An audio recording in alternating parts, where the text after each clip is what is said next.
Right. I think in the paucity of time, we will start. Good morning, everyone. My name is Ahmed. I'm part of the organizing team here at Zak. I'll quickly introduce the Zak World of Façades conference series for those who are attending for the first time around, and also what we have in store today before we get started. Right. So we've been doing the Zak World of Façades conference series since 2012. This is our 200th global edition, which is a proud feeling for us. It took us 10 years to do the first 100 editions and took us 3 years to do the next 100. So we had an interesting lineup of events this year. We went to several new places where we never thought we would ever go. We went to Uzbekistan, we went to Georgia, we went to Brazil. So the events are spread all across the globe from New Zealand up until Canada. And the way facades are designed, engineered, installed in all these different countries are different. Different places have different requirements. So our teams are topical to that region. This is our lineup for 2026. We return back to Poland. We've got a couple of other new places we are going. We're going to Cyprus. We had a fabulous edition in Greece earlier this year.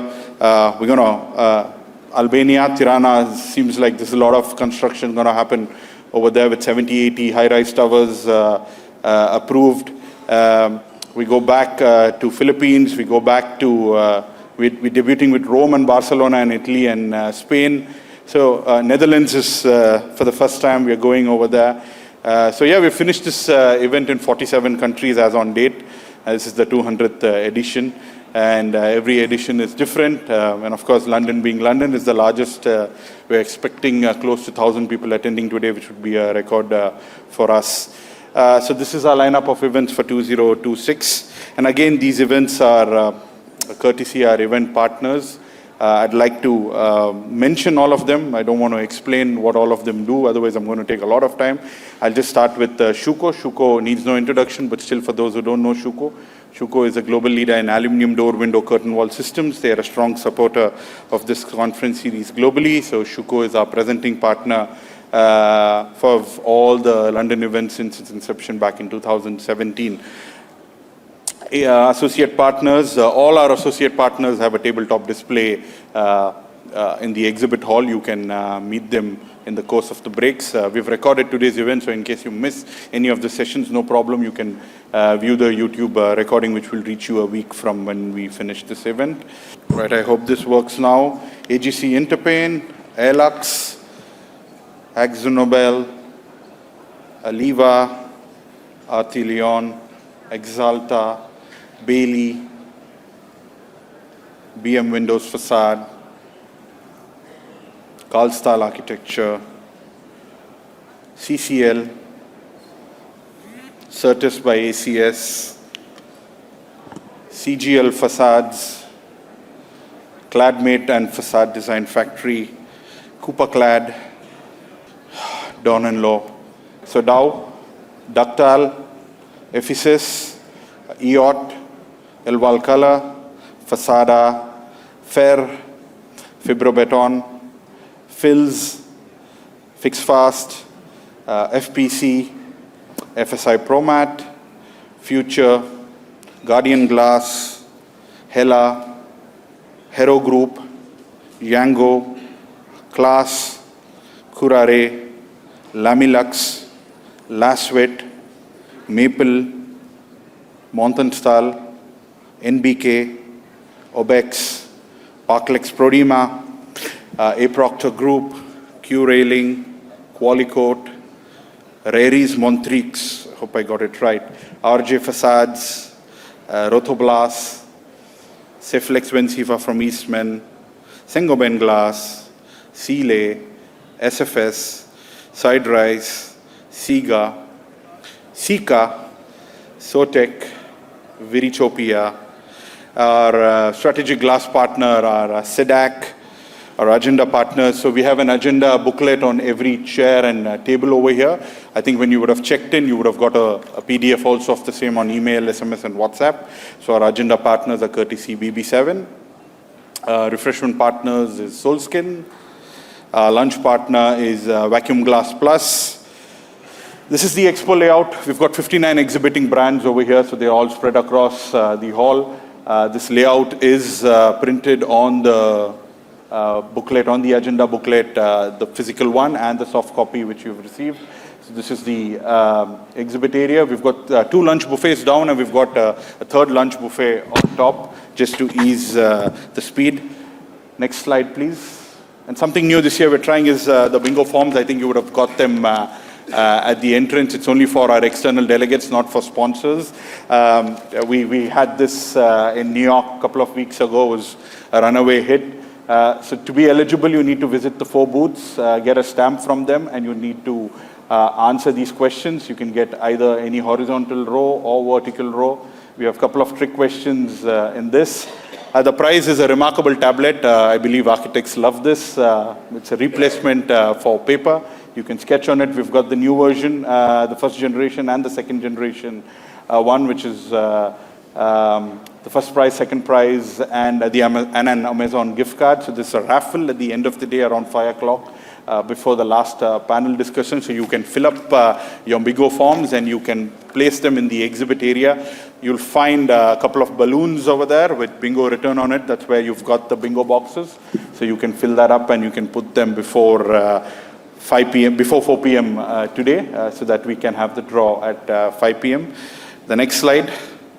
So like last year, the conference post-lunch is split into 3 halls. To my right is track A, this is track B, and that's track C.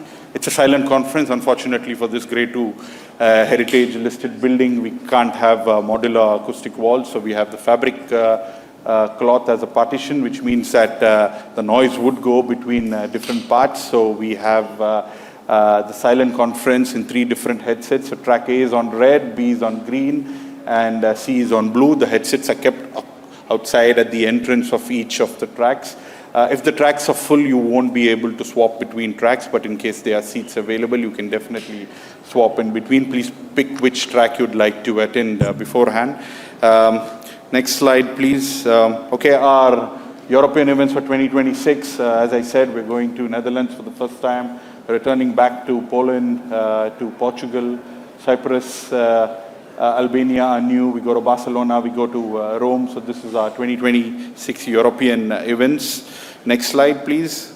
Our next event is next week in Frankfurt. Again, courtesy our partners, Schüco and other companies over here. The one after that is in Copenhagen. Next slide, please. This is our part of our Scandinavian series, which is a week after the Frankfurt event. So this is what we keep doing. We organize these events all across the globe. And we hope you enjoy today's storytelling from our speakers. We have an interesting lineup of people speaking. But before we get into that, I'd like to call upon Stephen Tanno. He's our event host once again. He's the director for pre-construction at Schüco International.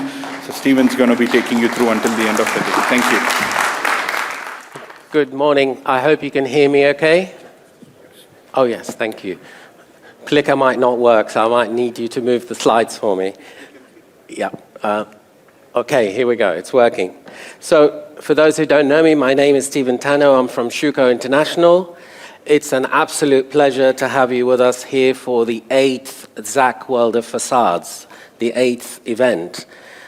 So I want to start today by talking about the construction market here in the UK. I think it's not a big secret that the market has been a little bit slow the last 3 years. The big dip that you see there is the pandemic that we had. We recovered very strongly in 2021. And then we had the war in Ukraine, followed quickly by the war in Gaza. And that seems to have put a little bit of a hold on construction. So, this graph is showing you the average London property prices over the last 30 years, from 1995 to 2025. And it's showing you for detached, semi-detached, terrace, and flats. But for the purposes of today, let's focus on the red line, which is the flats. And what you see from this is where we are today. We were at the same level roughly in 2013, 2014. So the average flat in London is costing £500,000 today, which is what it cost 10 years ago. Now, some of you might say that that is good news, that prices have effectively scaled back a little bit, and it makes affordability maybe more realistic, but the reality is with the inflation and the crisis of the cost of living, this is still not affordable for most people. So many young people find this price level unaffordable, and I have to say I completely agree with them. This next chart shows you the number of sales over the same 30-year period.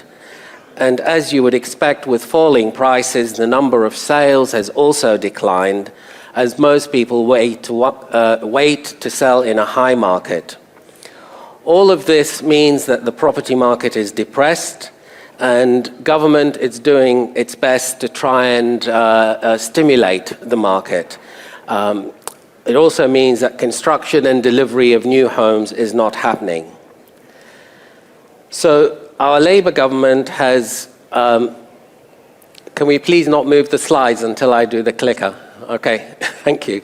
So our Labour government is doing its best to stimulate the market, and we have our construction minister saying he will build 1.5 million homes over the life of the current parliament, which is 2024 to 2029.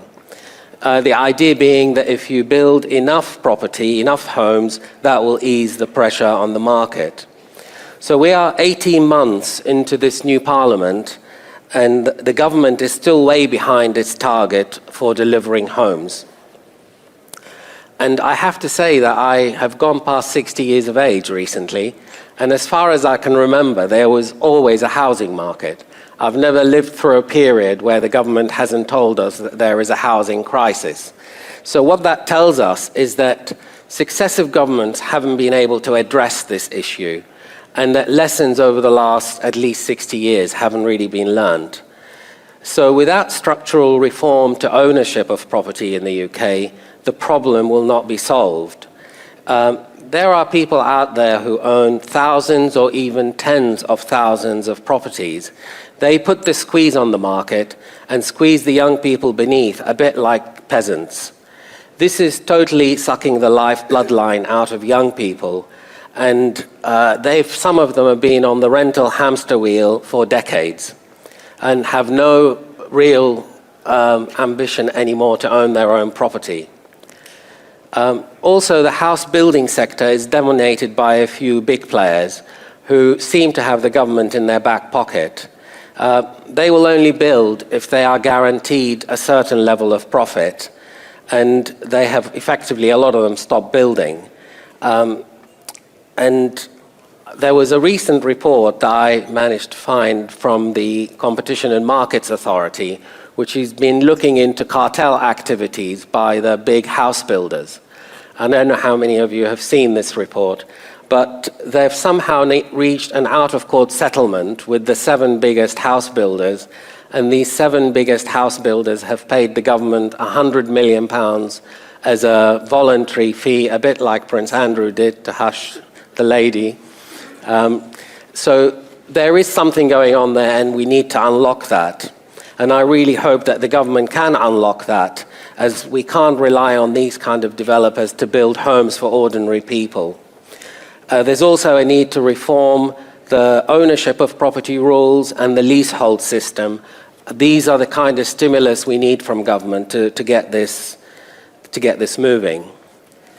But I also wanted to see, I mentioned in my first slide that there's been war and that's had an impact on our business as well. So I wanted to see the impact of war on our business. I did a little bit of research, and I took the UK's largest general contractor, which is Kia, and looked at their turnover over the last 5 years. You see here a small dip in 2022, 2023, which happens to coincide with the start of the war in Ukraine, but then there's a good recovery in 24, 25. So when you look at this, you think, construction crisis? What crisis? Well, this chart is actually a testimony to to Kia's diversified portfolio and their well-worked strategy to secure work through better service. I think a lot of other general contractors have not fared as well. I then looked at comparing the UK's biggest contractor with the UK's biggest construction contractor with the biggest defence contractor, BAE Systems. Suddenly, Kia looks like small business. BAE Systems is absolutely immense. And when you look at their turnover, more or less going up by 50% in the last 3 years, suddenly you start to realize that actually war is really big business. Also, when you look at the profitability, it's obvious, and you look at the share price of Kia and BAE over the last 5 years. BAE's price has gone up by nearly 5-fold in the last 3 years. This tells you that literally tens of billions of pounds are being pocketed by private investors who are profiting from war. Now, I think I had this slide in my deck last year, but due to the fast-moving slides here, I don't think it made it onto screen. But you see from this slide, and thanks to CNN for the clear illustration, the impact of war, that a place nearly double the size of Washington, D.C. has been flattened in the Middle East. Imagine if a quarter of the Greater London was flattened, or a third of Hong Kong. Gives you the impact of what war is doing. The same here in Ukraine. If Russia and the USA had sat around a table back in 2022, we could have avoided a lot of suffering. And they could probably have negotiated a better position than starting now the negotiation from here. These two, at some point, will sit down and hopefully work out a peace plan, but probably not until them and their entourages have made enough money from war. You look also at places like Syria and Lebanon, who are on their knees because of war.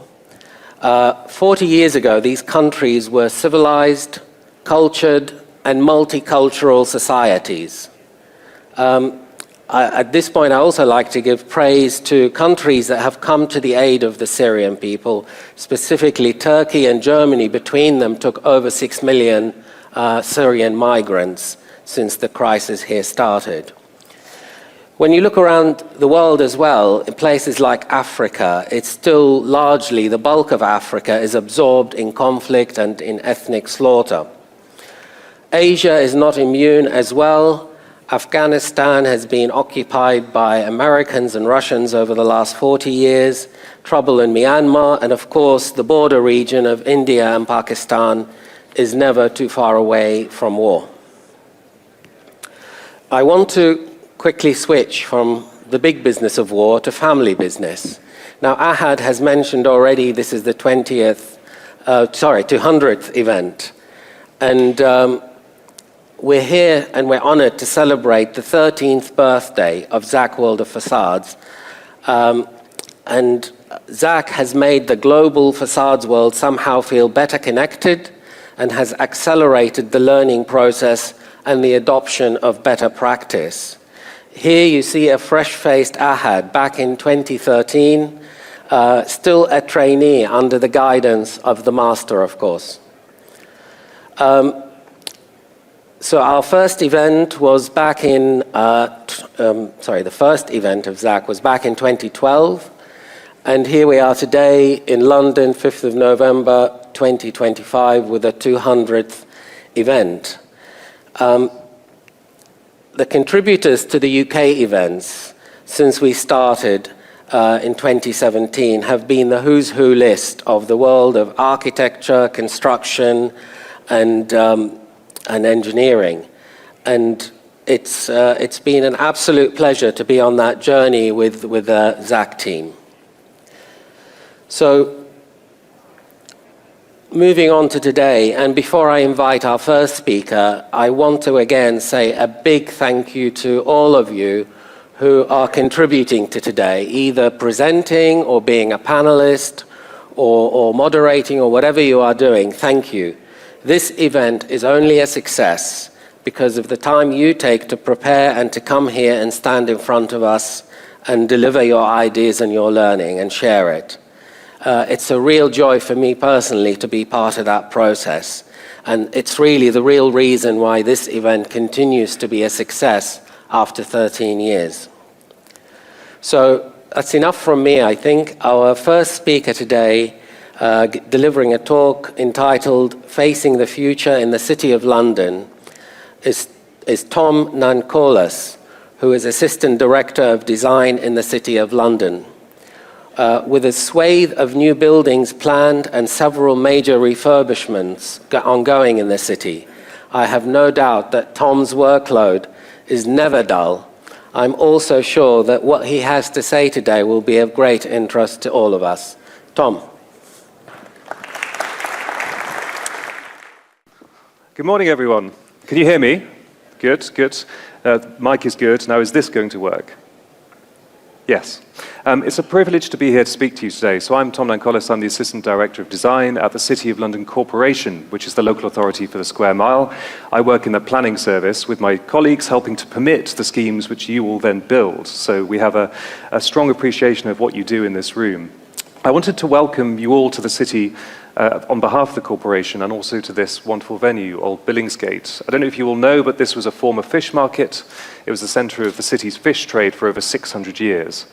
So from fish to facades feels quite apposite. I'm going to take you through today some of what we're doing in the city, how we're facing the future, the faces we presented to the past, and what we're doing around innovating for buildings, tall buildings especially, in the face of several crises and challenges that we all are familiar with. So just to kick things off, perhaps the most visible element of our work is the tall buildings that we pioneer here, the city cluster, which is a work in progress. No cluster of buildings is ever complete, at least not in a place like the city with the English planning system, which is entirely discretionary and bespoke. Every single proposal is judged on its own merits, and that is a wonderful thing, because it results in really a collection of individuals. And you can see on the slide here, we have Eric Parry's new one undershaft scheme front and centre, and a collection of buildings both existing and proposed, but some of them unbuilt, surrounding it as a sort of family. We need this cluster, and we need to build tall here in the city, for reasons which won't surprise you.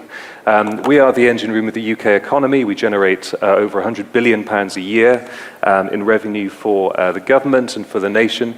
And to that end, we accommodate over 600,000 people a day to the square mile. And it is a square mile, well, a little bit more than a square mile, if I'm being honest with you. But it's not very big, that's the point. So we drive a lot of the UK productivity and growth, but we've calculated as part of our new plan-making process up to 2040 that we need to find an additional minimum 1.2 million square meters of room to maintain our international standing, to maintain our competitiveness, and to build the kinds of office spaces that people want today. Because ladies and gentlemen, folks, the wonderful thing is we're now freed from the tyranny of the desk, right? With the working from home thing, people now can choose to come in the main. So we must build spaces for them that they want to come and enjoy, which give something back to them more than just a place to work. You can see that the hand on the right is the hand of Constantine in Rome. And I thought it was a useful illustration of our need to go up, but also our ancientness, because we have a great international responsibility to deliver growth in some ways, but we also have a responsibility towards heritage of international significance. You can see our skyline here, and you can see St. Paul's Cathedral as the focal point in our cluster off to the right. We're tasked with delivering growth in a very, very sensitive part of London, of the UK. We have one of the most strongly developed heritage protection systems in the UK. We're fortunate to have that, but it does create challenges in doing new things rather than just looking after old things. And you can see our cluster here off to the right, growing as a new chapter on the skyline. And it's worth bearing in mind that we see this because of our ancient affinity with height. We've always built upwards in the city ever since the Roman times. We have a pedigree in this, and we see this cluster, these modern tall buildings, as the latest chapter in an ancient story, not the first chapter in a new one.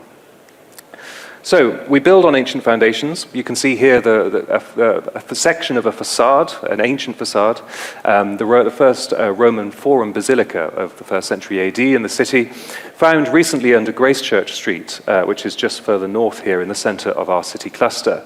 It's a remarkable thing. We were delighted when we discovered this. Look at the way those stones are laid so beautifully and have survived so beautifully, even after 2,000 years. And the opportunity to discover this came from this scheme, 85 Gracechurch Street, which, when the slide moves, will depict, hopefully, there we are, a wonderful new scheme by Woods Bagot Architects. So this is over 30,000 square meters of commercial space in the tower, grade A, best in class, all the things that people want today. But below it is a new public hall for the city. It's right next to Leadenhall Market, so it connects and has synergies with the market.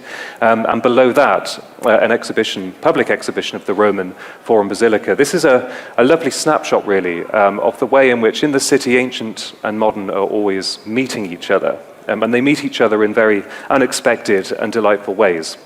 Another scheme I wanted to just spotlight to you today is Eric Parry's 50 Fenchurch Street, a remarkable project. And I show you this because it's actually being built at the moment. It's a wonderful tower coming out of the ground. So this is over 80,000 meters of commercial space in the tower, which is the one, if I can make this work, this will be joyous, but it isn't, but that's fine, because I'll describe it to you, and we'll go back one. It is the tower with the green seam down the middle, responding to the need for towers increasingly to wear greenery, to be as green as they can be, as well as optimal and efficient as they can be.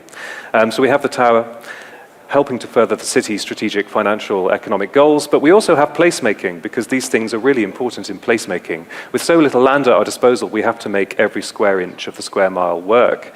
And you can see here, it preserves beautifully and sets within a new public realm the Grade 1 listed tower of All Hallows Staining, which some of you might have seen in the news recently, propped up on stilts as they excavate the basements around and underneath it. An amazing feat of engineering. I don't know how they did it. Technically, it's my responsibility that the thing still stands up at the end of the project, so sleepless nights will ensue.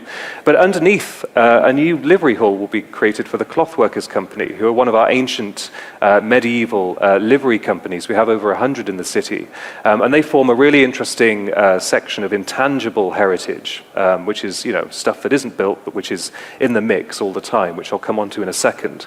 The city is as much about the uses and the activity inside it for its significance, as well as its built fabric. The built fabric is a stage for things which are more profound in some ways. So I want to tell you a little bit about the framework, how we will deliver 1.2 million extra square meters of growth over the next 20 years or so. And that's in the form of our City Plan 2040, which has just ended a massive period of consultation, a great deal of debate and controversy around our plans to enlarge our cluster slightly. We hope to adopt this in summer next year, and a great deal of modelling work underpins it, which gives you a flavour of the constraints we're operating in as a local planning authority. In the permitting of schemes and the growing of a tall building cluster. As I said, we in the UK have one of the most advanced heritage protection systems in the world. That's a good thing in the main. It helps us to preserve our remarkable heritage, but it does create quite a straitjacket when it comes to developing in a dense urban environment that is over 2,000 years old. And this shows you the protected views which crisscross London, but all kind of converge on the city because we're the original heart of London. We have St. Paul's Cathedral as one of the greatest and original kind of skyline features or par excellence. We also have the Tower of London, which is just off to the left, and we have numerous other Christopher Wren churches, skyline features, etc., which are all protected in various ways at national and local policy levels. So we've had to find space for tall buildings in amidst all of these things because the corridors you can see illustrated here in their red lines, yellow lines, purple lines impose maximum height limits in the various areas of the city that they cross. So the result is a sort of pressure valve or an outlet for tall buildings, which you can see there. And it's an established cluster. It's been growing for I think, since the 60s, when the Commercial Union Tower was constructed on one undershaft, which is the predecessor building to the Eric Parry scheme I showed you. And you can see here what our plans are now. So we have 2 clusters we are proposing, and a third, actually, which is not on this slide, which has come out of the plan process, a tiny one in the northeast of the city. And you can see how they relate to St. Paul's and the Tower, and how they sit within the wider City of London. So showing you the red line boundary is our boundary as a local authority. So we have a hell of a lot going on in a very, very small space, as I say. And our flagship approach and our kind of pioneering approach, and you saw a kind of shot of this on my title slide, my opening slide, is our contour line model, which is how we will determine the height limits and locations of height within the city cluster. And this is a model of it when seen from the southwest. So you have the apex. I'm going to try this again. The apex, well, is shown in red, folks. So the apex is the small circle at the top. That's 300 meters AOD. And then we descend in height through 20-meter increments down to 75 meters, which is the lowest band around. This is the, if you like, this is the policy face that we present to the world, or it's the face we present to policymakers, and also to architects and planners and developers who are thinking, well, where do I put, what can I do with my site? This will give them an unprecedented degree of certainty once it's adopted. They will know that they can go to certain heights in a way that they did not know before. We hope this will give investors and developers confidence, above all, in developing in the city and continuing to help us grow our cluster. The main influences on it, I should just say, in terms of its shape and form, are St. Paul's, the Tower, and the Monument, the 3 strategic heritage assets that we have to consider. So the side of it off to the right is kind of sculpted and lower down because of the setting of the Tower of London World Heritage Site. The side to the left is shaped that way because of St. Paul's Cathedral and the Waterloo Bridge view I showed you earlier. And the kind of lower foothills with the kind of canyons between them are because of the views of St. Paul's from Fleet Street. And amazing technical work we've done to model how you can stay invisible behind the dome as you walk along Fleet Street, the processional route between Westminster and the city. So this is another face, if we continue on the theme of faces and facades, that was presented to us in the 11th century AD by William the Conqueror, who built this next to the City of London, which was then already a thriving economic centre. And it's been for over the next 1,000 years or so, down to today, a real force that has shaped the way the city grows and flourishes, but still retaining its dominance today. And I wanted to just highlight the masonry facades you see here, the pale masonry of the White Tower, the thing in the center, which is the keep, the original Norman keep, and a remarkably well-preserved example of its kind. We have since presented our face to the White Tower in a very bold way, and you can see this view from Tower Bridge on the North Bastion, how the cluster, which is broadly as existing now, although as I say, always a work in progress, sits next to the tower, descending gently towards it, deferentially towards it, although being still taller than it overall. What you see here is the sense of an ancient monument, a Norman fortress actively controlling the development of the city around it, which is a remarkable thing. I don't think any medieval castle has had such influence over a global financial center and the shaping of it. And that's entirely, we think, something to be celebrated. And our plan proposals here, shown in blue, foresee the expansion of our cluster, but not in a way which really departs from its existing shape or form. Something we think of this as careful expansion, as respectful expansion, of writing a new chapter, continuing to write a modern chapter on the Skyline that slots in neatly after the old. And you can see it here with clear sky behind it from other perspectives, an ancient monument reigning over its surroundings. So just to rewind slightly, because this is an ancient place, we are in the City of London. We began in the Roman period. This is a writing tablet found on the Bloomberg site during the construction of that great building by Foster & Partners. And it was originally covered in wax. It's a wooden tablet. And you can see where the scribe who was writing down the word Londinio, which is the name for London, has scratched into the wood underneath the wax. And so it's the oldest written account of the name of our city that we have found so far. And it's a reminder that the story is one long in the writing. a place is always more than just the buildings, as I mentioned earlier. We are the stage for many things to take place and always have been. And it's impossible to imagine the Tower of London, if you know it, without its ravens, who are said, if they depart the kingdom, Britain will collapse. They haven't flown yet because their wings are clipped, folks, just to reveal what you probably shouldn't know, or I shouldn't know. But the city, similarly, is a place where, since the medieval period, there have been pageantry, rituals, ceremonies like the Lord Mayor's Show, the Lady Mayor's Show, which is happening on Saturday, the election of our new Lord Mayor processing through the city, the beating of the bounds, the trial of the Picts, all kinds of things have been going on in funny ways since the medieval times. And they go on, they live on these traditions through people, not through buildings necessarily, some of them. And all this is by way of saying that the city's ongoing prosperity is what enables these living traditions to continue. And in that sense, what you see behind the Royal Exchange in the foreground, the towers of the cluster, there is a synergy and there is a familial relationship there. They are not competitors. One sustains the other. And the city's ability to change, tangibly so, supports its ability to remain intangibly the same. That's very important, I think, in understanding how we see ourselves. But also, the story doesn't end with the medieval guilds and the pageants and the rituals. We want to remake the city for the 21st century and attract a new type of worker, a new type of visitor. Some of you might have seen this slide. It's 22 Bishopsgate's famous climbing wall by PLP. You can climb, I think it's somewhere, it's like 2/3 up the building or something like that. I mean, amazing. I wouldn't be able to do this. For someone involved in the design and permission of tall buildings, I actually hate heights. But maybe that helps, I don't know. But basically, we want to make workplaces that are future ready, that have leisure, that are sort of infused and shot through with leisure uses, cultural uses, educational uses, wellness spaces. These things, it's not an option anymore to not do these things. And as I'm sure you know in your work, this is obligatory if we are to create the workplaces of the future. And also a new living tradition, of people coming to the city to enjoy things that they didn't used to do. We want to move away from this city. So this is the city of 1988, when the Tower of London was put on the World Heritage Site list.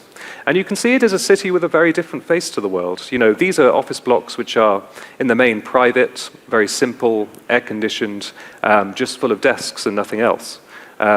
It is more of a monoculture than the city of today, and that is only a positive thing, we think, and we intend to continue very much in that direction.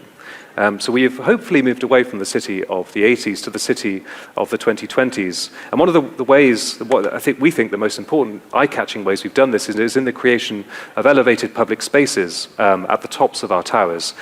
A nightmare to deliver, I'm sure, for those involved in the design, construction, and funding of these buildings, but something so important because it helps us to create a democratic skyline, to justify height, justify the visual impact in the presence of tall buildings such as one undershaft on the skyline, visible to many, seen by many, impacting on the views of many. If we can bring people up to the tops of these buildings to participate in the view and to learn about their great city, then I think we will have struck the right balance. And this is the level 73 classroom at the top of one undershaft. And the window frames are red for a reason. They are the red of the London telephone kiosk, the red pillar box. They're meant to be civic, to show you that this is something for everyone, like a public utility. It took some negotiating, though, of course, with the developer. But to their credit, they saw where we were coming from, and so have many others. And you can see here how to the point I made, how we intend this to be expressed at the top of the building. So you have the office stories there, tapering gently upwards to the glorious kind of final pillar of the scheme. And then at the top, some dichroic glass, which is kind of glass which catches the light in a particular way, and the red pillar box frames, all signifying that there's something up there for you all to enjoy. So we have undershaft, and if the clicker will help me out, we will have another shot of another scheme, 60 Grace Church. So this is another example of what we're doing. A bit different, a bit more radical, because this is outdoor space at level, I think it's 36. This scheme is very interesting for its facades on the south and the east, which are solid because of that's where the position of the core is. So we're devising an innovative kind of chainmail, kind of mirrored glass system to reflect light and shade and create a moment in the cluster to disguise the fact that it's entirely solid, all 160 meters of it. So we have 60 Grace Church, and then, of course, where it all began, really, for our elevated public spaces, 20 Fenchurch Street and the Sky Garden. Some of you will have visited this place. It recently welcomed its billionth visitor or something amazing like that. And it really set the tone, because it was considered an outlier at the time, 20 Fenchurch Street, and many still hate it, many now love it.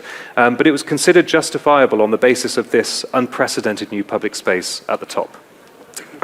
Also, it helped us to think more about, in creating a sky garden, how office towers and schemes should be green and should be sustainable and should be lean. And the other reason for creating a cluster like we're doing now is because it's a very sustainable way of building tall. If you're going to invest all of that concrete and all of that energy, it makes sense to do it in a very well-connected place. And this shows you our catchment, really, the maximum reach of the city as regards public transport. And you can see that's millions and millions of people.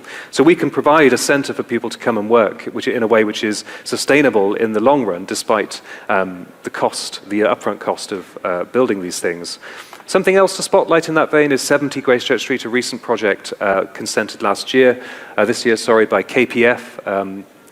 The remarkable thing about this one is how it actually grows a new tower from retained structure of the existing building on the site, and then quarries that building's facades in similar way to 81 Newgate Street, further elsewhere in the city, to create new facades for the podium block below.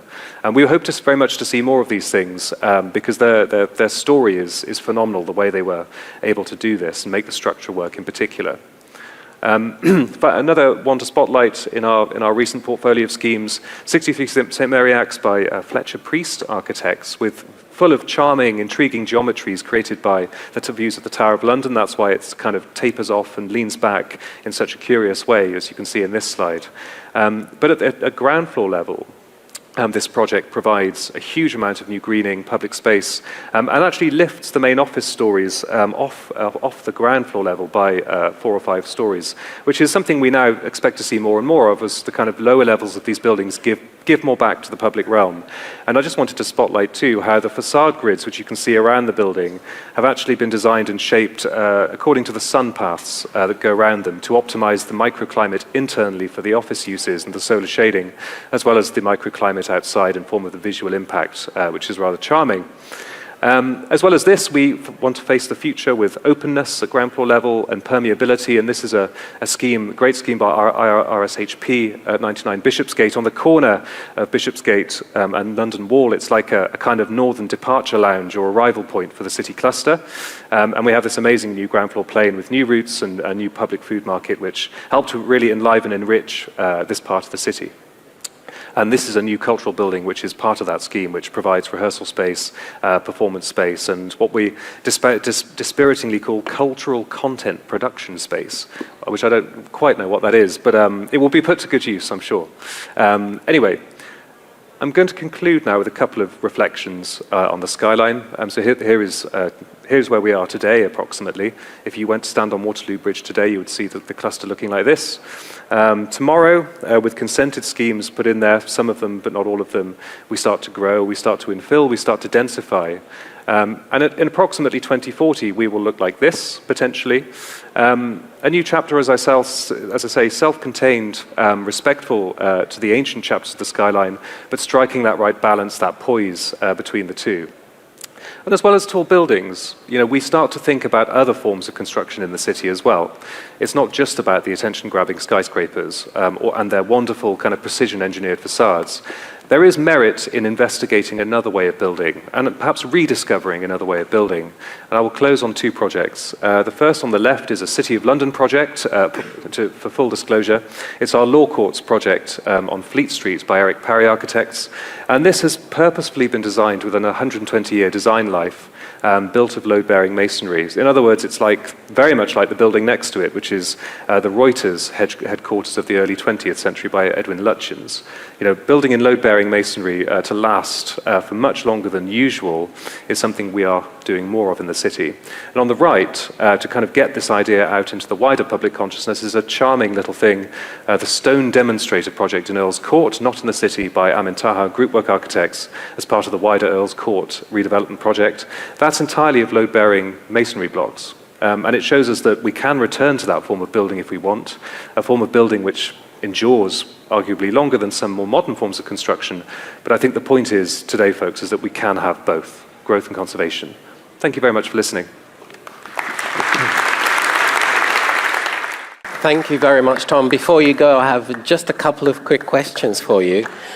You mentioned 1.2 million square meters, I think you said, of additional office space in the city, and you showed us several schemes that are either consented or about to be consented. Will that meet the target that you've set? No, this is an additional 1.2 over and above what we have permitted already. Right, so there's more to come. Absolutely. We worked it out, it's like 8 more gherkins, if you picture that somewhere in the cluster. Great. And the tool that you showed us, the City Cluster Contour Lines tool, is that now going to be rolled out and made available to architects and people who are developing, developers and so on? Yes, it's the first time I've seen something like this. Oh, well, I'm glad to have been able to show you all it. And yes, we are rolling it. It's already published on our website. There's a 3D shapefile that all architects and those interested in this room can use to develop their plans for a site in the cluster. We're very hopeful and confident that we'll be able to adopt this plan next year formally. At the moment, it's still in technically draft stages, but it's been through a lot of consultation, had government endorsement now, so we're confident that the future looks good. Fantastic. Thank you so much, Tom. Thank you.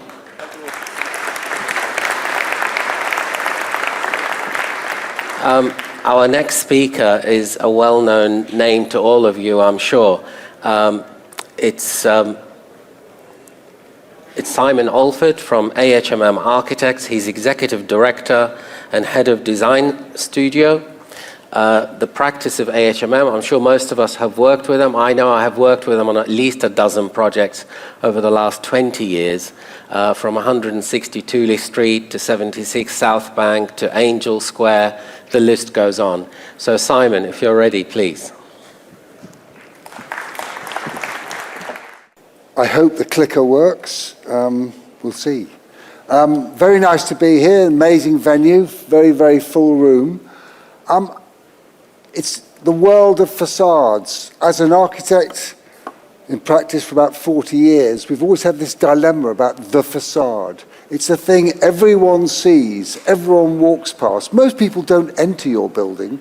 We might be very interested in how the building is used, but most buildings are experienced only from public space.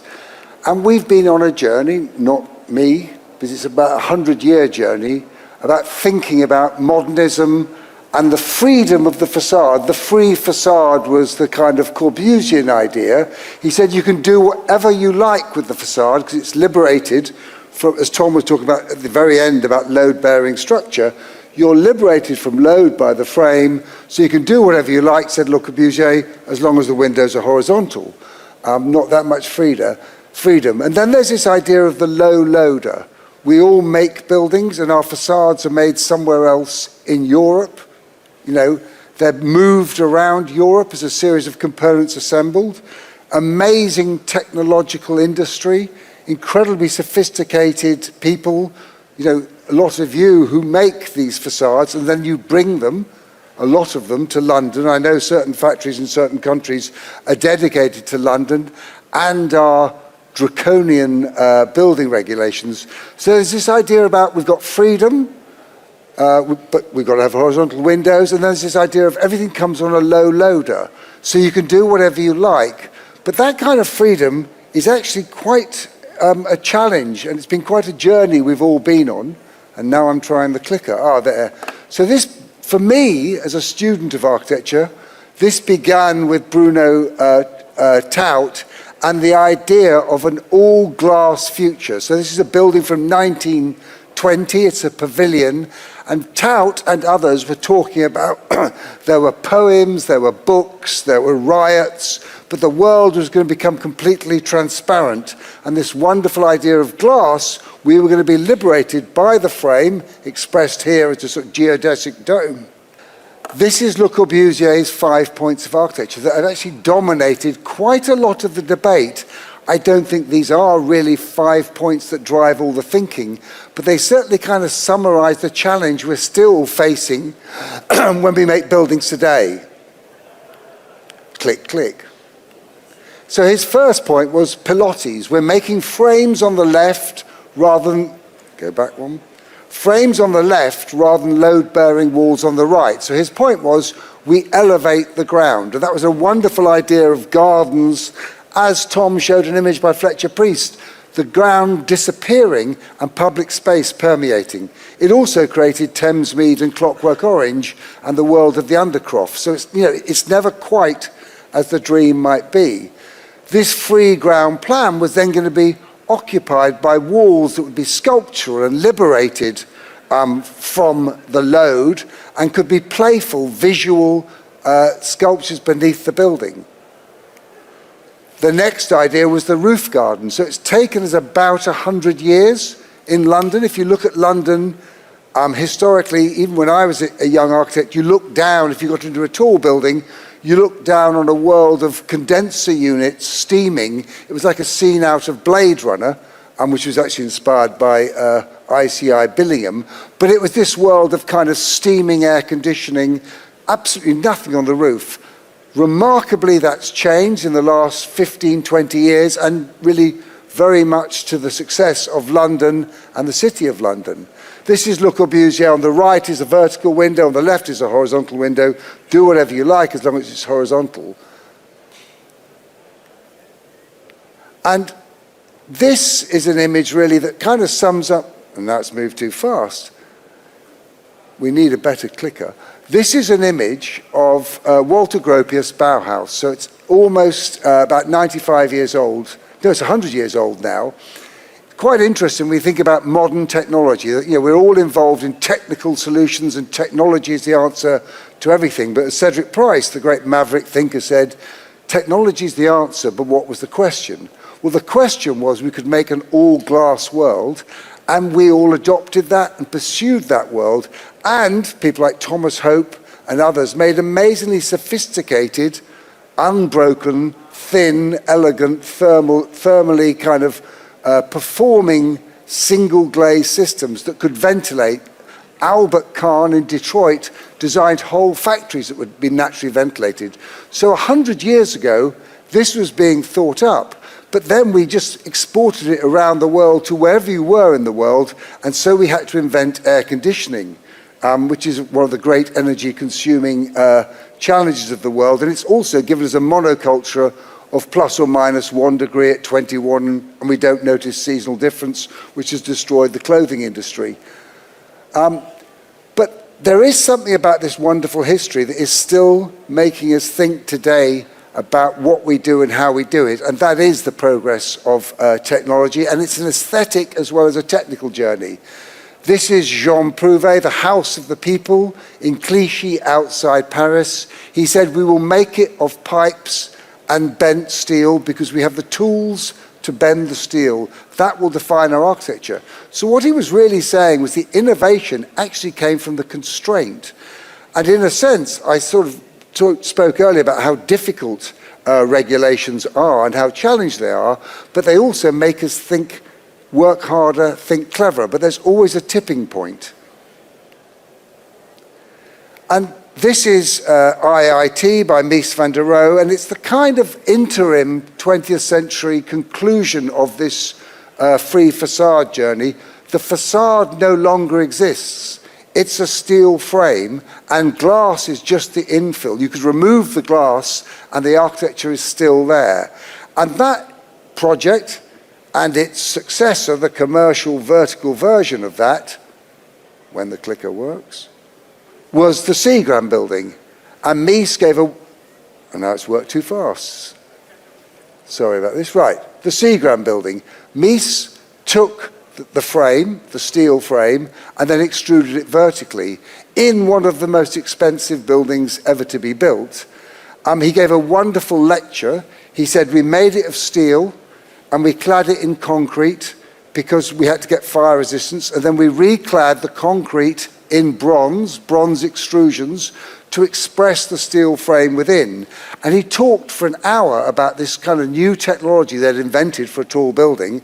And then, of course, he said at the end, but of course we did it like that, really, because we liked the way it looked. And that, to me, is the kind of endless tension in architecture. We're talking about technologies, we're talking about frames, we're talking about freedoms. And actually, the low-loader challenge is that we can do what we like. And when we can do what we like, we actually often struggle. Constraint, and Tom was talking earlier, the city is an incredibly open, but also an incredibly constrained place. And constraint does generate invention. And that idea about change, I think, is upon us because we think how sophisticated we've come about technology, how we've moved in the last 5 years from an interest in operational carbon, but as the grid goes green, that becomes less and less important, so we now have a massive focus on embodied carbon. But this is 50 years ago, this is Buckminster Fuller proposing a dome over Manhattan. And what Fuller was really saying was, if you make this new microclimate, actually, how we make buildings is radically changed. And it makes me think at the moment, what we are doing in our kind of embodied carbon journey is trying to make buildings lower and lower carbon, which is a very, very sensible, globally required policy. But as we do that, we are assuming also they've got to be quite well sealed, and they've got to be kind of super energy efficient. Tight buildings, they might breathe a little bit, they're probably too tight now, and we need a bit more leakage. But actually, if the grid goes green, there may be a point where we're back to the 60s, where you're saying, well, actually, all that energy we're putting into making the facade, we don't need to worry about anymore, because actually, the energy is green, so actually lighter buildings with a bit more flexibility, and we might return to a world liberated of one of the great problems of modern architecture, which is the thermal break. That means we have to wrap everything up. So we talk about frames and the strength of architectural expression, but then we have to wrap everything in our great thermal break. This is a bit more of a personal history. We've always all been looking at architecture back across time. And the world is very connected now by Instagram and the internet and AI.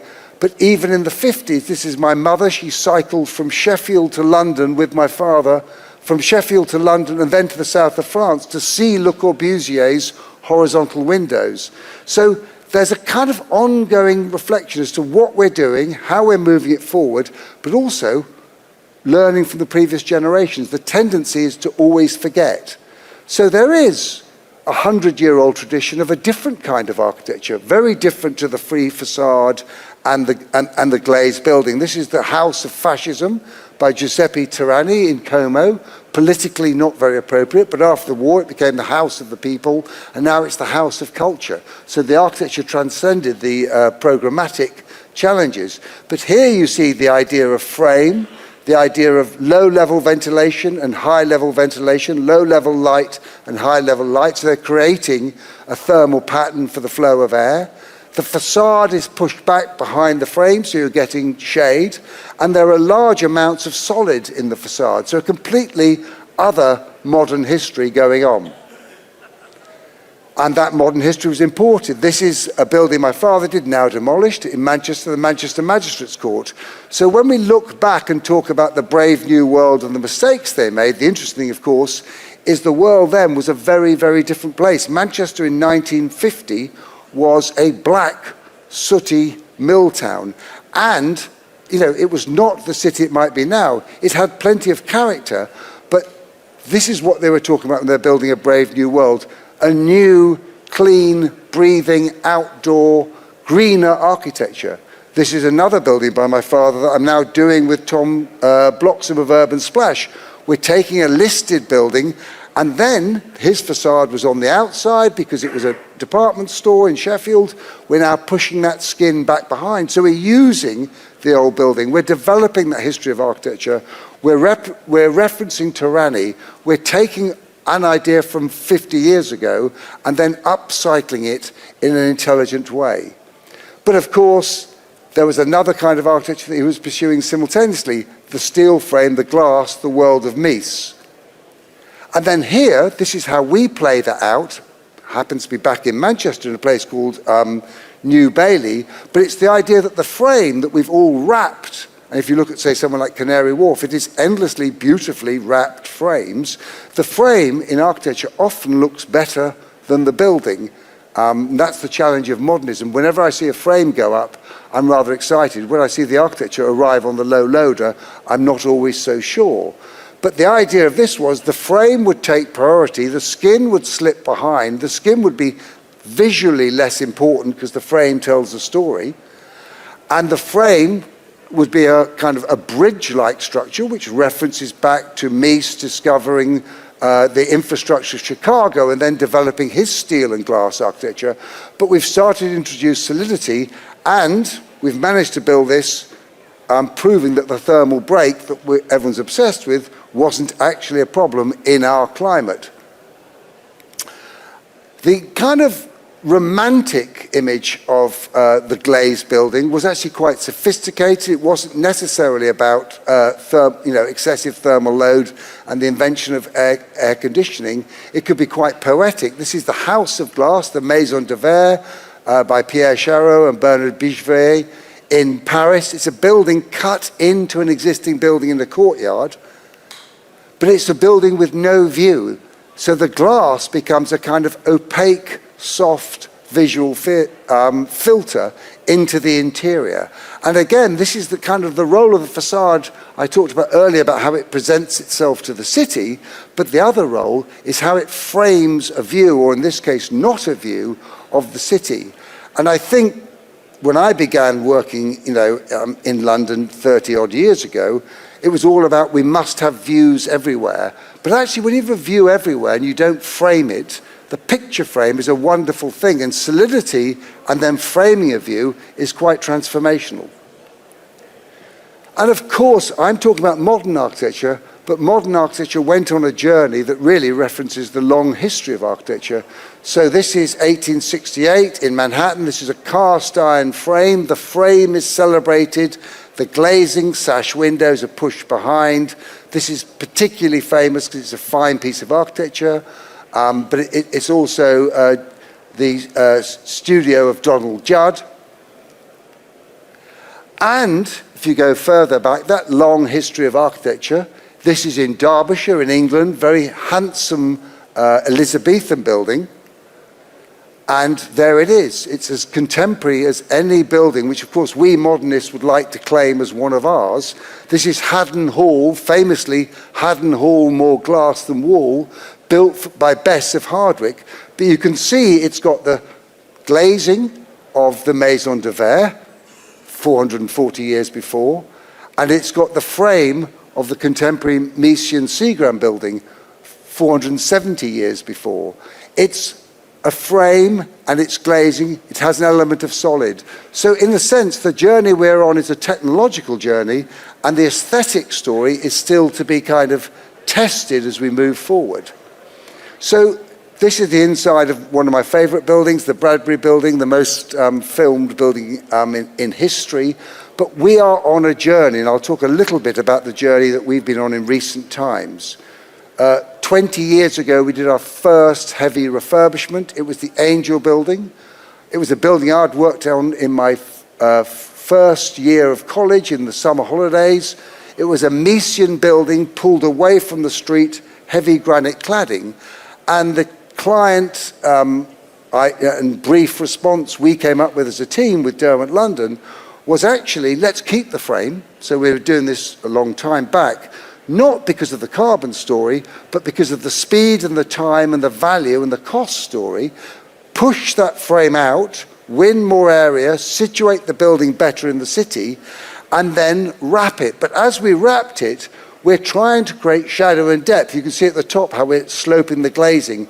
We're always trying to create the depth that the thin skin of the wrap denies us. We're always trying to reveal the frame that we're not allowed to reveal technically. Here in Amsterdam, a university building, which we did 15 years ago, all these buildings, the facades were all designed to have a 20, 25-year life cycle, maybe 30 years.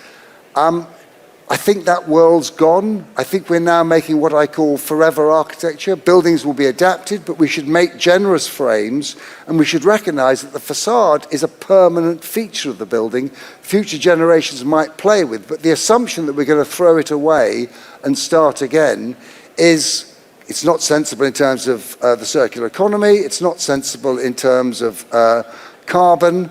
I don't think it's particularly sensible in terms of architecture as an aesthetic fashion item. So also, because of where we are with U values, G values, and the way we're making things, we're now in a world of marginal gains. You know, the standards that we're making facades to are meaning that they're so well manufactured that we're having to create leaks and breathing within those facades because the building is too airtight. So here we cut a hole in the building to release the city behind. That's the kind of contractors' huts. But you can see the frame is still evident, but it's becoming 40, 50, 60% glass rather than 70, 80, 90% glass. And then here, again, we're reusing 60s and 70s buildings. 80s and 90s buildings are better. They have better volume, better frames. But here with Gerald Kay at Helical, the model was to win space by pushing out, but because the 60s floors were so low, we create double height windows, conservatories that transform the building.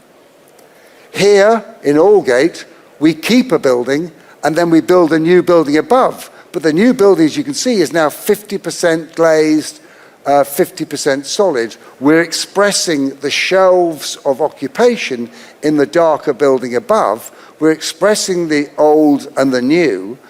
But we're also saying, actually, that floor-to-ceiling glazing, which when you look up, you'll see a large amount of plastic bags, broken blinds, television sets, the underneath of desks, is not actually, it looks great when the building's empty, but we need to think about actually the life of the inhabitants and how architecture copes with that. Similarly, here in Bristol, we've taken that same idea. Someone's always referencing this is a new build on a new build site, but this idea of the shelves, but the shelves are stopping short, because in this case, we can start to create external space, which is a big driver and begins to give us the depth that we're denied by the wrap of the frame. Here is a building in Southwark from about 20 years ago, and what we're doing is we're wrapping the building, but we're then bringing solidity in, so it's a glass skin around a mixture of glazing and insulated glazing. So we're trying to kind of resolve in our architectural journey the idea of the wrap with the idea that perhaps on the south we're only going to have 30 to 40% glazing. And then this is the kind of next move on that journey, referencing the Jean Prouvé building I showed you in Paris. We've taken it to the idea that the building is 30% glass on the south, 50-50 on the east and west, and 70% glass on the north. So we're beginning to allow the sun to inform the architecture. We want glazing, we want view, and the big agent concern was, but the amazing view over Bunhill Fields is to the south and you're only 30% glazed. But we proved through building a series of mock-ups that that view, framed as a mixture of glazing within solid, was actually a much more engaging and interesting and intriguing view than the, there it is, it's all in front of you, we're 100% glazed. So the environmental journey is also making us rethink the architectural journey, which is also then making us rethink the interior experience. And that carries on here in Soho Place, again with Derwent, a theatre on the left, an office on the right. But the theatre, which faces north, can be 80% glazed, and the promenade of the people, I reference that idea of the people and the inside, is actually celebrated and seen. It's a public event. So we're still referencing this idea of glass and transparency. Here in the city at 1 Broadgate, you can see this idea that we're now creating appropriate shading, we're creating terraces, but we're also creating depth through this kind of unitized facade system. So we're looking now, the frame is wrapped, but the architecture has gone from being a thin wrap to a much deeper wrap. So as you move around the building, as in the long history of architecture, the building is a dynamic experience. And so, in a way, we've all been recycling buildings from the 80s and 90s and going back to the 60s, but actually we're now beginning to look at recycling buildings from much earlier periods. So this is London Borough of Tower Hamlets. We've cut this new entrance at the base. We've kept the building, we've insulated, we've upgraded it. We haven't over-repaired it.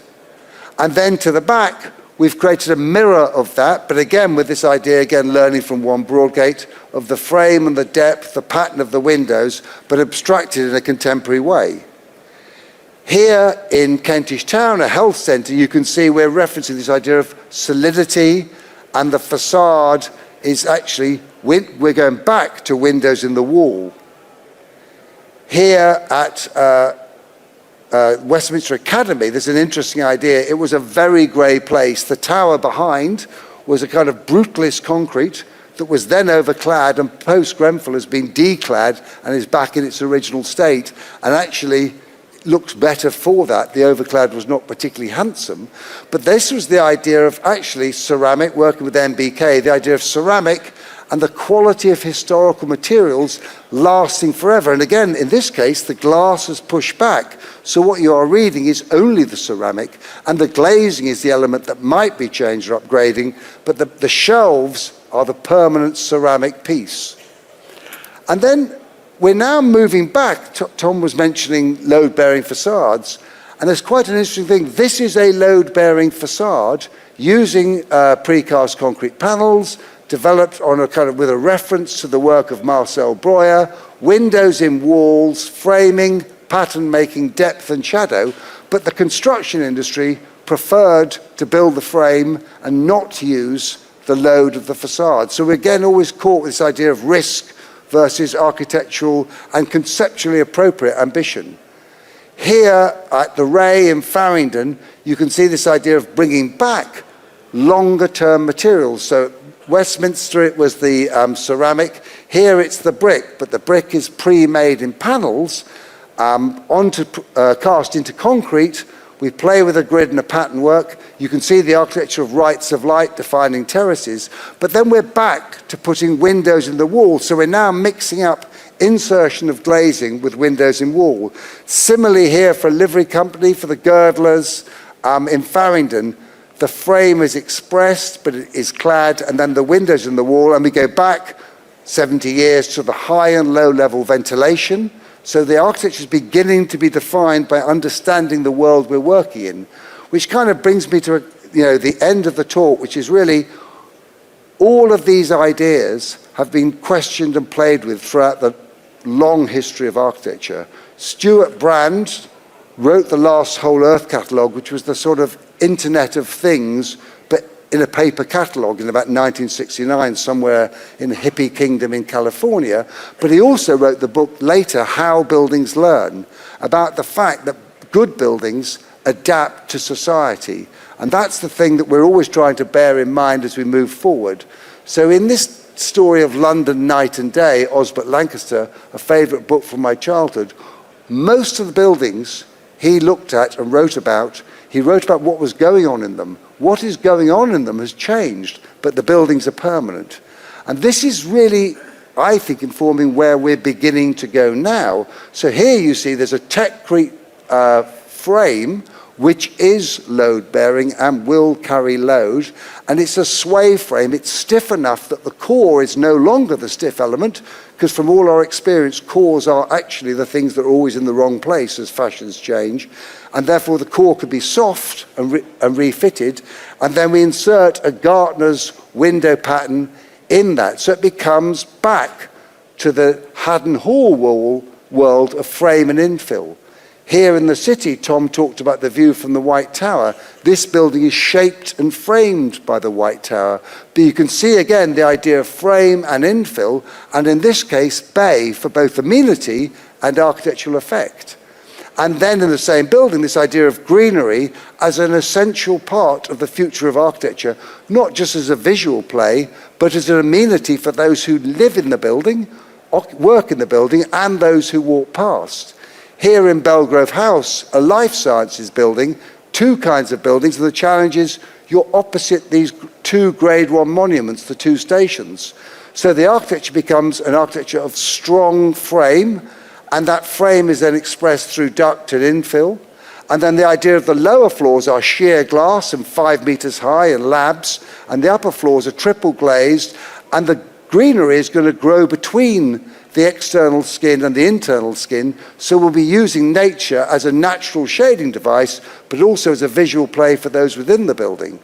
And I'll end here on this project, which is a listed building by Dennis Lansdowne, IBM, it was built for 76 upper ground, where an existing idea of planes that I've referenced as an idea we are interested in was pursued by Lansdowne. And all we're doing here with Schueco is infilling those planes, and the architecture of the shelves and the sculpture. This building is brilliantly future-proofed by Lansdowne. And then within it, we're just cutting a new idea of journey and promenade through it. I'll end this image of India because in India we're not worried about coal bridging, so it's a completely different way of thinking. So this is the frame as the architecture in its purest possible sense. The windows disappear behind the frame that steps out to shade the glazing within it, but we've resisted the temptation of our neighbouring buildings to make modern buildings. We're making a historically appropriate, environmentally appropriate modern building. This is the Saatchi Gallery. It's a work of art that was done in the gallery that we did 20 years ago. Our world, in a sense, is both constant and always being turned upside down. So I end with this image, which is the old transporter bridge in Marseille, that wherever we are at the moment, we've always got to be thinking back through history as to what's coming next, because the world is never going in the linear path. I think the changing of our grid is going to radically transform the way we think of and design buildings. Thank you very much. Thank you so much, Simon. What an incredible portfolio of projects and an incredible variety of styles as well. You touched on a few things which I found really interesting, that we are making buildings now that are too well insulated, too tight, don't breathe enough. Where do we go with this journey? Are we putting an end to regulations? Because I remember a period when regulations were getting tighter and tighter every year, and we're still on that train. Yeah, I think the interesting thing is now, for instance, voluntary regulations like the BCO, we've set these environmental standards, but actually, and that means the market values buildings on those environmental standards, yet actually we're now able to deliver office buildings that can be naturally ventilated for half the year. So we want our buildings to breathe, and I think we will get there. Currently, as we're moving faster, there's a tension between the base build and the fit out.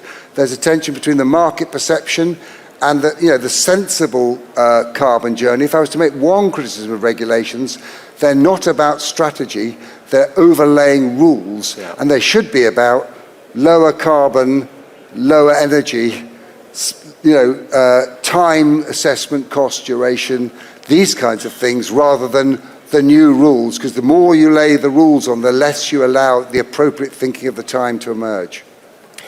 The other point that you made very well was what you called forever buildings and forever facades, because we know that if you build a building well and with modern systems and technology, it can last way beyond 20 or 30 years. We can go 50, maybe even 100 years. Does that put a little bit more pressure on architects, designers, engineers to really think about that? Because we got used to this sort of building having a short lifespan. You think, okay, it's going to get replaced in 20 years, especially in a place like the City of London. Good buildings will always be upgraded by future generations, but future generations will only want to upgrade them if they think they're worth keeping, which does come back to the idea of the facade. Most people's association of a building is actually what they see rather than what they use. And people give buildings nicknames and they engage with them. So the thing about forever building is you've got to be thinking that facade has to have some kind of engagement visually. It will always be of its time, but it'll then get positioned in the canon of history as a building of its time, and we can all date buildings. But actually, I think the facade becomes even more important in the forever building, because the facade is going to be with us forever.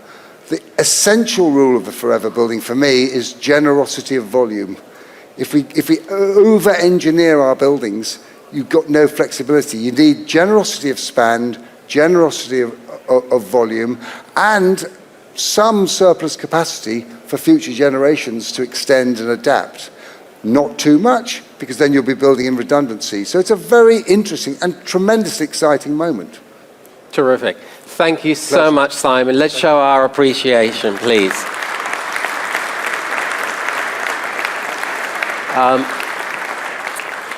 Our next presenter is Matthew Owen. Matthew is Business Development Manager at Proctor, and he's going to talk to us about a topic that we just heard a little bit about, air tightness, condensation, and solutions. Good morning, everyone. My name is Matthew Owen. I'm part of the business development team at the Proctor Group.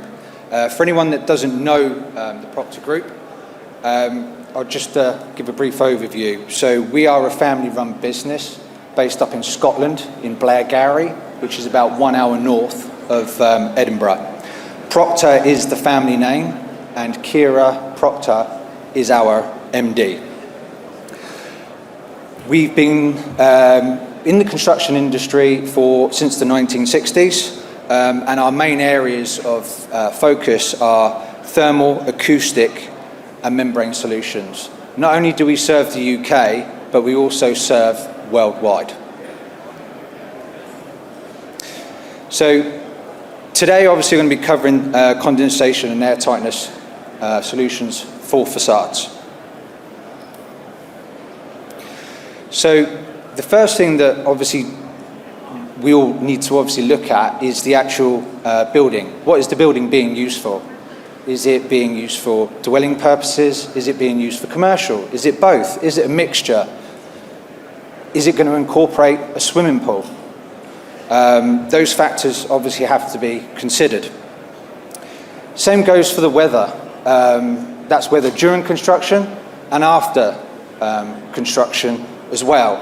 Is it going to be placed on top of a hill? Is it going to be placed near the coastline? Or is it going to be placed in our capital?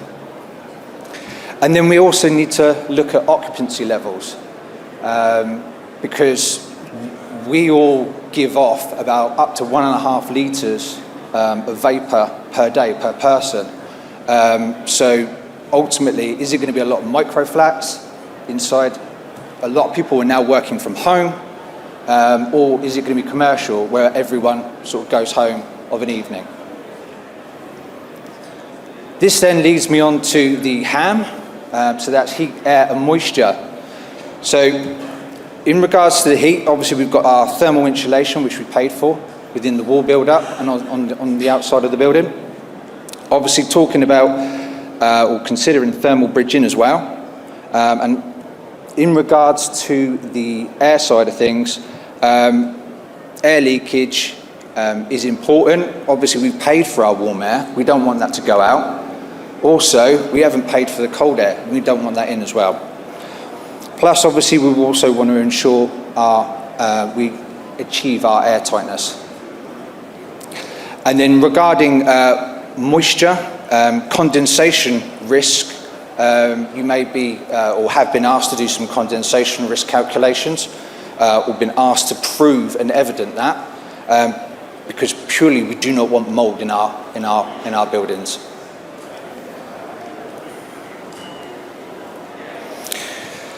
Regarding air tightness testing, obviously 50 pascals of pressure, a blower door, or what most of the people that do it call it a bag door. We typically see between 5 and 8 is the air leakage rate, but we are also seeing targets of around about 3. There's a lot of contractors that I've been talking with.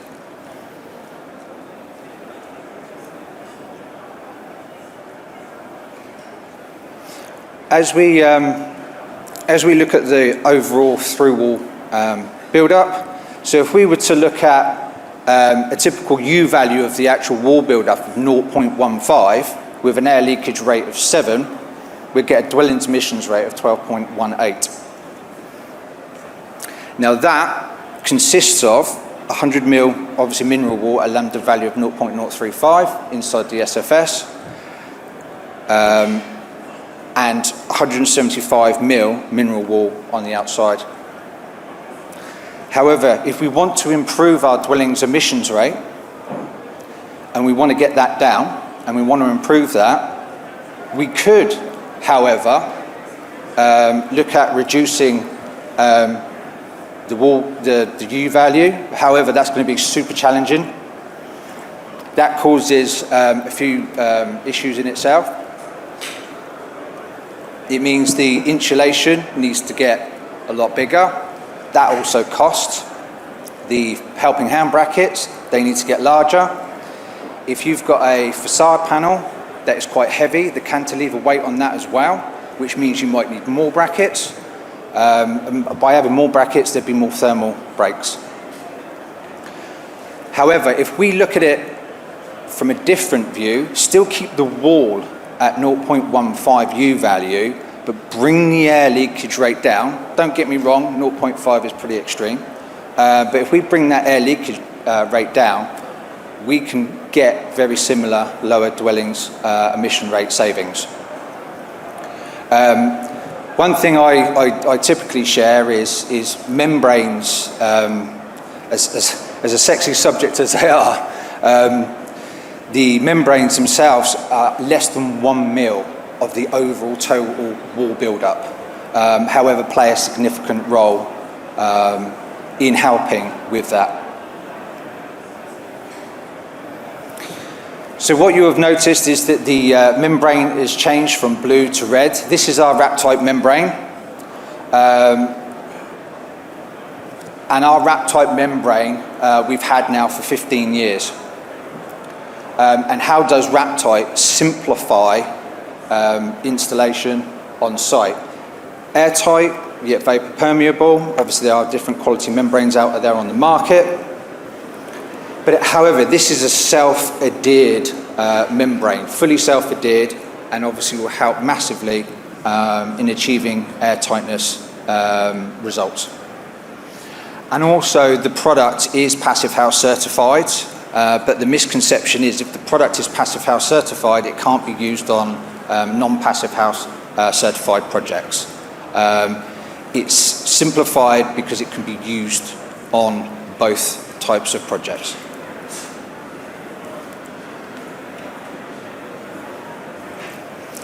So in regards to condensation side of things, so obviously your temperature gradient, obviously it's inside is going to be warm and the outside is going to be cooler. However, what you don't want to happen is you don't want to obviously those two lines to meet and obviously create a dew point, building up condensation within your building. Good news is Proctors do offer condensation risk analysis. There's two types of condensation risk that can be calculated. There's your traditional standard glazier method, which basically measures from the inside to the out. That can be done within a couple of hours. And then we also offer a WUFI calculation, which is more detailed in regards to, it measures from the inside to out and outside to in. There's a lot more detail involved in that. And Proctors will obviously offer that service, providing obviously it's our membrane within that wall build-up. Just looking on the cold side, obviously the wrap tight in the middle, which is obviously on the sheathing board. However, there's a black membrane on there as well that you may notice. Now you're probably wondering why is that there? The reason why that's there is for a few reasons. Sometimes when the cool air comes in between the actual insulation slabs, you can get some cold spots, and also Passive House prefer to have that on there as well as an additional way of achieving Passive House standards. And then obviously then on the inside, on the warm side, we know it as vapor control layer, VCL or AVCL, which is air and vapor control layer.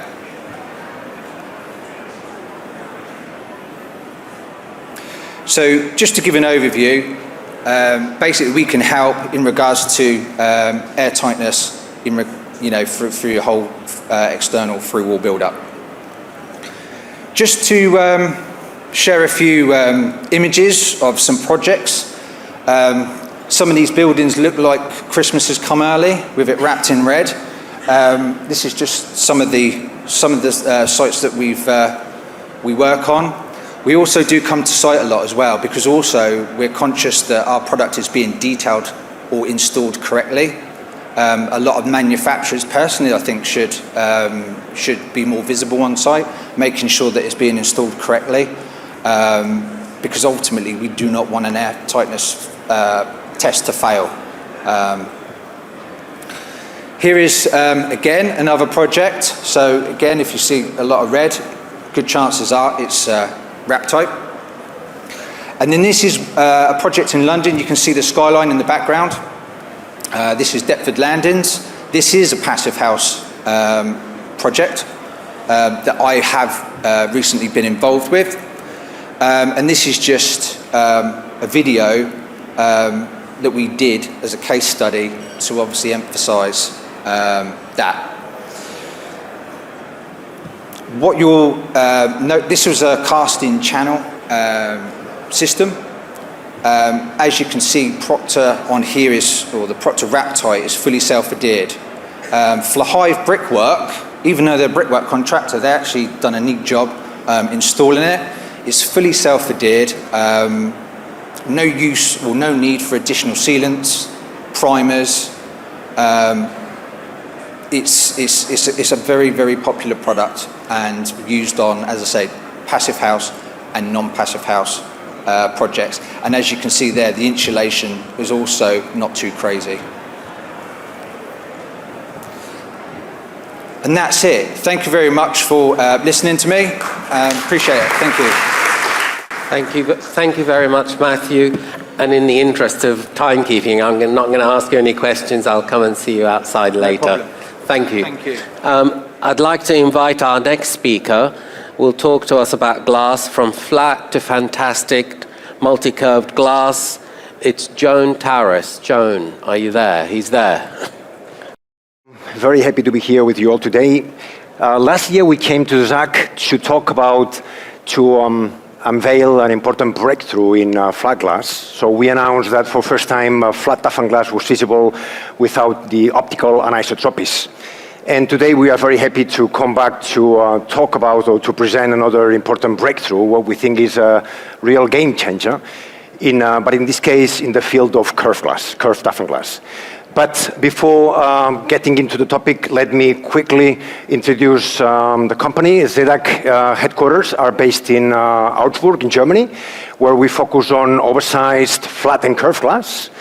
But we also have facilities in Italy, northern Italy, where we focalize on gravity bending, traditional bending, and chemical strengthening.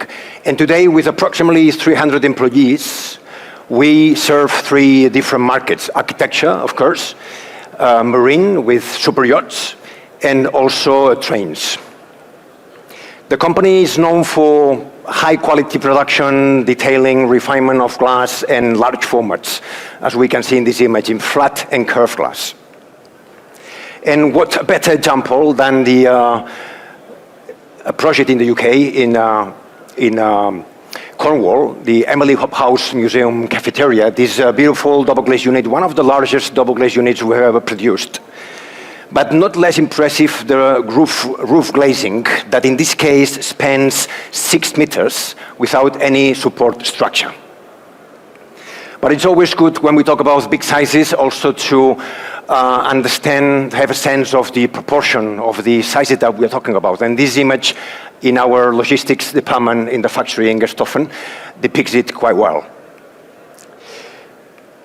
When we talk about, or when we think about complex glass geometries in facade, what a better example than the Elbphilharmonie facade, such an iconic building in Hamburg, designed by Herzog and de Meuron.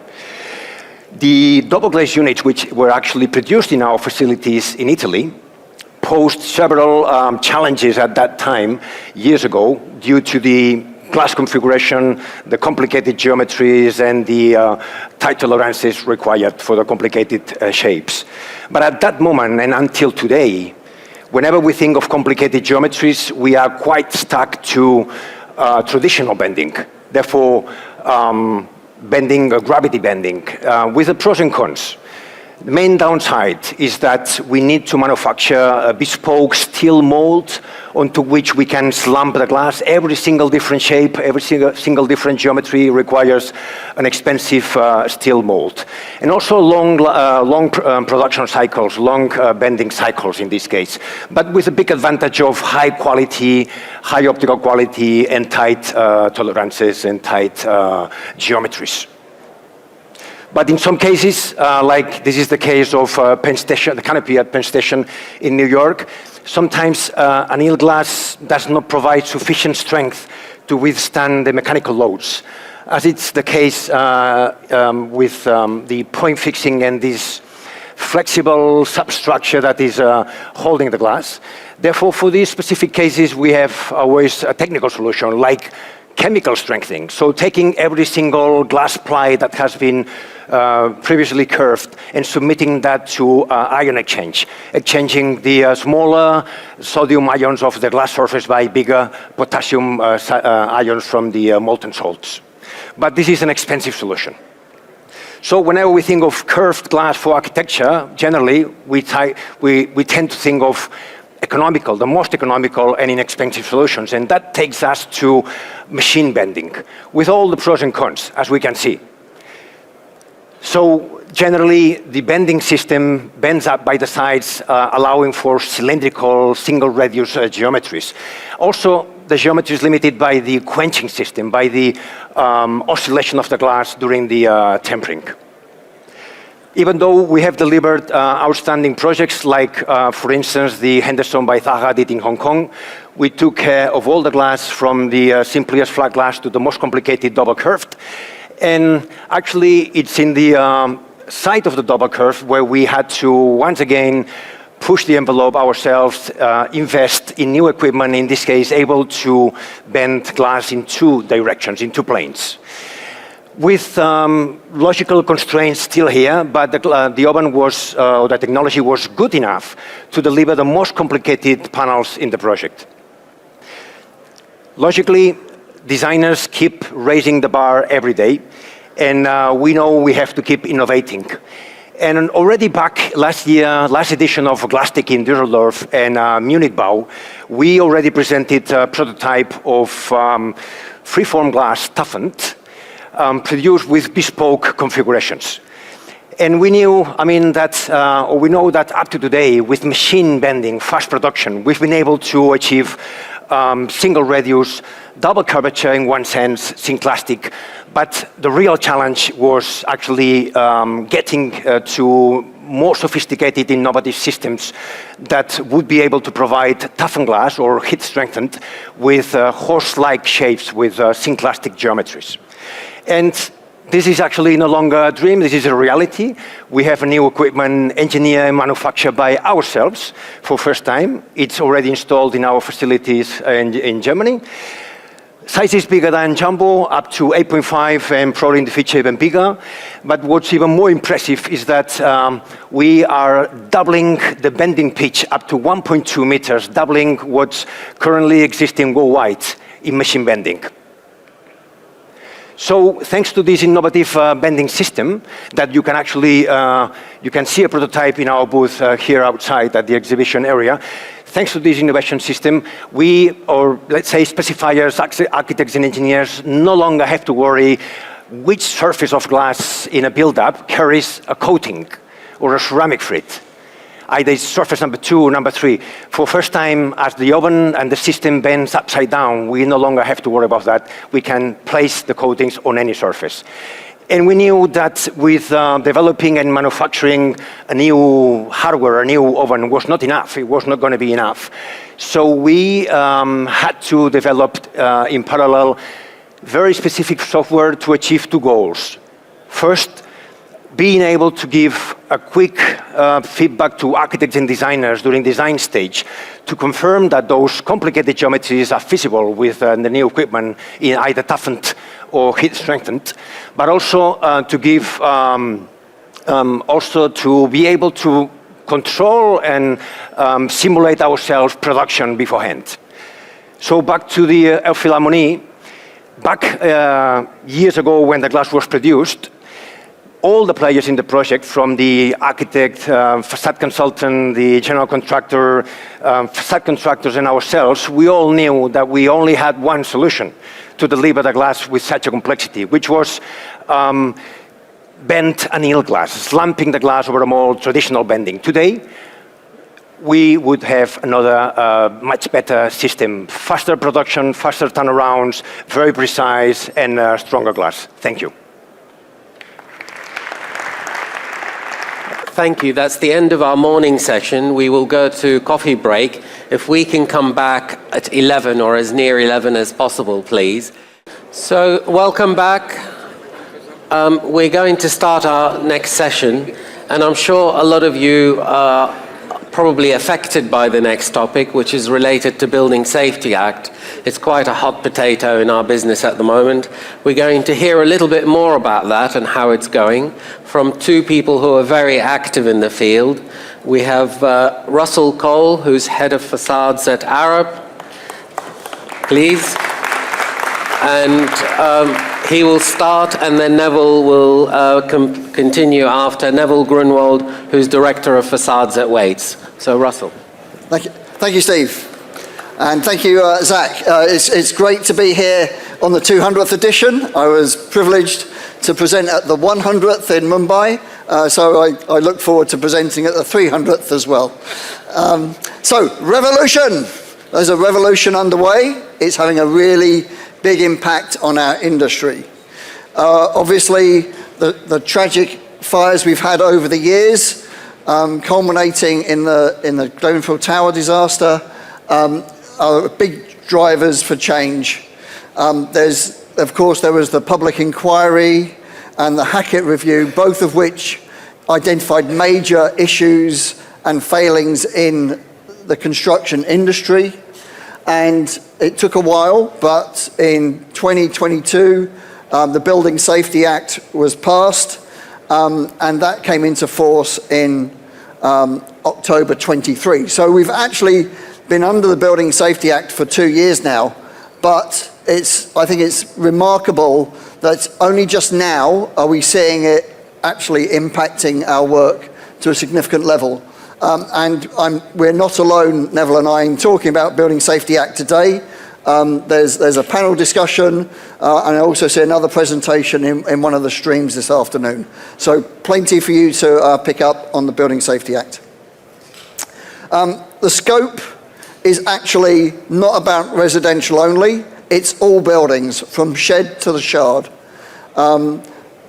Obviously, there's a lot of focus on high-risk buildings, but all buildings are under the Building Safety Act.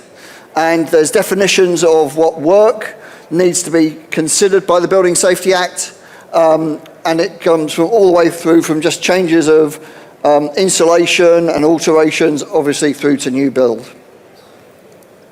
The Building Safety Act has created the Building Safety Regulator. That is under the Health and Safety Executive, which I think stresses the importance placed on building safety. They regulate higher risk buildings. They're around raising safety standards for all buildings, and also to help professionals in the industry improve their competence. An interesting development in the last few months is that this is going to gradually be handed over to the MHCLG. I haven't quite understood why that's happening, and it'll be interesting to see how that evolves. But it's a 2-year process, so it'll be very gradual. Hopefully, the BSR in itself will have time to get itself established and get its procedures sorted out, and we'll talk a bit about that in a second. Obviously, the Building Safety Act created these new duty holders. So obviously, clients are identified. There's particular duties for them, but we also have principal designer and principal contractor. Now, obviously, CDM also use the same terminology. A bit unhelpfully, we have the same role names. So we've ended up with BRPD and BRPC. And then once a building is completed in occupation, there's an accountable person And sometimes you need a principal accountable person as well. But all of these people have quite, significant duties. BRPD roles in particular are covered by regulations and competency requirements. There are courses around, in particular the RIBA training has been identified as a major source of where to go there. But you can see there the duties around the compliance with all of the various standards and requirements. And I did have a slide of dense text with all those on, but I've cut that out. Obviously, one of the biggest impacts is around the high-risk buildings. Now, these are over 18 metres tall, and they need to contain at least 2 residential units in them. Also covers care homes and hostels and hospitals, but not commercial buildings and not hotels. They have other mechanisms and measures for protecting against fire safety. And we're all grappling now, those who work in the residential sector, with the gateways. We have a Gateway 1, which is at town planning level, Gateway 2, which is needed to be cleared before you can start construction, and Gateway 3, which you need to clear before you can occupy the building. They all need to have change in construction control plans in place.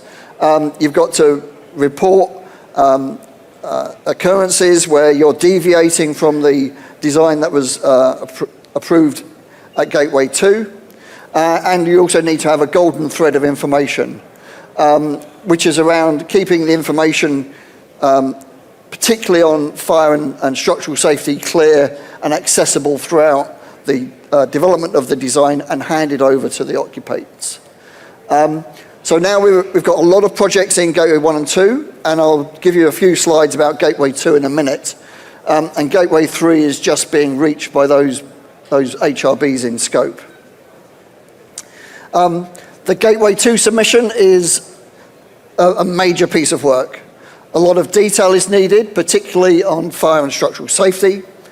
And there's a lot of other factors you need to include. And you can see in the table some of the other items you need to have around emergency files, construction control plans, change control plans, partial completion strategy, etc. So there's a lot of other paperwork that needs to go in apart from a resolved design. The BSR has been starting to issue some data, and I'll talk about 2 particular data packs that they've released, one from March and one from October. So back in March, they said that over the 18 months that they've been in operation, they had 2,108 applications, of which only about half of them had been decided. So there was a lot of, and decided doesn't mean approved.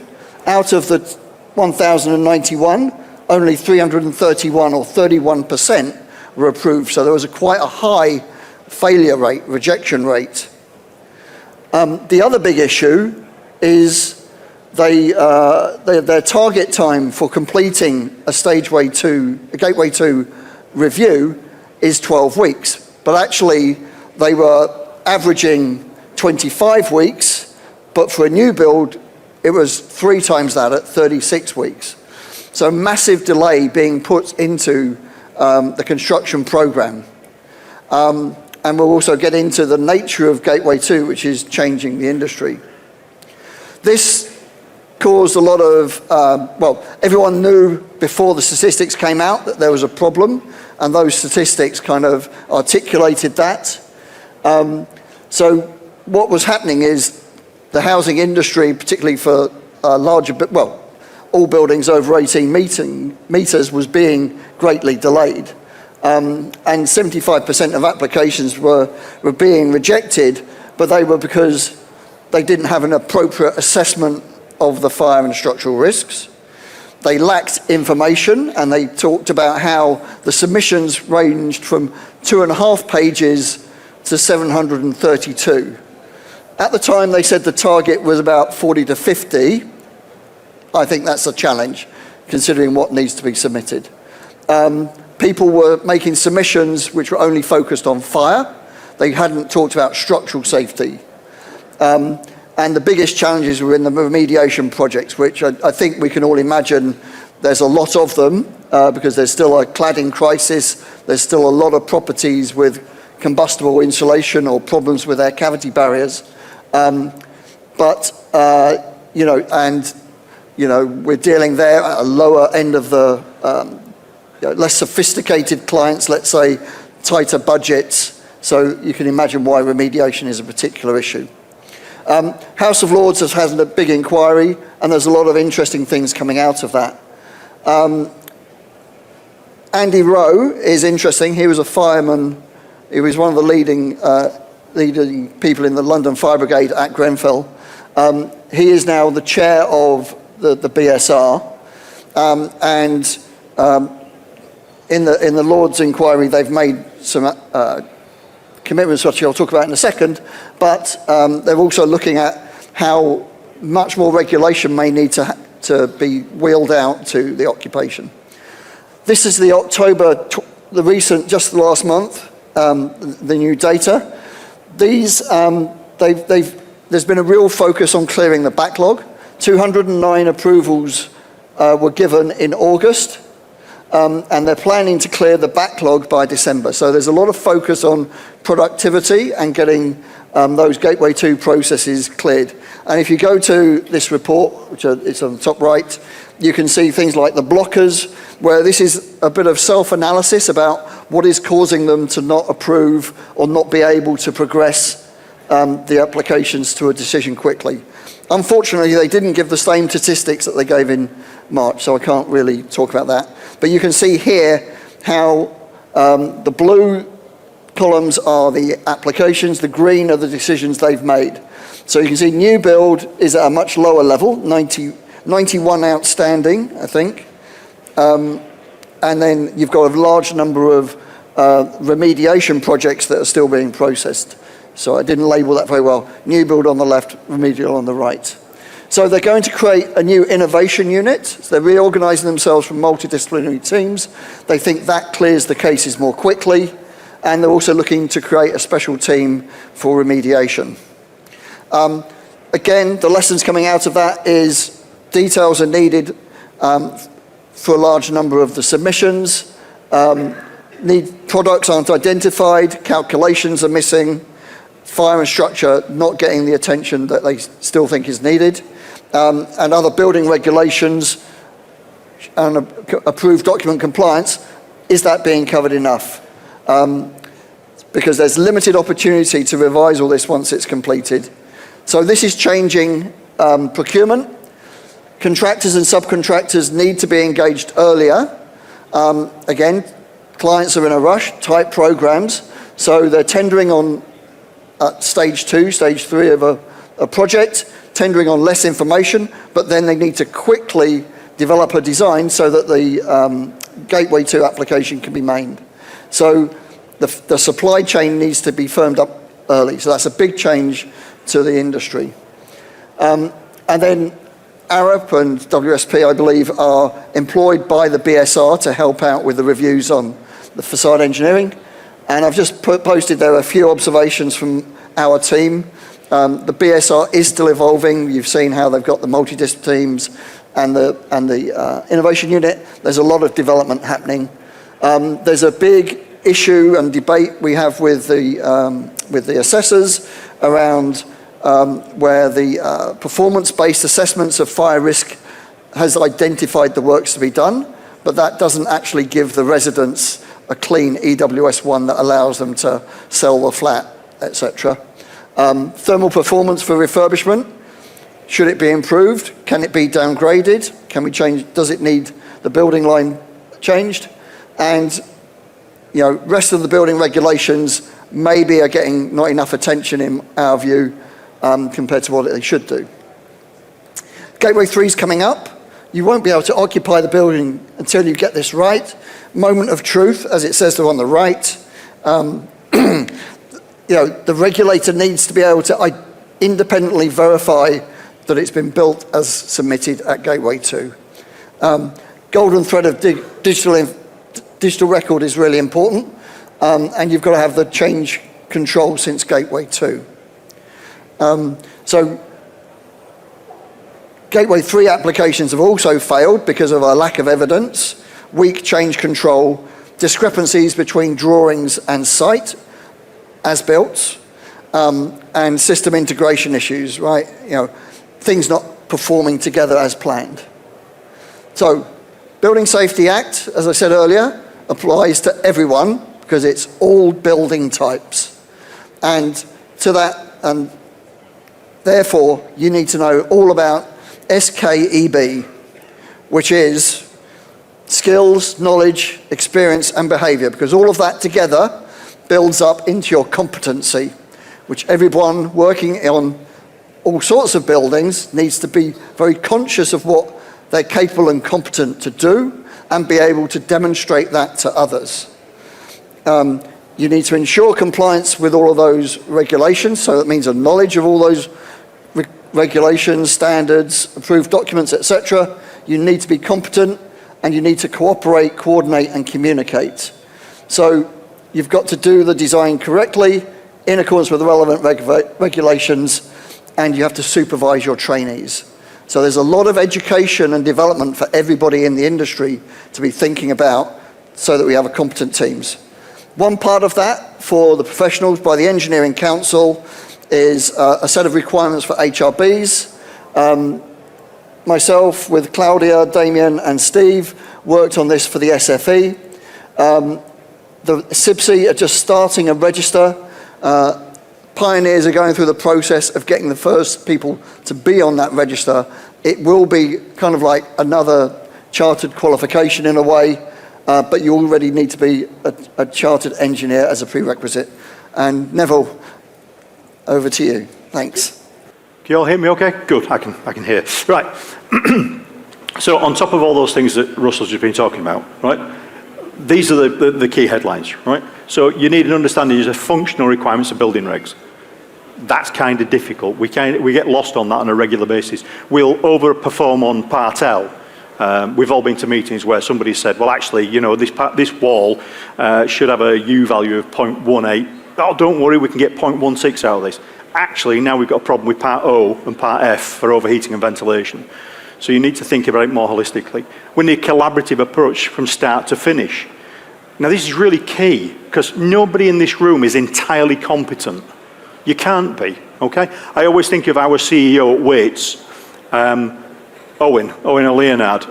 He's not capable of doing my job. He's not capable of doing a site manager's job. He's not capable of doing a design manager's job. But he is competent enough to know that he needs people around him that are doing health and safety, people that are doing QA and QC, people that are doing facades, people that are doing interiors and roofing. So all of this is part of your team, and you've got to have that collaborative approach, really key. And the Building Safety Act actually enforces that under legislation. We're going to need a higher level of quality assurance throughout. Now, if any of you have seen my posts on LinkedIn in recent weeks, you'll notice that I've actually been railing against tick box mentality. So when I'm talking about quality assurance, I mean something that actually adds value to you, to the main contractor, to the building safety regulator. So between us, we're not doing things for the sake of it, we're actually doing things to make sure that we've got a building that's safe, right? The Building Safety Act is not about building safely, it's about building safe buildings. Okay, it's about the safety of the people that are occupying them. As-built drawings, Russell touched on this. Between us, we must have opened up thousands of buildings, and I know that some of you here will have done exactly the same. And it is so rare that when we open up the building, it looks like the as-built drawings. What normally happens is the specialist subcontractor takes the drawings, and they go from construction issue, and with a few weeks, it goes to as-built. No, you've got several thousand people racing around a building site, changing their minds about what should and shouldn't be done, right? You've got people out there that have been in this 20 and 30 years doing what they've always done, and you'll always get what you always got. You need to stop that, and you need to start thinking about how we capture those as-builts. The competence, I'll touch on again in a moment. And above all, a changed mindset. I am not surprised by the number of people that say, I'm leaving the industry, it's too difficult now. It's too hard to work in this. the world has changed. It hasn't. 1984, the Building Act came in, and the building regulations have followed in hot pursuit with all the approved documents coming in behind them. What's happened is we've let buildings burn down, fall over, collapse, repeatedly proving that we're not listening to the legislation, we're not thinking about the functional requirements of building regs. So what do we need to do? We need to change our mindset. And that's really difficult. If we go back to Stephen Tanno's comments at the start about where the money's going and the fact that the world is really hard financially for you, for me to stand here and say, I want you to do more, you're going to go, that's fine, Nev, but where's the cash? Well, here's a question. Where's the cash to fix all the errors that you could have wrung out in estimating and design, right? We seem to find the cash once it's on site. How about we don't get it wrong and we get it right from the start? We'd save ourselves a fortune. Right, okay. Now, under the Act, now you all have personal liability that you didn't have before, right? The Grenfell disaster is probably going to result in a lot of £1,000 fines and some slapped wrists.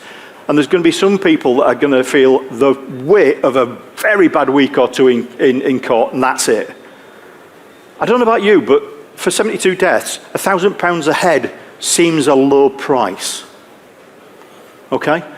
Now, unlimited fines and or up to 2 years in prison for you personally, for your part in any error, right? Which includes provision of false and misleading information. We don't do that, Nev. I'll tell you what, go back and look at particularly the manufacturers, the distributors, and the specialist subcontractors in this room. Go back and look at your specifications that you're writing through MBS, your BBA, BDA, keyword certificates, and your fire test certificates. See if you can get them to align. I've got 24 live certificates that don't. I'm not going to name and shame companies here, but I'm telling you now, we're all at risk of failing on that. And the liability relating to construction products, we've got to make sure we're using the right thing in the right way. We're back to really simple building regs. We want competent people using the right product on the right building. It's not hard, but we make it hard. And then competence. Well, competence is pushed in at Section 35 of the Building Safety Act, Part 3, but also in the building regs. Okay? Now, by competence, we go back to exactly what Russell said. It's skills, knowledge, experience, and behaviours. Now, it's really difficult. Your skills are basically show me what you can do. That's your job description. That's probably your skills, right? There are a few legal requirements that if you want to go and find them in BS 8670 or PAS 8671 and 8672, they're there. The legal requirements for what you should be doing are there. Okay? On top of that, you've got to start thinking about your knowledge. Now, it's really difficult for you to have a certificate in everything you do. Right, okay, so do you have appropriate training? That might be manufacturer training. And I don't mean a CPD that's some sort of REBA-approved sales pitch. I'm talking about real granular stuff that talks about how we're going to manufacture. Right? Your experience, show what you've been working on, what kind of products you've been working on, and then your behaviours. We need people that are actually going to do the right thing. So the Building Safety Act, it says that we've got to set standards for this competence. So how the hell do we do that, right? We've got subcontractors on site that have got CSCS card, which is a skills card, not competence, right? That's fine, but what about all the other positions, the design, the procurement, the manufacture, before we get to installation? Because far too often we immediately go, don't worry, we've got a training card for the guys on site. Yeah, but if we bought it wrong, if we sold it wrong, if we procured it wrong, it'll be wrong on the building. We can have fantastic people fitting things, and all they'll do is fit it wrong. So what we're trying to do, and you see the JCI logo up in the top right-hand corner, the IST at the bottom there, is we're now looking at sales, estimating, design, procurement, manufacturing, commercial, site we're already working on, project leads. And we're looking at how we write these standards. And we're going to be asking anybody that's in this room, any stakeholder at all, from any strata to get involved and help us write standards that actually reflect what we do and what we should do. And we've been basing this on Bloom's taxonomy. apologies, a little blurred there. But we've got everything from a simple trainee at level 1 all the way through to an expert at level 6, right? Now, for my job, I kind of level out at a level 5, right? I'm evaluating what's going on. I'm not a structural engineer, right? I'm not a thermal engineer. I'm not an acoustic engineer. But you've got to know where you sit. It looks difficult, but if you start thinking about your home life, and I said, well, where are you at with cooking? More than likely, you'll be able to pick out where you are on that wheel, like that. And that's what we tried to do. We're trying to get it so every standard goes back to Bloom's taxonomy. So we start with a trainee, and we go right through to an expert. And we use that to inform these standards that we're writing for your competence, for our competence, for my competence. So for the knowledge part, quick pitch. The IAST have helped us write an exam that will check the baseline knowledge of your staff, right? And it will give you a pass or a fail. It'll give you a score out of 100 for every product that you're tested on. So you can start thinking about ending up with, there you go, you get a score sheet like that. So you get an understanding of where you need targeted training. We're back to money, right? We're going to get people competent in the things they do, not the things that they don't. Your competence is going to be appropriate for the work you do. So you would get a score like that from the baseline competency assessment, knowledge assessment. And the people that have helped write this are Asghar Chugley from Skanska, Camille Destrez from BB7, Olivier Laguerre from Dobler, and Simone Stanini from Sealy. They're in this room today, right? If you see them, give them a big clap, give them a handshake, a pat on the back. These 4 really knocked it out of the park. Between them, they've come up with 1,250 questions for this exam. I'm moving very quickly now because I've got no time. So, when you're starting to think about your competence, before you do something, that you have a legal requirement to make sure that you don't overstep your competence. So if somebody asks you to do something, pause, consider your competence, and then react accordingly. Accordingly might be you say no, right? It's a responsible no. Say it, right? If you don't know, don't worry about it. I've touched on this already, so I'll skip over this quickly. There are parts of the Act that put on you a legal responsibility to behave in a competent manner and do the right thing. Get involved with the Building Safety Act. Get involved with the JCI. They're here for you. I'm back to Russell. Yeah, so as mentioned, whole industry impacts, building safety regulator is evolving. Watch that space. Listen to the developments. Follow the news. Everyone needs to get to grips with Gateway 2 and Gateway 3. Procurement is changing, so be ready for that change. But be mindful of your roles on projects.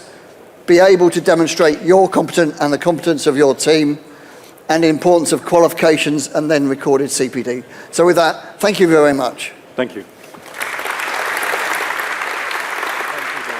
Thank you, Russell. Thank you, Neville. No questions, just to save time. Now, the next presentation is actually the Schüco presentation, which I'm doing with was supposed to be doing with my colleague Dan. Are you there, Dan? Dan, unfortunately, was here. I can't see him, but he has a very bad throat, so he's not able to speak. I'm going to do my best to cover his part as well. If I can get my presentation on screen, I can start. Okay, so Dan, unfortunately, as I said, is not able to speak. I'll do my very best to cover his part. So, the Value Up initiative is something that Schüco developed in response to what we have seen happening in the market. It's partially driven by the state of the market right now and the fact that there's more refurbishment work than new builds and the desire to reduce carbon in our building sector, and also the financial pressure that a lot of our projects are under. So people are being asked to do more with less.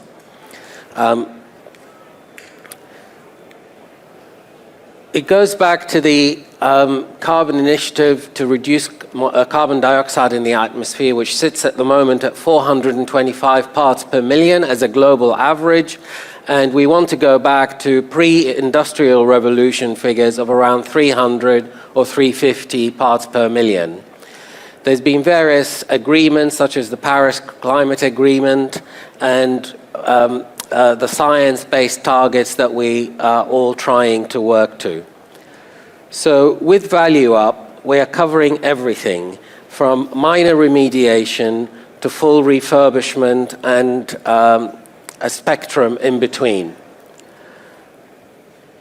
The CWCT have a guidance note on remediation and refurbishment, and it's going to be released soon. We can't go into that level of detail here, but some risks to consider. Available funds, sustainability goals, and what data is available.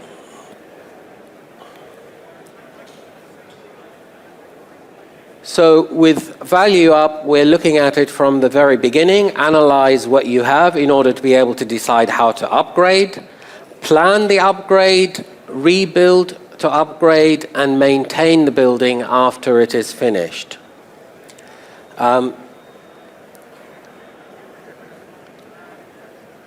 So, as you know, we at Schüco have launched all of our different grades of carbon, from standard carbon at roughly 4 kilos of carbon per kilo of aluminium to the ultra-low carbon, which we have used on several projects with 75% recycled content and less than 2 kilos of carbon per kilo of aluminium. But we're also about to release on the market a 100% recycled or a near 100% recycled grade. And all of this works hand in hand with the Value Up proposition, because you have to look at that whole gambit of how much you retain, what you retain, and plan the process very carefully. So that is the kind of holistic way in which we are looking at it, from the planning of the process to looking at the carbon content and making the right decisions on the process. As always, it starts with a survey, and the survey currently is available in Germany, and it will be launched in UK once we can find somebody to fly the drone. The drone is able to survey a building of a decent size in double quick time, and it's also doing virtually measurements. It's almost like a measured survey, if you like, of the outside of the building. From that drone, you're getting, as well as the thermal imaging pictures, in 37 minutes, you are getting accurate data on sizes, on building tolerances, joint sizes, window dimensions, and so on. That's all recorded in double quick time, and here it's even telling you how much the facade is deviating in plan. This is then able to be fed directly into our Schüco software, and it provides a very fast ability to work up an estimation for the project, depending on what level of remediation you're doing, and it also able to give you from that very quickly the carbon calculations for your fenestration, and it will also generate the digital twin. So all of that is happening in real time, in double quick time.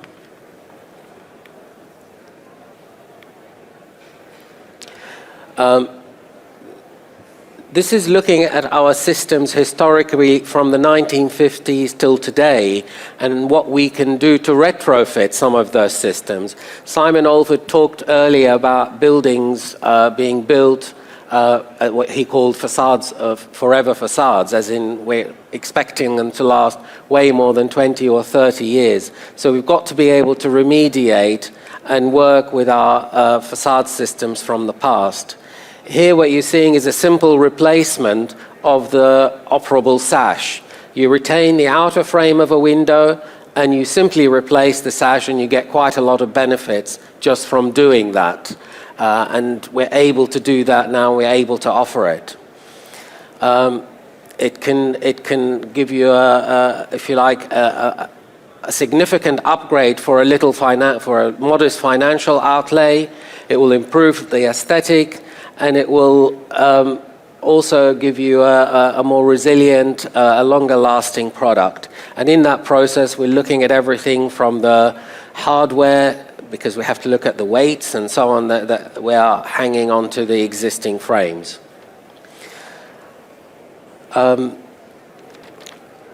So these types of renovations are also available where you can essentially take out and partially mill the outer frame, insert a new frame in there with better insulation and new vents added.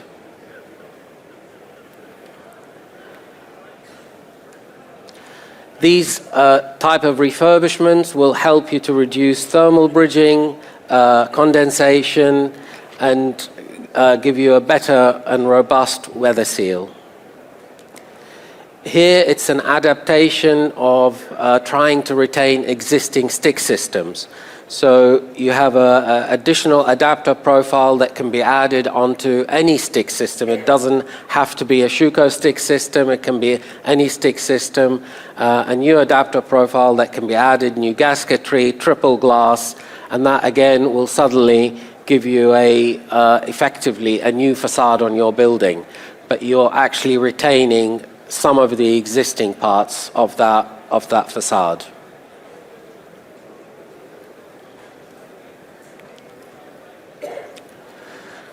Again, several considerations to worry about in this process, and this is part of the work that we're able to provide and give at early stage, at the planning stage. And then we can tailor added to that additional features such as external guarding, Juliet balconies or sun shading, external sun shading, and so on. Here it's effectively an overcladding solution where you retain an old facade but you overclad it and you do a window replacement as part of that process.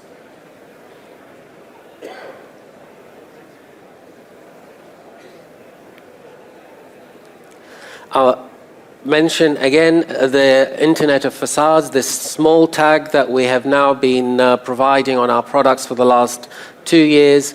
It helps so much in the golden thread process of retaining project data and in providing effectively an O&M manual at the end of the project in a digital format.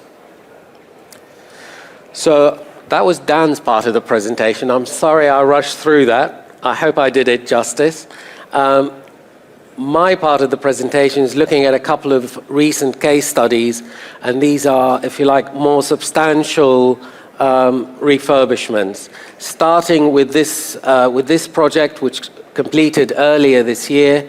I'm obviously speaking on behalf of the whole project team because some of the content here is coming from them. So thank you to all of the project participants that you see on the list. The site, it's in Angel, right on the crossroads. I think Simon Allford talked earlier about this building here, which is an AHMM building, and they've been commissioned to redevelop that site as well. Some of you will be familiar with it. It's a building that sits on a fairly busy intersection in Angel. It's at a prominent crossroads. The last incarnation of the building was from the mid-80s. It was a mishmash of linear blocks with a small floor plate and lots of mansard roofs. At ground level, there was a courtyard, but I worked near there for at least 2 or 3 years, and I never knew about this courtyard. So the courtyard was never really used by the public, and essentially it was a wasted space. To the southeast corner, there was a pub.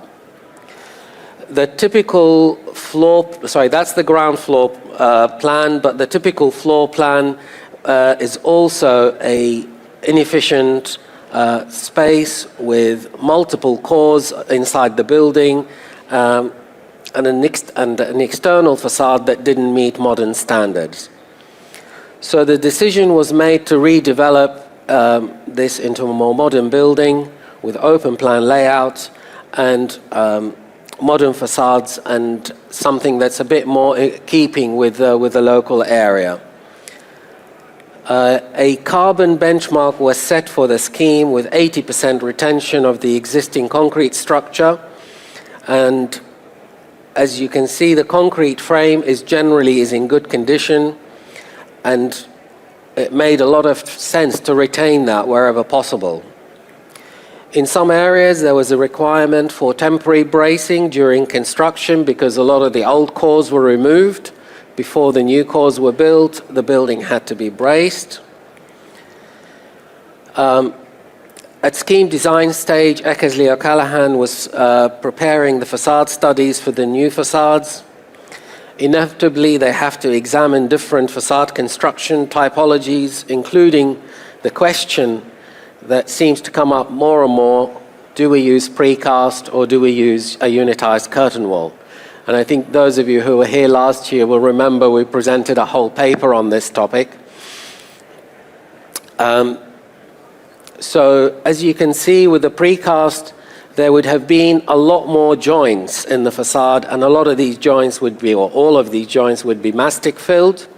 The brackets were deemed to be more complex, and also the weight was deemed to be a disadvantage. So in the end, what we regard as common sense prevailed.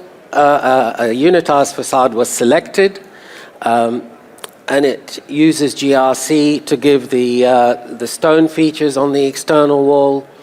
It offered a lot more advantages in this case than the precast option.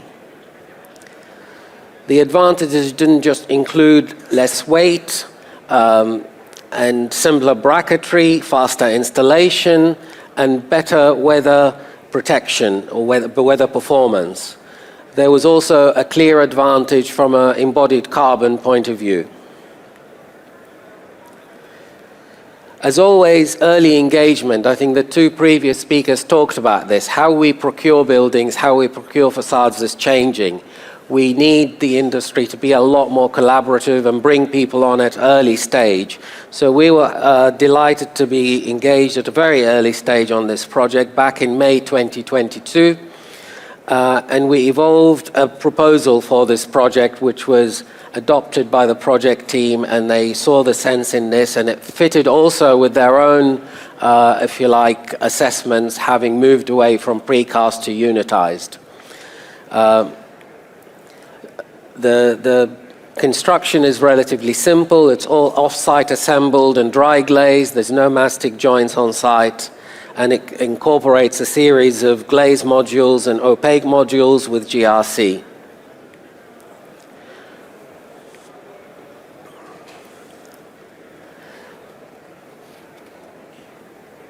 The project was moving very fast, and very soon after this time, FKN was brought onto the project under PCSA agreement. They adopted the unitized solution and partnered with Fiber Beton to procure the GRC. This was a key feature for architectural intent, that they met this as well. So the Fiber Beton did a lot of trials on this. Our engineering team in Germany worked very close with FKN to develop all the different typologies, the different modules, working up the profiles, calculating the performance, and verify the design in order to enable a contract with a fixed price to be signed. The team went on to extrude the necessary new profiles, generate the assembly drawings, do the carbon calculations, and then a full-scale mock-up was built by FKN at their facility. Fiber Beton was again involved and provided lots of different pieces to satisfy the architect that they could meet all their design intent.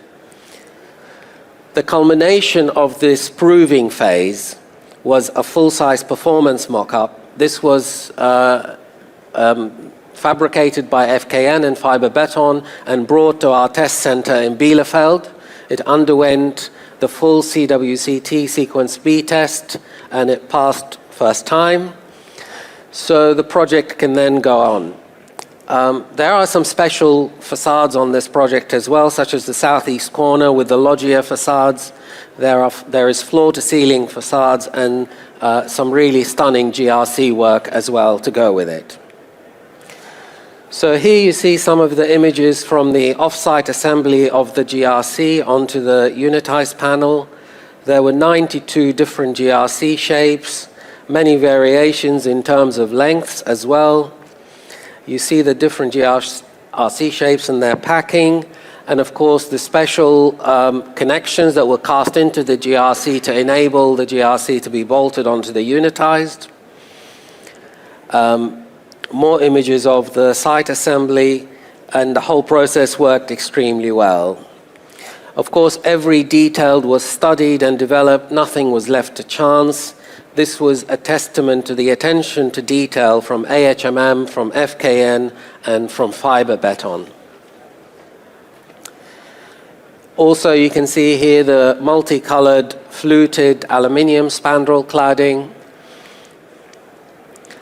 And this image shows you some site pictures, and also the plan on the right-hand side.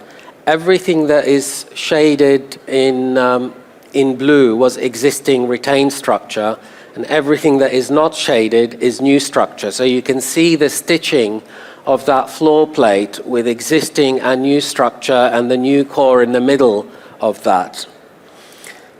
This was a challenge, of course, and I know from FKN that the facade line had to be changed, I think once or twice during the design development to make sure that it worked with the new and the existing structure. Another challenge was the sequencing of the installation, which had to follow the sequencing of the pouring of the new concrete.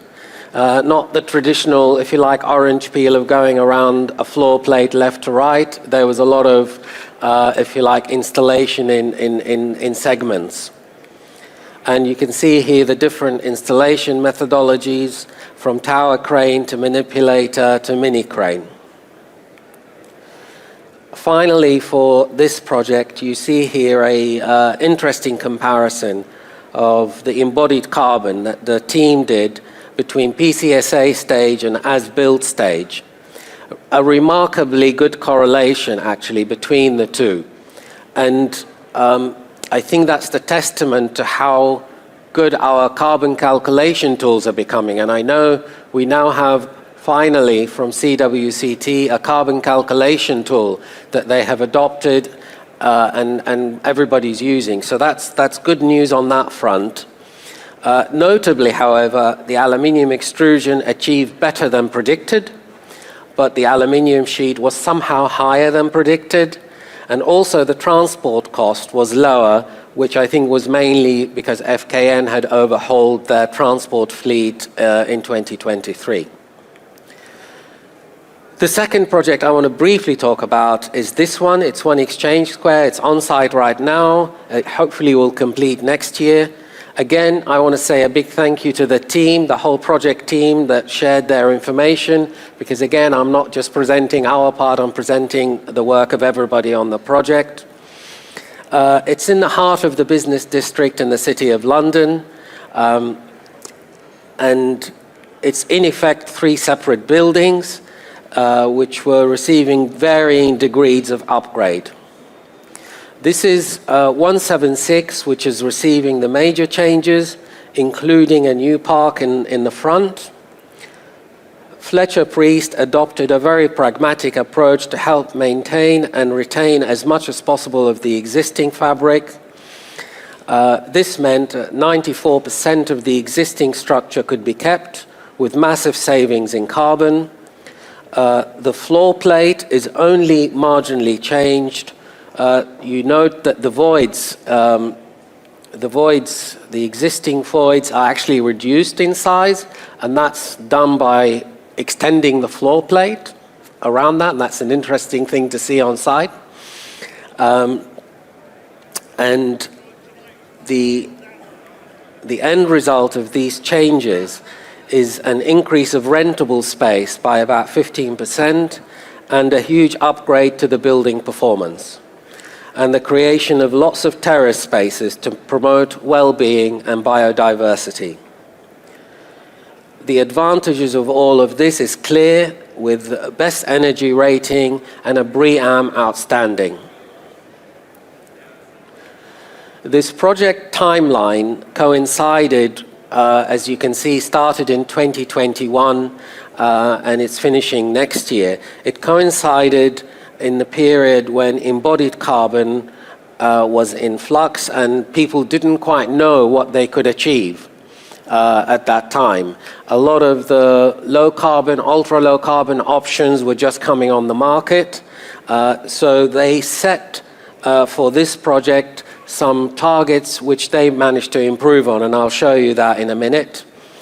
So again, working on this project with Eckersley O'Callaghan, I mentioned to Damien earlier, we seem to do a fair bit with Eckersley at the moment, which is good. The collaboration's very good, and we looked at trying to retain, reuse, and recycle as much as possible. So the retention in this case is the existing stone cladding, which has been effectively just repainted and rehung on the building. And it's changed color through a process which just adds a final finish onto the stone. The reuse was in terms of reusing the existing strong back windows, and here Multiplex deserve a lot of credit for how much work they did to prove this. I think we heard several times, when you retain structure and try to reuse it, where does the responsibility sit, final responsibility sit? And Multiplex was very good at bringing people on board that did the investigation into the existing strong back, what condition it's in. Together with Eckersley, they designed improvements to the strong back without having to take it out, strengthen it to carry the extra weights from what will inevitably be heavier windows, because all the windows are now triple glazed. And this work meant that repurposing the existing facade was a realistic target. So credit to all the team that worked on that. And that's more and more the kind of collaboration we want to see if we're going to work on retaining existing buildings and developing them and being able to offer a final warranty to an end user or an end owner. The recycle part of the strategy was delivered through the reuse of high recycled post-consumer scrap in the new aluminium, both in extrusion and sheet aluminium. And again, early in 2021, we got engaged with the team developing design proposals for this, especially for the unitized elements, but also for the window replacement work that went on the site. I have to give credit also here to OAG, who did all the windows and the stick work on this job. Absolutely fantastic. I was on site, and it's absolutely fantastic work. And sorry to Staticus as well for the unitized. I mentioned the carbon targets. So initially, they started with what they called their minimum target in 2021. As the process of availability of low carbon materials was becoming an option, they adjusted to an aspirational target. And right now the project is not finished, but our current calculations are showing that we are even improving on the aspirational target. So to finish my presentation, wrap it up with a couple of other examples. I'm not going to talk about these in details. I'm just going to put one image on screen just to show the volume of refurbishment work and the scale of some of these refurbishment projects. This is a project on a monumental scale. It's absolutely 15 years in the making from initial planning. It was delivered again earlier this year with a humongous cost. I don't actually know the cost, but it's in billions rather than hundreds of millions. But that is preserving these buildings. Talk about forever buildings. That's preserving buildings, hopefully for another 100 or 150 years. And again here in Chelsea and London, we were involved in this project where they actually were not required by planning to retain this building. It was an active decision by the project team, the developer, the architect, to retain that building because it adds character, adds another dimension to the whole development. So that gives, if you like, a further incentive for people to retain existing structures. And finally, this building, which again Simon Allford mentioned this morning, has been brought back to life and updated, hopefully for another 50 or 100 years. Thank you. So our next presentation is entitled People, Place, Purpose and Poetry. What a lovely title. And Francine Houben, I hope I pronounced correctly. Francine Houben, who's founding partner and creative director at Mecanoo, will take us through that wonderful theme. Thank you. Is this my voice or? Oh yeah, I always make a picture of my audience, so just for, I will do that also here. And it's a pleasure to be here in London. My speech is a little bit different than all the speeches I heard today. And I was wondering, are there also architects in the audience? Or is it more technically people? Get them to put their hand up. Yeah. Ask them, who are more the technical people of making facades? Is most of you? Okay. I wanted to, because you told me I could tell whatever I wanted, so I thought, let's focus in a more holistic way. And I call it People, Place, Purpose, Poetry. It's my last book. Because we make, as Mecanoo, public buildings all over the world, also here in the UK. And they're all different because of people, place, purpose, and poetry. So we're also very human-focused. We really try to understand what is the local identity, but also the local climate. The purpose, also as you mentioned this morning, is often changing. So be prepared for changes. And don't forget about the poetry. I'm from the Netherlands. This is what I call my symphony orchestra. We are kind of 130 people, architecture, urbanism, landscape, mobility, interior. More and more listed buildings also and transformations. I'm the founding partner. I started when I was still a student, so I'm a startup. And also this morning, somebody was talking about Mies van der Rohe. We did a transformation of this Mies van der Rohe building, Martin Luther King Memorial Library in Washington, D.C. And of course, there's also a lot about the facade, but there's more holistic things. So it was designed, opened in 1972. Mies van der Rohe had passed away, and Martin Luther King, of course, also passed away. But it was named after him, but it was never designed for him. And we had to make it the library of the future. This is, at that zeitgeist, how this library, it was already a library, was designed. But it looked more like a lobby of a commercial building. So do you like to enter this building as a small kid going to a library? And it was full of homeless people sitting in the Mies van der Rohe chairs, what was kind of special for me. Also in those buildings, you always used the elevator, there was daylight, was in a way for the books but not for the people. The stairs were horrible, you felt very unsafe. So we changed the building and making new stairs in it to make a journey of learning as a symbol, but also to make a more healthy and a more social building out of it. We even made a children's library, of course, in the building, and introduced even a slide going down from the children's library to the ground floor. Or even making the building was not loved, but I really saw so much potential in this building. So we even made one big void in it to create a grand reading room. And this is how many of these, this is of course in the United States, but maybe a little bit similar to the UK sometimes. This is how the roof looked like, mechanical penthouse they call it. And we changed it. So we made a green roof, we made a destination with an auditorium on top of the building. It's good for the people, for the flow of people. It becomes a destination. It's good for the heat stress of the building and the biodiversity.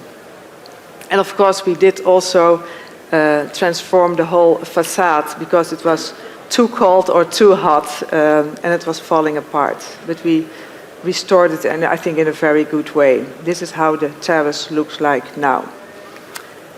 It brings me, so I decided to talk about just one building today, to give you a holistic view. And it's this building. It's the Central Bank of the Netherlands, de Nederlandse Bank. And it has a long history. It was designed in the 60s. And why I also showed you the building of Mies van der Rohe, he was inspired at that time by Mies van der Rohe. So it was this very kind of American horizontal building with a tower on top of it, standing on top of it. And it was, this was when the opening was there. It was a very transparent building. It's where you have to realize all the gold and the money, 1/3 of all our gold is in that building. So it has an enormous, I don't know the word, kluis, where you store all the money. What's the word for that? Vault, yeah. It has an enormous vault in the building. And, but now, what happened, of course? The whole facade is leaking, it's falling apart. They added, I think, around 2000 an extra tower to it, this circular one. And the building was very much hated, even hated by the whole population of Amsterdam. Because of all the gold in it, it was very gated, there was always policemen around it to protect the money. And it was, this was the top floor with a lot of mechanical equipment, also not functioning anymore, but at the same time with an amazing view of the inner city, because this is in the inner city of Amsterdam. And it has a history. This was the place, if you look very well to these pictures, where there was what I would call a kind of people's palace, what was showing, almost like your Crystal Palace here in London, showing culture, but also new technology at that time. It did burn down in the 20s, and that was a big drama in the city. And people always liked, oh, I would love to have this People's Palace, this Crystal Palace back in Amsterdam. It never happened, and this, at this point, was in the urban setting. It's really where still the canals of Amsterdam are there. Was decided to bring this central bank. This was the dream what people still had in their mind. Can you bring back, when I started to design this building, to transform it, hey, we would love to, again, demolish the building and put back this building. But of course that was not possible. It was the Palace of Industry, they called it.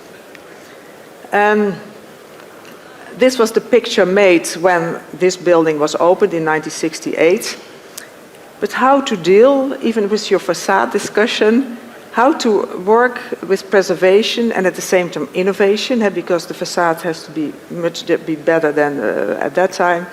How to deal with a mid-century modern building. This is the picture we try to make again. This is with the king of the Netherlands and the boss of the central bank. And of course, it's also very much, I want to say, with teamwork. Because it's not just a technical solution. We really want to make an example of how you can change such a building also in a social way. Also, what is interesting, we took away this tower, and the tower was put in pieces when it was built. So we did demount it again in pieces, brought it back with electrical boats through the canals to an industry hall in just out of Amsterdam. And these, here you can see the demounting.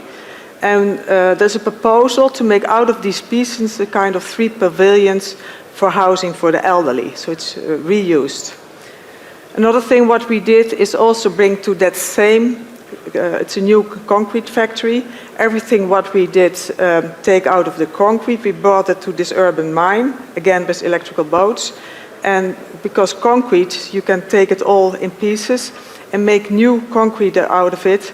And that new concrete we use partly in our own building and partly in affordable housing in Amsterdam. So thinking in that not just wood is now the future, but there is also concrete is really changing the world, how you can do that in a much better way. This is about the urban context. As I told you, here you see the canal structure of Amsterdam, and it was in the canal structure. And I was thinking, hey, how can I connect this green system and water system much better to the building? Because this, as I told you, was the building. It was what they call Frederiks Square. And I said, and the entrance was, oh, now I have to find out this. Where was the entrance? The entrance was here. Let me see, this is new for me. Oh, no, I do something wrong. Wait. It's this one, eh? I don't know how to do this still. Yeah, this. Here was the entrance on the west side. But I thought, you know, if I want to make out of this building much more a people's palace, why I don't make the entrance exactly here in the middle and change Frederiks Square into Frederiks Park, so that the park, so it feels that it becomes a people's palace, making it also more accessible and not as this enclosed introvert building, and change it and make the entrance there. So this is what we did. It's exactly the place where the vault was, and we went through the vault. The vault is very big, 60 meters long and 3 stories high, but it goes into the depth. So this is the ground floor, and then 2 floors deep was the vault. So we made, and that's not easy, such a vault for all this gold had a lot of concrete and steel. So we made the most secret part of the building, because there are also many secret stories about this building. We make it the most public one. So what we did, this whole zone of this horizontal building, we made it all public. So we introduced new security zones. That the security zones is behind the red line here. Let me see again. Yes, here. That's where we made exhibitions. What is economy? What is the central bank? What is the history of this building? What is the future of this building? There's now many classes coming here every day who get excursions. We also, what we did, as you can see, we painted, or not, it's not paint, it's a special material, make that whole volume, this huge volume, gold on the outside. So even if you pass by with children, hey, here was the gold of the Netherlands. Because in a way it was hidden, but now we showcase it. Here you can see what we did. We also made a whole void around that vault. A void around the vault, is that good English? So to really showcase that. So this is all the public area where everybody can go. So if you go to Amsterdam, you can go here. There's all kind of exhibitions, as I explained to you. And also, they're on the both end of this building are, like here, like auditoria. This is more a kind of academic auditorium, had to have a lot of lectures. But also, for me, talking about poetry also has to deal with storytelling. It's not just about this palace, this people's palace, but also before the euro, we had beautiful Dutch money. Very strong graphics. So if you look at details in our building, we are still linking to the Dutch money graphics. So if you see the patterns on the chairs we designed, it's the gulden. This is still the public area. On the left-hand side, you see the golden wall. It has they also have an amazing collection of art. And they said, yeah, this is public money. We should show these paintings, not just in our office spaces. They also still have paintings in the offices for staff. But this here we showcase what we want to show to the public and share it. It's not like a museum climatized, but you know, we want to showcase it. Also what we wanted to do, so maybe as you know, we did many libraries, like the Library of Birmingham, for instance. I wanted to create a space where everybody can meet each other. This is in the zone, what is still not a safety zone, a security zone. The security zone starts on the right-hand side. So there's a lot of people sitting there nowadays. This is the place where there used to be this circular tower. We made it a garden. It's enclosed, almost like in a cloister. and you can open and close it from street side where it used to be on the west side, the original entrance. And you can add, again, about biodiversity, about heat stress, dealing with water. And here on this picture you can see the volume we did add is this part. This part we did add to the building. And why did we add this? Because, as I told you, it's a very horizontal building. It's 2,500 people working here, so that's a lot. And what we wanted to create, also a walkable building. So 50% of staff works in the horizontal part, 50% works in the tower. And there's 2 floors going down in this building, not just this exhibition area, what I told you, but also parking and bike storage. There will be a lot of bike storage in Amsterdam. So people can walk this whole horizontal part, because then they see each other. Because vertical building, you know, one floor doesn't talk to each other. Yeah, and this is, people really use the stairs, and of course there are elevators also. But it's also your town hall meeting. So this was in January, the New Year's speech, the town hall speech of the president of the bank. He gave it here and everybody was standing there. It was very emotional for me to see all these people. Also what you can see, as I told you, we added this volume. On the left-hand side you see the garden.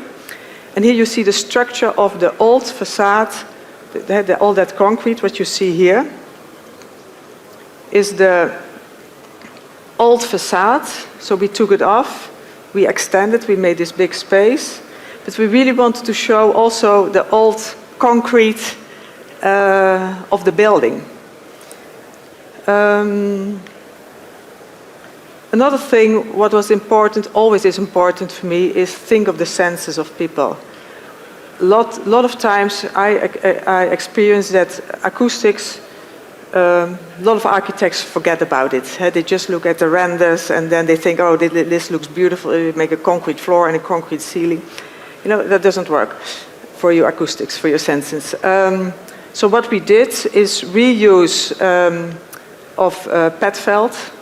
Is that an English word? You know, of recycled water bottles, made kind of felt out of it, and give it colors. Because if you know, old museum always had colored walls. And as I told you, this bank has a beautiful art collection. And we used it also to select what pictures, what paintings, the beautiful paintings, to hang on them. And again, this color scheme, I just wanted to show you, this was the Dutch money before the euro. We also did use it. It's kind of this poetry, storytelling. We used it in, you know, little elements. For instance, this is the wall with all the presidents of the central bank.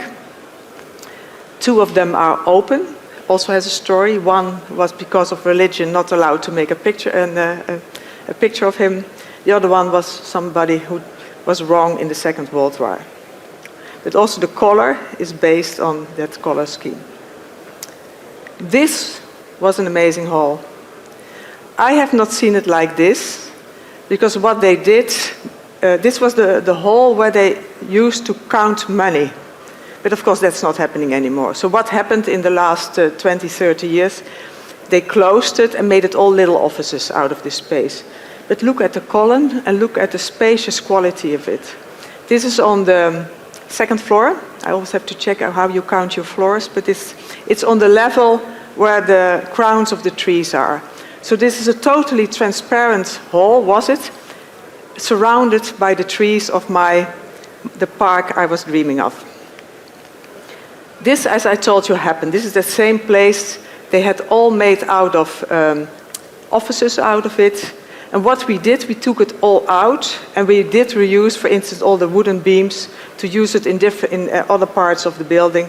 And we also renovated, because you're talking so much about facades, all the facades. What the biggest problem was also asbestos in it, even in the joints. And we made this space out of it. So it's much more like, on the left-hand side, you see where all the meeting rooms are, right, on the mezzanine level and on this level. Then you have this big space where you can work informally. We also designed all the tables. And maybe, as you know, we as Mecanoo, we also did the whole renovation and transformation of the New York Public Library in New York on Fifth Avenue. But this was my inspiration. You know, people sitting here, working here together, big tables, enough distance to each other. But also, I have also had here gala diners or lectures. So that was my dream. How can I make this space and design the tables like that this is all possible? For instance, what I really did like, that the building is now open, it did open this year. Also, this is for the Muslim people. They all eat together. That was happening in this building, and it made me so happy. On the other side, the same level is more, because it's all the meeting rooms, this is more the breakout zone. We put also a lot of plants in the building. We celebrate the columns, the original columns. Another thing, what I really did like of the original architect, he had designed beautiful stairs. The two ones you see on this picture are his stairs, and we totally renovated them and made them looking good again. But we added a third one. It's the Mecanoo stair, but inspired on the original architect Duintje, because there was also added already 20 years ago a top floor on this building, but it was never connected. If you ever have time to go to this building, but you need approval to go on this floor, this is my favorite spot. I will show you later, the new Mecanoo stair, because this is exactly on the axis of I will show you here. It's on the axis of the long space of the Rosemain Reading Room and the new axis we introduced of the new entrance and the new, where all the stairs are, I showed you. I thought I had a bigger, that's this moment, you see? So this picture is made when you see the stair and you see this axis, you see the new garden, and you see the forum, we call it forum. There was a lot of parking, of course, in the building, not just underground, but this I was allowed to park here because I was the architect. But this is how that space was. What I said, it was so unfriendly, but at the same time also have been working already on the Mies van der Rohe building in Washington. I saw so much potential in this building. So what we did, and this parking was, as you maybe see very well, facing one of the beautiful canals, the outside canal, what is very wide, of Amsterdam, and facing south. So what we decided to do, to make that space the restaurant of the staff. It's the second security zone. So if you're a guest, you can also eat here, but it's not for the public.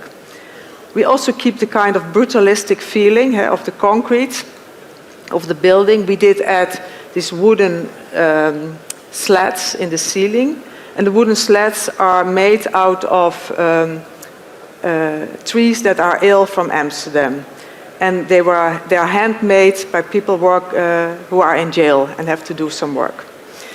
So this is now an amazing space, also with good and healthy food. And this is how they have a terrace. So this is on the left-hand side is the restaurant. And what we did also to open up the whole, that the people can walk around the building and facing the canal. So we made this terrace almost on the level of the water of the canal. So people can, so that's totally public. And it's on the sun, and people go now and even swim here nowadays. So here you see how that works and how we did step down. I don't know, here it goes down. I don't know. I'm not good in this thing yet. Okay. This I go back. This one. Yeah. It's new for me. Yeah. But I like it. Yeah. As I told you, 50% is on the horizontal part of staff working there, and 50% on the rather slim tower. Of course, we made a whole strategy to do the workplace strategy, but I won't mention that much today, so that you have all kind of flexibility of people collaboration and inspiration and focusing points. But now I thought I'd talk about facades now for a moment because of this. As I told you, the building, the facade was falling apart. And when we did the design, it was a competition, we thought, what should we do? We knew we had to transform and renovate the whole facade of the building. So what should we do? We could make a whole new facade out of it. Or should we do this? Or should we do that? So we were really thinking also almost not only in a technical way, but also in an emotional way. Because at the end, we said, and you can make it all green, or what should we do? But at the end, we decided we keep the outside the way it was. Because if this is the central bank of the Netherlands, it should have this feeling of, I don't know the English word for it, but you know, it's stable. It's not going with fashion or whatever. So we decided we keep the outside the same. But how to make the outside the same? Because that was a big technical issue. The idea of the original architect, Duinter is his name, was that he made this very modern building, but the facade, he said, I make it out of it was not brick, it was ceramics. But it for him was linking to the different colors of brick in the historical city of Amsterdam. So it also had different tones.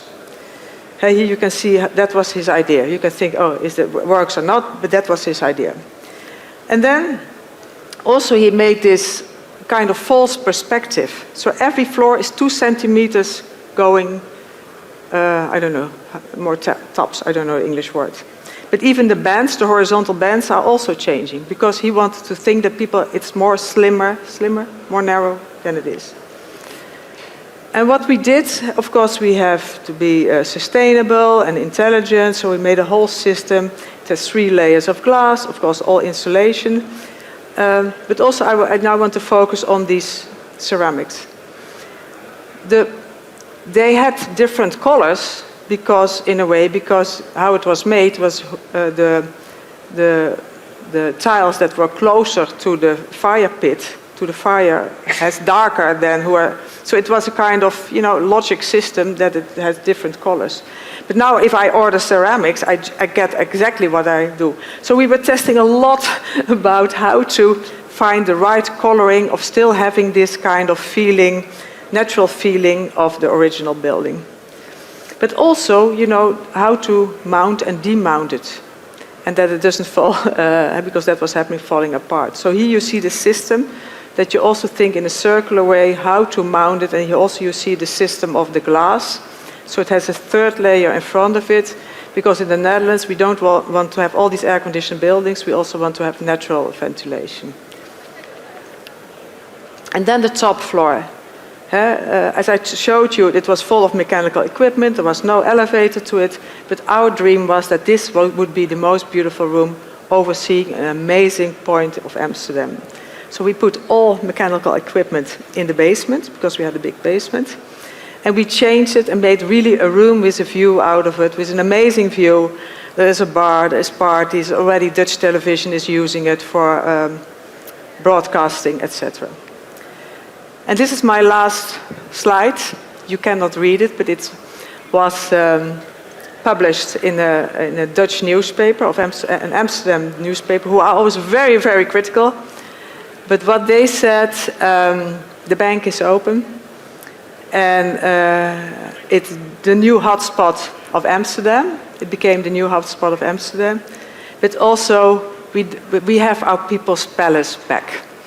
And that was very emotional for me. Thank you very much. Thank you, Francine. You promised us poetry and you delivered.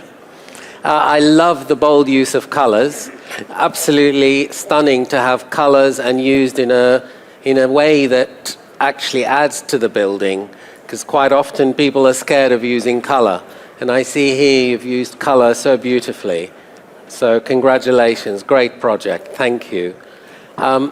We are now going to have a panel discussion. The title of the panel discussion is Accelerating the Low Carbon Curtain Walling, a Cross-Industry Dialogue. And we have a distinguished panel that will be moderated by Alistair Law Alistair, you're here. Good. Welcome. Thank you very much. Alistair will introduce the panel. So, come on, panel.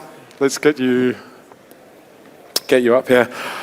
We're going to present some work today, and I'll say this work is not really a finished work. We've got to a stage of it, but we want all the industry to kind of get involved in this kind of piece of work. And I'm sure you're aware we talk a lot about carbon, and the kind of the pressing needs of the planet is coming very soon. And so for me, are we moving fast enough to decarbonize our facades? And we've been talking about operational carbon for a long time. We're now, obviously, I'm sure a lot of you talk a lot about embodied carbon. And are we moving fast enough? My answer is no. And I say that because, to be frank, we talk a lot about facades of the future, whereas I think we should be talking about facades of the now, stuff that we can deliver today. And this is actually the piece of work we've done as a team, and we're going to be having a debate today to kind of talk you through some of the thinking. But this thinking shouldn't stop, and it doesn't just stop with this small group of people. It should continue with everyone in the industry in the room, because in the planet, success is not measured by businesses, it's measured by the whole system working and improving. We don't have the time, really, to just kind of sit in our ivory towers and come up with great ideas and then not share them around the industry. So we're going to kind of talk through today, but hopefully this sparks a much longer debate about what success is for the planet. And I guess we talk about lots of low carbon materials, and that does have a place. Yes, low carbon materials does have a place, but I think it starts with using less, designing with less, and then we can add in low carbon materials after that. And I think for me, kind of that kind of fundamental bit about questioning some of the rules that govern what we do, and then actually kind of challenging it. And the idea is, and you're kind of with the panel today and the work we've done before that, we wanted to get the client's point of view about actually what matters, because for us, we often sit in our efficient world of kind of designing, but actually we don't explain our thinking enough, and therefore we also want the feedback from the people paying for the buildings about if they're going to have low carbon, what are the bits they value the most? Do they care about this compared to that? Where would they like to spend their money? And I think that, for me, is quite an exciting bit of the work. It was about developing a low carbon menu. And from our kind of workshop and piece of work, we kind of worked out that we could reduce carbon in facades now by 50%. 50%, that's a massive number, no? And we could reduce the cost by 20%, because if you use less, then it should cost less, or at least cost the same. And I think this is the kind of piece of work we kind of want to do, is setting the brief early is really important. And so to get there, we started off with Permis Leaser Group. We had a big workshop together with engineers from all around Arup, and engineers from their team, designers from their team, to just throw out all the ideas we've ever had to how we might reduce the carbon in curtain walling.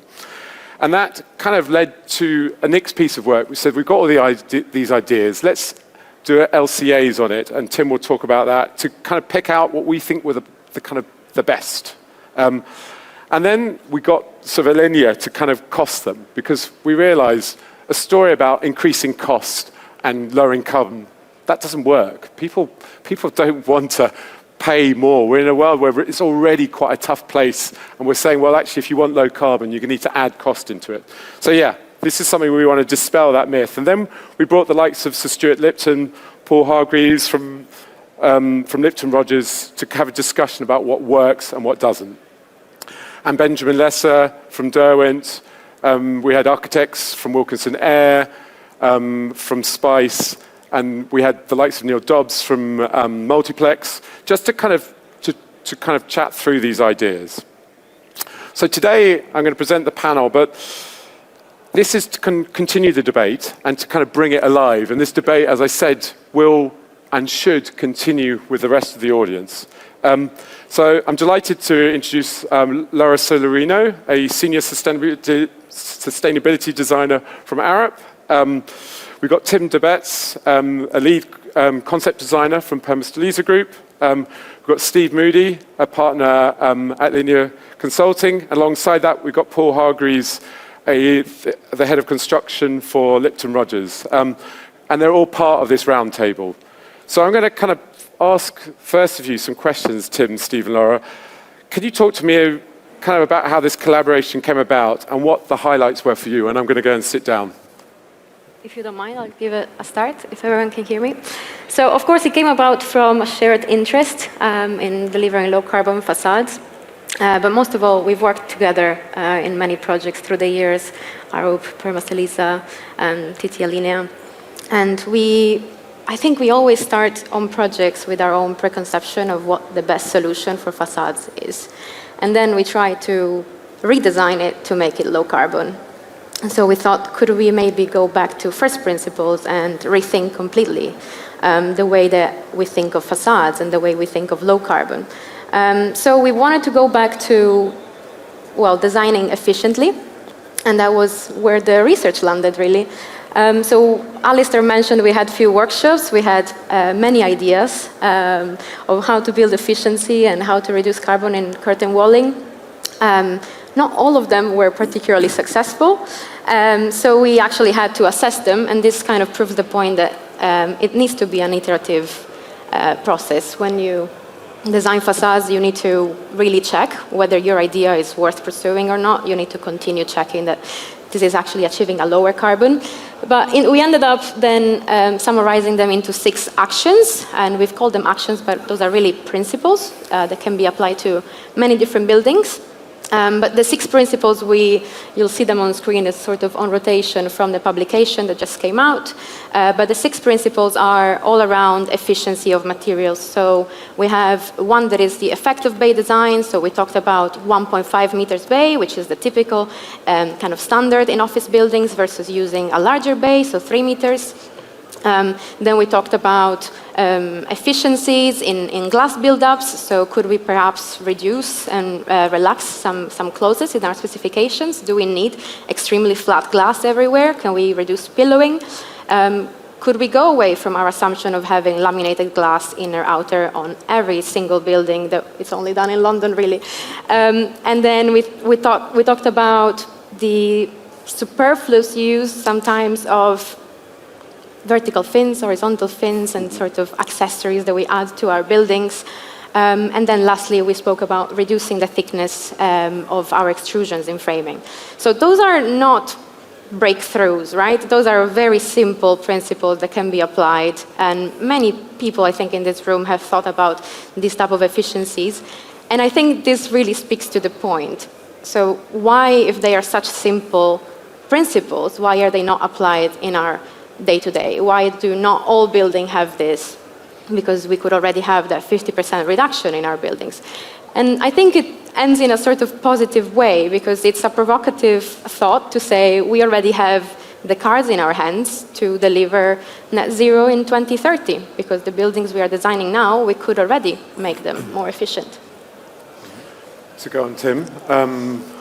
Yeah, so we, from the Perma side, we joined in the first coordination stage. We had brainstorming session. There was quite some obvious ideas out there, but there were also a few which were quite radical.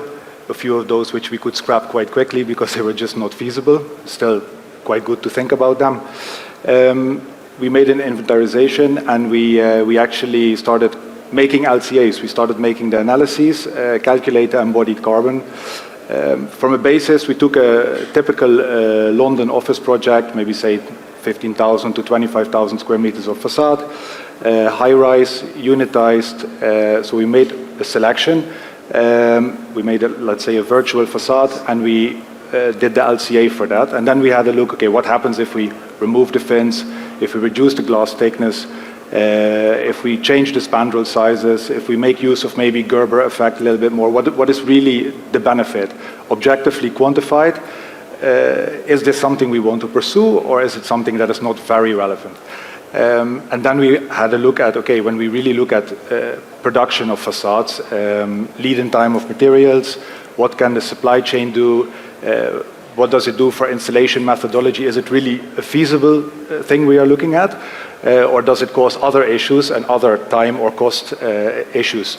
So that's actually where we came in, and we could see that there are actually several limitations which are not really into the engineering, but more into rules and regulations. So, and Steve, go on, tell us your thoughts. I think from my point of view, it's interesting that we're talking almost at the back end of the design, and we have to remember the front end when this all starts. So, you know, the dual currencies of cost and carbon have become a fundamental part of what we do. So if there's a cost, a capital cost associated with something, there's a carbon cost. So that's where I linked into this, and that's very important in the process. If we take our process from inception all the way through, from client brief all the way through the process, we can't be designing the facade to this nth degree at stage 2, at stage 3. So it's a thought-through process that needs to kick in. And I think that when we get there, if the design is set up and the process is in place, then we can start to harness some of this with an eye on how we get there from the beginning. So my world is all about certainly putting cost on projects at the beginning, and those numbers standing up to scrutiny and working our way through. And equally, when we get at the end of it, in terms of commercial viability for any scheme, we need to be keeping to that number, because that's what the brief and the appraisal is set up to do. So my involvement with this, and really wanting to get involved in it, is to ensure that we can harness this, and we are knowledge-based, and we can actually make decisions from a good knowledge position when we move through into actually building the project. So I mean, that comment about brief, but also I think about having the facts, having the details, and I think this is part of that. Paul, I'm just going to read a quote from Eamon El-Hebri from Wilkinson Eyre. He talked about the challenge between aesthetics and performance. And I guess kind of a question to you is kind of aesthetics.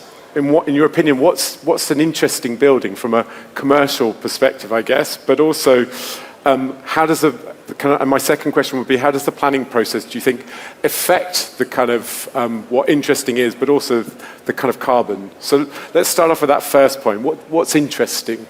Well, I was going to start with the second point, just to confuse you. I mean, we're in a really difficult world at the moment, especially in the UK, in trying to make the financials stack up on a development. I think we're in this sort of perfect storm. We're dealing with the Building Safety Act. And then we're also dealing with a whole load of regulations where we've got daylight, overheating, ventilation, and it's sort of the law of unintended consequences here, where everything is conflicted against each other. So we need to sort of pull everything right back to basics and look at how we can make things as simple as possible, and we need to be looking at design from day one with the whole team around the table, not just the architect going off and with a brief. The whole team need to be around the table to assemble this kit of parts. And, I think we do need to be looking at how we can, it's really key. We've got loads of frills being added on, which is adding to loads of carbon. Are they really necessary? Can we fight back at regulations? And, some of these things, are they really necessary? Because if they are, then we're probably not going to be building because we can't afford them. So we really need to analyse it from sort of the ground up. I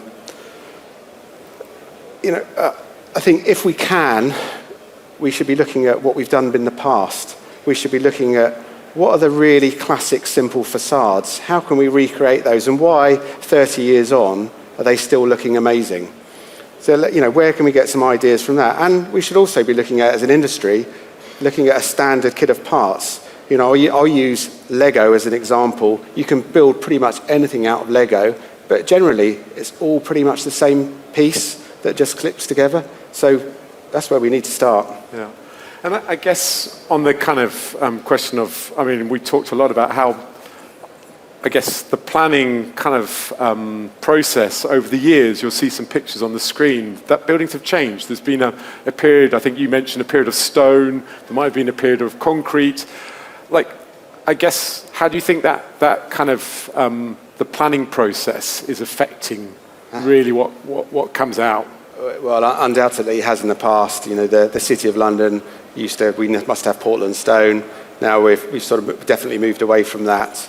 And their sustainability carbon agenda is absolutely forefront here. But the most important thing is what's right for ourselves, what's right for the occupier of the building, You know, what do they see when they're inside the building? What do the public see when we're out? You know, we all have a massive responsibility about our public realm. You know, what's exciting about going into London as an example, it's what we see around us. And that, you know, drive, and we need variety, but we need efficient variety now. You know, really classic, simple, you know, it's a bit like, let's say, the iPhone. Really simple design that everyone really likes. That's what we need in the buildings.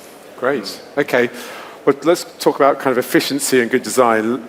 Laura, I guess the publication talks about sort of removing fins and larger panels. That suggests this is really only talking about standard curtain walling. Can you maybe speak to that point about how this is perhaps speaking to other areas? And yeah, are we advocating boring facades, which is kind of a... Please speak to that. Definitely not boring facades, please. I think there's a little bit of this thought that engineers want to oversimplify everything, but I think it's actually the opposite. We love challenges, we love challenging designs, and definitely if all of us enter the profession, it's because we love architecture. We love rich and culturally rich buildings, so we are not advocating for boring facades at all. This was one of the comments, and I guess when you think of maybe flat buildings, no fins, you're removing everything that is out there. But I think there is a little thought that came to my mind on how architecture is shaped through the years, and it goes to what you're talking about London evolving and architecture evolving. And I think historically it's always been reflecting and building on all the societal needs and the crisis and the changes that there are in society. So I really think that this generation's main challenge for architects is really to try and solve the climate crisis. So we can't really solve it with the designs of before. I think we have to go back to principles and rethink some of the design norms. So we've spoken about some of the norms that no longer serve us. So what are these? Are we just designing out of norms that have been used and buildings that we have built for many years? And we have demonstrated through, not we as Arup only, but we as an industry, we have demonstrated that we can achieve technically perfect buildings, super flat, super big glass, super beautiful buildings, completely perfectly, aesthetically perfect. But do we need that? Do we need that in every building? Can we perhaps embrace more material imperfections? Are they even imperfections? You know, stone is a natural material and it's used and it's considered beautiful across all buildings. And why is it not the same for glass? Why can't we have particular glass and embrace some of those natural, you know, things of the materials that you want to expose? So instead of trying to conceal all these imperfections and try to force the technology into it, you might just embrace it. So not boring buildings, this is one for sure. And I think you bring up a great point about perfection. I guess perfection is in the eye of the beholder. I think Paul was suggesting from a tenant's perspective, their idea of perfection is probably very different from what we decide is perfect from an industry, whether that's super crystal glass or perfect flatness. These are choices that are made, and I think, yeah. Steve, I guess the kind of question we've had when presenting it is, we're saying that clients can potentially save 20% of costs now on their facades. So what's the barriers? What's stopping everyone? I think the barrier, if you look at a typical project and you look at the gestation period, you know, we're working on projects we're building now that were designed 3 years ago. So we've got those legacy projects that are coming through the system. So we're beholden to the planning and what we're delivering. Notwithstanding that, the point I made earlier when we get into that design process, and let's assume we're bringing facade contractors on board, properly thought through PCSAs, the work we've been doing in terms of the engineering should always form part of the process. So that's where the cost benefits can begin to kick in. The next step along from that is a change of culture. Some of the conversations we've had, there's some beautiful buildings out there, but a lot of us, you've talked to a lot of the facade industry, and some of the guys will be nodding here, talking to facade contractors recently. They look at projects and they calculate the amount of aluminium on the inside and then the amount of aluminium on the outside, and saying, if you're looking towards reducing carbon, what about all this aluminium on the outside? And that's a fair point from a facade contractor who's being leveled with, you've got to save carbon, guys. So I think it's a cultural thing. Yeah. And as Laura's saying and Paul is saying, we're not looking for designing boring buildings, but we're needing to work more cleverly and smart. As you said at the beginning, we're not talking about lower carbon glass and low carbon aluminium. That's part and parcel of what we do now, and that's cost neutral. Yeah. So that's part and parcel. So now it's about culture and the way we design products, and then we can start to realize those cost impacts. And working closely with Paul and developers, if we don't do it, we're not going to be building our buildings. So it's a fundamental objective for all of us. Yeah, I see this as really kind of how do we get the message to the people making decisions. And I think I think we talked about our audience. It's planners, it's architects, it's designers, it's clients. All these people need to understand about some of the decisions and kind of perhaps some of the paths we're being requested to follow are perhaps kind of have an impact on carbon. And everyone, I don't believe people don't want to save carbon, but I think understanding where you can have the most impact, I think is really important. And I guess clients, Steve, they want to know the cost bit, because as you say, we can't have more expensive. It's got to be cheaper. And I think, I don't know, just to kind of finish that before I hand on to Tim, was, I guess, there's many ways to procure your facade, and you're obviously an expert on that side. So we think some of the limitations are from the industry, that we can't do this because the industry can't do that. What's your take on this? Is this about buying better? Is this about I think we talk about facades and people look at images and start to say how much aluminium is in it, how much glass is in it, what's the panel size, but it's so much more than that. In terms of design and build, relatively straightforward, and then we get to site and we've got the logistics. And how do we get in on the building? How do we install it efficiently? Where are the interfaces? How do we manage the interfaces? So I think it's a challenge to us at consultancy side in terms of the design process to have these things thought through as we move down the track. And then I'm a big fan of early procurement. I think it de-risks a project for all parties. And by having the rules in place to start with, and Paul and I were talking on one of our projects, we set up some golden rules, which was basically the whole process in terms of the design. One of them, for example, was the facades must be installed from the floor plates. They must be interdependent of the tower crane. And that's a fundamental deliverable for a tall building. So we can set up these rules as a group of experienced people so that when we get into the build process, main contractor comes on board, we're bringing our facade contractor on board, we're able to kind of build upon those efficiencies. But it shouldn't be waiting for the facade contractor to come on board and tell us, because often it's too late. Those ideas, you're too late, guys. You should have thought about this early. So I think that's the way of working. That kind of pulls away some of the myth. But as I say, it's not just the materials. There's a whole range of, you take the pie chart, look at the materials, the labor, the transportation, the logistics, and then start to work it out. And that pie changes per project depending on the idiosyncrasies of the project. And I think that brings us nicely on to Tim. I guess, as you said, we need to work, and the idea of this project was to work with people who deliver, who price these things, and therefore you get some certainty that when we're talking about stuff, this is just not a bit of theory, this is stuff that can be delivered now. But a lot of the savings that I think you kind of worked out in terms of carbon was about slimming, greater engineering. Is there, and Laura touched on it, is there kind of a new paradigm in the pursuit of perfection? Yeah, I think so. So when you look at the engineering, especially when you look at a customized facade, you will always go for, let's say, the minimal. So you go for fit-for-purpose design that solves your aesthetics, solves the performance requirements. Then you go and a step further, so to say. But fit-for-purpose design, really slimming down the design is the first step we do, which is easier with a customized facade than when you have a more standardized system, of course, but it's maybe also related to the budget of the project. And then we generally make the step to lower embodied carbon materials. From a facade contractor's view, that's let's say, an easy win, because the work has already been done by the supplier for us. We just need to really check, can the material be delivered in time? How is the supply chain? Are there any constraints? What is the cost, of course, doing this? So I would always say fit-for-purpose design, really engineer it down, and then you go to low-carbon materials. And you have to analyze this and communicate it early.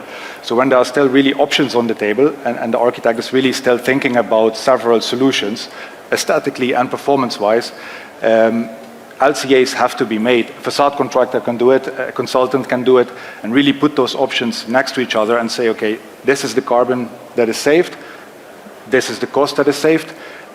Vice versa, if we are adding material on it, we should also all make that conscious decision early. Do we want to invest the cost? Do we want to invest the carbon consciously? So that it's not a surprise afterwards. I think what we really see now is that the constraints is not the limitation is not physically in the material. Structurally, it holds, it's safe, but there's really a layering of regulation on top of regulation that is really increasing the material thicknesses. When maybe die lines is quite a simple one, so maybe something that could also be visually acceptable.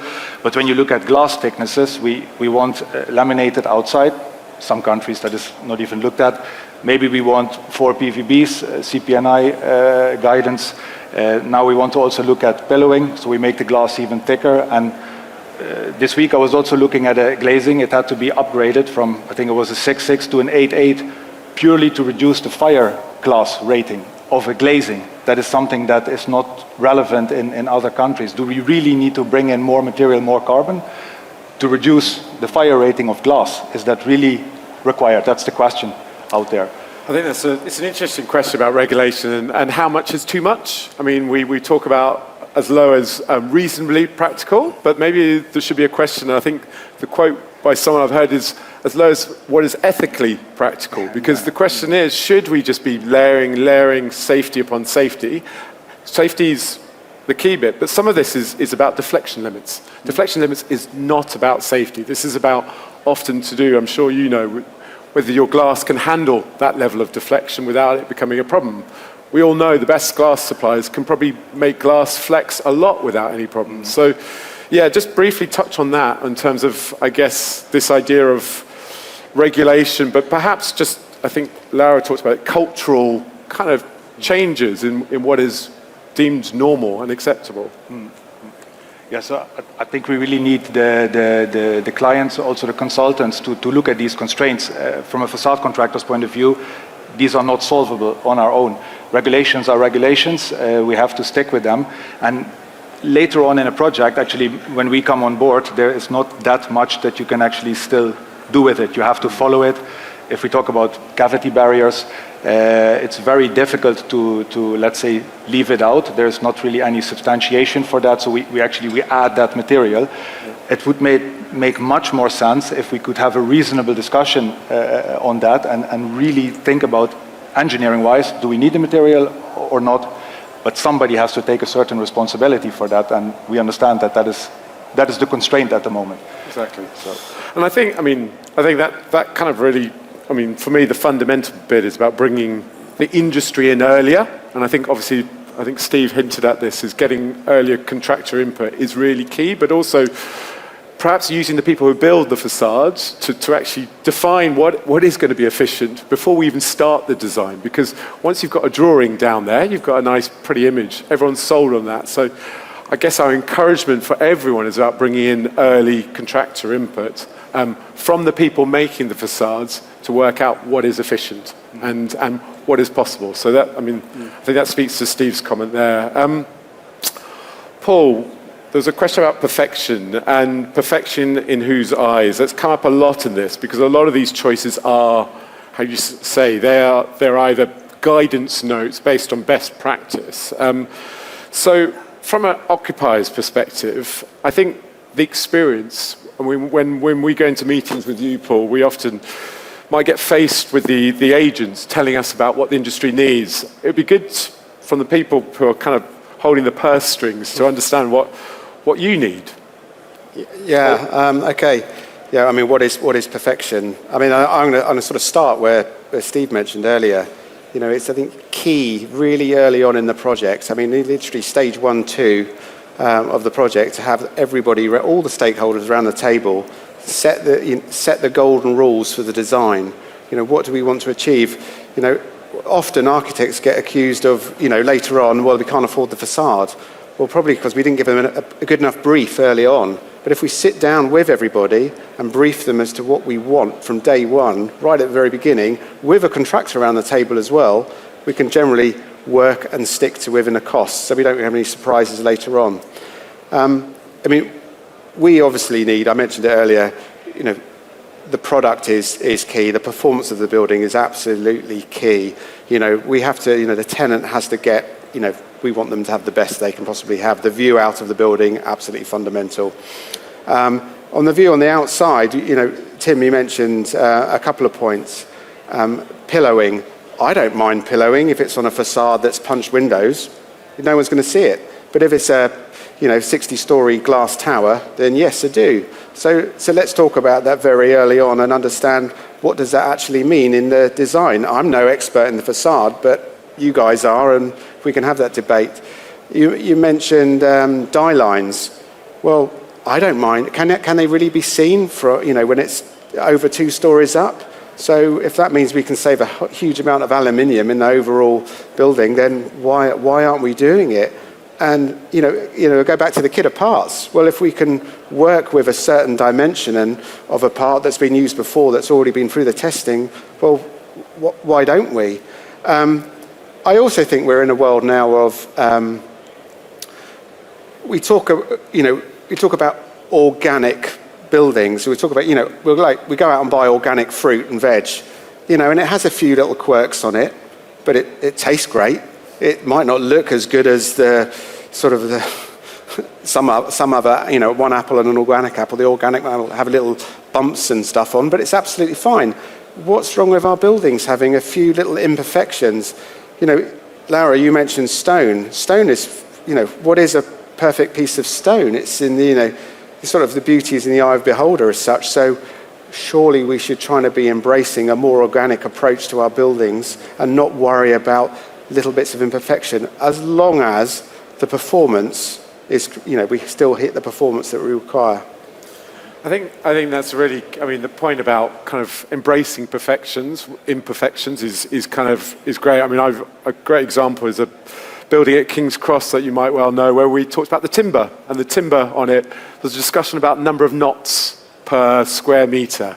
Actually, we went down the route, we wanted more knots. We chose the timber that had more knots because it seemed more real, more authentic. And I guess, Paul, speaking to what your clients want, I can imagine the occupiers, authentic is a word I hear a lot about. And I guess getting our buildings to speak like that and to kind of represent their values is quite important. Yeah, 100%. It's nice to have a story as well. Why did we go down that route? We had a little story. We're doing the Quadrant building in Piccadilly. Some of you might know it, where it's a big faience facade. When we went up to look at the faience being manufactured, the faience had some imperfections in. But when we went into the lab to understand why were we getting these imperfections, and I remember the architect going, "What are all these pieces of faience here?" And they say, "Oh, they're all the ones where the glazing failed.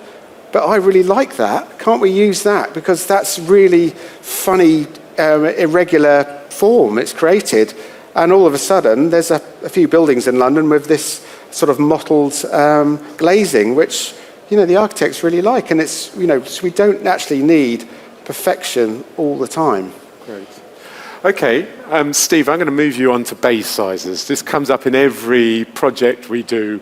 What is a perfect bay size?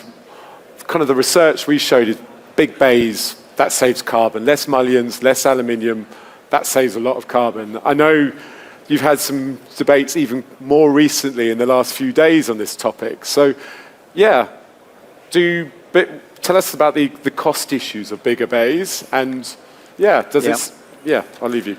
It was interesting because we were talking yesterday in a session, but if we're talking curtain walling, then it's interesting, and the debate was with Paul and Peter Rogers, who's still with us.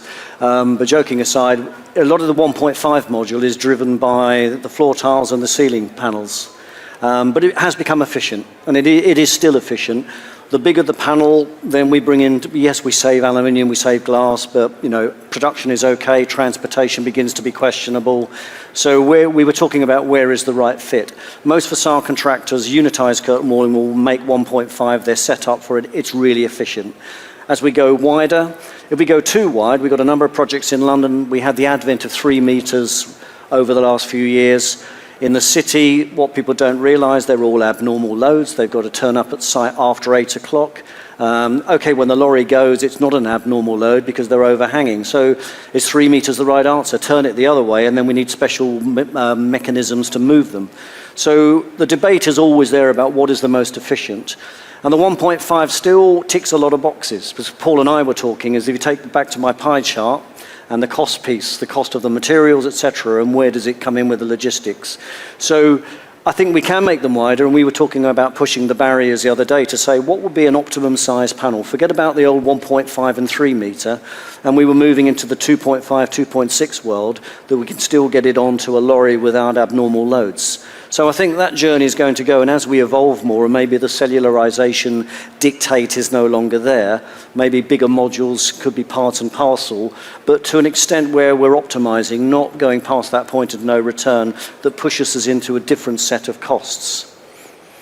Okay, that's really exciting, because I think, a lot of that is slightly dictated, and we always have this chat about what agents are requesting, so the 1.5, the cellularization, but the last time I walked into a cellularized office was, I can't remember. And this, obviously, some businesses do need that, some industries require that, but a lot don't. So I think that's really exciting, just opening up what is acceptable, and I guess that's where the likes of Paul kind of suggesting what is feasible is important.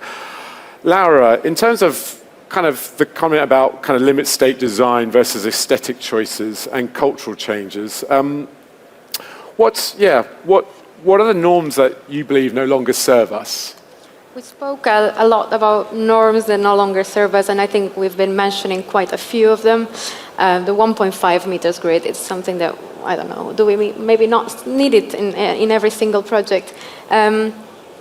I think there's just a need to rethink a little bit on the principles that we are applying sometimes on projects without really even considering on the background. We just go and design exactly what we have done in other projects, what we've done for 20 years or more. But the real question is, do we need it? And I think an interesting part that came from the research, and it was not the research itself, but it was actually the conversation we've been having with Paul and other clients and other architects, is maybe we don't, and that's okay. And I think the question is, asking the question to the clients, do they want it? Do they want it on all their buildings? Are some of our specifications are a bit crazy, exaggerated, just not needed? So we just need to be asking the right questions to the people from the beginning. So can architects design something more creative with, I don't know, different materials, different faience, different glazes, and different glass? It can be done if they want to do it. The question is, do clients want it? And some clients do on some buildings. So I think the question is, ask the question. Yeah, I think the kind of asking the question, I think, as you say, one size doesn't fit all. So, we know as facade designers, we have our standard specifications, and we all know, depending on who you go to, you'll get a different type of specification. But I think your point there is actually, it should be more nuanced, and it should be based on perhaps Steve's point right at the beginning about getting the brief, making sure the brief is really reflected in that specification. So we don't just incorporate kind of the standard stuff we've been doing for the last 10 years. And I think that's where, for me, the real opportunity does. I think it's asking the question, what do people want? Working with the designers, with the architects, about how do we set, and I think Paul said, the right challenge. We all want these challenges. That's what gets us up in the morning. So using the same brief every time is dull. Who wants to do that? So I think we've just got to ask the client, we've got to illuminate with data. I think that was the key, some of the decision process choices, and then get the industry to kind of provide some of the solutions. Because again, we don't want to be doing the same facades we did previously. And yeah, Tim, I guess for me, we presented this to another developer, and they said, if we want to have one of those facades now, can we have it? And we were like, of course. But Tim, maybe you can speak to that point. Yeah, so I think that the solutions we came up with here, this is not rocket science. It's something that we can implement now. That was the whole question set out. So yes, we can implement this all now. I wouldn't really recommend designing a facade from an engineering perspective. That would be quite boring. Would be maybe purely optimized from our perspective. Maybe misses its historical surroundings, context with the surroundings. So, but a lot of components in here can be chosen, but there are still quite a few that are really limited by guidance, regulations. Okay, if it's building regulations, there's not something you can do quickly. If it's guidance, guidance is guidance. You don't have to follow it. If you have a good brief, if you have a good engineering opinion or calculation to back it up, I think we should also be willing to do that, to prove that, and also, let's say, find the people around us to support that so we can follow through. Some of it may sound actually a little bit more risky. We can do it if we start with it early. If it doesn't have really an effect on program, time, that is the biggest risk, I would say. Okay. So I think you're saying obviously the context is important. So yes, you can build in these principles now, but obviously that needs to be reflected in the kind of context. And okay, I realise kind of we're coming to the end of this. I'm going to ask you a question, each of you, about if you want one thing to stay with the audience, what would it be? And I'll start with Paul at the end. All right. I'm going to say, maybe slightly controversially, don't be frightened of carbon. The last thing I want to see is a building being demolished. So if that means we have to put a little bit more carbon into it to create something outstanding that's going to stand the test of time, it's actually going to be the building that saves a lot of carbon. The worst thing we can do is to design poorly, and then in 10, 15 years, which we see a lot, a facade coming down. So don't be frightened of carbon. Great. Thanks, Paul. I like that one. Go on, Laura. I think I was going to say something positive and slightly provocative. We've said that you can achieve 50% reduction today with these actions, and you have to be a little brave. You have to ask the questions, and you have to challenge the brief, challenge your clients, and challenge the people you work with to really think whether you're just taking decisions of your experience of so many different years of doing the same. I think we can, and we have the cards today to build differently, and that is the challenge. Okay, thanks, Laura. Steve, come on. I think carbon, cost and carbon as dual currencies are here. I remember speaking at Zak and listening at Zak 6 years ago when we started this journey. So we've come a long way already, which is amazing. There's obviously catch up. I think the takeaway really is culture. I think, and I'm looking at Paul to an extent as clients because of the brief, in the sense of this is where it leads from. We're almost all of us reacting, and we need the leadership and the culture to be embedded that enables us to do some of the work that we've been talking about. As we've all said, it's not rocket science, but there's a place for it, and there's more of a place for it, and we need to embrace it. Great, thanks, Steve. Tim? Yeah, I would say if we make decisions in the design, let's make them consciously. Let's do the calculations. If we invest carbon, if we invest money into it, let's do it consciously.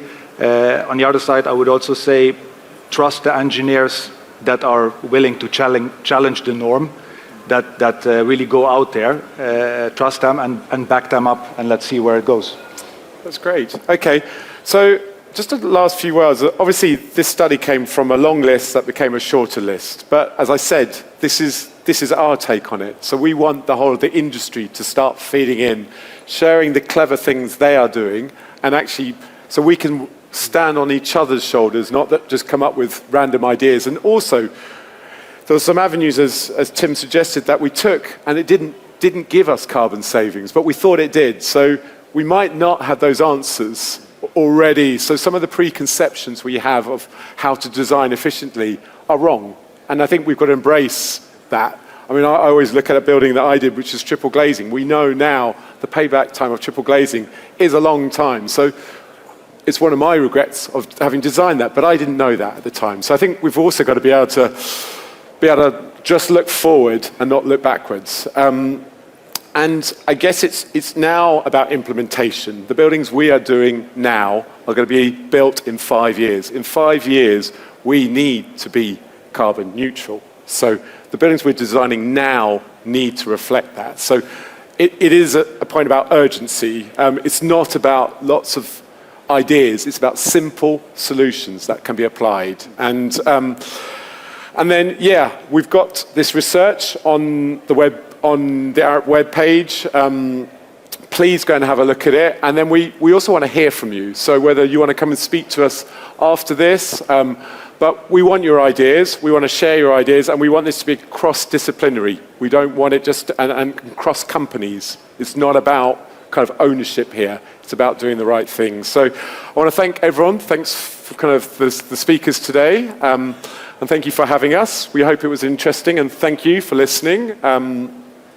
And I don't know if we've got any time for questions, but I'll pass over to Steve. We don't. Okay. So yeah, thank you very much.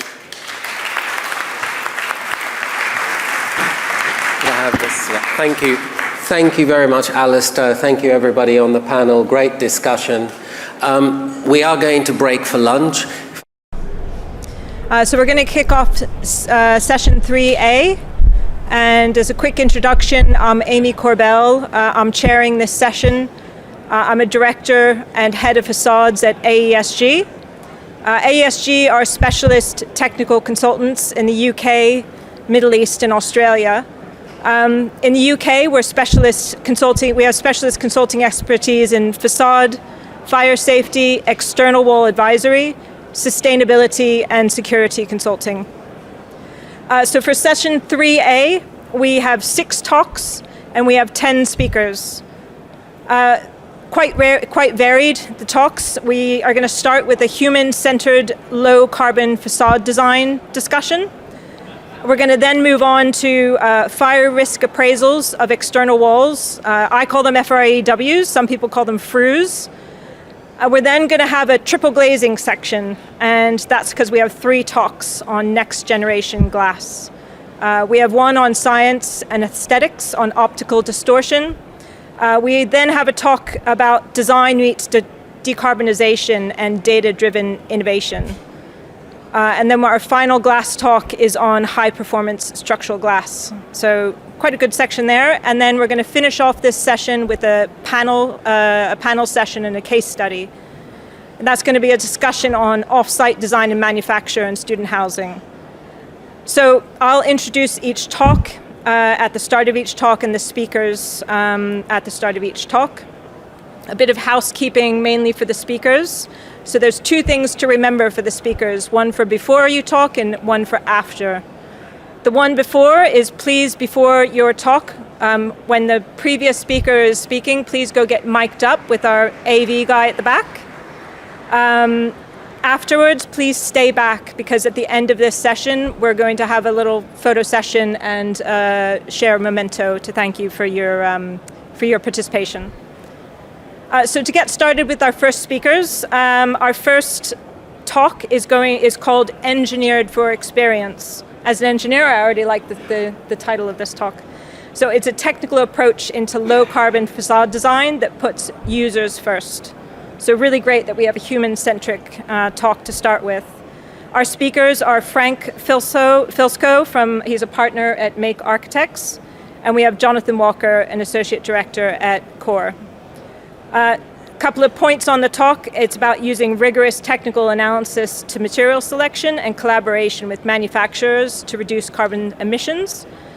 And it's about delivering exceptional indoor environments that drive value for occupiers through well-being, experience, and flexible user comfort. So I'll welcome our speakers to the stage. Thank you very much. My name's Frank Filskow, partner at Make Architects. Amongst our portfolio of work, we do a wide range of buildings, but we specialise particularly in large-scale commercial office. And we'll be talking today about how the user experience inside workplace has affected and informed our design. From Core, and we've got a pretty good track record, we think, of delivering commercial office buildings in central London, including at the moment Lansdowne House, Ropemaker with Make, and obviously the ITV site, which is now known as Project Vista on the South Bank. So what do we mean by putting users first? And we think that we are pretty good at building buildings, but are we any good at building actual workplaces? So rather than just taking our word for it, we thought we'd do some of our own research. And in 2021, we did some research where we interviewed over 100 major occupiers to try and understand what they actually wanted from the workplace. And what was quite interesting was, apart from the timing and the pandemic and everything else, it was interesting that the workplace was actually changing way before the pandemic. So all of the issues, in the sort of the softer issues, were becoming much more important. So well-being was becoming more important, but also more important was the war for talent. So with fewer and fewer people available in the workplace, it was much more important that not just they were being paid a decent salary, but actually they were being employed in a workplace which was appropriate. So there's a whole host of different reasons why people enjoy work, and any one on this chart could be one of the principal reasons why someone chooses to take your building as opposed to the building next door. So at the end of the day, we're all different. So we have to take into account a whole host of different influences. So a little bit more specific about facades. After all, this is where we are, is a facade conference. So we, on Project Vista, we wanted to work out a number of key issues and a number of key drivers for the building that we wanted to present. Natural ventilation. The building at the end of the day is on the Thames. The Thames has got some of the best air in central London, and the environmental conditions were only going to improve over the next 20-30 years. So that was one factor. Daylight and glare. The location of the site on one of the largest bends or the steepest bends in the river gave us the opportunity for sunrises from the city, sunsets at the West End. So we needed to control daylight and glare whilst enjoying those important aspects of the building location. Then you talk about internal comfort and what the user experiences within the building, and also taking into account the sustainability factors. So not just pumping the building full of cold air and trying to make the most of those ideas as well. But more importantly, where was the building? The building was on probably one of the best sites that London developers will get their hands on. So we wanted to make sure that we made the very best of the views.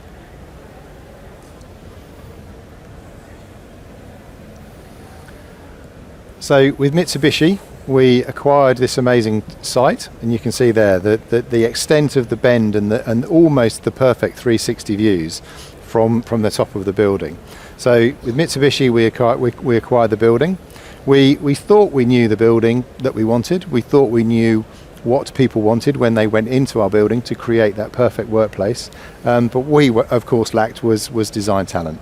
So we took a design competition on 5 or 6 absolutely outstanding entries from a number of key architects. We went with Make, who we've been working with for probably 4 or 5 years now.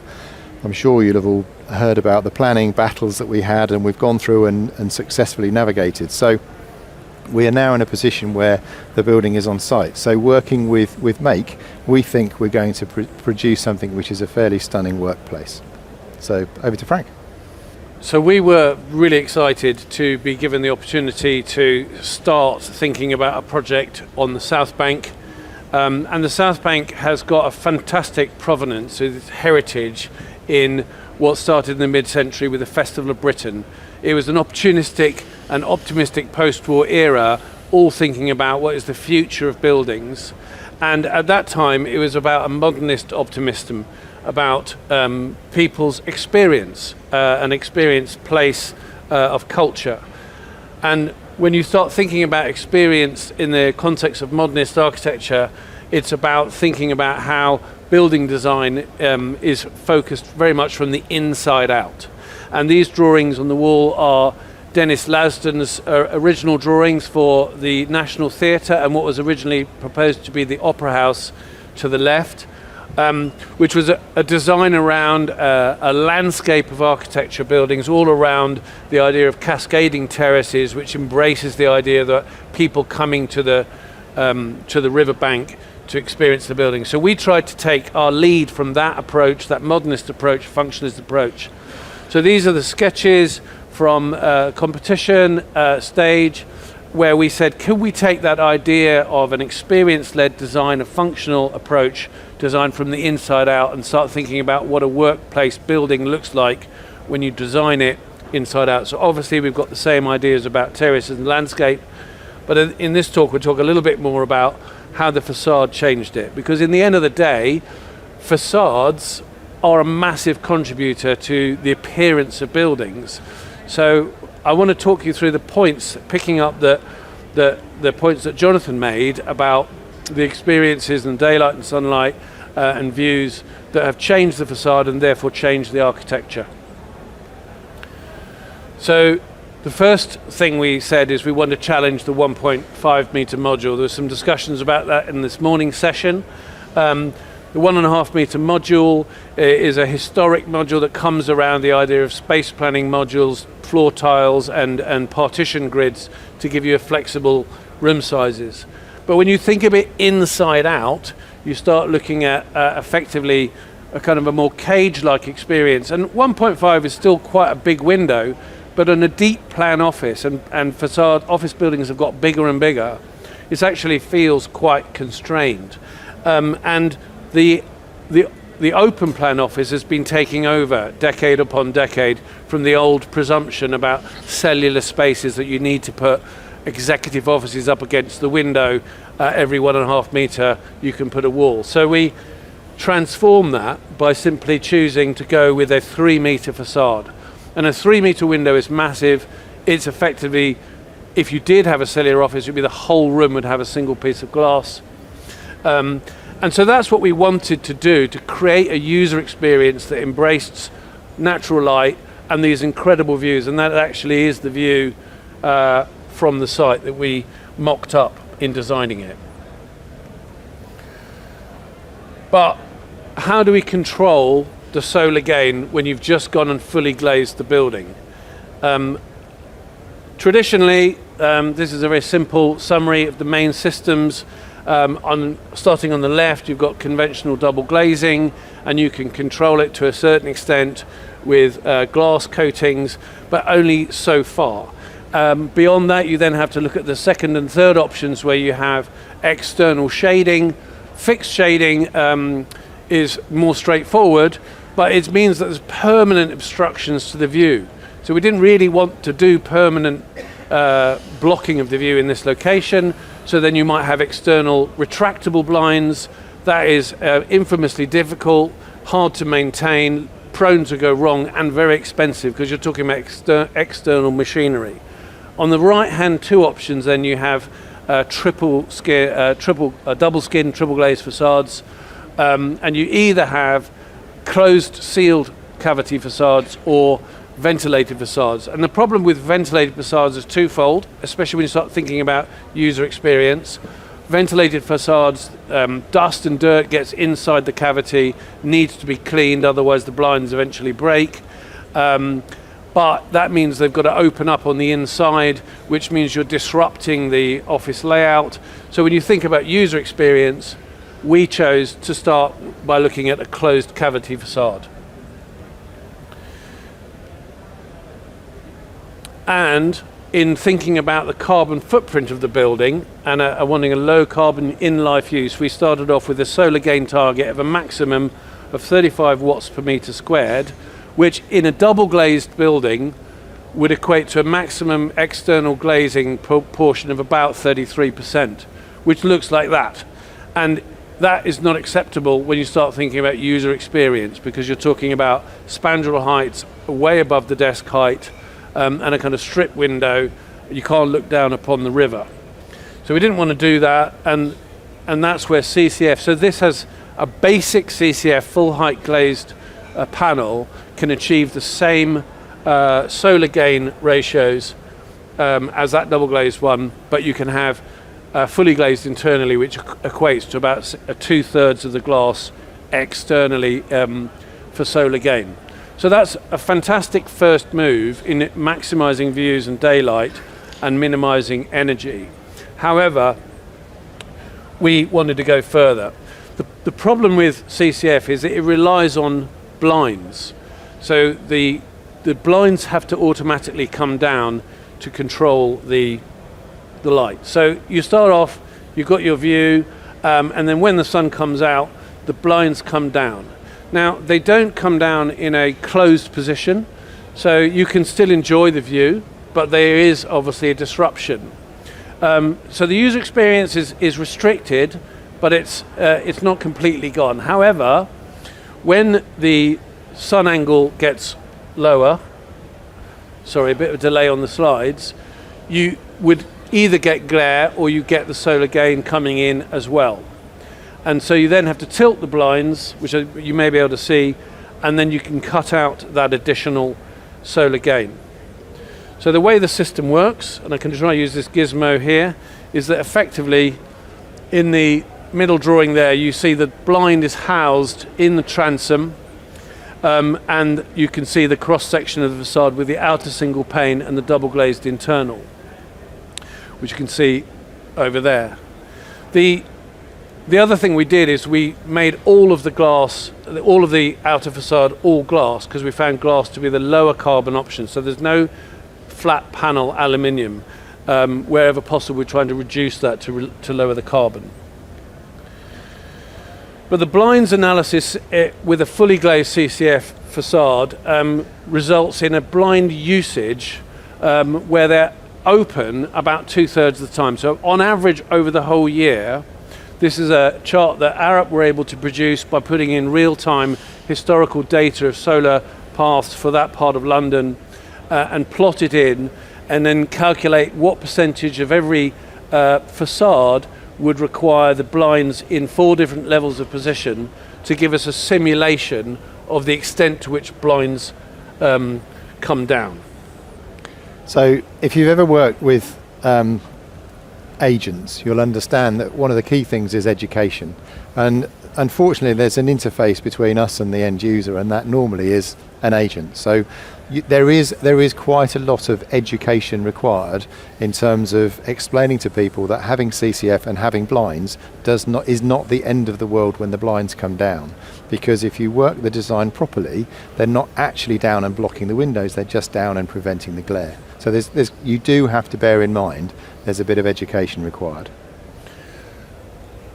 But we wanted to minimize the extent to which blinds did come down and see if we could go further. So again, working with Arup, we were able to analyze each facade of the building and look at the effective solar radiation coming in on the raw facade, which meant that the facades in blue, which are north facing, really didn't get too much solar gain. The blinds weren't coming down very often, so they're tickety-boo.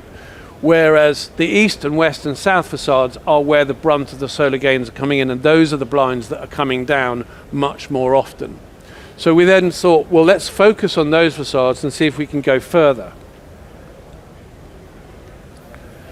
So starting with our target of 35 watts per square metre and blinds open about 2/3 of the time, what we found through a series of analysis, again, we were able to engineer all this, is that by simply introducing a solid panel lower than the desk height, just about seat height in the window, we could reduce the amount of solar gain on those facades by a significant amount, about 5 watts per square metre could come out of that.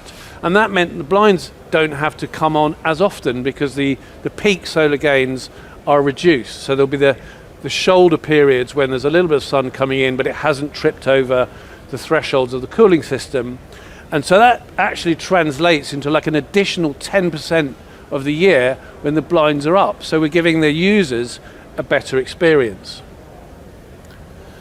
So we've solved part of the problem. We've solved the glare and we've solved the sort of the energy performance. But what about the fresh air? Why are we not making the most of the location in terms of the air quality along the river? So the next challenge that we set was, can we introduce openable vents into a CCF facade, which we know has very rarely, if at all, been done in the past. So the next challenge was fresh air. So you can't open a CCF facade. It's 300 mil deep and it's a sealed unit. So in order to have opening windows, it has to have a separate unit. And given the location and the views and our 3-metre windows that we had already designed, the optimum place to put the opening window is at high level in this section here, so that we could create a section. And if you look at the cross section, you can see that we've basically introduced a slot window, which is a double glazed inward opening window at the top, which you open up, and it has the double effect of allowing natural ventilation in. It also means that there's an acoustic and auditory experience where you can hear the sense of the outside as well. And obviously at the top, where it's the most efficient way to get natural ventilation, because you can let out hot, stale air. But of course, that's a problem because the blinds are in this cross section here, so they're below that section, and so the top window doesn't have blinds, and it's not a double skin CCF facade. So to then solve that problem, we had to sorry, it's a bit of a delay on the... We looked at the incident angles of sun on every single facade, and looked at the most probable angles which would cause disruption or glare during working hours. So it's fine if there's glare coming in at 6 o'clock in the morning, because those people can put sunglasses on if they really want to come to work that early. But different facades are different, and by using those angles, we then introduced shades, and I'm sorry, the screen is very white, but those permanent shades. So we're back to, in our earlier 5 options, we're using a conventional fixed shade outside the double glazed opening window, but because it's out of the field of vision, those effectively horizontal fins, which were sized to work with the average sun angle, both prevent glare, but they also are permanent shading in terms of solar gain. So what we're starting to get is to, I'm just going to highlight it. At the bottom, we've got permanent shading for about the bottom quarter of the window. At the top, we've got permanent shading for a quarter of the window. So if you think about it, that's the equivalent of our original CCF facade with the blinds half down all the time. So that means that the blinds don't need to come down on the shoulder periods again. So the effect of that is that we've moved our blind deployment to even less. So we've got now the blinds open about 75 to 85% of the year open, which means we've really mitigated the concerns that tenants have when they understand the blinds are not coming down all the time. And to give you an example of a more extreme case, you've got the Shard, which is double whammy because the glass is sloping, so it faces the sun even more. The blinds are down a lot, approximately 50% of the time on a building like that. And other fully glazed CCF facades, typically the blinds are down 40%, 45% of the time. So we've reduced that to about 20%. So having summarised about 3.5 years of incredibly hard work by some very talented people in both Macon, Arup Facades and Arup Structures, we then get to a point where we still think we want more. We still think we can make this work a bit harder. So the best thing then to do, we engaged with the next level of detail, I guess, and that's the people that actually make these things. So we engaged with the contracting arm of Permasolita, and we work through with them some of the details, and have got to an even greater improvement in terms of thermal performance. So we've got down to 25 watts per square metre from our original 35, if you remember the original targets. That's a huge amount of hard work by some very talented people.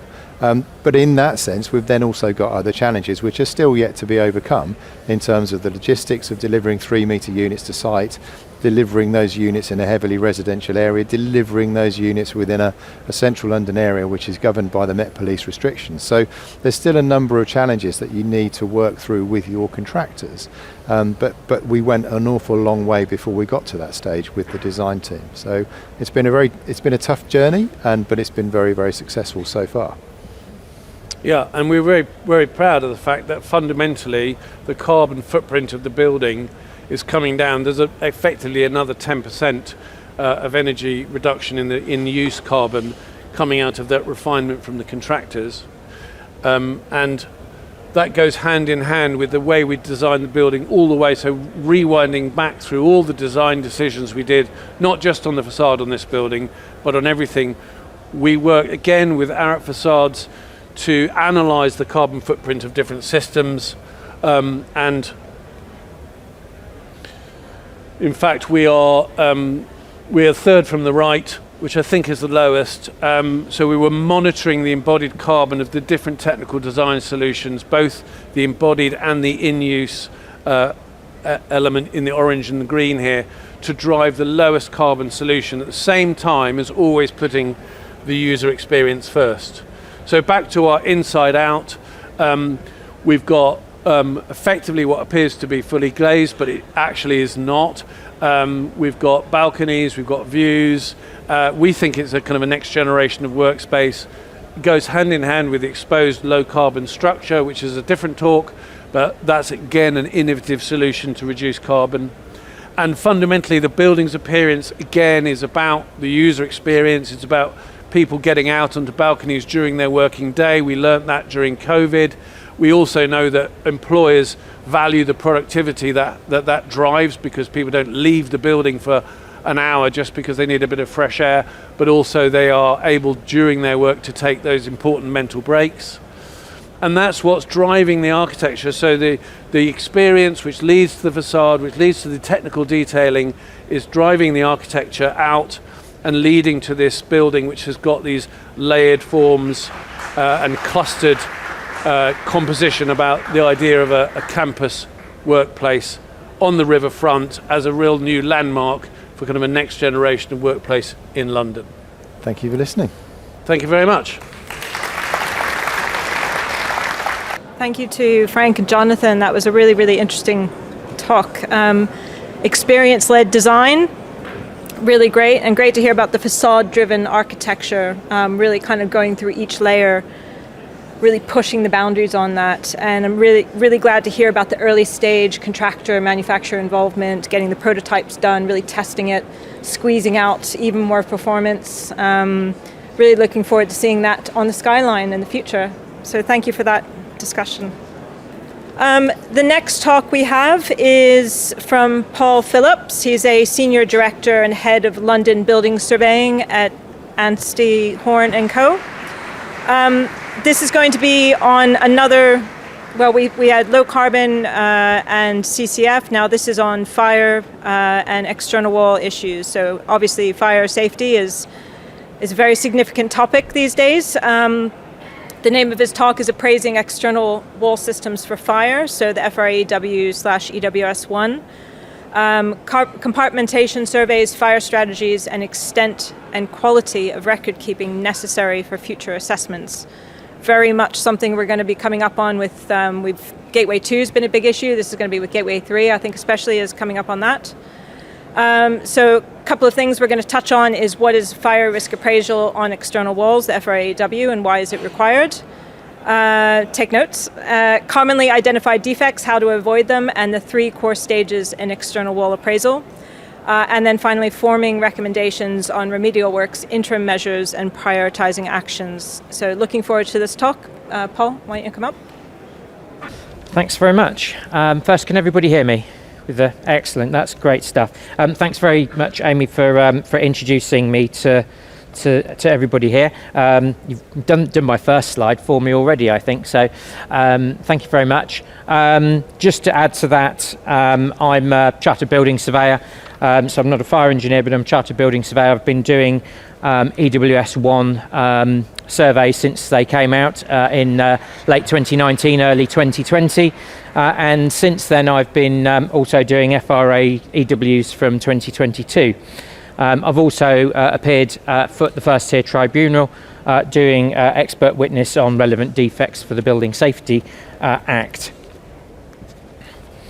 So, a little bit about Anstey Horne. We're one of the oldest consultancies, specialist consultancies in the country. We pride ourselves on long-term relationships, and we're trusted partners with quite a lot of the companies that we deal with.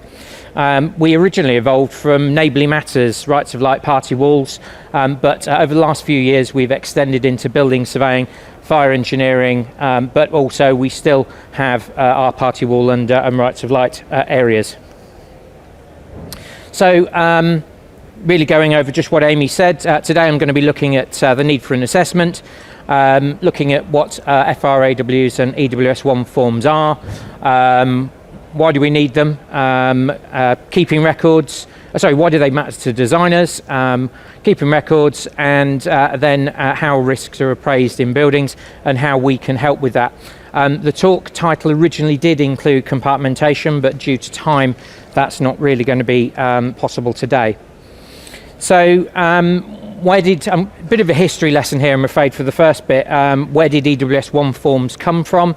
Unfortunately, it was due to the tragic events at Grenfell, but initially it was pressure from mortgage companies who were really concerned about the value of the properties that they lent money on, and that's where they originally needed to work out, well, what does any work need to be done to these buildings? But thankfully, even though we could look at that in a only financial way, it did actually mean that people started looking at life safety. So that was really important, and I'll come on to that a little bit later. So in terms of EWS1 forms, as I said, they were put together by the RICS and mortgage companies. They were a very standardised form and quite simple, really. And as I said, they determined about what work may be necessary in relation to a building, in relation to the external walls of a property. But the important thing is at this stage, they weren't a life safety certificate. So they're only based on the financial part of a building. So what does the form do? So effectively, originally it allowed people to, or valuers to value a building. And you will have seen a lot in the press a couple of years ago about zero values of properties. So if we look at the form, it's to look at that valuation, but also where there's a cladding system. Now, hopefully I don't need to tell you a lot what a cladding system is, but for the definition of under the EWS1, it's actually relatively simple. It's something that's hung off the side of the building. So very often people get a building and they say, well, it's covered in brickwork, there's no cladding. If you've got a system where Ancon bracket system around the periphery system around the frame, which is holding brickwork, that will still be cladding for the purposes of this type of assessment. And of course, all of your other cladding systems, your aluminium systems, then obviously they're cladding as well. Now, the way that as I said, it's a simple form. The way that it works is effectively, if you've got no combustibles in the outside of your external elevation, then you get an option A. There is some changes from that in terms of balconies, but I won't go on to that today. And then the option B is in relation to whether there's combustible materials in the outside walls. And then there's two options. Effectively, is the risks associated with those combustible parts of the wall a risk? If it's not, then it will get a B1. If it is a risk and there's likely to be remedial works necessary, then it's going to turn into a B. These forms, when they first came out in around 2020, were based on what was called a consolidated advice note, which was put together by an expert advisory panel, which was itself put together by Duluck, who was the government department at the time. And these forms were that consolidated advice note was based on what compliance was at the time. It was simply what building regulations said at the time of construction, and also there was some additional guidance with regard to balconies and things like that.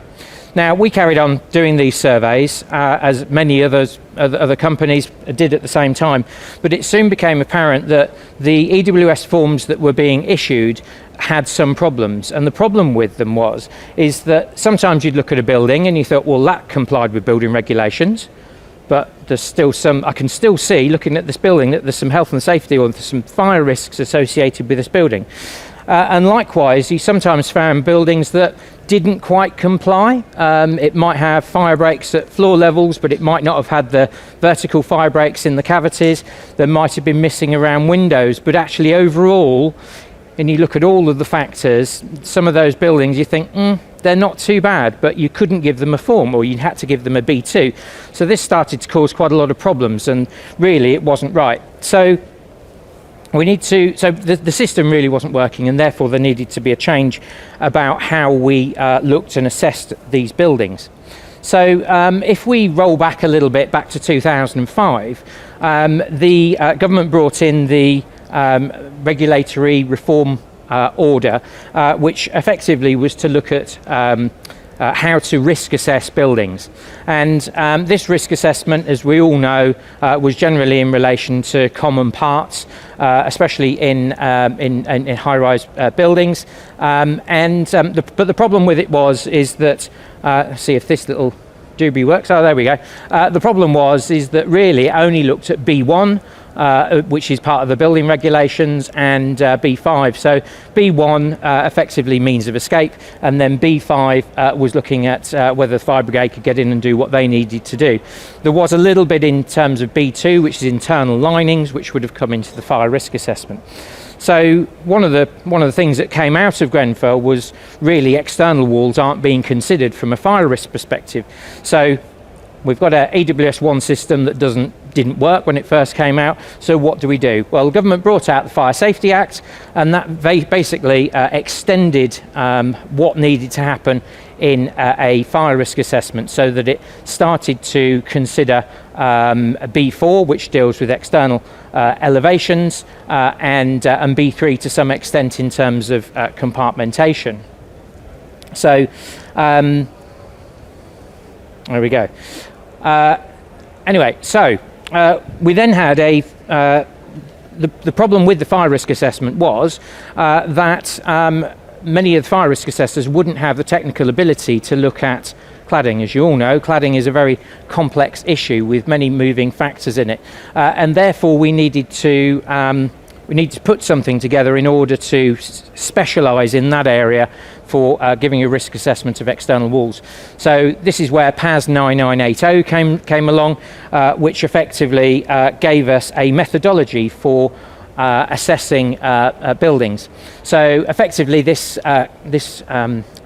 replaced the withdrawn consolidated advice note. Initially, desktop review of the building, site inspection, intrusive inspection, which I'll come on to a bit later. And then the main parts of this is the fire performance factors. Does it burn? Facade configuration, shape of the building, how fire might spread over the building, and then fire safety strategy, which is looking at specific hazards, whether it's a simultaneous evacuation, whether it's a stay put. And the important thing about this is, as I said earlier, that once you've got your FRAW, where that goes is back to the fire risk assessor, so that then the fire risk assessor can assess all of the external elevations as part of the risk, as it's a holistic consideration of the fire risk assessment for the building. What do we do with recommendations? So obviously you've got your FRAW, there's going to be some recommendations. There's different levels that the FRA can come out with. It can come out with a low, medium, or high risk, but there's going to be some recommendations normally about how matters should be dealt with. Effectively, what you need to bear in mind is this isn't compliance. I've said that already. This is actually assessing the risks associated with fire spread over the building. What we're trying to do is to make the risk tolerable so that people can live in the building, and we want to reduce the risk as low as reasonably practicable. The other thing about this is that any recommendations that we make need to be proportional. It's not about stripping all the insulation off the building, starting again. It's looking at what part, where the fire can, how much fire load you've got, how the fire can spread across the building, and what can we do to the building to reduce that. And sometimes it can simply be breaking up certain parts of that elevation to different materials so that fire cannot spread across the building as much as it could do at the start. So why does this affect a new building? Obviously, I've been talking predominantly about existing buildings, and there's a hell of a lot of those that need FRAWs. But the problem is that there seems to have been, for many, many years, a tick box idea about compliance with ADB. If you've complied with ADB, approved document B for fire, then you've complied with building regulations. It's simply not true. If you've complied with ADB or 9991, which is one of the other standards, it doesn't mean to say that you've complied. And we need to have a look at the safety and the fire safety of that building. And recently, the BSR, they've issued some new guidance, and they've said specifically that duty holders must demonstrate that their approach manages risk to meet outcomes of the building regulations. And then they go on to say, compliance with guidance may not be sufficient. So it's really important that we not only comply with building regulations, bearing in mind that ADB and 9991 are only two ways to comply with the building regulations, but we need to look overall at the safety of the building as well. Now, I've also already said that the Fire Safety Act had extended the remit of fire risk assessment. So you also need to consider the safety, because if you've applied with the building regs, and then you've got a building in use, and then it's got problems, then clearly there might have been something wrong with the design. So we need to have a look at that. Added to that, we've now got for buildings over 18 metres, we've now got the Building Safety Act in relation to higher risk buildings. So we also need to consider that, because all of higher risk buildings now need to have a safety case report put together, and that again looks at the building holistically in terms of risk for fire and structure. So again, we've got two other ways which are assessing risk rather than pure compliance through looking at ADB. And mortgage lenders, of course, still require EWS1 forms. There is some talk of EWS1 forms disappearing eventually, but at the same time, they still sort of give you, or give mortgage companies some comfort that all of these processes have been gone through. So, how do we ensure that we've got a safe design? So, move on. So this is ChatGPT's idea of what carrying out an FRAW looks like. I think the only thing that it's really missed is the little wings of the people that are flying over the building, because there's no cherry pickers to go over it. But the serious bit here is that buildings need intrusive inspections. And as was said in one of the talks this morning, is that when we started doing EWS1 surveys, we got no information. If we did get information, when we opened up the building, it was wrong. And sometimes the building may still look the same, but when you're looking at if there's different insulations, different tests that have been applied, you find that your building's very, very different on the inside, and therefore it may perform very, very differently. So that's why intrusive inspections are so important, so that you can understand the build-up of the structure, and this will probably be a bit more clear when I come on to the next slide. So how's the FRAW put together? In essence, it's relatively simple. It's got three sections, as I said earlier. It goes through looking at the fire performance, configuration, and then looking at the fire safety features.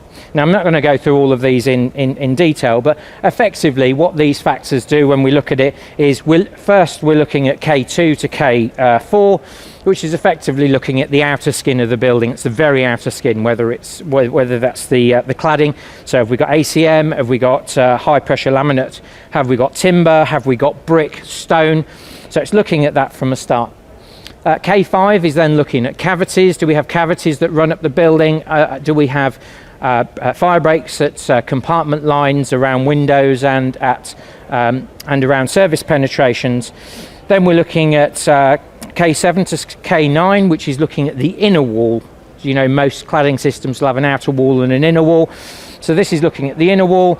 Is that a timber frame? Is it an SFS? Is it brick or block? And if it is an SFS or timber frame, one of the important things is, well, what's the sheathing board? Is that a non-combustible sheathing board? Does the SFS or the timber frame have combustible insulation in it itself? And then lastly, we've got spandrel panels and the ETIC system. ETIC system effectively is an insulated render system, sort of EPS, or there are a mineral fibre type system as well. So effectively, we're just looking at fire load here. So that's the first section. So going on to the second section, which is configuration, you might think, well, we've got rid of all the combustibles. There's nothing left to worry about. I don't quite agree. Configuration factors for me are slightly more important than the other two. I think it's really important how fire spreads across a building. So here we're looking at overall what these do is we're looking how is fire going to spread across a building, how is it going to spread through the structure of the building. Then secondly, is how's fire going to come in or out of a building? Is it going to come from outside? Is it going to come from a flat? Is it going to rise up the building and get into another flat? And then thirdly, how's the fire going to how's fire going to potentially spread to escape routes? And then again, we're looking at part of that, we're looking at the extent of cladding. So if you've only got a little bit of cladding, the chances of fire spreading over the rest of the building is relatively small. If the whole building's covered in cladding, then that might be very different. And then setbacks, whether you've got similar to this building right at the end there, it's very unlikely that fire is going to spread from the lower part of that building to the higher part of the building. Then we've got attachments, so we've got balconies over there. We all know that fire can spread relatively fast over balconies, especially if they're stacked or if they're built with timber. And lastly, we've got cavities again, and that was obviously noted in the previous section, but then again this is looking at, well, have we got a vertical building? Do we have a cavity that runs all the way up the building and could allow fire to spread across that building if it doesn't have the effective fire breaks and that type of protection within that structure? And then we get onto fire strategies and hazards. So this is looking really at the type of occupancy, whether it's elderly people that might need help getting out of a building, whether it's students. Then we're looking at whether it's a stay put policy or simultaneous evacuation, number of escape routes, compartmentation. Now compartmentation itself is only looked at very slightly in these type of appraisals, because that really should be something looked at by the fire risk assessor. But it's especially important when you're doing conversion work where you've got an existing elevation and you're trying to bring new party walls into the outside of those, sorry, the inside of those walls. But really we'll only look at compartmentation if it's a permanent defect rather than something that can be resolved. Then we look at detection, suppression, and then facilities for the fire and rescue service. So that will be risers, dry risers and lifts. And then we look at special risks. Very often the most common one we come across is car parks or electrical charging points underneath the cladding, underneath the building. So basically we bring all of these things together, consider all of these. It should be borne in mind that all of these things are looked at from a qualitative point of view rather than a quantitative point of view. So it's not something you can just put into a spreadsheet to work it out. And overall, that helps us to work out what the likelihood and speed of fire spread could be over a building, if it's likely to give any secondary fires, and whether that fire in itself or smoke or fumes could have any effect on the evacuation of the building. And then lastly, we have a look at whether this is going to cause any problems to the fire and rescue service. So this provides us with an outcome, and then that we need to have a look at how we're going to try and resolve those problems, as I mentioned earlier. So, as I said earlier, one of the things is that we've got you've got your building regs. You need to assess building from risk perspective. So I've been looking at this from an existing building, but this can also be done by looking at a design.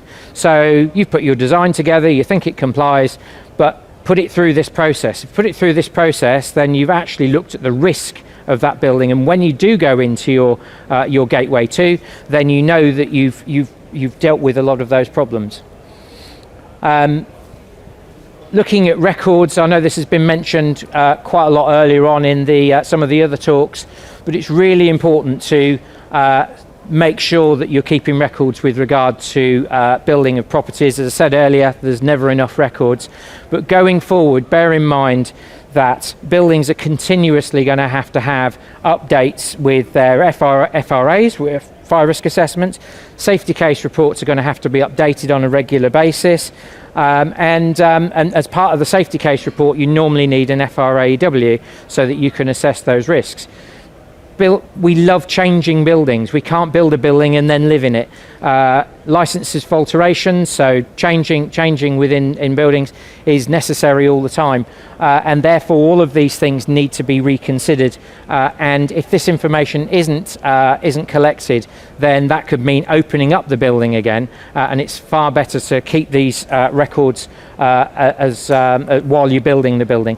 And there's these new platforms, Plan Radar, Bolster, Risk-Based that we use, but there's lots of other ones out there, or even a really good spreadsheet with lots of good information can be sufficient. So, just quickly what we can do in terms of design reviews.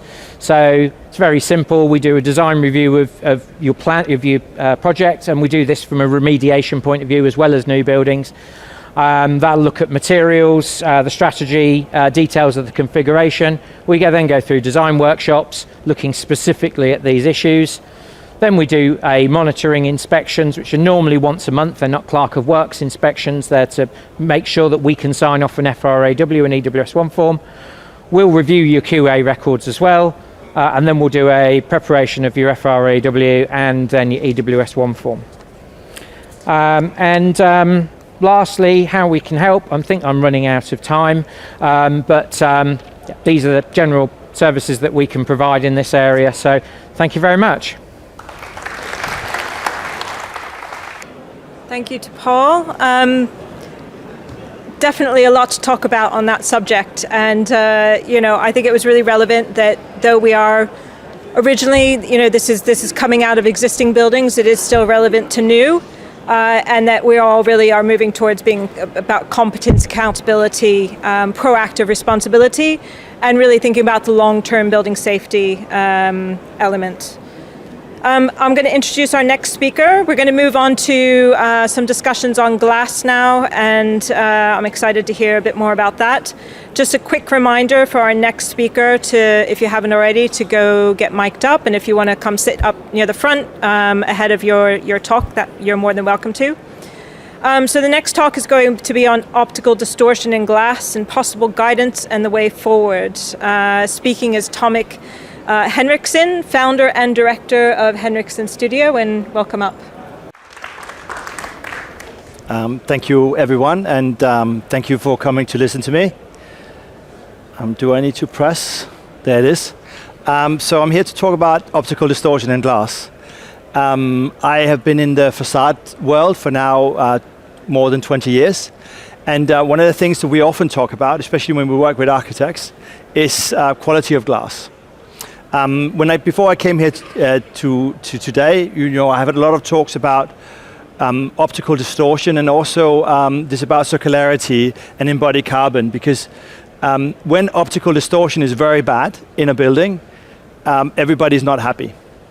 Yeah, and I think it's maybe one of these last fields also in glass design, the glass research, where there's still grounds to be made in terms of moving things forward. Yeah, so I'm going to talk a bit about where we are, what we are doing, where the industry is at the moment, and see what we can do together in the future to try to come up with ways to improve optical distortion in glass. Yeah, this picture here is from a curved glass unit on a project I worked on.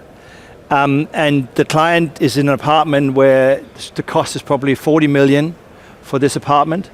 And you can imagine the client probably would not like to see this, yeah? But again, we can have this conversation, long conversations about distances, glass buildups, laminations, and all these things, and what makes things worse or better, discussion points, from clear to complex, distortion in modern glass. What you see there, and maybe maybe you don't know what kind of deformation that is. So this is pillaring, simply thin glass. And the glass has been produced in a place where the atmospheric pressure was different than when it's installed, and this allows this kind of picture. And we will see this generally in the 80s, the 90s. We try today to get rid of that by having a thicker glass outside, yeah?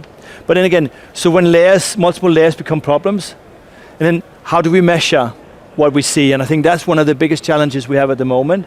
And of course, pioneering research for tomorrow's facades, how are we going to move forward? How are we going to work together to come up with new ways of measuring and monitoring this, yeah? Before we go, I would like to say, because there's a lot of course, industry is often pushing back on these rules and regulations, yeah?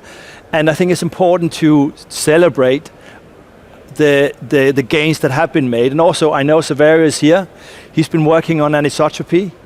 And today we have anisotropy-free glass. And it's thanks to the research that was done by Saverio and other people, also Professor Schuler. Now there's a standard for anisotropy. There wasn't a standard a few years ago, but through all that research and design that has been done in the last 15 years, it has really moved forward and resolved one of the issues in terms of anisotropy. If you don't know what anisotropy is, there's a few papers on this been published in the last 5-10 years, but basically it is by references in glass, which comes from the tempering process, where you have a change in the surface compression layer that changes the refraction index, and by doing that, it changes also when polarized glass get reflected or transmitted through the glass. Very technical, yeah? But I think one of these we also seen is that Glaston has come out now and doing machinery that can actually reduce that phenomenon.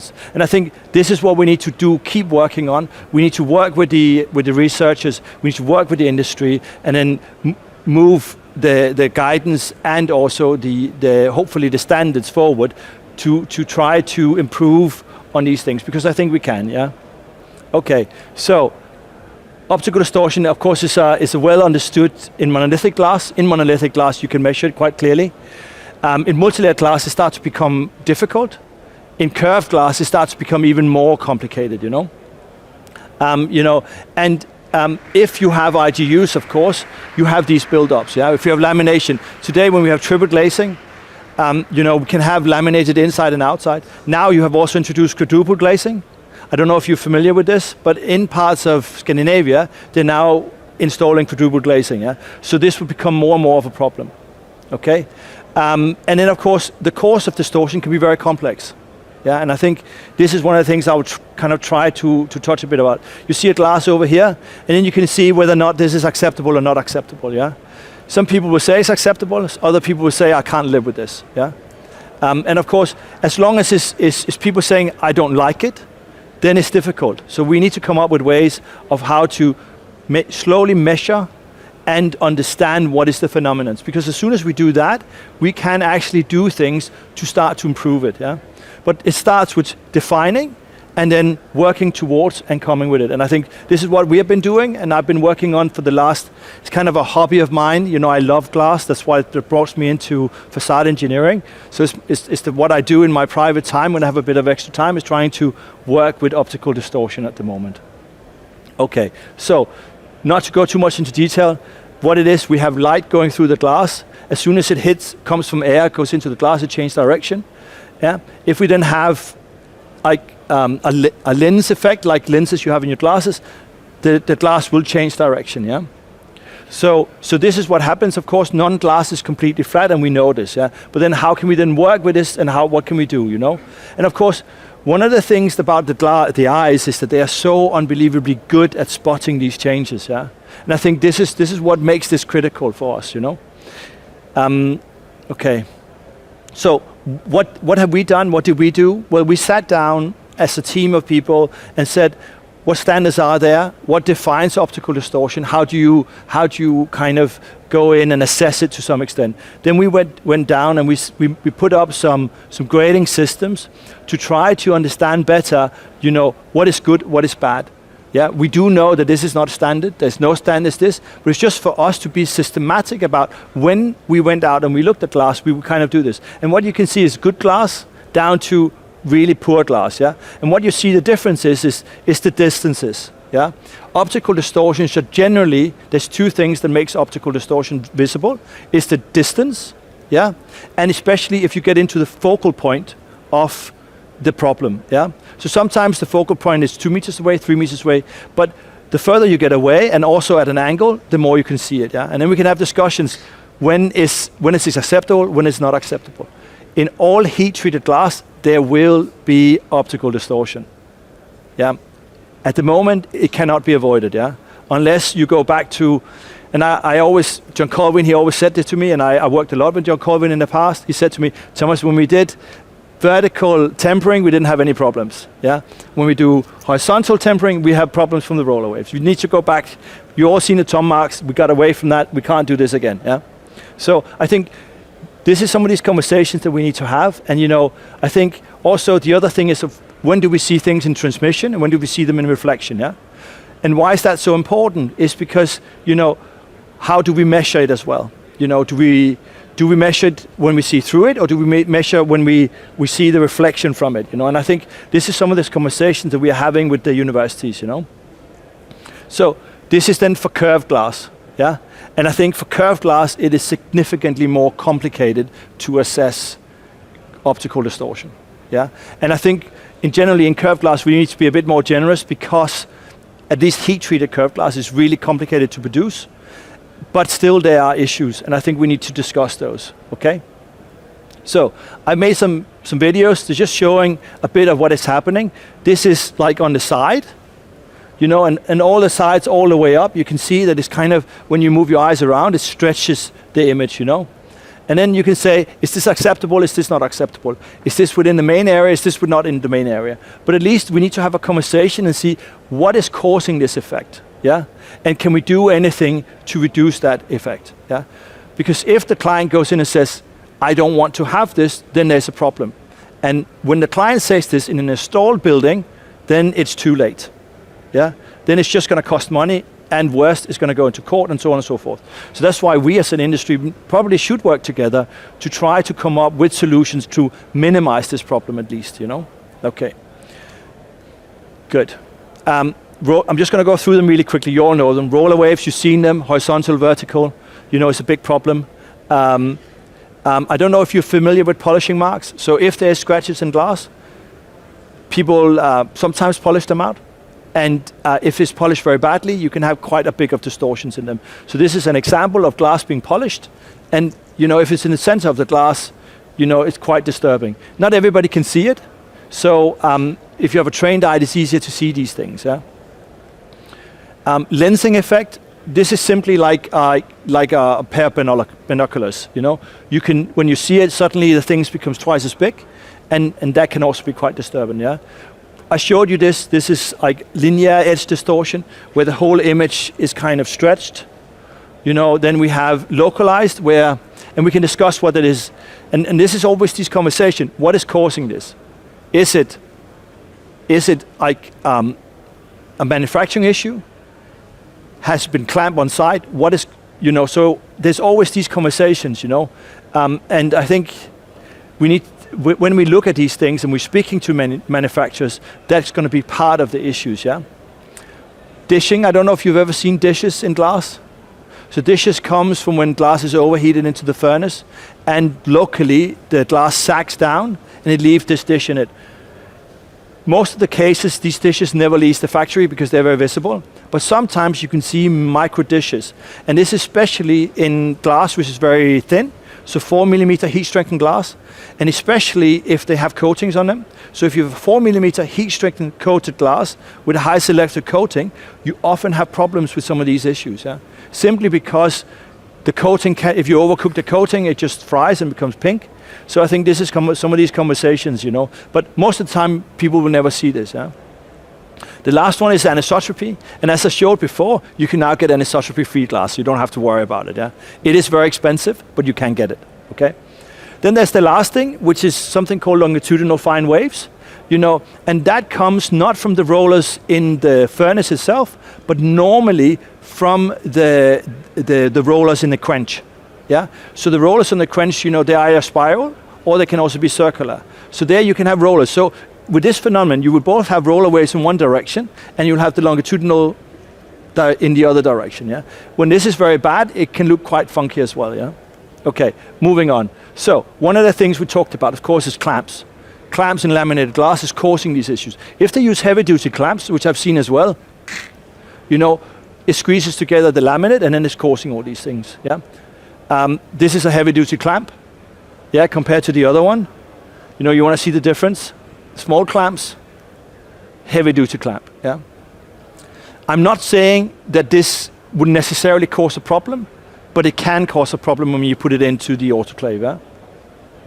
Of course, polishing, when people polish glass, if it's polished very badly, you will see the effect in the ripples, yeah? Flatness, you know, coming out of the furnace, you know, that's when you have roller wave, edge dip, edge lift, and dishing, yeah? Okay. So how do we measure this, and what standards do we have, yeah? You know, so there's an HTM standard, of course, we have the European standards, you know, and it's all about distances, but this is mainly for flat glass, yeah? Which means that for glass with laminated glass and build some stuff like this, we do not have standards which are focusing on this at the moment. And I think this is one of the things, this is a conversation we need to have going forward. How do we become better at, of course, measuring and also categorizing, you know, these phenomenons, you know? You know, EN, I think this is the one we use in Europe. This is, again, for float glass. It goes up there if there's optical distortion in it. And I think this is the method that we are generally using, yeah? I'm not going to go through much to them, you know, like, you know, this is for heat-treated glass, for roller wave. This is the other standards in terms of where you can have different phenomenons and if they're at the edge, in the middle, and all that stuff. But if you ask me, then these standards here is not an appropriate way of actually categorizing optical distortion in glass. Okay, so some of these things, of course, which we looked at was, you know, what happens when you put them into reflection, you know, and you're seeing this is a reflection. Again, this is reflected, not transmitted, yeah? And you can see the effect immediately in the glass, which is quite interesting, you know, and how the glass behaves, you know, and then we can discuss what causes this. Is that the clamps from the autoclave, or is it other phenomena that is causing these things, yeah? At the moment, there is not enough evidence to really go down and come up with methods and rules. And I think we need to work much further to start looking at this, you know. Of course, transmission, this is then, you know, a bit like the EN 572. You know, you look through it, you look at the zebra stripes, then you can see, you know, what happens, you know, and as you turn, you can see more and more what happens, and the lines are definitely not straight, you know. On heat-treated glass, you will always see this, you know, there's no way to avoid it, yeah? That doesn't mean that we can't measure, and we can't measure anomalies, and this is what we need to do, you know? Okay, so, conclusion and outlook, you know, I think that we need to focus a bit more on this. I think that together with the universities, we should work together to try to come up with methods to at least measure. So if you can, some of you guys have glasses on, yeah, so you can see your glass. All your lenses in your glass, of course, is optical distort, because that's what it do, but there's actually a mechanism to measure it, yeah? And also, and I spoke to Ahmed the other day, and I said, we talked a bit about this yesterday, and I said, well, NASA solved these problems in the 60s, yeah? Because in all the parts that went out in Apollo rockets, the glass there had to be perfect, because otherwise they couldn't navigate for the stars. So NASA solved this. If NASA can solve it, so can we today, yeah? So I think what we do need to is to work together and come up with these solutions. So I think that's kind of what I had, you know, we need to collaborate and find ways to kind of resolve this. I think I still have 4 minutes. Is there any questions then? So I think that if it's like a physical distortion in the outer plies, you know, you can measure it, yeah? So we can measure roller waves, you know, and we can also measure edge dip, and we can measure, how do you say, the edge lift as well, yeah? So some of them we can measure.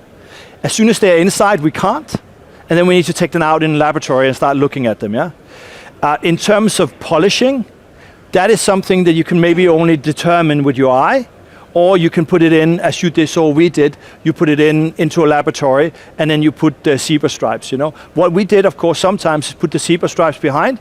It can be quite difficult if you're in a high-rise building and you're far up, you can't really put zebra stripes, but this is one of the challenges, and I think that what needs to be done is to develop machinery that can actually measure on-site these phenomena, and I think that will come.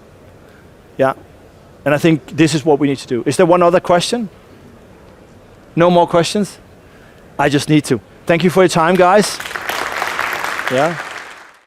No, so I'm sure if anyone else has questions, Thomas's LinkedIn is on the thing if everyone wants to connect with them.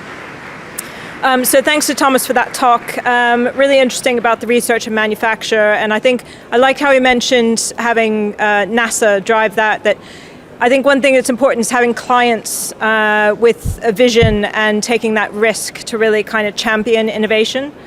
I just want to introduce the next talk as well. We have Moujehed Neffoussi. Is he here? There we are. Okay, excellent. So we have another talk on glass. This is about rethinking the envelope where design meets decarbonization. And then just a quick reminder for Allan, who's up next, if you haven't gotten your mic, to go ahead and do that. So let's welcome Moujehed. Thank you. So, hello everyone. I hope everyone can hear me. Happy to be here.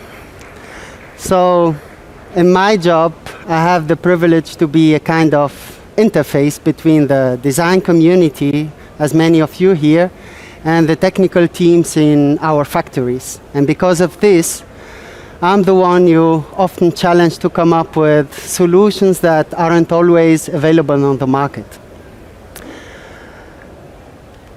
So, and lately, our conversations has been dominated by mainly two subjects. First, the urgent push to have a more sustainable product, and especially the necessity of having the carbon footprint impact by verified data.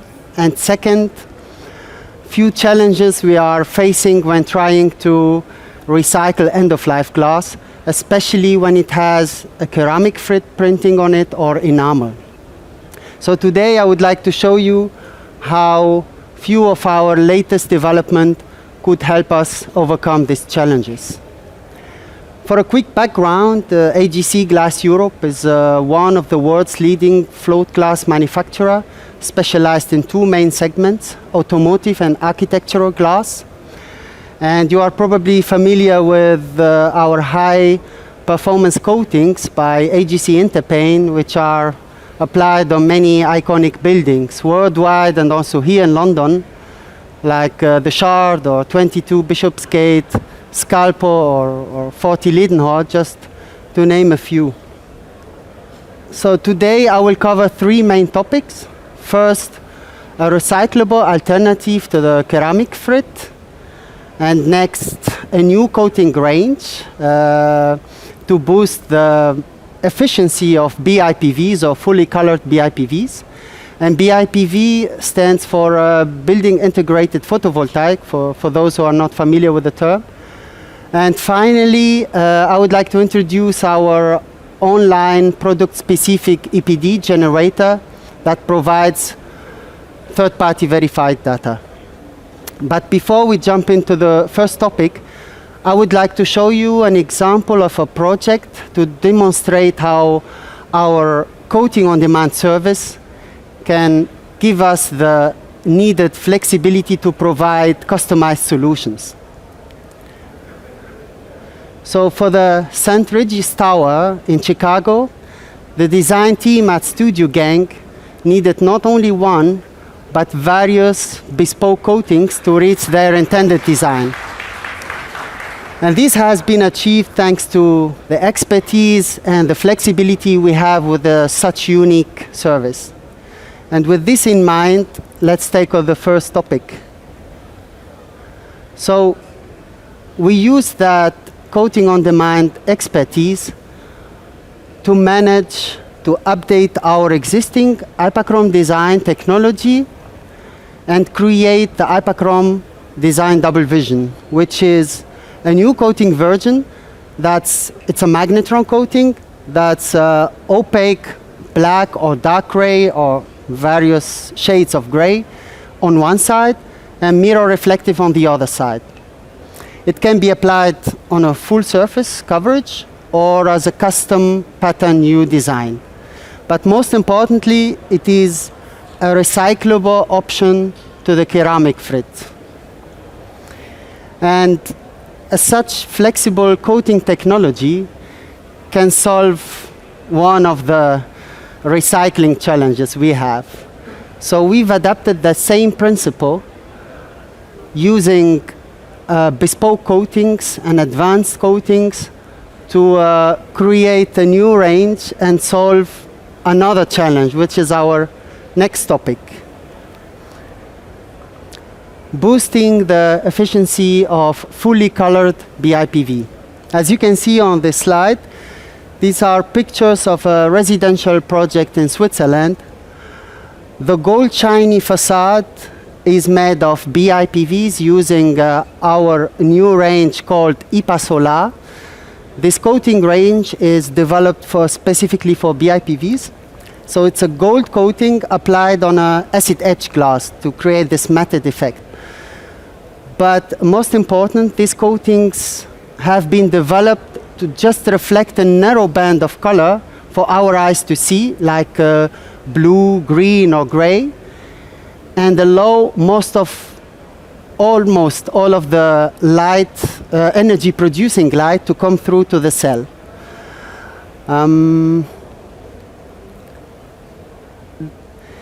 This can be seen also on this slide. The appearance remains stable also at the angles. This is IPA Solar Silver, which is remain reflective, so there is no acid etch on surface 1. This is also a project which is currently under construction in Amsterdam. These coatings can achieve up to 94% of the efficiency of a standard black PV panel.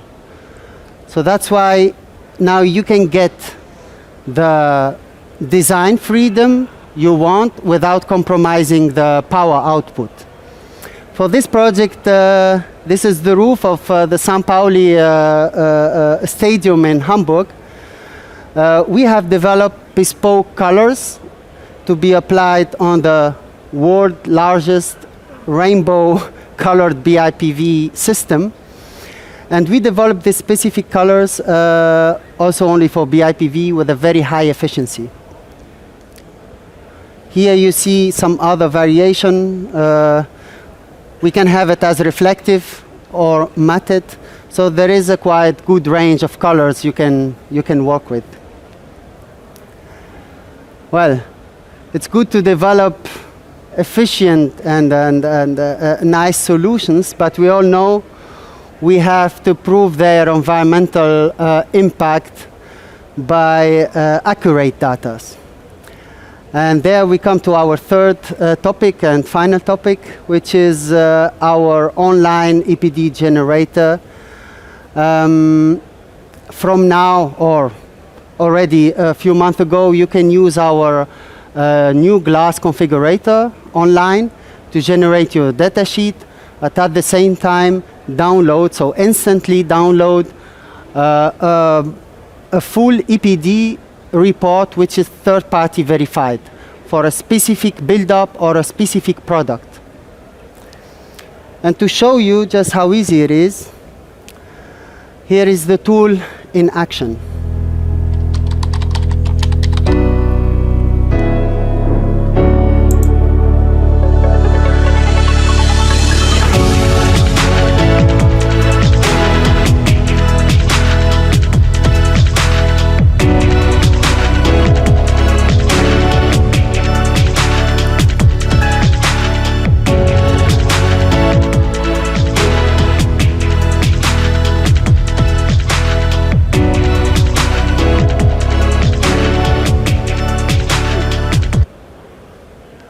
I think I have stopped it. But I will explain. So the last part, you just click on that box and you get the full EPD report sent by email. So well. And a perfect example of this is our Finio vacuum glazing. I heard previously Thomas speaking about the quadruple and the challenges there are with the quadruple IGUs. So this could be a nice option to reduce the glass instead of adding another pane. And maybe the flatness will be even nicer in appearance. So this vacuum glazing, Finio, it's currently the only vacuum glazing which has its own third-party verified EPD. And it's also the only vacuum glazing on the market which can be fully recycled, as it is, back to the furnace. And here an example where we used a Finio hybrid in a Schüco system. That means we get one vacuum glazed unit. We assemble it in a double glazed unit to have a better performance, 0.4. Also for new projects, not only for refurbishment or heritage or grade listed projects. So this is a good example to see how we can use less material. So, to summarize, for some of the challenges we have seen in the beginning, we have ready-to-go products. So if you face any challenges in your projects, please come to us or challenge us with new ones. I see Thomas laughing. Thank you very much for your attention.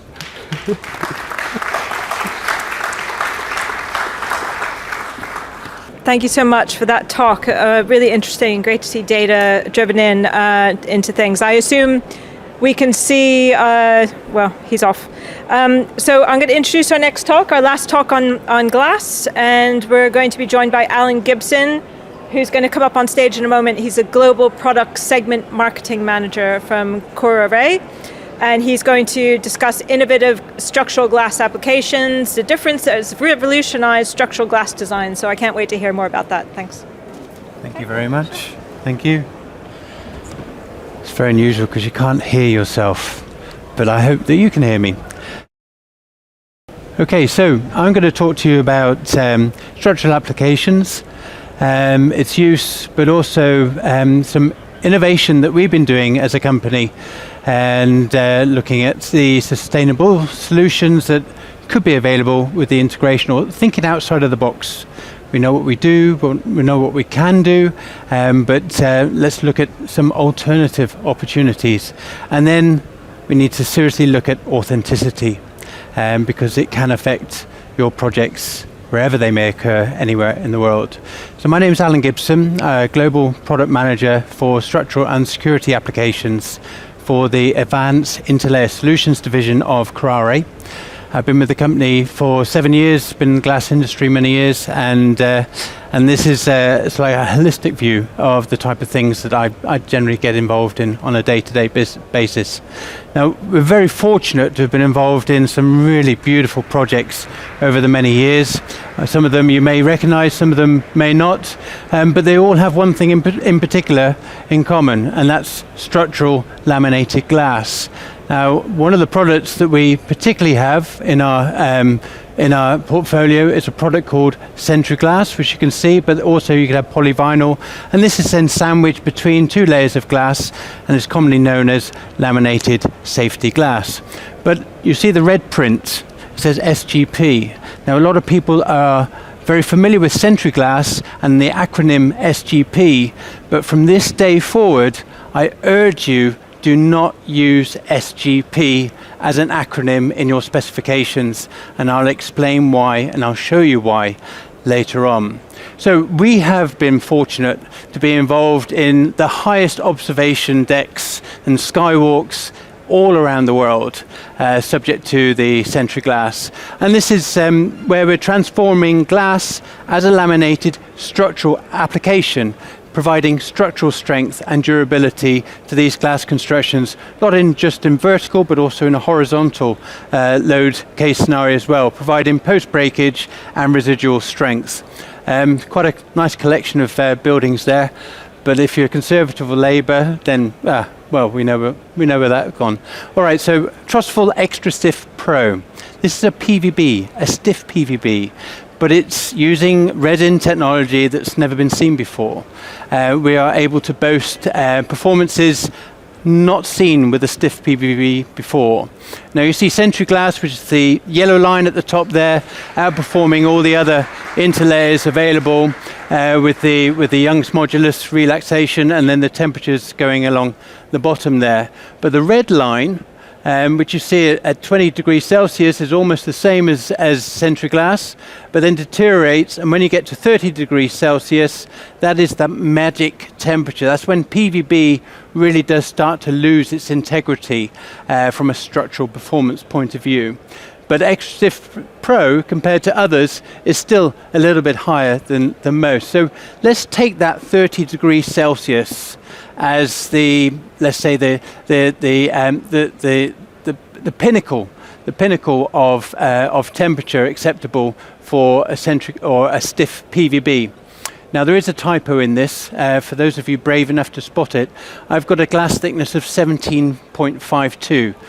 For the slides that you'll see coming on from here, it's actually 21.52. So it's 2 times 10 mil.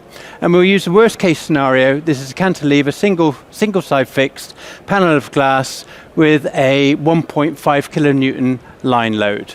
And we can put it through various different situations. In this case, we're using a 1.5 kilonewton line load with 30 degrees Celsius, that pinnacle temperature that I was telling you about for the PVB performance, and also a load of 1 meter. And you can see that compared to other stiff PVBs out there in the market, you have a 13% increase in performance from the Extra Stiff Pro on a 10-minute load duration, and a 22% increase on performance on a 1 minute load duration.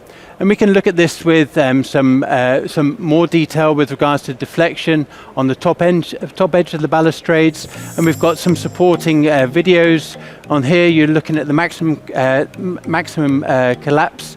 So you're pushing that panel with the post breakage panels. You're pushing it with a meter, and you're measuring the weight of deflection before the panel collapses. So all very good stuff so far, right? But it gets better, because as well as that, we've done some 4-point bend tests. So this would be equivalent to a glass beam. And you'll see again, after 7.5 minutes, what was the old stiff PVB has totally collapsed, whereas the Extra Stiff Pro is still outperforming. And you can see this on the creep as well, much better than other brands of stiff PVB in the market. Now, it's not just all about the performance structurally, but also on aesthetics, right? How does it react on that open edge with moisture? Is there moisture ingress around the perimeter? Well, after 5, now there is a limitation. Okay, it's an accelerated weather test, but it still takes a long time to get to 5,000 hours. So this is still ongoing, but up to the date of this slide, 5,000 hours exposure, still no edge defect, which is really quite surprising for a PVB. Clarity. If we use so much low iron glass where we're looking at structural capabilities, people are paying a higher premium. The last thing you want is the discoloration of that glass due to the color of the interlayer being used. So you can see this sample on our desk at the back there by the window. So just a general synopsis. Over the years, over a 5-year remained 0 after a 5-year accelerated weathering test. Sentry Glass, it's been 25 years and there's still no weather testing, still in weather test case scenario with still no visible defects. But Sentry Glass, as I mentioned previously, is the kingpin when it comes to structural interlayers. How does that relate to sustainability? Now, sustainability is one of those subjects. It's not it's not a trend, it's a mega trend. It affects us all. And as a company, okay, we have many, many divisions. We're a very, very large chemicals company. We have set ourselves target, but we've already reduced by 30% our CO2. So we're well ahead of schedule for 2030 to achieve 2,230 kilotons of carbon, with the ultimate goal of net zero by 2050. And this is what it relates to from our individual plants. We have Faithful in the US, Troisdorf in Germany, Hollershof in the Czech Republic, and Ulsan in Japan. Now you can see when it comes to Ulsan and Faithful, they're not the best performers. But because we've already put the efforts into our German and Czech Republic plants, they're able to duplicate a lot of the effort that we've put in with technical advances, heat recirculation, and take back trims, recycling, and so on and so forth. So great, great things for the future. So this is where we are today. Standard PVB, 4.5 kilos of CO2 per kilo of square meter, per kilo, sorry. Century Glass is 3.92 kilos of CO2 per kilo, but we do have a brand new product. You may have seen it, you may have not. It's on our stand. It's laminated with Pilkington mirror glass. This is less than 0.2 kilos of CO2 per kilo. But Century Glass, even though the CO2 footprint is bigger than the R3 or bigger or slightly less than PVB, let's look at down gauging the glass. If we use a standard PVB at 8 mil, 1.52, depending on the load, the deflection that needs to be compensated for, we can actually down gauge that glass from 8 mil to 6 mil. That will reduce the CO2 footprint of the glass content using Century Glass, and it could actually produce a 24% saving on CO2, let alone the fact that because you've got less weight in glass, you could actually downsize the thickness of aluminium or steel framing that will be holding that glass in situ. So even though Century Glass is slightly less or slightly more, depending on R3 or standard PVB, you could actually make huge big CO2 savings by using Century Glass in particular applications. Now, I mentioned the SGP element a little bit earlier, and this is all relative. So this is what it's all about. Now, there's only one manufacturer of Century Glass in the world. But the biggest compliment for any manufacturer is somebody to copy your product. And even though it's patented, even though we have the copyrights, etc., the Chinese are extremely good at copying things. And we all know that, right? So there's one product, one original product, Century Glass. And we've also now developed a blockchain technology, which I'll touch on the last slide, where we can actually have a transparency of supply chain where we're exchanging crypto bits for material. So if you ordered 500 square meters of Century Glass, then you get 500 bits, and then that is transferred throughout the supply chain. So when it comes to being installed, the end user or the main contractor should have 500 bits in relation to the 500 square meters of material that's been installed. And this has been integrated and is working on some projects already. So it's the only product that's been certified and regulated by many, many divisions and many associations, and including the Miami-Dade hurricane glazing. So very strict standards relating to the product. And also, when we look at some of this fake product being installed, we can see some serious issues with regards to extreme haze and failures and non-performance. And I know that maybe some of you in the room have already had mock-ups that have failed, and we've been able to identify that as being the fake product produced in China called SGP. And in northwest of China, a very large airport project, you can see some of the failures of cracking of the interlayer where it's been subject to heat.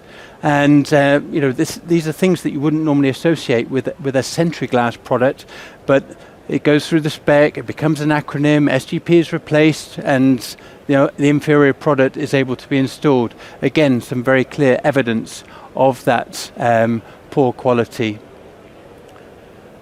And these are some of the tests. Now, I don't know if these will automatically start. Yes. So this is very similar to a test that was done for a very large engineering company in the UK where SGP was evident at the mock-up. But this just wouldn't happen with Sentry Glass. But this is an SGP impact test, and here you can see a total failure. And you would normally, this wouldn't normally happen. Now, this could be a huge, big difference between life and death. So we shouldn't be too sympathetic with an alternative product being used if it's fit for purpose. But as you can see, it definitely is not.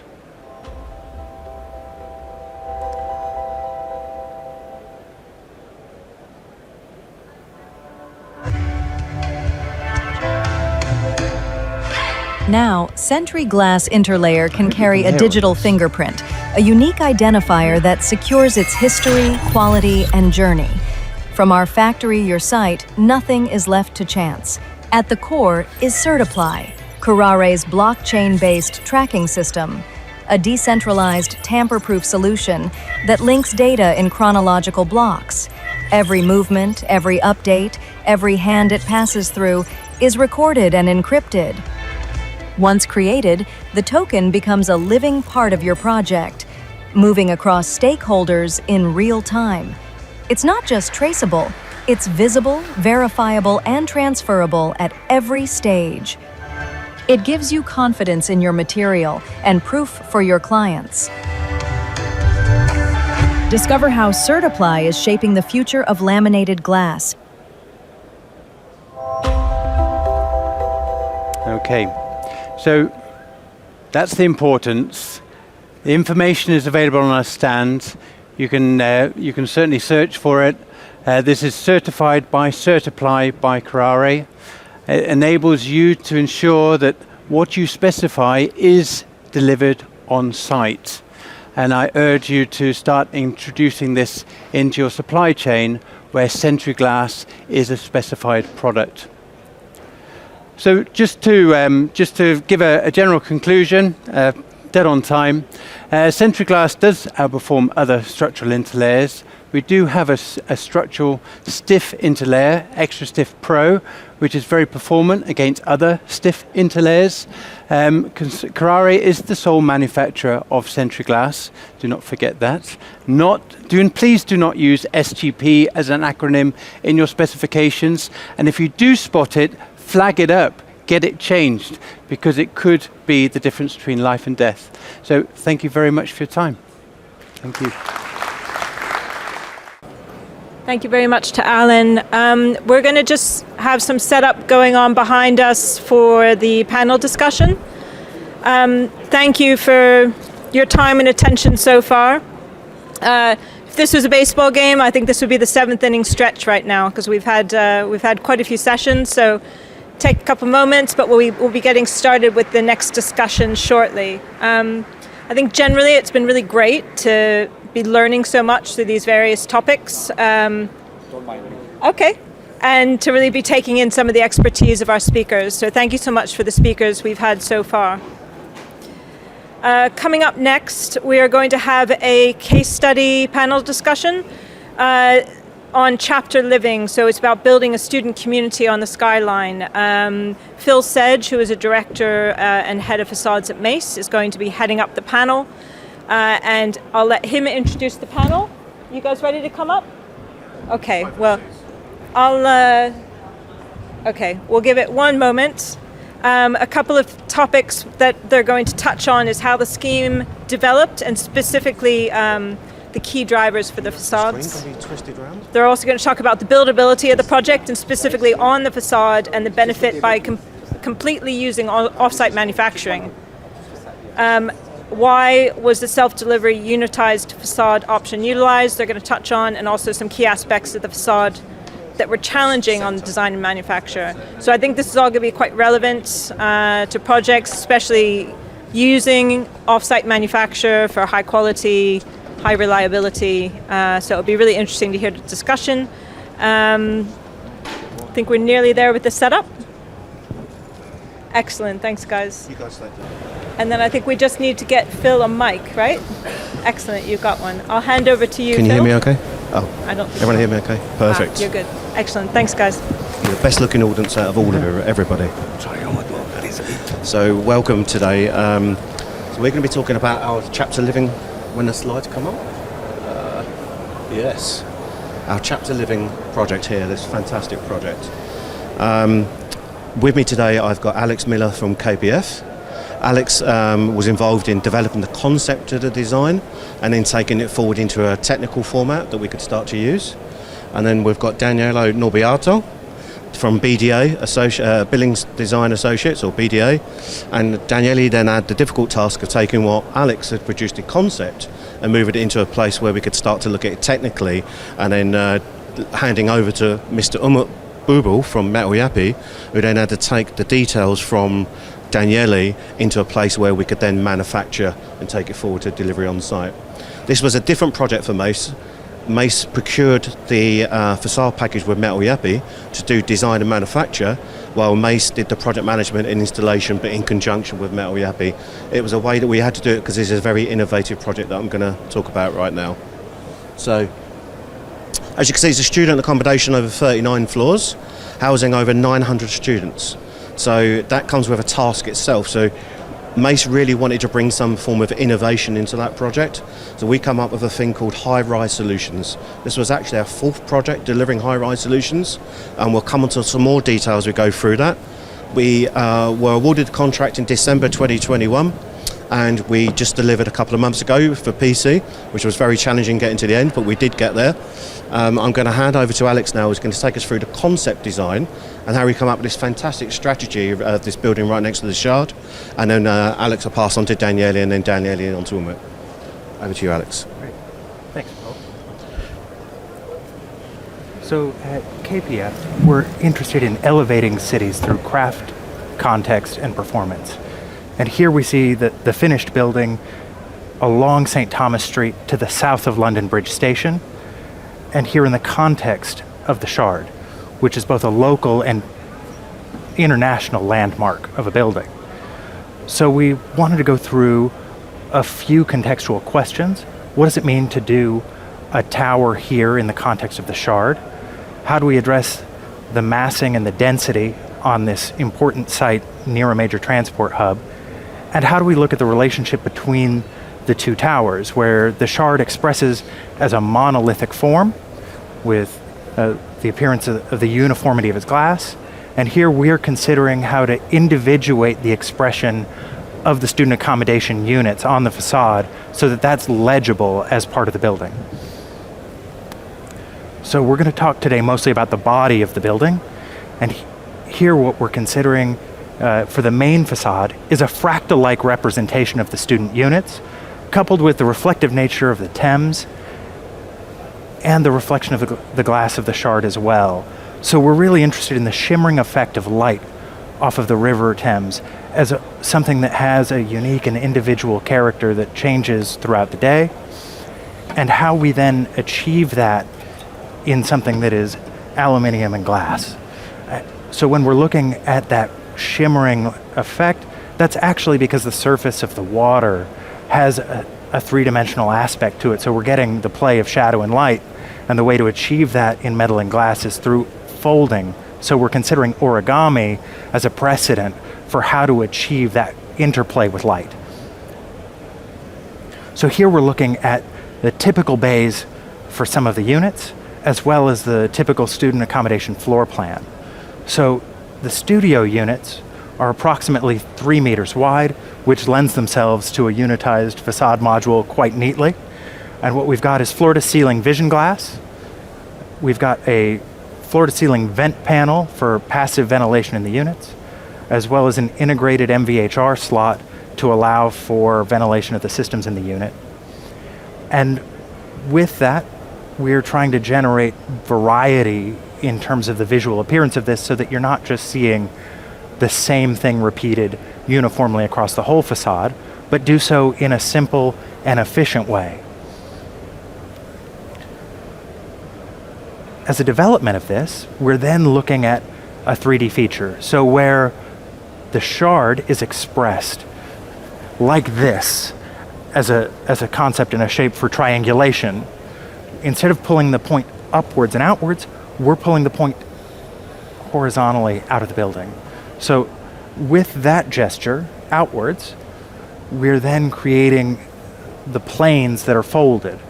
And what we've got here are two typical panels where you can pull that one point out and you can actually triangulate that two different ways.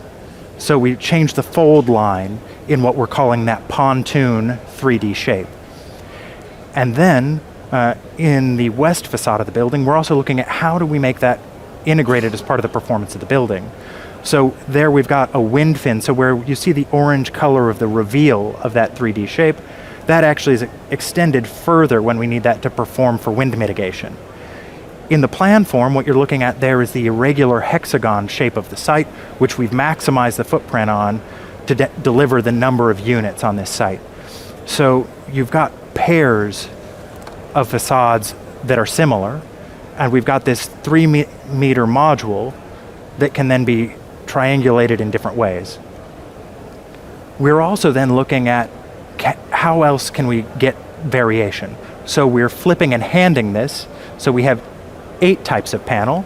So we take those 2 basic panels, and each of them has a left, a right, an up, and a down configuration. And then we're using a computer generative design to parametrically script that across the facade, because while we want to have individuation, we don't want to see a discernible, obvious repeating pattern in the facade. So when that's expanded across all 4 elevations of the building, you get those panel types in a way that you understand that there is a lot of variation, but you're not seeing a discrete, repeating classical language.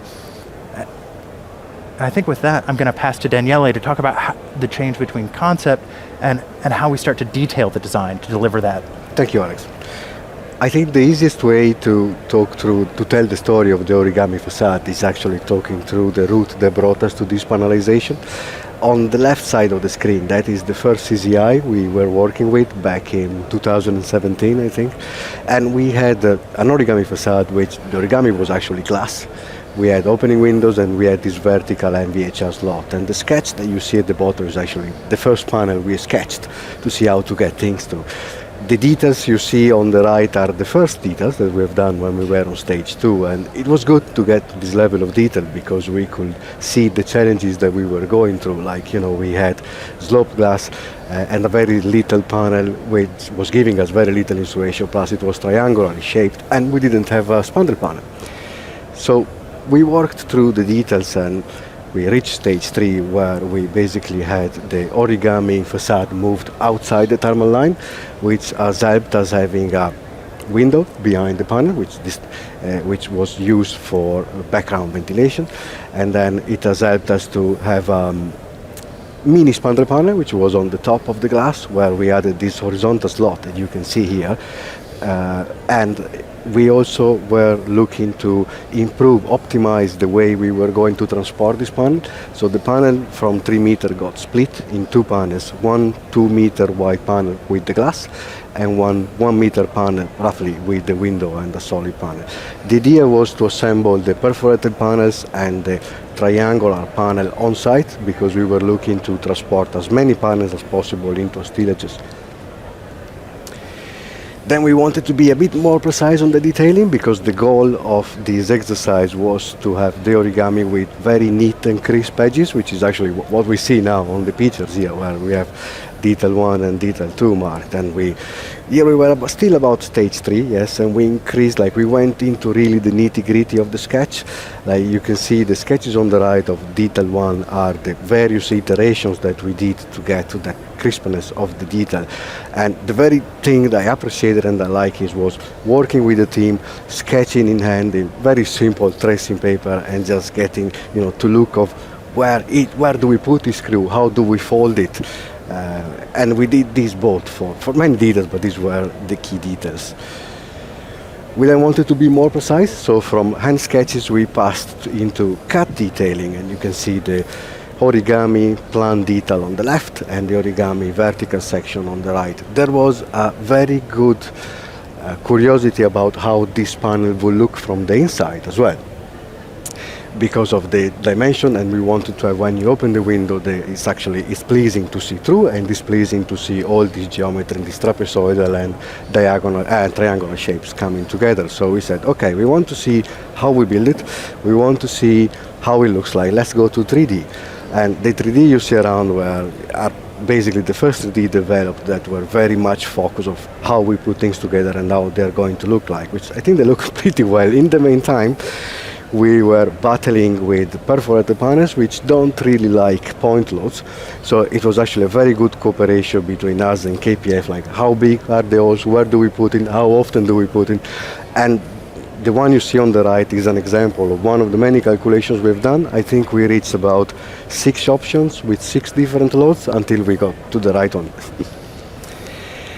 This was another very nice focus was on the spandrel panel, because we didn't want to have a building with horizontal bands. We wanted to have the glass, and we wanted the main language to be the origami, transferring through with this non-repeatable pattern, even if in one sense, for efficiency, it was repeated actually. So the details on the left, that was the very initial mini spandrel panel, which then evolved to another one on the middle, but then we didn't want to have the 350 band. We didn't really like it, so we evolved it again by raising the MVHR detail as high as we could. But then some doubts were raised about how we weather the detail, because you see the duct is actually going downward, so if it rains in, it goes into the duct on VHR and problems, and some doubts were about how do we fire stop the detail. So the idea came up of having the shadow box, which we have drawn in CAD, and you see on the bottom left of the slide. And it was initially a traditional shadow box with a back painted glass and a double glazed unit. The slot from the VHR had now moved below the glass, just a ceiling level. So we were able to get the language we were looking for at the beginning. And also here to be able to coordinate with M&E services, with the fire stopping, with the geometry of the building, we went into 3D modeling, and that was the best thing we could do. I think you can see the complication between glass and the triangular panel and all the thermostat strategy we had to do there. And this was and I think at the end where we ended up in a building that doesn't have the horizontal bands. And I think what I'm proud to say is that, we can definitely say, looking at the render on the left and the picture on the right, we can say it looks like the render. At the end, the spandrel panel ended up being even better than what we've drawn now, because we now have a triple glaze unit with a back painted glass, which Mr. Umut and his very capable team helped us to achieve with that. Daniele, just before you move on and Umut takes over, on that spandrel detail, was compliance a big issue for you? It was, yeah, it was. It was, and it was an issue, and at the same time it was very exciting, because we were working through compliance that was changing, a regulation that was changing, and our focus was to follow the changes, try to be up to date as much as we can, get the team together as a team. We did a lot of work with the fire engineer. We had brilliant people on the team, and I think the result was that we got through all the process, and we have always been up to date until the end. I think BDA and Moujehed did a fantastic job of bringing that particular detail, for me anyway, up to a level that we can all sit comfortably with. Thank you, Phil. Mr. Umut, would you like to take us forward now, moving on to the VMU stage? Thank you. When we saw the project, we were sure that this project will be iconic project, so it was very important for us. Architecturally, project was perfect. As design engineering, it was ready to start by BDA, and until VMU and PMU, first focus was on the colors and glass harmony. So to see this harmony, we produced these kind of pre-VMU units, and we checked hundreds different samples on glass and colors. We had 2 colors especially, one very challenging orange, and 50 shades of gray. I think also, the good thing, sorry to cut in through here, the good approach that we had as a team is like that We were working through COVID, so it was the time when all the materials have had a really, really long leading process, and the team, Mace and Metal Yappy, we came up with the idea, okay, we don't have time to draw a visual mock-up. What do? Do a mock-up so we can see the glass and the colors. And that's the mock-up, and that was fantastic, really. Gray was easy, we solved, but just for the orange one, we produced more than 100 different samples with 5 different leading powder coating products in the market. Finally, on the pre-VMU process, we solve it and we pass through the main VMU. The orange was really unique unit. Nobody find any similar color in their stockyards or in their previous projects. It was the original only for this project. And when we start to build visual mock-up process, we have no ready profiles, so we used fake profiles. On this project, there are 2 different unitized system. From 4 to 36, one unitized system. From 36 to 40, another unitized system. So because of this reason, we used more than 100 new die as custom design. We did this mock-up as fake profile, but nobody could understand, just the nose by the team. And we solved the challenge, first of all, on the VMU, because some of the details was very sharp and looked like knife edge. Sometimes the material thickness was going to below than 1 millimeter. On one unit of pontoon, we used 34 different profile. On the picture, everybody is able to see just one aluminum sheet, perforated aluminum sheet, but behind of it there are 34 different aluminum profile. We try to see the exact result, so sometimes we change the details multiple times. Only for these details, change 3 times. We try to connect it. You can see the age, if it's possible. You can see the age of the pontoon detail at the corner. We changed the connection details behind of aluminum sheets according to impact test multiple times. Maybe it was the 4th test what we get the exact result to create the engineering safety and the quality based visual effect on the pontoon. On the performance test, we used as standard sequence B, CW, CT test sequence according to specification. We achieved the necessary performance, and then we tried the production. But on the pontoon model types, as architectural drawings, there were 8 pontoon types, but as final design, we used 16 different pontoon types. At the end, as pontoon model, we had 1,254, and 78 was using wind fin. On the pontoon manufacturing process, it was another challenge. You can see the substructure what we used behind of it, and you can see the holes.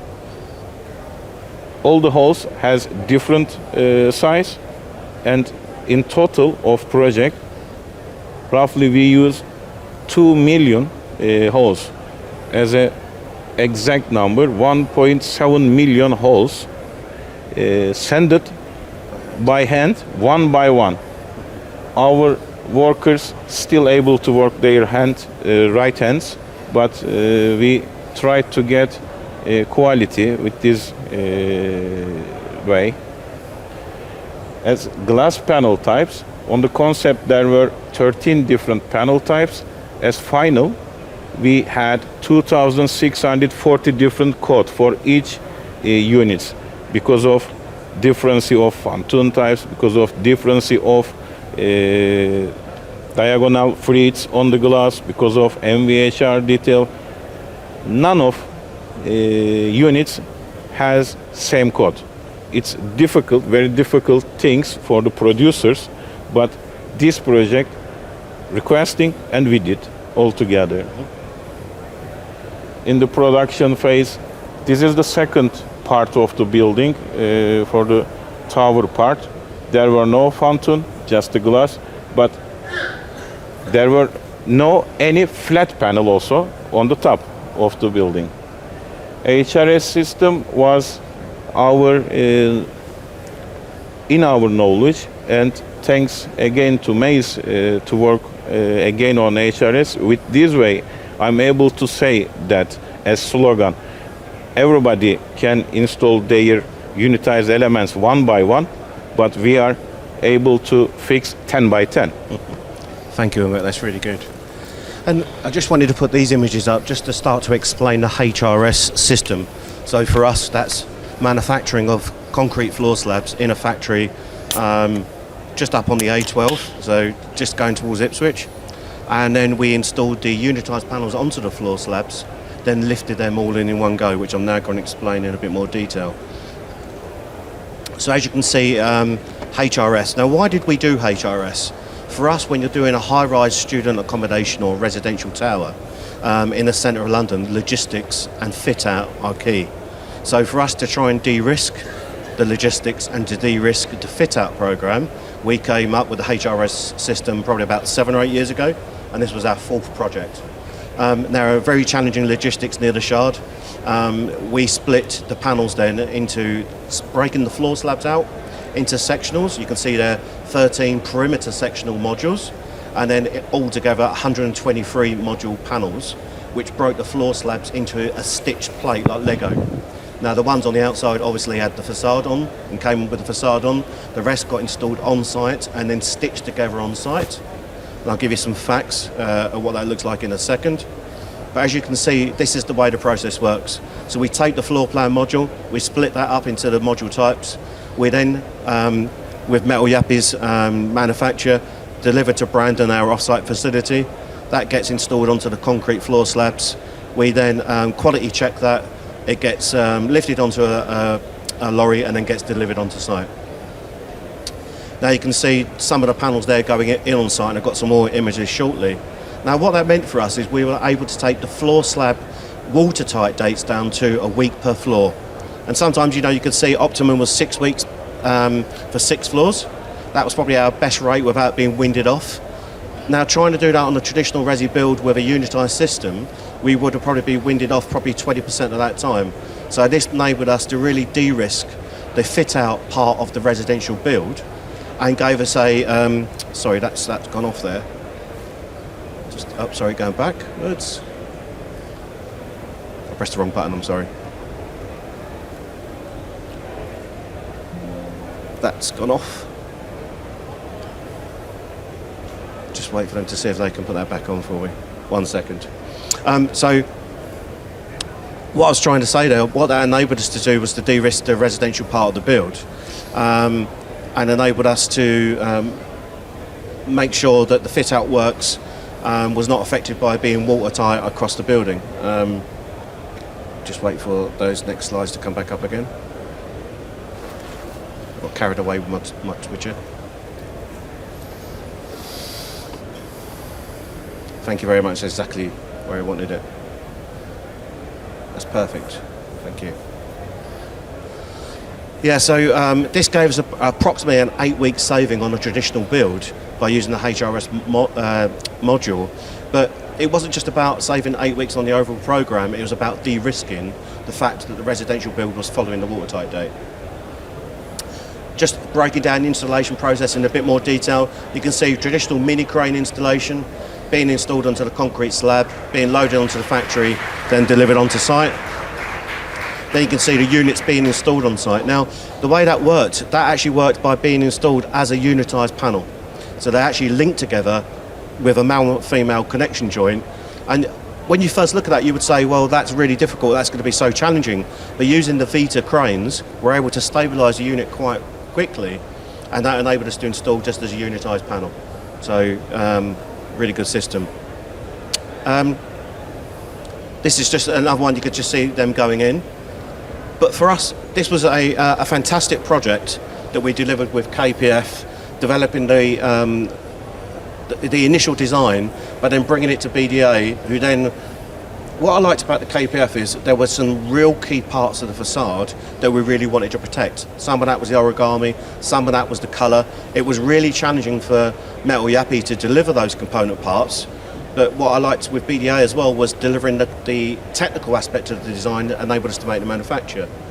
Out of the project overall, Alex, what was something that you're really proud of, that from the concept to design, when you see it now on the building, you really think it's fantastic? I'm really proud of the way that the pontoon features have turned out and the level of craft that's gone into them, and of the different subtle details that go into getting the effect. The change in size of the holes for the perforation pattern is one of those effects where we actually increase the density of holes towards one end of the panel and loosen it up to the other so that we get a gradient effect that you can read in this image behind me. So you're getting that increased darkness in one end, so you're enhancing the magic of that interplay of light on the pontoon. And the craft and the technical expertise behind pulling that together as a collaboration is something to be really proud of. Same question to you, Daniele. For BDA, what was your key thing that you took away from the project? Yeah, Alex and I are really on the same page of this. Of what really key and proud of is how neat the edges of the origami look like. How neat, when you look at origami, you see it highlights the geometry, it highlights the shape, it highlights the strong changes of all the lines that you see, together with the spandrel detail and the way how the MVHR coordination turned out together. There was a lot of work put in that point, and I still remember having this very nice meeting where we had all the team around and say, okay, we need to activate one duct, we need to close one slot, we need the insect mesh here, and at the same time we need to make it work with the fire stop. So how do we make it robust and how do we make it up to date with what we're actually doing now, which is ongoing as in developing. So it's really, to summarize, is the way how the facade looks like and performs, of course, and also being able to have a group of people all together achieving a brilliant result. Excellent. And Mr. Ahmed, for you, for Metal Yappy, we work with Metal Yappy now on 4 projects, and I can't thank you enough for the quality that you guys delivered on the project. What was one thing you would say from Metal Yappy you took away, you didn't back down from the challenge, but you thought was fantastic on the project? Thank you. We were sure that it will be iconic project and fantastic also. The team members was also professional on this issue, and we did a very good team member job altogether. And everything was finished on time. It was very important for us. When we were doing the design stage, something was changing, something was correcting again, testing again. But to be on site, we ordered the whole profiles and the glass IG units. Everything was waiting on the next door of PMU test and was waiting to start CNC. Day after PMU test, our CNC was working, and we delivered our units to site on time. Thank you, Mr. Ahmed. For me, just taking away, and I know Metal Yappy would say 100 different shades of orange, but for me, when you look at the building now, when it's finished and when the light touches the building, I think it's fantastic, and it's one of those projects I'd like to have on my CV forever. It's one of those iconic projects. So thank you, Alex, KPF, for your collaboration and your contribution to the project. Daniele from BDA, as always, we work with BDA on a lot of projects.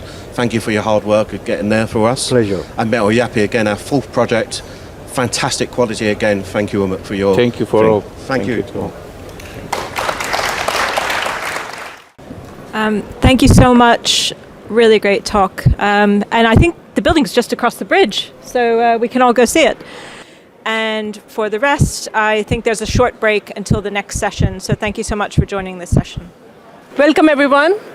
Please be seated. Please take your seat. We're going to start shortly. I think we are running behind 20 minutes, so we'll wrap up quickly in time. So there will be opportunities to ask questions, but we'll see how it pans out. If you're attending track B, you should be hearing green. You should be pressing green button on your headphones, and you will hear this track. If you want to experiment and listen to something else which is happening in the other track, please press the red or the blue channel, and you can hear while sitting here. I don't know if it works for you, but you might as well try. So please put your headphones on the track B for green. Yeah. I'm going to make a start and introduce our first talk of the session, Designing and Developing Prime Central London's Tallest Residential Tower. And to present this talk, I'll invite Daniel Moore, a partner at PLP Architecture, and Dan Clark, an Executive Director at Native Land. Please welcome on stage. After you.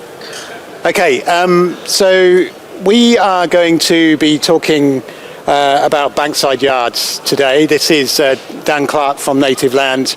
I'm Dan Moore, the architect for Bankside Yards, or one of the architects for PLP, who designed Bankside Yards. Bankside Yards is a transitional master plan on the southern banks of the Thames, just to the west, as you can see from the Tate Gallery. Just getting used to this control system, apologies. It is actually, in fact, the UK's first major mixed-use fossil-free development, which is quite a strapline. The master plan contributes to the cultural neighbourhood along the Golden Mile in London.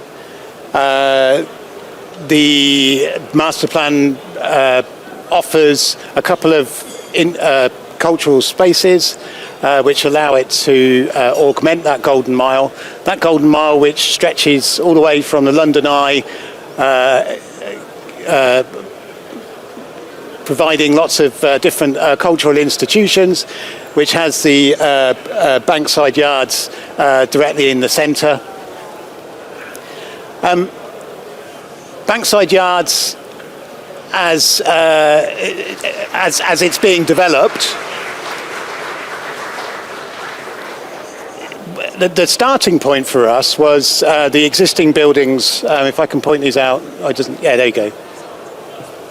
Sampson House and Ludgate House, either side of the viaduct, and together they formed this huge urban block, which was a kind of like 15-minute walkable block, which is not great in urban terms. And also there was there's quite a pinch point at the where the site meets the river, which is a shame given that there's such a successful riverside walk. So the principle was to replace those huge oppressive buildings with much smaller footprint buildings, which allow lots of space in between, and also new routes and reopening of old routes which used to exist 150 years ago before the viaduct came along. That goes, these routes go east, west, but also north-south. The site consists of an extensive mix of different uses to aid integration into the kind of quite unique context. This kind of hypermixity of uses, complementary uses such as live, work, social, wellness, cultural space and public realm, which together help placemaking for a next generation urban neighbourhood. The orange buildings you see here are residential buildings. The blue ones are office buildings, and then within the arches you see in yellow there's retail, culture and wellness, and then the pink square is Mandarin Oriental Hotel. And just as there is that variation in the uses, there's also variation in the kind of character of the public realm as well, which was important. So garden spaces, cultural spaces, neighbourhood spaces, and the arches, which together create kind of like a wealth of different characters and experiences across the master plan, just as the context does in its own right. the idea was to, when approaching the design of the buildings, was to have this kind of complementary richness instilled in the buildings themselves as well. So we went for complementary materials across the master plan. And also we wanted a consistency in the way the facades are ordered to create cohesion across the master plan as well. So either through grids or through proportions or through the orthogonalness of the fenestration as well. That was quite important. And the building that I'm going to speak about in just a second is the one in the middle. And as a kind of microcosm of the overall master plan objectives of that kind of variation of experience, this hypermixity of space, the first building that we delivered, Arbor, which I spoke about in this forum a couple of years ago, also had this kind of rich mix of different types of spaces to kind of allow for different experiences. So in terms of the environmental performance, I spoke earlier about the fossil fuel-free nature of the master plan, not so easy to say, which does that by being 100% electric through renewable resources, which leads to zero emissions in operation. We also employ a fifth generation energy network which maximizes efficiencies. It's actually about 50 to 60% more efficient than a typical energy network, which allows there to be a reduced urban heat island. What is a fifth generation energy network? Well, just quickly, a third or fourth generation network separates out the heating side and the cooling side, and they're completely isolated.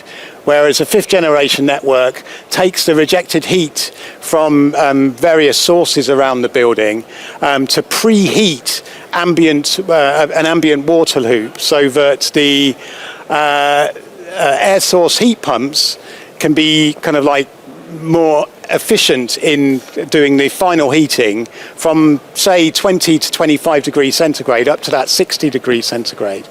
But the real win is like being able to use that rejected heat. Which is stored in, huge heat sink tanks in the basement. Yeah, there's these thermal stores within the basement which allow that kind of transfer. So strictly speaking, at the moment, while we've only got one building in the estate, it isn't really that because it's just the one building. Yeah. But as Opus comes on stream at the beginning of 27, it will generally start to work because you'll have a residential load and you'll have a commercial load, which are just slightly different, and then it actually starts to get into the swing of things. Yeah. When the hotel comes on board later, let's just say, not entirely sure which year, that will really start to work. And anything which is heat producing can be used, such as cooling apparatus as shown in the diagram, but also transformers, anything which produces heat in excess of, like, say, 15 degrees centigrade.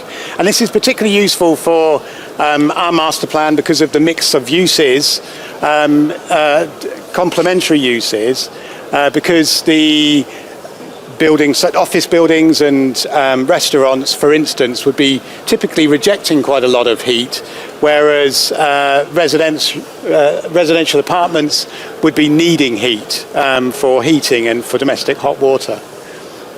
So a little bit about social values, which was very important to us, the S in ESG, important from a point of view of allowing the development to ground within the local community, to assist with place making and informing an identity. The kind of the quantum of public realm and the new connections, along with the extensive mix of uses, encourages people into the site, so that's very good. We've also been collaborating with local organisations and charities, and also I would just interject at this point and say, well, whilst you've titled it as social values, that is important. Frankly, it's commercial values as well, because unless we create this kind of interesting ground plane destination, etc., we do not get anywhere near to increasing the values in the residential or the commercial that we would need to make these kind of propositions stack up financially. So yes, it is social value, but without doing that, and many developments do this, many very successfully, we're trying to create a bit of a gear change in what's going on at the ground level in around that area. We've not done it yet because we've only got one side of the development, but once they're combined, we think it will really be quite a special place at to the back of the Tate. Another element to this is also the reuse of the arches, which brings with it instant identity. And there's also quite a nice narrative in that the refurbishment of those arches, we will also be providing a new LGBTQ plus cultural space within there, where previously in its past life there was LGBT nightclub. So there's quite a nice narrative there. So on to Opus then, a 50-storey residential tower, just shy of 250 units, under construction, due for completion in about just over a year's time, topped out recently. Cladding is almost, the typical cladding at least, is almost complete. I think it's a couple of stories shy. So we've already started getting into all that lovely snagging. The idea from a design point of view was kind of like this slender, elegant, timeless building, which is unfussy and organised, and kind of like a foil to the more sculptural and curvaceous building across the road, the One Blackfriars Tower, which is of equal height. The starting point in terms of looking at the massing was 3 identical sized kind of volumes, which we wanted to kind of interconnect and then vary the height to suit local datums, either other buildings within the master plan or buildings just outside. And then also at the base of the building, do something similar in terms of varying the height according to a kind of hierarchy. So the highest soffit is where we have a colonnade over a public space, the highway, or rather the footpath. The next lowest is the main entrance, and then the vehicle drop-off is the lowest. And the principle, along with Arbour next door, was to kind of raise up the buildings effectively, so that there was more of a human-centric kind of effect on the ground plane to foster kind of like integration of these buildings into the context. Not the best picture because you don't see them together, but you can see Arbour on the right and Opus to the left. Now the other thing about bundling those volumes together is we got extra corners, which is good. So with 7 corners, you see here a typical floor, the lowest part of the building. It does mean that we get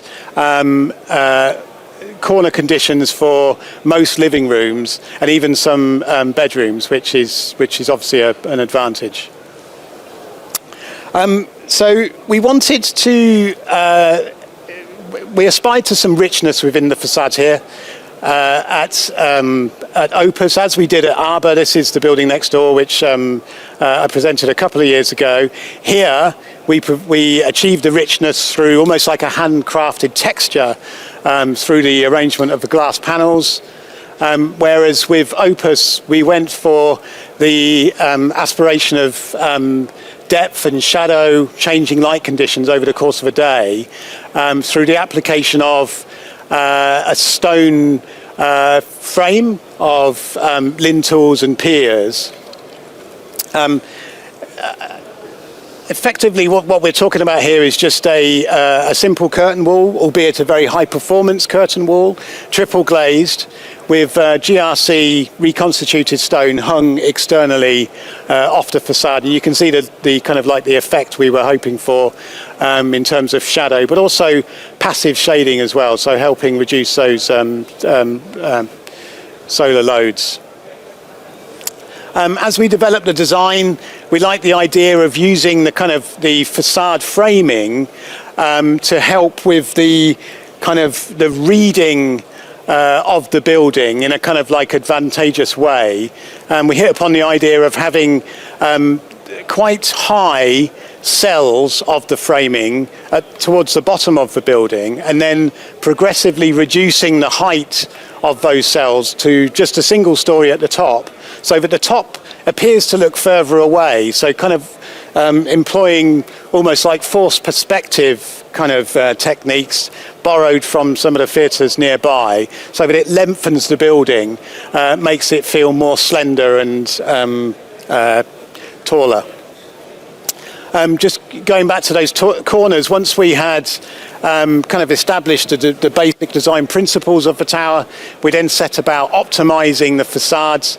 In the case of the corners, we stripped away any framing elements like the stone framing elements, but also incorporating, rather than chunky mullions in the corner, we have these diagonal splayed mullions just to reveal the corner as much as possible. We even moved any superstructure which naturally sat in the corner of the space as well, so that we would be revealing these corners for unobstructed, very special views out.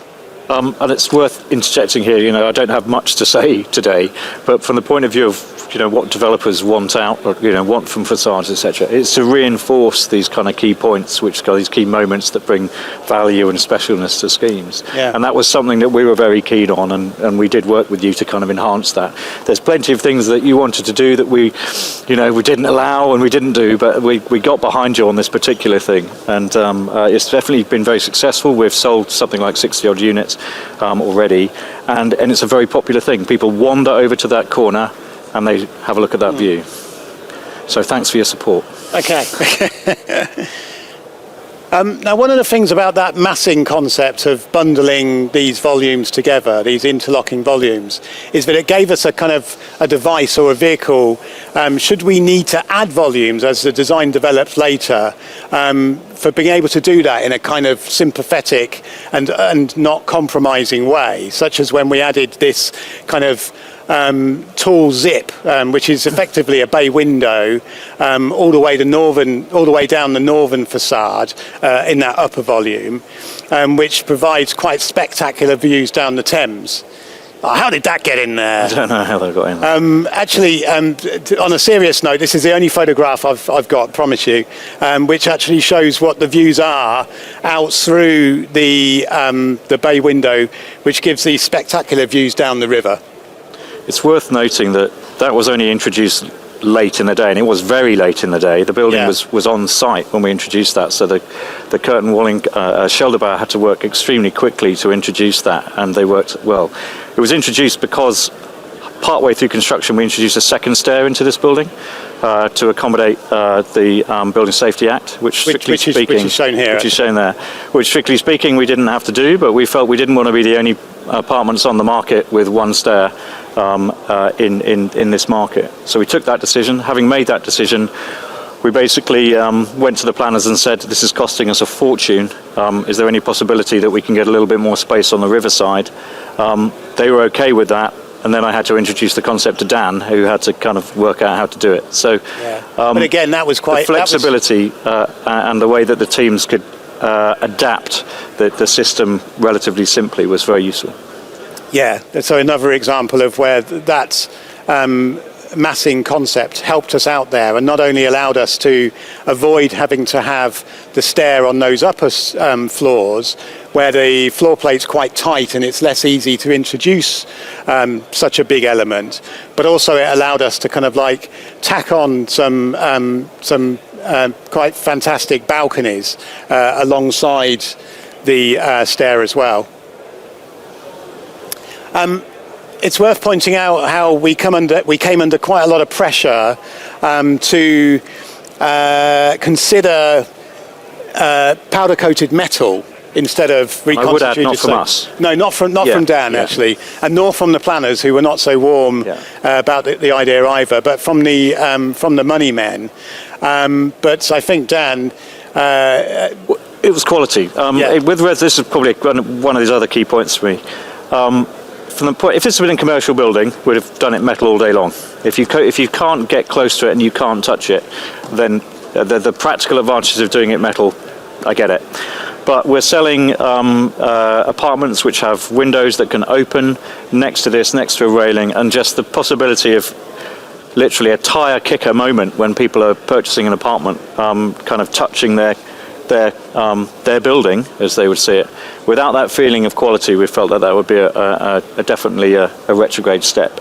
So that's why we stuck with it. And some of the challenges we faced during the development of the design and during procurement.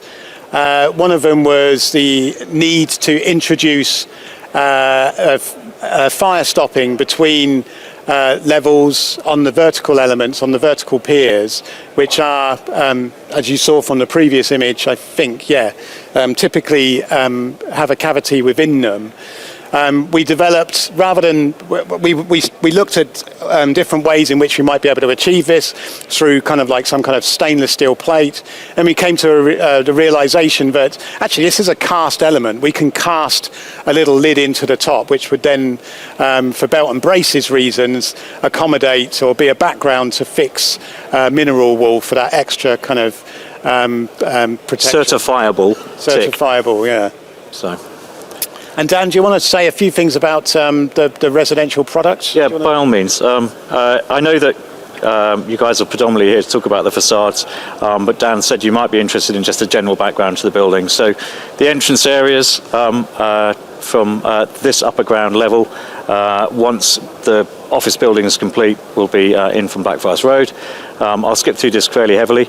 On the interior, we've allowed ourselves to be a little bit more playful. There's a New York interior designer has got involved to produce these arches, which I have to admit weren't initially Dan's favourite suggestion in the development, but we've kind of got into it now. It's going to be quite a spectacular space. Clearly, the interior of a building can be changed much more readily than the exterior, and so we're building for the long term in terms of what Dan and PLP have done. The interiors here are a bit more of a fashionable response, shorter term time scale from the point of view of designers.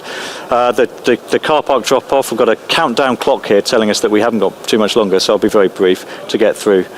These are all areas. There's quite a lot of amenity space with this building, 250 units, some of them reasonably compact, so allowing people to have some space within the building that they can expand out, meet with people, potentially business meetings, social meetings, having family over, and enjoying a greater reception area that isn't within their own apartment has proved very popular. In fact, the first unit we sold was the studio that's on the same floor as many of these facilities, and the guy just thought he was buying the whole lot. Down in the basement, art rooms, music rooms, podcasting rooms. Now, I must admit, I remain to be convinced about whether that will be the most used room in the building, but we shall see. Theatres, a gym within the arches, as Dan was saying, just to give it a little bit more of a character. We're using the space underneath the arches for the gym. This will start construction in a few months, ready for completion. And of course, a paddle court, which is the most popular sport rising at the moment. So we've managed to squeak one of those in. Fantastically, though, on level 21, we've got a residence bar and lounge in half of the floor plate. The others is residential units, just displaying some of the fantastic views that sell this building. The Mandarin Oriental in the background, which is also a PLP building, and hopefully that will start further design sometime next year. More pictures of the bar.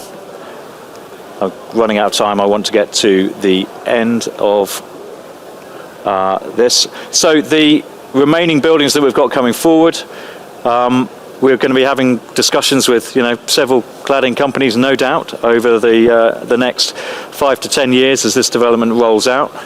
One back. The hotel you can see in the centre, and then there's a Make residential building. Stiffen Trevelyan office building to the rear, and there we go. I just wonder if there's another. We've got 30 seconds left, Dan. Is there anything that you want to say in closing? Not particularly. I think we covered everything. One note that I do have here, and I don't know whether there's anyone from Scheldebauer in the room, but I want to thank them for all the work that they've done on the facade, because it's been a very, very long journey. It took a long time to get going, this building, for the same kind of reasons that everyone is probably used to with so many projects. We had one false start where I told them to get going, and then unfortunately we had to stop everything again, which was an embarrassing moment.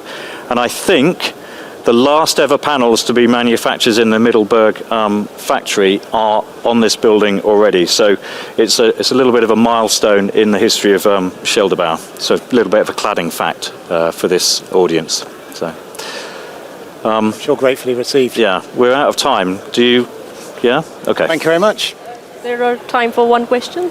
Sure. Sure. Yeah. So, I saw your building is quite adaptable and flexible, as you included a second stair in the midst of the crisis as well. Halfway through, yeah. What challenges do you see the building had faced during the time you were designing? You were still on the drawing board, because a lot of schemes sort of stalled because of the second stair issue as well in the London area. The second stair issue was obviously a big challenge, which we've overcome. Yeah. I mean, so it was just a spatial challenge. From a cladding point of view, not too much of a challenge. I mean, one of the challenges that existed on this building, which Dan probably didn't have time to touch on, was that although the different rectilinear spaces that create the form are great from the point of providing lots of corners, That's right. they do create quite a difficult differential settlement amongst the buildings. So that's quite a techie cladding point, but it was really quite a difficult one to overcome for a while, and we had to change the amount of rebar in the structure partway through the design to get within tolerable limits for the cladding to be able to perform. So the complexity of what appears relatively simple building, it's actually not. There's a huge amount of work that's gone into making it deliverable. So that was one of the challenges that we kind of fell upon. We didn't really understand that when we had these wonderful shapes, which looked relatively straightforward. Yeah. So there's loads of other things as well, but I don't want to air our dirty laundry in public too much. That's fine. Thank you so much. Thank you for your time. Thanks so much. Cheers. Thank you. Time for the next presentation, delivering the urban query, 3 case studies. I've been told it's on stone cladding facade. And I'll call the presenter Lefterius Siemopoulos. Have I announced it correctly? Great, yeah, thank you. Hi everyone, my name is Lefterius Siemopoulos, and I will be doing a presentation about delivering the urban quarry. A couple of years ago, we did a similar presentation in Zak, Manchester. That we first presented the first urban quarry where we reused stone at scale, and that was panoramas and poles. Since then, the idea is catching up, and we're doing it in more and more projects. Today, I'm going to be presenting to you 3 excellent case studies. But first, let's have a look at the map of FMDC projects, focusing on central London and cut and carve projects. The dots that you can see in red are actually buildings that we have reused stone at scale. And 3 of them are panoramas and poles, 30 Duke Street and South Molton Triangle. But let's first talk about the life cycle of stone reuse.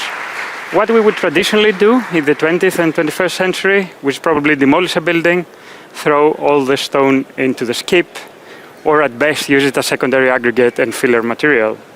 However, another life is possible, where we can dismantle the stone with the right contractors, store it on the scaffolding and then transfer it to the yard, and also do testing to verify that it's fit for purpose.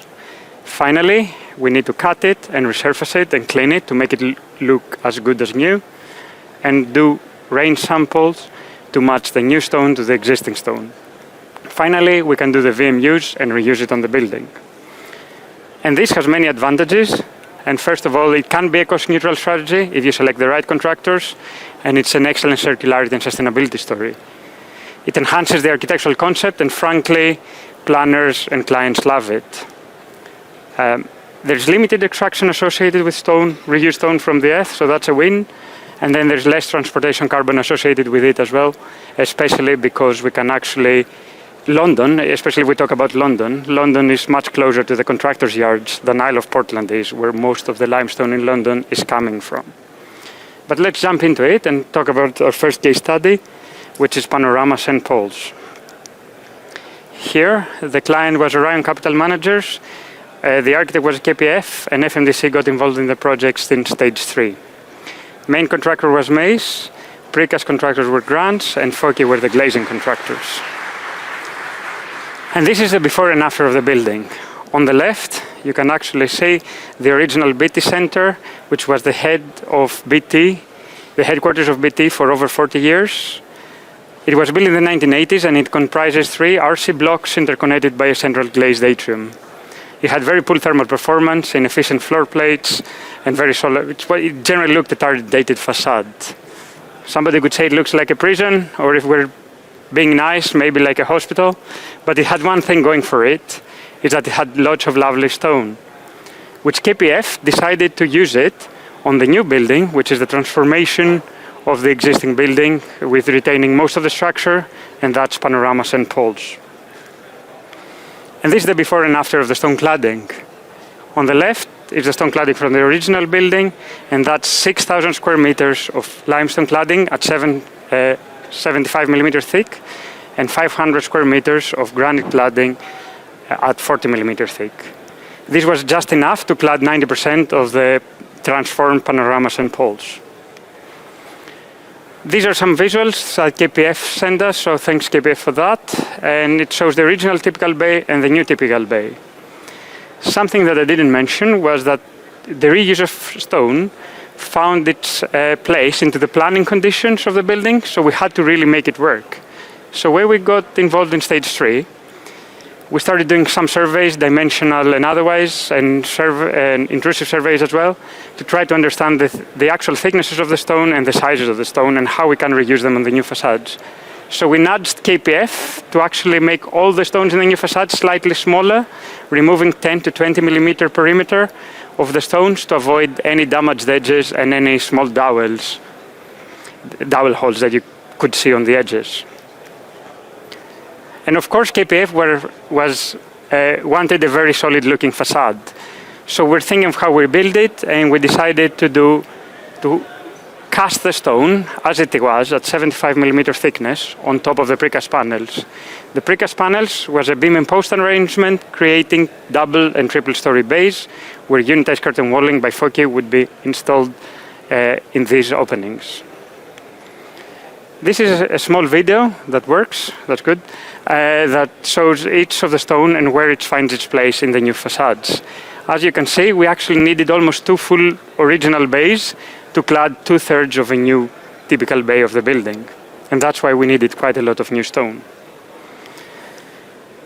But before we could reuse it, we had to test it to make sure it was fit for purpose. But we're lucky, because stone is manufactured by the earth to the same exacting standards for millions of years. So the tested values fall within the reference values that you expect from new limestone. But let's talk a bit about the dismantling process and the rebuild process. Here you can see the Grunge operatives on the scaffold dismantling the existing Hansen stone with a Lewis pin. And here they are storing it on the scaffolding and then transporting in their yard and storing it in their yard in Doncaster, where the sun only shines with a little help of GI.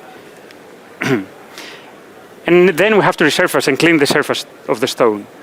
By resurfacing, I mean removing 2 or 3 millimeters of the stone surface to actually make it look as good as new.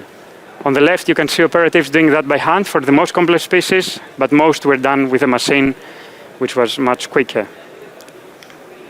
And these are the effects of resurfacing. There's 3 stones, and let's see how this works. Oh, the 3 stones on the left, these ones have been half resurfaced. And you can see the accumulation of dirt for 40 years and how good they look after the resurfacing. The 6 stones on the right have actually been fully resurfaced, and they look as good as new. These are then placed into the mold, and then reinforcement, the stainless steel pins and everything is going to the back before the concrete is being poured, and finally the panel gets demolished. Then the stone joints get actually pointed, and then we have our final panel. Fun fact, and I don't know if you remember, is that we had the original stone had curved corners at approximately 8 meters radius. The new building had actually bigger radius corners because we had to push the facade out to accommodate insulation and the precast thickness, so the new stone had a bigger radius. So at stage 3, we actually did an exercise to see that the new stone panels would fit within the volume of the original stone panels on the building, and then Grant delivered that by milling the surface of the stone and giving it a new radius. Here are some photographs from the new building, or from the reclad building, which you can see the beam and post arrangement and the unitized curtain walling infills. And of course we had challenges. And the main challenge we faced with the stone was called brown staining. So stone that has been on the original buildings for over 40 years is actually very, very dry. But during transportation, cutting, and resurfacing, the stone gets saturated with water. This water draws organic matter from the body of the stone to the surface, and this manifests itself as this brown staining that you can see on the left-hand side. And it looks very bad when you have a look at these pictures. But we're lucky, because this goes away with exposure to the atmosphere and especially UV radiation. So the photo on the right is actually a photograph I took a couple of weeks ago when the weather was still nice, and you can see the facade has cleaned up quite a lot. This is a west-facing elevation, so the south is a bit cleaner, and the north will take a bit more time to clean up. And some final photographs of the completed building before we go to the next case study. The next case study is 30 Duke Street. Here the client is GPE, the architects are Make, and FMDC were the facade engineers since stage 2. The project is currently at stage 5, with main contractor being Mace, precast contractor Grants, and glazing contractor OAG. And this is the before and after of this building. So on the left-hand side, you can see 2 blocks that were built in the 1960s. Oops, sorry. Which were built in the 1960s. It's RC frame and a handset stone directly fixed on the RC frame, with a cavity between the two filled with slurry. It had the same challenges as the original BT center, so very poor thermal performance, tired and dated facade, with the additional problem that the slabs didn't quite line through, so there were some steps between the 2 floors. So the client, the design team, took a conscious decision to actually demolish the existing buildings and build a new building in its place. However, it's an excellent sustainability story, because 78% of the primary steel frame has been reused, and this was done from 2 other GP jobs that have been demolished, and they're still reused on this one with some adaptations. 50% of the precast concrete has GGBS cement replacement, and 17% of the stone facing of the precast panels comes from the original buildings. The aluminum frames are made with 100% recycled aluminum, and 30 tons of the glass of the building were recycled into new glass for the building, and every glass above ground floor has high recycled content. So it's an excellent sustainability story. So when we got involved in stage 2, we're thinking how we're going to build the facades. We did the optioneering, handset, or precast, and we ended up with a precast solution again because of the articulation of the facades. It was quite difficult to make it work with handset. So we decided to go for stone-faced precast panels, donuts, with prefix windows in, and these were stacked on top of each other on top of the building. But where did we reuse the stone? We tried to reuse it on the ground floor, which was the most visible part of the building, and the client wanted to showcase this reuse, and it's being used on the flat bit of the stone here, where you can see the lighter colored material. Some stone, because we had some extra stone, was reused at random location across the facades. There are 3 other types of stones for the reveals and the spandrels that we'll see later, that there was in new stone actually. And here we needed 80% of new stone. So what we did, we had to match the existing stone to new stone. So we went to Isle of Portland with our expert in-house geologists, and we visited both quarries, Albion Stone and Portland Stone firms. There we did this exercise where we put 3 stones that you can see at the bottom. Oops. Let's see. There. Which are from the original building against the range board of the new stone that comes now out of the quarry. Here we can see broadcroft wheatbed and peripheral lower wheatbed, and it's important to wet the stone surface in order to bring the surface, the actual features of the stone out and make it easier to compare. So we ended up with the best match being the peripheral lower wheatbed, and that's what we used to match the stone. Here you can see how this looks, quite similar. And then we use from Albion stone, Jordan's wheatbed and Grove wheatbed for other features of the facade. And this is how everything is coming together in the detailing on the precast panels, and it looks great. These are some photographs from the site installation.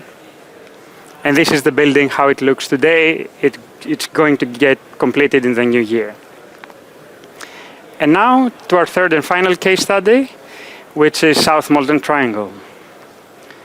Here, the client was Convenor and Mitsui Fudosan. The architects were Hopkins, and FMDC got involved since stage 2 on the project.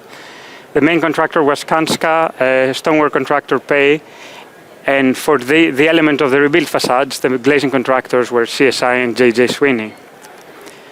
And this is the whole project in all its glory, and it's actually 2 blocks that have rebuilt stone facades, retained facades, and lots of new facades as well. All types of windows, timber, aluminum, and steel, so it has kind of everything. But we're only going to focus on this building here, which is the Brookfield House. Again, this is the before and after. On the left-hand side is a Brookfield House built in the 1900s on a mass wall construction, and it suffered from Regent Street disease.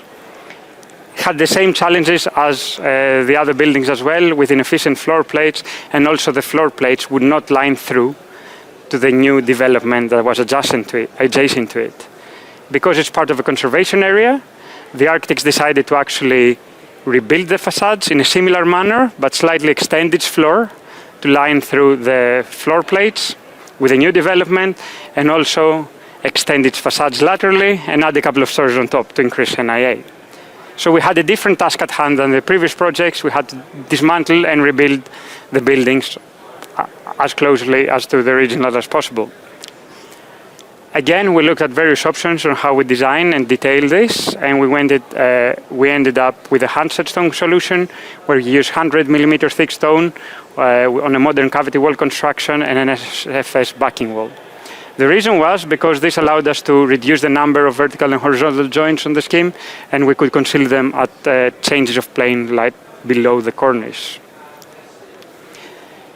So we involved Pei very early on in the end of stage 3 in a PCSA capacity to help us deliver that rebuilt stone facade, because it was quite a big scale. The first survey we commissioned was a GPR survey that helps us understand the thickness and the materials of the stone and the backing wall. As I said, this was a mass wall construction, so it had a quite massive backing brick wall, and then the stone pieces were bonded, alternate bonded with different thicknesses into the brickwork.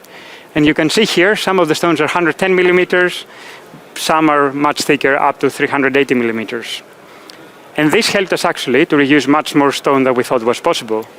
So the building here, this is a facade that, this is elevation that Pei prepared.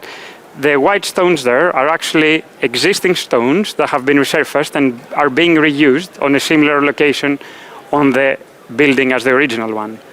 The ones on the blue are actually stones that have been cut from thicker stones, and this new face is being reused in a new place in the facade. Then we needed some new stone as well, which is all the perimeter of the windows, because we extended its floor and some of the windows as well, so we had to use new stone for these moldings.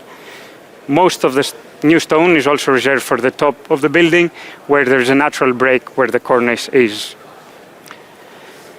We also commissioned an orthophotographic survey, and that's important to record the defects and the staining on the facades, and it serves as a reference for the condition of the stone during rebuild. And we kind of had the same challenges as the other projects, but in a bigger scale, because this was built in the 1900s. There were no facade consultants, no geologists probably back then, and no stone ranges. They probably got all the stone from the quarry and used it on the building. To make matters worse, for us at least, was they actually used stone that was edge bedded. So you can see the features on the right-hand side that are vertical rather than the more typical horizontal. And this created even more variation on the stone appearance. So again, we went with our geologists in Isle of Portland. We visited both quarries, and we found that the best matching stone was the Kumfield Whitbed. However, due to the number of features we had on the stone, we had to extend this range a bit further, and we ended up with quite big range, because you can see, let's see, here you can see quite clean stone, but as you go here on the right, there's much, much wilder stone. But the result, I think, is actually quite good, because the three highlighted stones are new stones that have blend nicely with the reused stones on the mock-up. Another big challenge we had was staining. The building had accumulated 100 years of staining, and both the architect and the client were very worried that this would not go away and the new stone would look out of place on the rebuilt facades. So early on we commissioned a cleaning trial, and these are the effects of it, and it actually, on the right-hand side, it looks quite much better. Pay did even a competition between different cleaning methods, and the winner was the one on the left, which is a combination of Doff and Pultis cleaning, and everybody was happy in the design team that the new building will look like new. The final challenge we had was the dimensional challenge. None of the stones were square, unfortunately, and they had lots of damage on their sides and on its back. Their face was dished, and we think that was the reason this happened, because they actually sanded down the whole surface of the stone after they built it in order to make it more uniform. So Pei had to actually cut all the stones square again, so we ended up with slightly bigger movement joints, mortar joints in the rebuild. And this is how the building will hopefully look when it's built. And of course, each project taught us something different. So what did we learn? Stone reuse works, and we can do it at scale. The supply chain now has the know-how to deliver this kind of projects, and you can do it too. Most stone cladding can be reused, and a thick stone can be cut in half to double stone reuse. Any staining is reversible, so don't really worry. And early design decisions matter, because actually they enhance the reuse potential. So let's make stone reuse work and bring it into the mainstream. Thank you very much. I think there's always time for questions. Yes. Which one of the three projects was your favorite? My favorite, I think the first one, which was Panorama St. Paul's, was the first time we did something at such scale. And I don't think we have matched it since. Yeah, and I think it was presented a few years ago by KPF as well. Yes, by John KPF, Bushel. yes. Yeah, that's what, when I first saw the conception, and then, obviously it's finished. Yes, it's finished. Now HSBC is going to move into that, and they're doing actually fit out currently. Yeah, it looks really nice, and I think it was good use of stone reuse, the theme. Thank you. Thank you very much. Thank you. Cheers. So the next one we have is Future Fit Buildings, which sort of fits the theme. It's being done by Harry Cliff Roberts, a global transformation and adaptive reuse leader from Gensler. Thank you. Please come on stage. Hi there, everyone. This is very disconcerting, not being able to hear or get any feedback from the audience, but I've been told that if your headphones turn colour, it means that you've tuned out, so I'm going to be looking around the room as I go. Right, my name's Harry Cliff Roberts, Principal Studio Director at Gensler here in London. Why am I here today? Well, I have the benefit of leading a studio in the London office. I've got a team of 35 architects, sustainability champions, and technical designers, all passionate about retrofit work. I'll come on to that phrase in a second. We like tinkering with existing buildings. We've been doing it for a while, and we've really honed this skill set, and we've delivered some fantastic buildings in the London market and globally, obviously. Why are we so passionate about this? Well, we have to change tact. We have to do something different, and wholesale demolition has to be a thing of the past. We have to move forward, and we have to own the previous carbon decisions that have been made by architects and our sort of predecessors, and work with them. I think what we're really seeing is, this era as architects and engineers, this era of sort of an unbounded authorship is changing. It's coming to an end for the majority of sites, and that's a challenge, but it's also an opportunity. And it's uncomfortable. I think in terms of sort of education, particularly when I was an architect, most of the projects that we were set as students, you're given a blank site to work with, whereas now you're inheriting a building that you need to work with. So fundamentally, we need a mindset shift change, or a shift in mindset, the other way around. And I think what's encouraging from being here today is the momentum and the sort of granularity of conversation in the different sessions that I've been in. It feels like that mind shift is happening, and our industry is a slow ship to change course, but it feels like it is. And for me, this quote from Ian Boyd, who's UK Chief Environmental Scientist, really sums up where we're at and a way of thinking. Fundamentally, emissions are a symptom of consumption, and unless we reduce consumption, we'll not reduce emissions. It's a fairly obvious statement, but very eloquently put, and something to consider for later on in my presentation. Some statistics, 40% of global emissions are from buildings. 68%, to make this sort of London focus, 68% of London's emissions are from buildings as well. That's commercial and residential buildings. And then more fundamentally, at the sort of planetary level, in 2024, we did cross the 1.5 degree threshold, which is obviously that sort of barometer in terms of reversible change in our climate and mitigating that. So this is sort of the cold towel moment. I'll pick up the sort of mood as we go through. The magnitude of the problem, or the challenge. So this graph on the right-hand side shows our transition to a net zero world in the future. And everyone will remember COVID. Hopefully no one's mentioned it before today. Everyone's sort of forgotten it now. But COVID moved the dial in terms of our total kind of global carbon emissions by 5%. Now, I find this a very tangible example because you think about all the disruption to our lives, our daily lives, no air travel, no travel really at all, completely changing in sort of lifestyle. That moved the dial 5%. So to get to zero, you can start to sort of understand the changes of, the day-to-day activities that we all do in whatever sector we're working in, we need to make to meet our targets that we've committed to. So fundamentally, we believe that the reuse of what we already have has to be the starting point. I'm going to jump in very quickly. These aren't all our own projects. These aren't Gensler projects, all of them. These have been taken from a bit of work that we collaborated with the NLA on around the adaptive London. So all of these projects here, and there are many more within the report, I'd encourage everyone to read it. They are all very, very interesting projects, and they've got a beauty and an authenticity to them, which has come out of reusing the existing and working with that. And I'm sort of in love with this typology because every building is very different and everyone has a very different story. In our own work, we've seen this sort of exponential curve of sort of aspirations, and I'm going to use that word carefully. Aspirations in projects, the bar is being set very, very high, project to project. And on the right-hand side is one that's firmly on site at the moment, 110 Queen's Walk. Everyone will know this sort of the old City Hall building on the South Bank. But they are in very many ways still aspirations, and actually when the rubber hits the road, particularly around things like circularity of material and on-site use of material, the traction isn't quite there in terms of being able to meet those aspirations all the time. There are some easy wins, there are some things that become easier and easier to fulfill, but there are still some things that unfortunately drop away due to program, due to cost.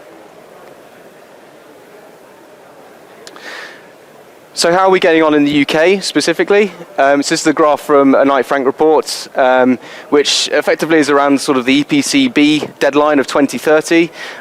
There's a lot of commercial assets in London that need retrofitting. About 80% of them won't be fit for purpose based on the 2030 commitments that we've made. The sort of turquoisey colour, the darker one at the bottom on the right-hand side, shows the current trajectory. But really, actually, the required rate, as you'll see, needs to effectively quadruple in order to reach the amount of kind of floor space required by 2030 to get it to that, beyond EPC-B level. So the question is, why are we falling behind? retrofit, for all intents and purposes, should be the most attractive option in terms of our future, in terms of assets that are sitting there, waiting for work to be done to it. What's stopping us? And really, why isn't retrofit the default that it arguably needs to be? Well, fundamentally, it comes back down to money. It needs to be an attractive investment. That is one of the key things, and whether it's you put it through the lens of program, you put it through the lens of risk, it all comes back down to money. So we wanted to interrogate this a little bit further, and last year we started a bit of work which went live in June this year, which is a retrofit at scale guide. And this was a collaboration that we did with Opportunity London, who obviously kind of tasked and collaborate with the NLA and tasked with driving investment into the London market. And we wanted to put a spotlight on this question, actually, and start to interrogate why cross-sector retrofit wasn't being more sort of embraced. This can be downloaded from our website. So really, it boiled down into the exam question. How can we accelerate investment in retrofit at scale? And we pulled together quite a kind of multidisciplinary working group across the industry, and we wanted lots of different voices. We didn't want a bunch of architects talking to architects about just design. We wanted to talk about money. We wanted to talk about policy. We wanted a range of views. These were the kind of key members. We also had some sort of special guests that joined us as well as we went through it. And it was about a 6 to 9 month process. We covered a lot of ground. Sometimes it was a bit like a therapy session, but it was great. In the end, there was a lot of sort of shared views, and we started to hone those down into what we later called pillars, which I'll come on to. So, first of all, we started with the challenges, and there are numerous. This isn't all of them, but there's a lot of what we call challenges, but we also call them sort of blockers in the report itself. These are preventing, effectively, retrofit from being fluid. These are the things that are, sort of hamstringing, they're delaying, they're making it less attractive in terms of investment. Things like warranties, skills gaps, incentives, policy misalignments. All of these things are factors that we're trying to sort of navigate day to day. So we set ourselves a sort of mission statement of what we ultimately wanted to achieve, and obviously the sort of end result with this was this industry guide, and effectively we wanted to reduce consumption by making retrofit the attractive, sustainable, and investable development route that it arguably should be. So we went through the process, we had lots of sort of working group sessions, and effectively we came down to these 5, what we call pillars, as sort of fundamentals around unlocking retrofit. Design delivery, this is around addressing sort of the technical and logistical complexities. Education, equipping the industry with skills, knowledge, and the shared language. Policy, so clear, stable, and proactive policy framework that cuts across the governmental tiers and political cycles. Behaviours and attitudes, recognising that retrofit scale is much sort of cultural shift, and that's been mentioned a lot today in the conversations as well, as a technical one. And then lastly, value and demand, so exploring how retrofit can become a competitive and compelling investment. Just to give you, I'm not going to go through the whole report, so fear not, don't start tuning out on your headphones, but I will take you through just an example from each of those pillars to sort of give you a flavour of where we got to. So design and delivery, of which we sort of led this pillar, really what came out through the conversations is there's a lack of standardisation around terminology. A lot of sort of phrases are used interchangeably: retrofit, refurbish, reinvent. They're all sort of used interchangeably, and they're not necessarily all comparable in terms of longevity, aspiration, etc., etc. So this creates a degree of confusion in the market. And really, what we're suggesting is that we need to sort of start to look at standardising industry definitions, and these could be aligned with evolutions of things like the RIBA plan of work and fundamentally policy. The two can be linked together more readily. And lastly, sort of clarity in terms of the overall aspiration, providing clarity for designers and clients and tenants.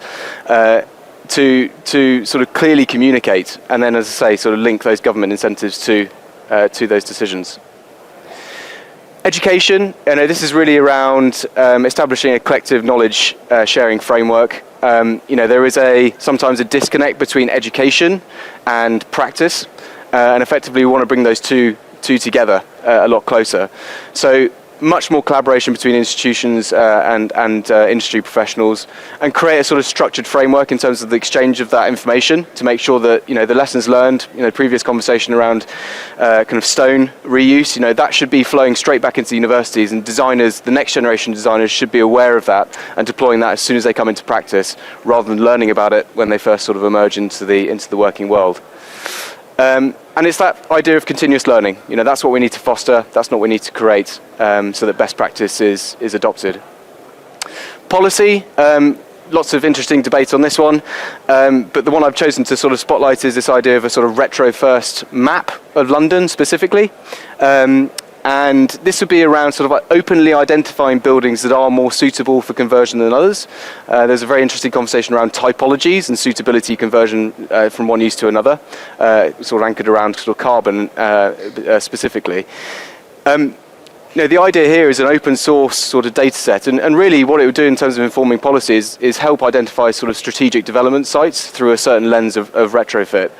And really it's there to sort of simplify communication and hopefully sort of speed the process up in terms of alignment through the different parties and stakeholders involved. And actually, as a sort of side point, we have a tool that we developed a year ago, which is an office to residential conversion tool, which can appraise a building very, very quickly in terms of its suitability for conversion to residential use. And we've been doing this at the city-wide scale already, just from that single change of use, identifying buildings that would fit that criteria and are readily adaptable. Behaviours and attitudes as a next pillar. So this is really kind of changing the narrative. And I'll come onto this as a little bit of a food for thought as I leave you today. But this idea of sort of preconceptions around a refurbished product, I think still exist, unfortunately. So, you know, how do we change the semantics around retrofit and reuse? So it's not a dirty word, but actually it's seen as a positive in the day-to-day environment. So ultimately, you know, it's seen as a sort of ethically and commercially viable development route that's embraced by all. And a good sort of example of how this has really kind of changed tack in a different industry is the fashion industry. You know, the pre-loved market now in the fashion industry is absolutely booming. You know, that has changed the perceptions of, you know, things, you know, through things like Vinted. It's changed completely people's day-to-day relationship with reusing fashion, or tables and chairs, whatever you might buy. And then lastly, value and demand. So really, I think this is about clarity, clear benchmarks, clear kind of reference points, clear data that's openly shared. Again, I think there's a degree of, there's a lack of proof points, I think, there in the market. I don't think there is necessarily clear best in class. Everyone sort of refers to their buildings as best in class, but again, I think once you scrape below the layer, they're not necessarily all that comparable necessarily. So creating those sort of data-rich, best-in-class that can be referenced, that give investors that confidence, I think is really key going forward, and shift mindsets. So these were the five sort of cross-pillar themes that we came to. So standardized retrofit definitions, build a transparent, open retrofit data ecosystem, de-risk investment with retrofit-specific financial models, align policy and planning to favour retrofit, and lastly, generate stronger market signals from tenants and occupiers. Those are 5 examples I gave. There's over 30 in the guide that we came to. So yeah, I thankfully don't have long enough to go through them all today, and I'm sure you're glad of that too. So I wanted to come on to some sort of some thinking to end. I don't know how long I've got. That thing seems to have gone off, so I'm going to use the time until someone boots me off the stage. I think fundamentally, one of the outcomes that we had from writing the report is that we've sort of been battling, it feels like over the last 5 to 10 years, we've been battling the system, we've been battling the model. We've all been trying to operate within a model that hasn't really been built for retrofit or reuse work. And this quote by Buckminster Fuller is again a very sort of eloquent one, in that, you know, we ultimately what we're looking to do, particularly with this guide, is to build a new model that effectively makes the existing model obsolete, so that retrofit can actually get the traction that it needs to get. So, the importance of terminology. This was something that in literally every working group session we had came up, regardless of, you know, whether you're a QS, a PM, a developer, a client. Everyone was talking about the importance of terminology within their sort of remit, and its importance. And I think, you know, why do we call it retrofit? This is an interesting question, and I think again, coming back to those preconceptions of reuse and reuse of material, retrofit as a word is sort of slightly backward looking. It's not particularly progressive when we're talking about, retrofit work being critical to our future. Slightly tongue-in-cheek slide. Retro for me is sort of the bad. It's sort of like the past, it's less technologically advanced, questionable fashion, and sort of outgrown in some ways.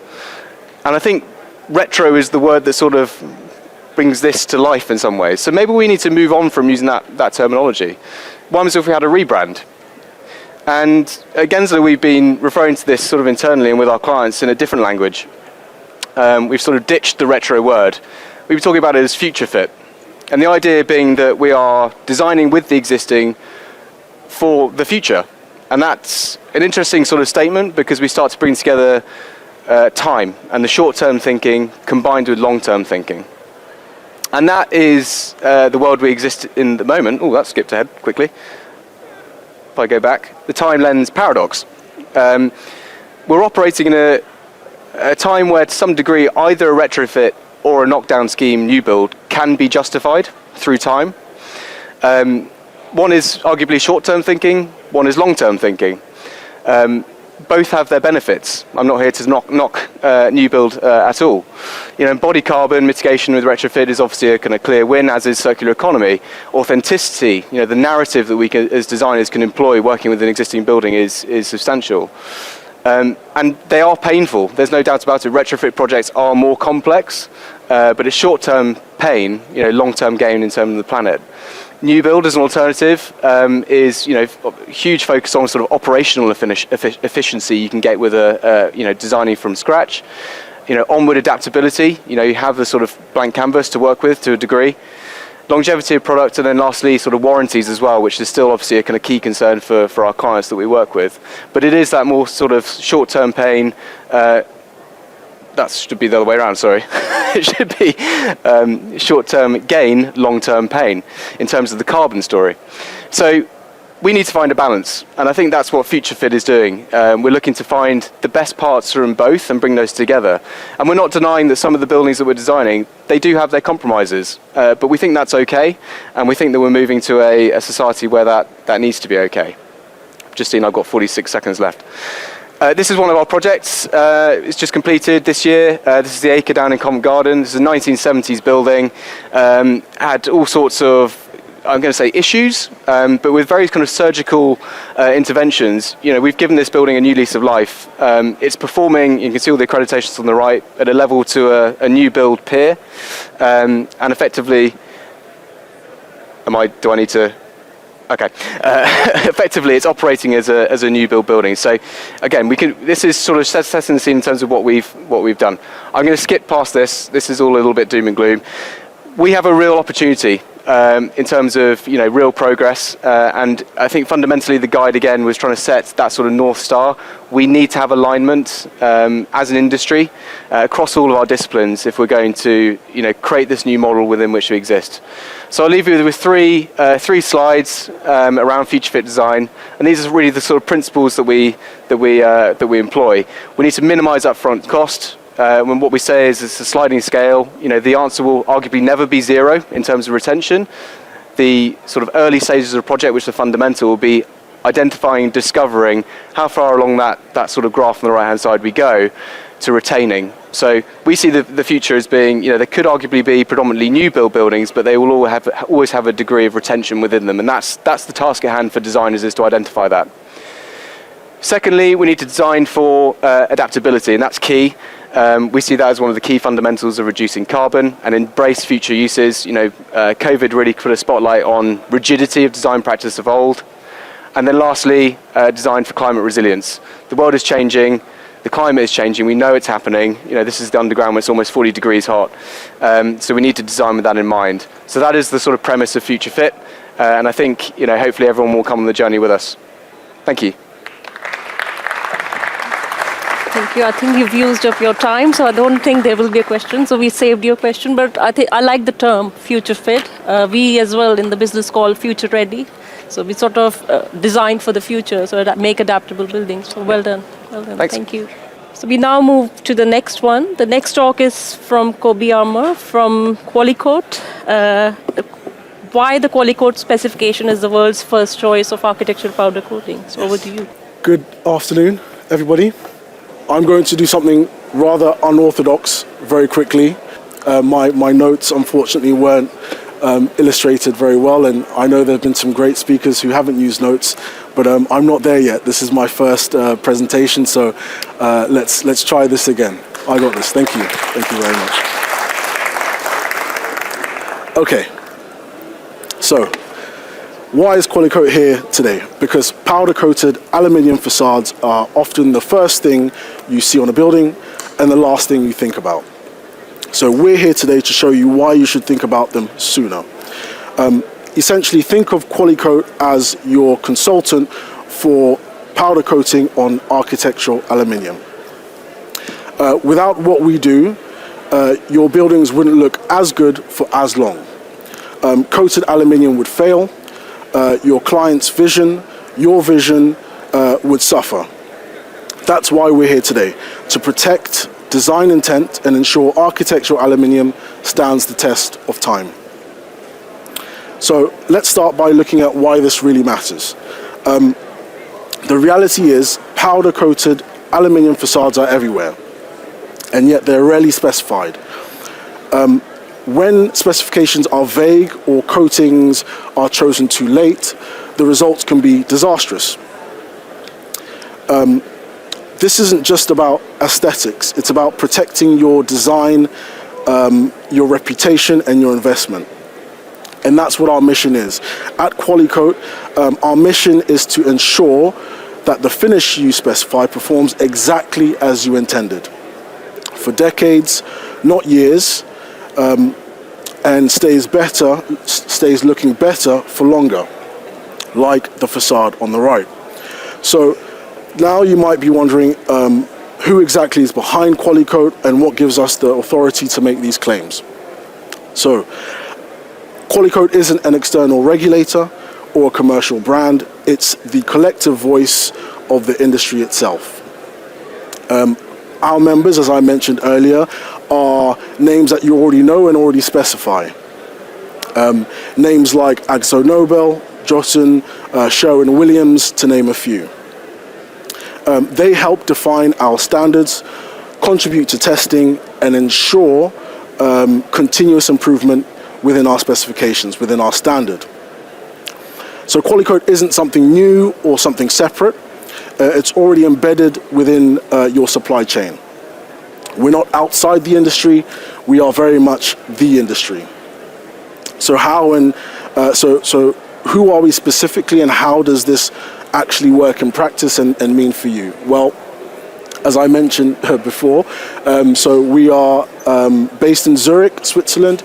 We're a non-profit association, and our mission is to set and maintain the global standard for quality quality coatings on architectural aluminium applications.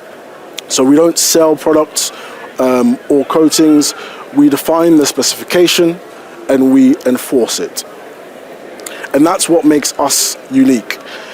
We are impartial, we are technical and driven purely by quality. And it's that independence that allows us to be truly global and have that global reach. So as I mentioned, we span across 60 countries from Europe, Asia, the Middle East and the Americas, and we bring together coaters from these regions, pre-treatment suppliers from these regions, national associations that govern these regions and the standards within these regions, all working to the same standard, our specifications.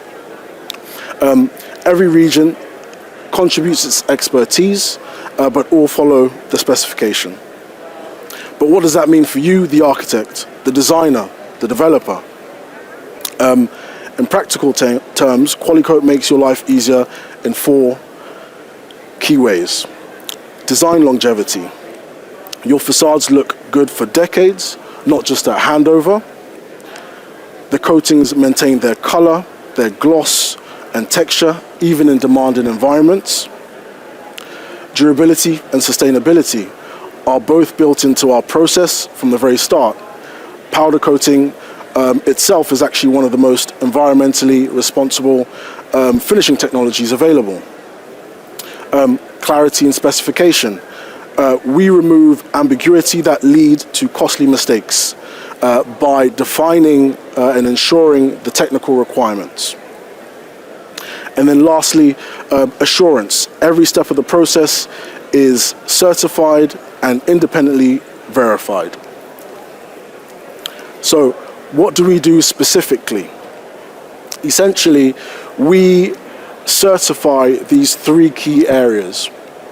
The pre-treatment and manufacture, the pre-treatment and manufacturing systems are tested, or the companies that produce pre-treatment chemicals for our for coaters who then coat aluminium substrate, essentially are tested for chemical resistance and adhesion, amongst others.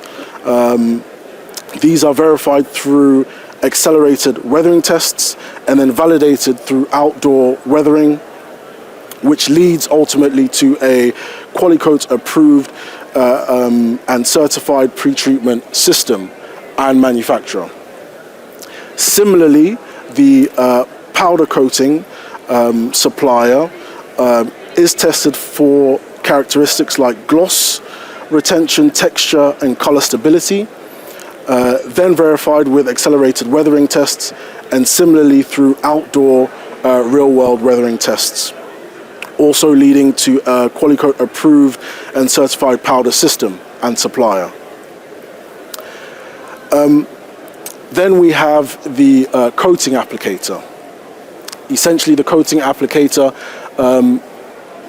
also is inspected with in-house control, tested for adhesion and bend tests, an array of accelerated weathering tests. They also have unannounced inspections as well, and on an annual basis.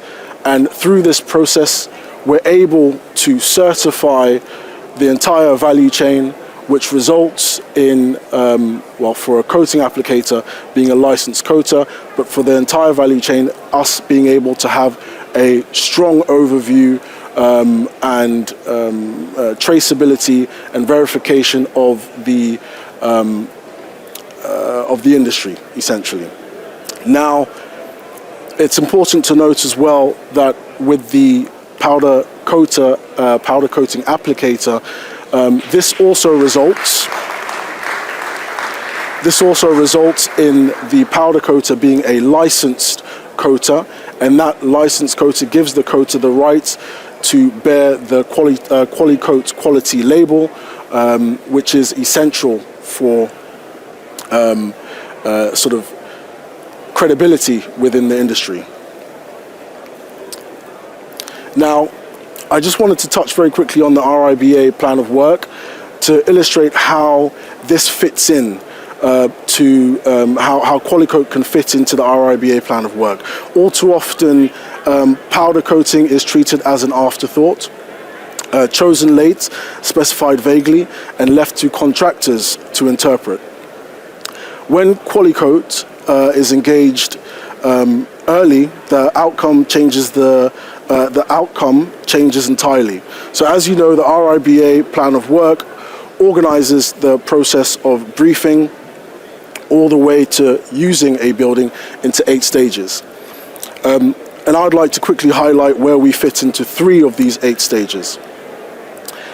At stage 2, the concept design stage, we as Qualicoat can help define colors, textures, and finishes.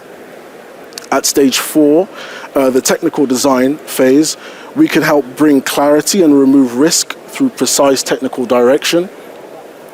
And lastly, at stage 5, we can ensure that with smooth execution, everything runs smoothly because the groundwork is already in place.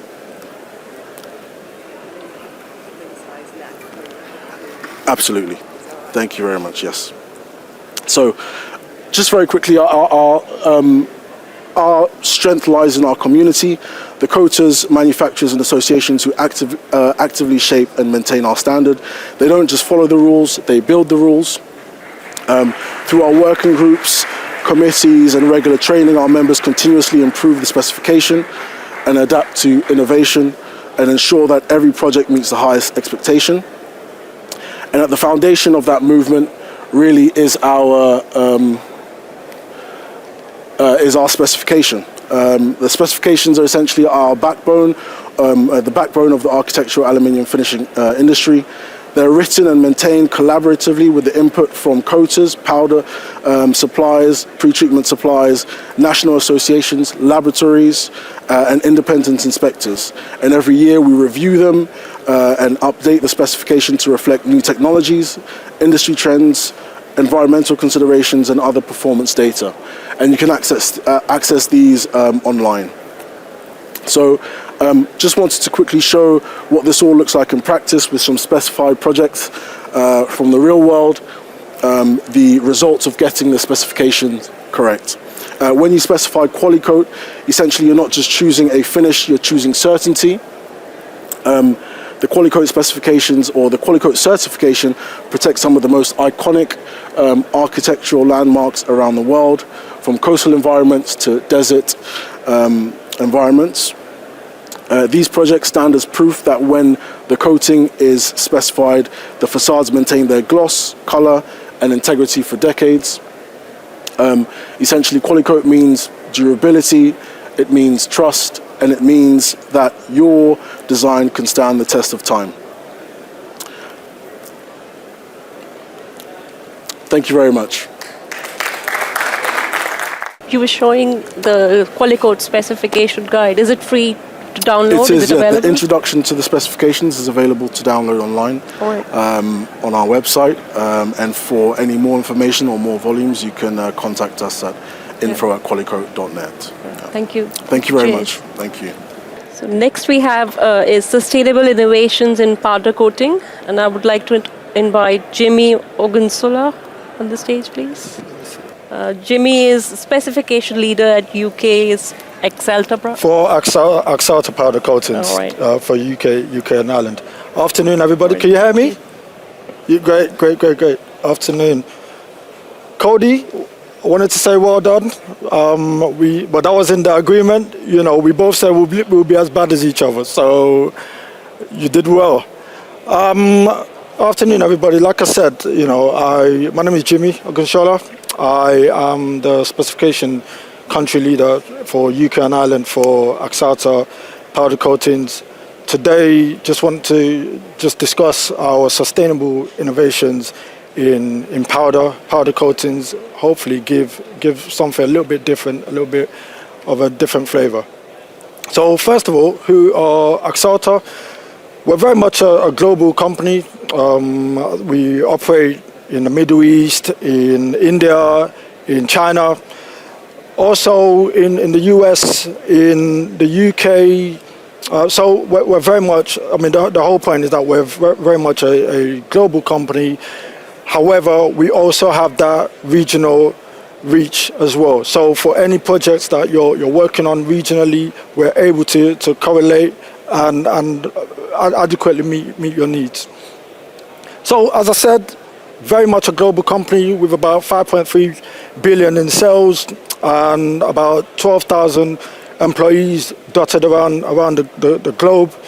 And I think one of the reasons, or if you look at that picture, that is our global innovation center in the States. And the whole point of showing you that is that is the largest coatings R&D laboratory for coatings globally. So I think what we're trying to say is that, or what we're trying to demonstrate is that as a business, we very much take sustainability very seriously. We very much take innovation very seriously, and we're really trying to be at the forefront of driving that forward from a coatings perspective. So Axalta, in regards to being a global leader in architectural coatings, you will find our products pretty much on any type of project. Like I said, whether it's manufacturing, whether it's leisure or residential. And you can see on the right-hand side there, the various aspects or elements of a project that we are always involved in. And also, I must say, we're also number 2 in the world in terms of architectural coatings. We're number 2 leader. So in terms of our full range solutions, we have our Alesta AP, which offers our standard durability product. We also have our hyper durable product, which is our Alesta HD. However, what we're finding is that our super durable or SD, Alesta SD product in the middle there is what is becoming the standard. It's ultra durable. It provides long life corrosion resistance. And then for steel, we also have a 1-layer system, which is our Alesta Quali Steel, as well as a 2-layer system. So just a little bit about Alesta SD. We call it the sustainable choice. And why do we do this is because it's very much a high-performing product. As I said, that is becoming the standard in terms of coatings that is being requested out in the market. In regards to, or in comparison to liquid coatings, it contains no VOC emissions. So for a project, it's also EPD certified, and you can also claim 8 points in terms of LEED as well. As I said, or I've alluded to, as a business, we are really trying to be at the forefront of sustainability. We're also trying to play our part in terms of how do we play our part in terms of reducing carbon, and we've gone a little bit further from our Alesta SD coatings and released our bio-based coatings called Alesta SD BioCore. And essentially, why did we do this? As I said, we're also trying to be credible ancestors. We're also finding that, as some of the other presenters have alluded to, we're trying. Global warming is serious. As in the built facades or in the built environment, we are all finding that we're trying to reduce carbon and trying to get to net zero. So if we look at carbon emissions from windows as an example, we can't do anything about the aluminium framing or the glass, but what we can do is to look at the powder coatings and see what areas we can actually play a part in. So just to give you a little bit more of a bit of a flavor as to what Alesta SD is, as I said, it's our range of coatings that is bio-based. So what essentially we've done is to take out some of the petrochemical resins contained within it and replace this with bioresin.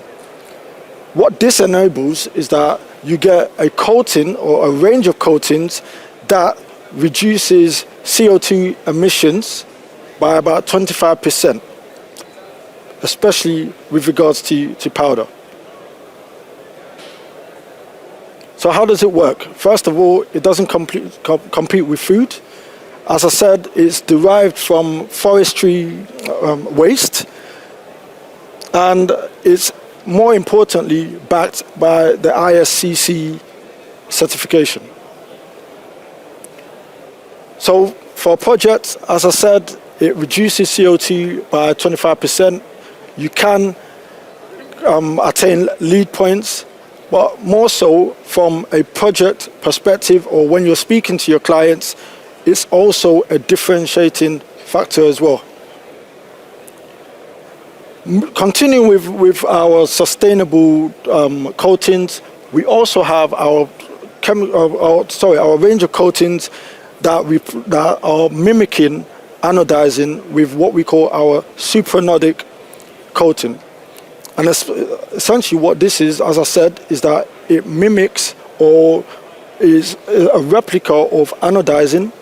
It does have excellent corrosion resistance. However, what it does also do is that it reduces CO2, it reduces the need for energy consumption as well. But what is the benefit of having a coating or a range of coatings that that provides a replica of anodizing? Well, first of all, in regards to the batch consistency, when coatings or aluminium is anodized, you tend to find that there's inconsistency. With our range of coatings, that is not the case.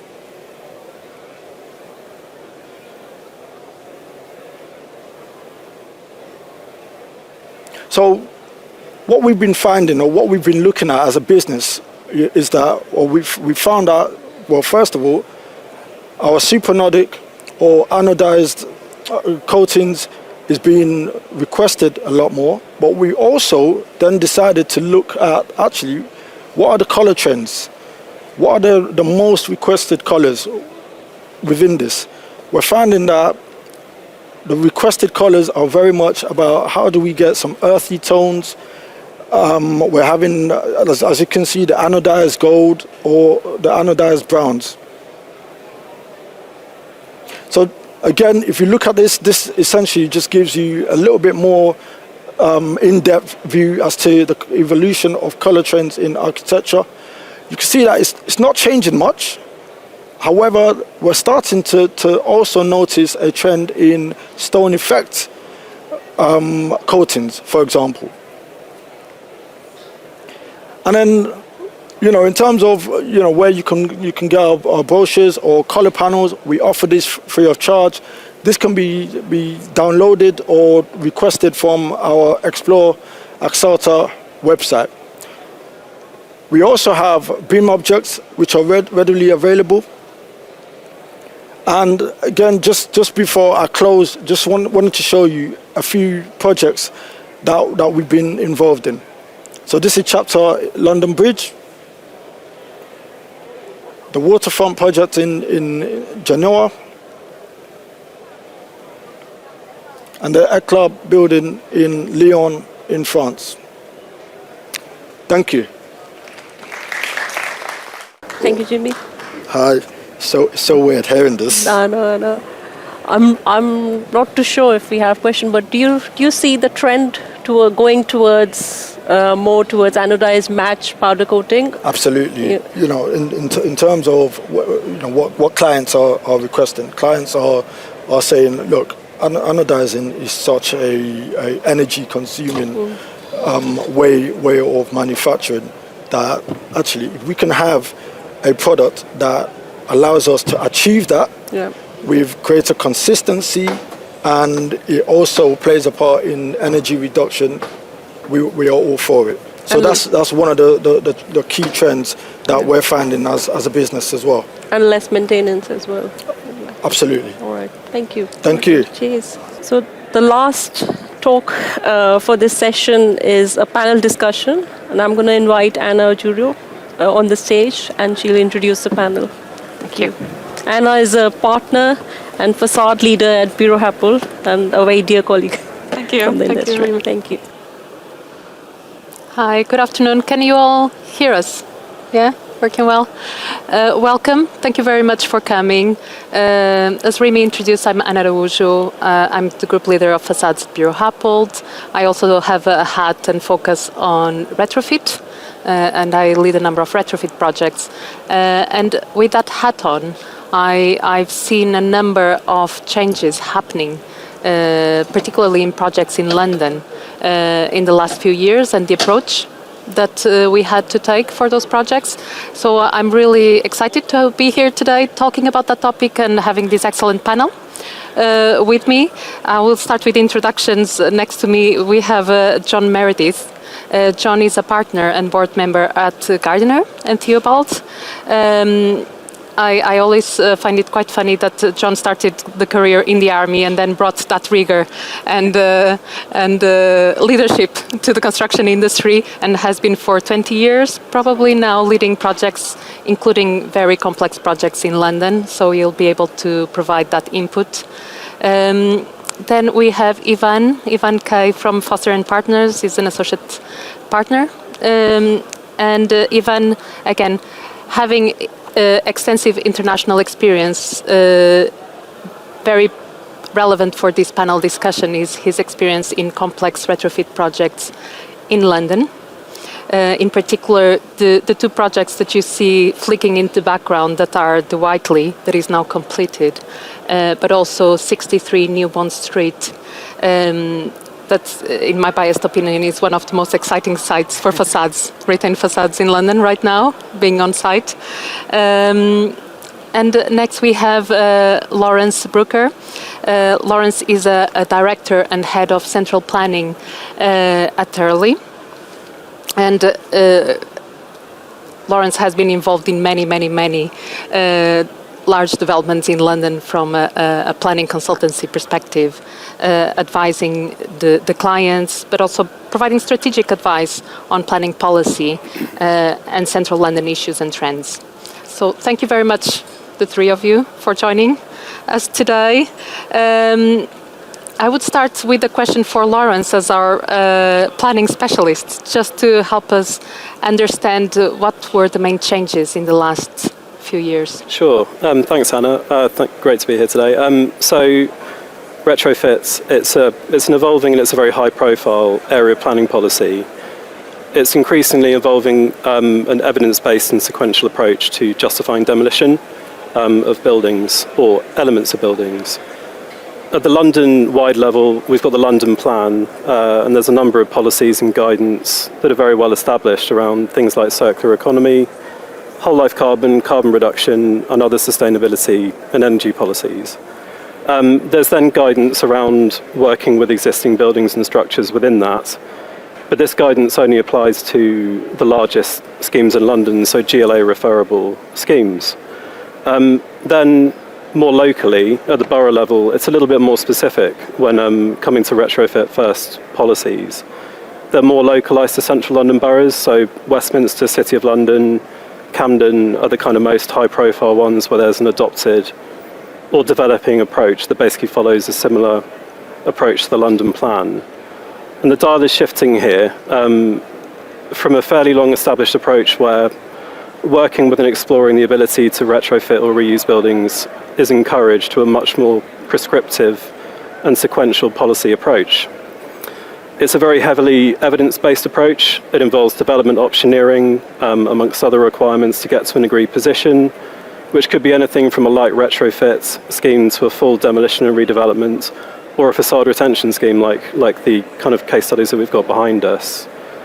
The other thing about local borough level policy is that it's taking in a much wider spectrum of development. So Westminster's emerging policy, for example, applies to all major schemes, and there's even a scaled down requirement for minor development as well. So it is really catching a whole spectrum of development that the London Plan isn't.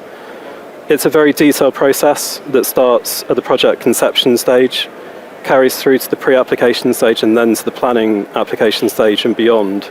And when you get to planning, the requirements for submissions are actually incredibly extensive in terms of the reports and studies that you have to submit with it. And it does also involve third-party review, which adds further cost and complexity to the planning process. It does mean that a wider number of disciplines are involved in this process from a much earlier stage, so involving structural engineers, sustainability engineering and energy consultants and others. And it does often involve a very creative approach to architecture and design, as well, as you can see from the case studies again. It's a policy area, or emerging policy area, that has met a lot of resistance from the development industry due to its complexity, the potential impacts on viability, and given the cumulative impact of planning policy as well. Along with, obviously, the general impact on planning in terms of cost, time and uncertainty, at what is a very challenging time for development in London. I think the complexity and challenges have played out quite publicly in a number of decisions. So like M&S on Oxford Street is the most high profile one, but there are numerous others that you could point to that have faced the same issues. But the approach is becoming more embedded, and I think we're seeing, as a result, an increasing number of exemplary and creative retrofit schemes across London. But at the same time, the policy is definitely impacting on and stopping some sites from coming forward. So it's very much an evolving and complicated picture in London. I'll stop there. Hopefully that's a bit of a good That's excellent. Thank you very much, Lawrence. So picking up on that and all the expectations that go into planning, I would probably direct to John, because John, with your project management hat on, you need to help set up the teams to respond to these requirements. So what are the changes you're perceiving? I think there are two main things that we want to consider to set it up properly. The first is getting the right team. And the second is giving the designers the time and space to get it right. And we don't, as project managers, and perhaps driven by clients, sometimes don't always get that right. So if I take those 2 points in a bit more detail, the right team, you're looking for companies and individuals with experience, people who've done it before. You want to make sure that those teams are resourced properly at the right level.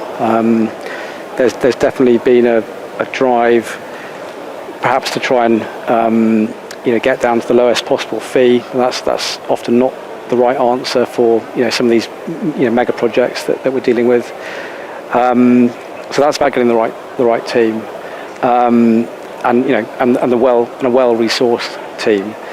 And on the second point about giving the designers the time and space. Everything that we should be doing as project managers and advising clients is getting that design right first time. Bitter experience has taught me that if you try and rush design, rush decisions, you'll end up paying for it later on. It won't be clear for contractors when they're pricing it. It's difficult to engage with the supply chain, and you end up with problems on site. So I think, go back to my first point, getting the right team and giving the designers the time and space to get it right, where necessary with input from the specialist, supply chain and contractors and subcontractors. That's what I'd say. Coming earlier and earlier. Yeah, absolutely. Yeah. No, thank you. And I think that gives me a nice segue to ask Ivan on your architectural and project lead role. How do you see this translated in the management of the design team? How do they impact the day-to-day with all this optioneering we need to do, particularly focused on the facades? I think it's becoming more and more challenging to some extent because, at least from a very personal point of view and perspective, I remember in between the year 2000 and 2006, you would hear always this push and drive towards sustainability. The word was used endlessly without much meaning, and since we work together on projects like Whitelist, the word actually starts to carry some heavy meaning, and today it starts to feel like it's truly being implemented and being sort of carried through also by the supply chain with a desire and an intent, and as well with much more savvy clients who pursue and have this desire to ensure that they have either the credentials or the certificates to show that we can deliver projects which are truly sustainable. And in terms of facades, it's really interesting, and it's also really challenging because we now need to have them much earlier in the design process. Already the design phase is quite narrow. It's difficult to have in a very short program consultants on board which can give you true and meaningful sort of input that you can carry out into, that you can sort of weave into the design intent. It's almost as if we had to be less driven by design intent and more by technical input to a degree. Now we have to have the facade specialists, environmental consultants, planning consultants, etc., the team really early in the process to ensure that input can be put together and pushed forward so that both clients and councils can, officers can have meaningful material to be led by. And our responsibility as architects, I think, becomes, it has a lot of heaviness with that sort of information behind. Like, once, if we manage to have that input from the outset, then it's likely that we will reach a good end result, but it's very difficult to ensure that we can marry that with very tight programs, as John was saying. Absolutely, it's a balance, isn't it? Yeah, absolutely. But unsubstantiated cases don't pass anymore. Absolutely. So there's no point in presenting them. No, thank you, Ivan. Lawrence, important organizations like the Westminster Property Association or the City Property Association collaborated in a paper calling for retrofit first, not retrofit only.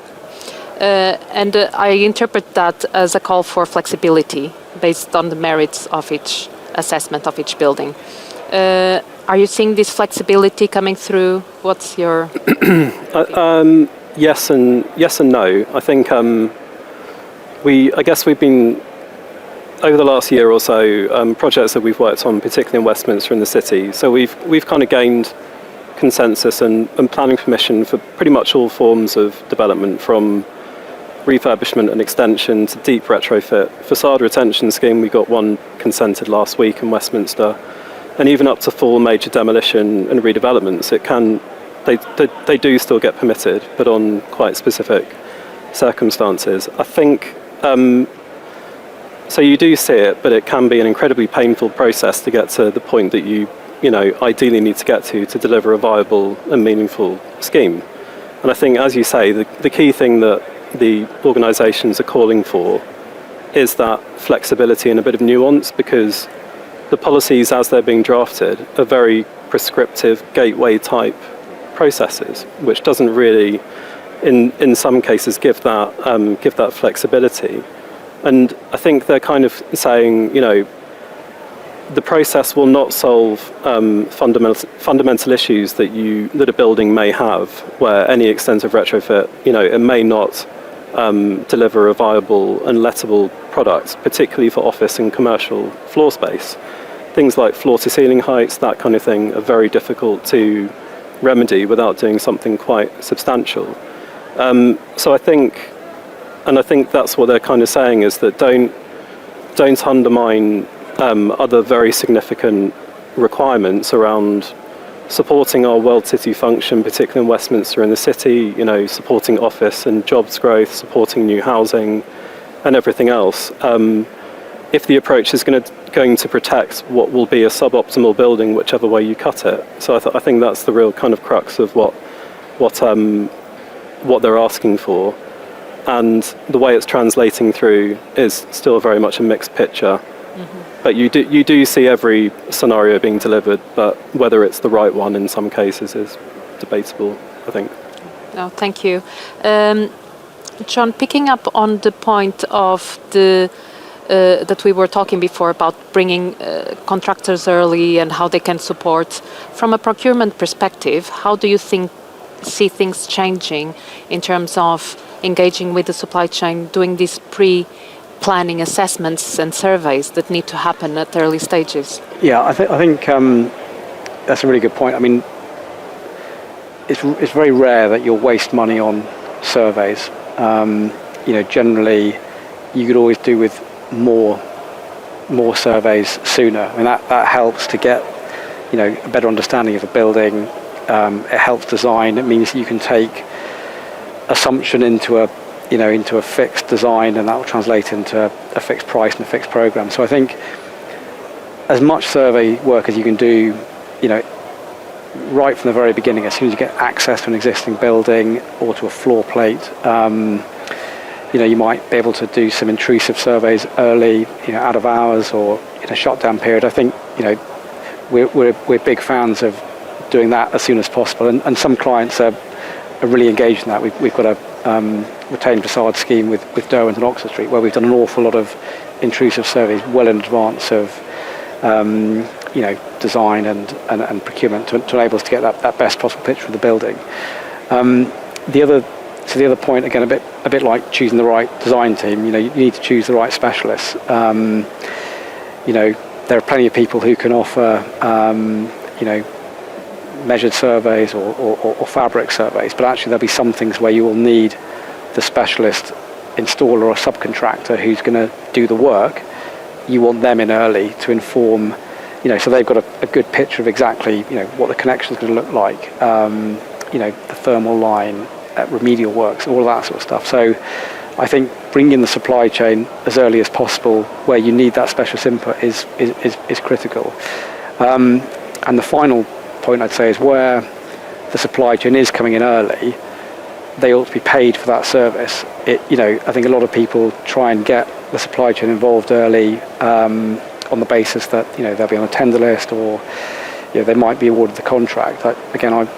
Experience tells me it's much better to agree a proper scope, resource, pay for it, so that whatever happens in the future, whether they're on the tender list or not, you're getting a paid service from people who know what they're looking at. So it's not so much a challenge. It's about, again, just making sure that you're asking the right questions.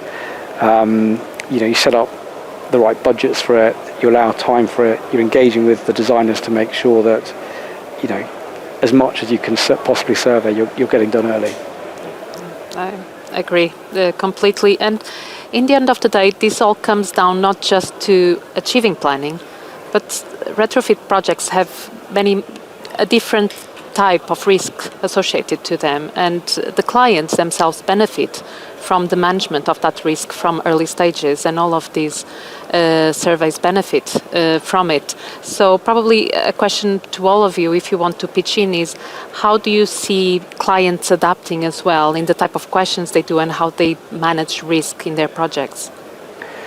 Shall I go first? Yeah. I think if we're talking about sort of refurbishments, retrofits, retained facade, the key debate really in recent years has been, who takes the responsibility for the liability for the existing structure, and whatever the position might be, the first time the lawyers send out the contract amendments, you generally end up in a position where, everything that the contractor and the design team can see through surveys or whatever, that's fair for the contractor and designers to take that liability. Everything that's unknown, it's unrealistic and it's unfair to expect contractors to take on that kind of liability. You're dealing with a facade that might be 150 years old. Unless you take it all down and rebuild it, you're never really going to understand exactly every failing there, a bit of rotten steel or broken stone or whatever it might be. So I think it's better off getting to the answer quickly with a sensible, fair approach, which is generally, the clients or the employer takes the liability for what can't be seen, the unknowns, and the design team and the contractors take responsibility for what they can actively, understand, design and price.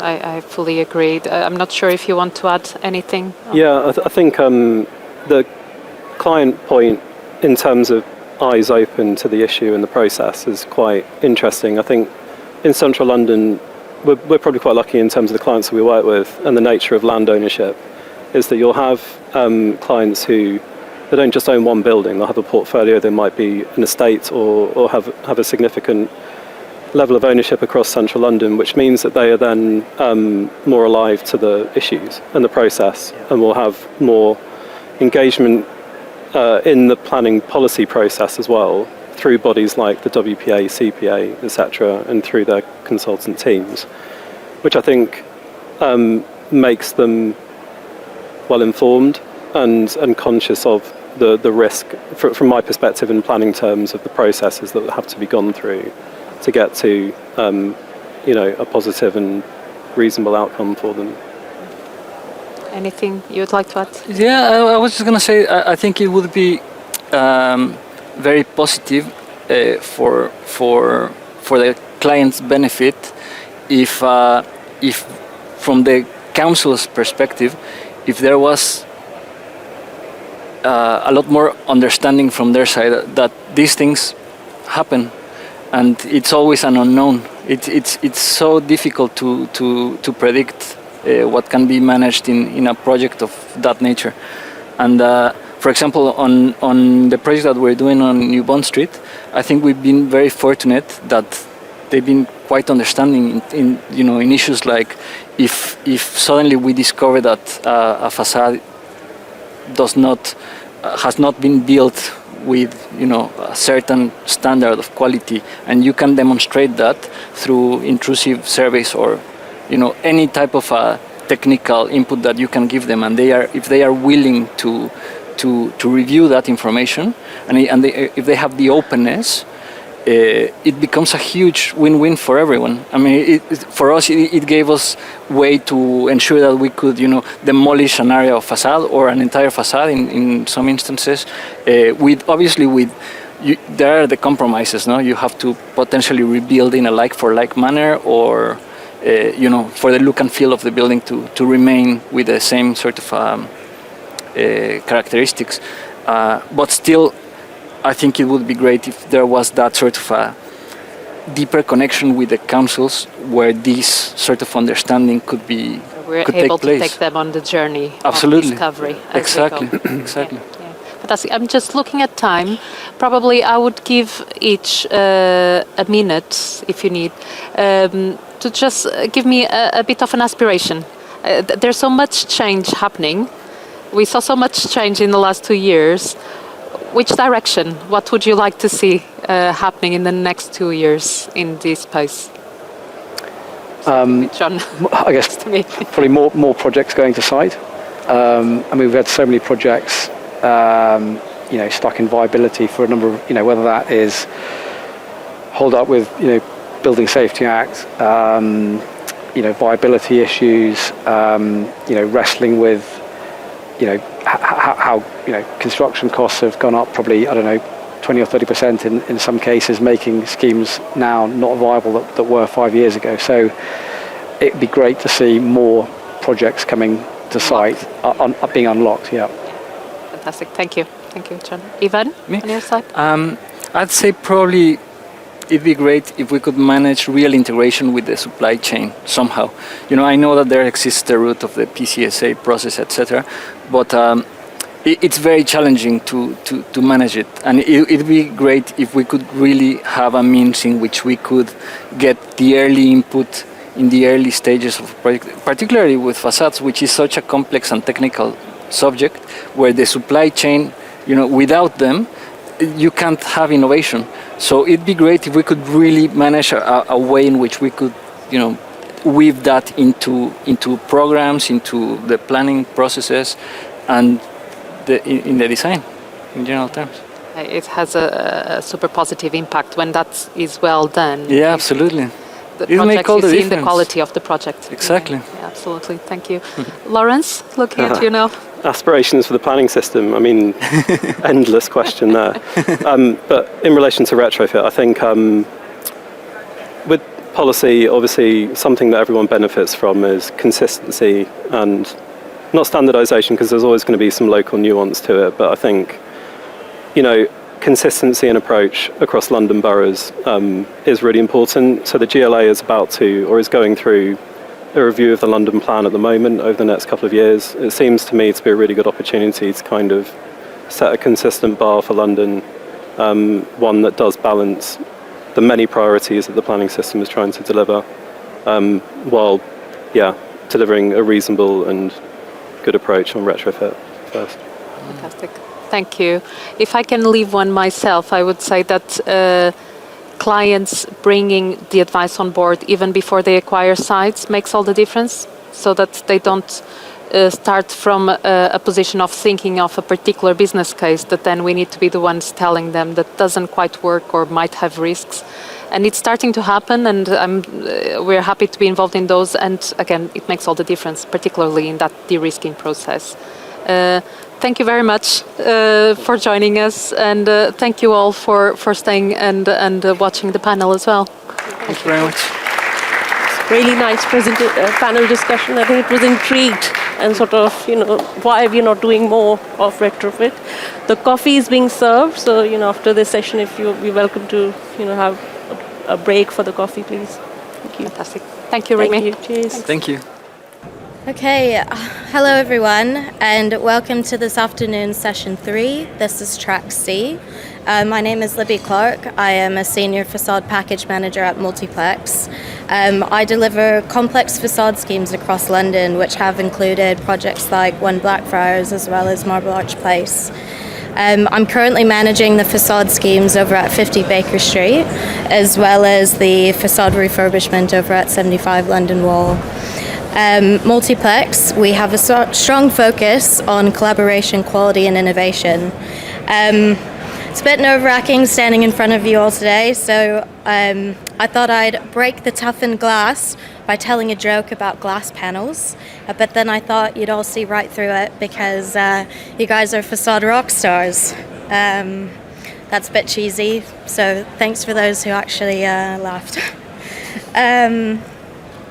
Just some housekeeping before we get started. For those who are speaking in today's session, if you could make sure that you're getting mic'd during the session that's talking before you, and those who have actually spoken during the session, if you can hold back because there'll be a photo op at the end. Again, thank you all for joining. We have a really exciting itinerary for you this afternoon. We have lectures and discussion panels full of insight and inspiration, where heritage meets cutting-edge technology, where the facades of our buildings are telling stories, not just of form and function, but of ambition, emotion, and responsibility. Our program today is rich and diverse, reflecting on the evolving challenges and opportunities we face in the facade industry today. We begin with a powerful case study in Transformation 30 Grosvenor Square, a multiplex project of a Grade 2 listed building. It's the former US Embassy, now reimagined as a landmark hospitality destination. This session explores how early client ambition has shaped the project, how the team balanced respect for the heritage with the demands of modern performance, particularly in facade retention, structural stability, and thermal efficiency. So let me introduce our moderator for this discussion today, which is titled Heritage Meets Innovation, Reshaping 30 Grosvenor Square, Yanis Gikas from AKT. Yeah, good afternoon, everyone, and welcome to our panel discussion. As Libby mentioned, it's about the facade design and delivery of the Chancery Rosewood. It's a 5-star hotel in 30 Grosvenor Square, the former US Embassy. And the project is indeed a fantastic example of how heritage preservation and modern performance can blend to create something truly exceptional. So I'll start by introducing our panelists, starting with our client, of course, Jason Sandy from Qatari DR. We have Ryan Butterfield, who is the lead architect from David Chipperfield Architects. Our very own Ian Blakely, he's one of our associate facade engineers that he's been leading the facade of this exciting project for over 8 years, I would say. He's from AKT2 Envelopes, and then we have Matt Jarvis, in the end from Multiplex, who is from the main contractor. And then we can start, for example, let's set the scene. Ryan, if you could walk us through the design evolution, how did the architectural vision take shape, and how you approach such a sensitive building? Thank you, Yanis. So we should have some slides, by the way, so you can see the building. Yeah, if we can have the slides, please. So the building was a 10-year project. We started the competition in 2015, and we had a very rapid stage 1 to 3 in less than 2 years to adapt the building. And there was challenges in making a viable building that was a hotel from a purpose-built embassy building, the largest in the world at the time, in 1960 when it was built by Eero Saarinen, his only building in the UK, a listed building.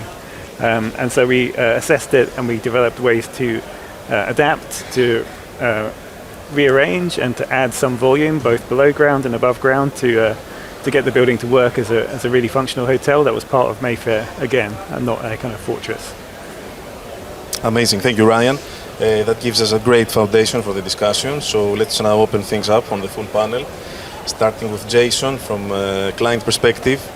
What was the ambition at the outset of the project, and how did the facade strategy align with the wider vision of transforming such an iconic building into a five-star hotel? I'm just wondering, first of all, if we can get the slideshow going. We had it previously. We do have quite a few nice images of the hotel, the finished results. I'm not sure if the ITV team is listening. Anyways, in terms of the building itself, it was quite a rare opportunity for us to be able to purchase a former U.S. embassy. It's a very iconic building, and it's in such a prominent location in Mayfair. It has so much history and heritage, and we just wanted to combine that into a hotel experience. When we first purchased the building, obviously the Americans were still occupying the building. They moved out in 2018 across the river to Vauxhall, and we were then left with the former remnant of the embassy, which we did the soft strip and everything.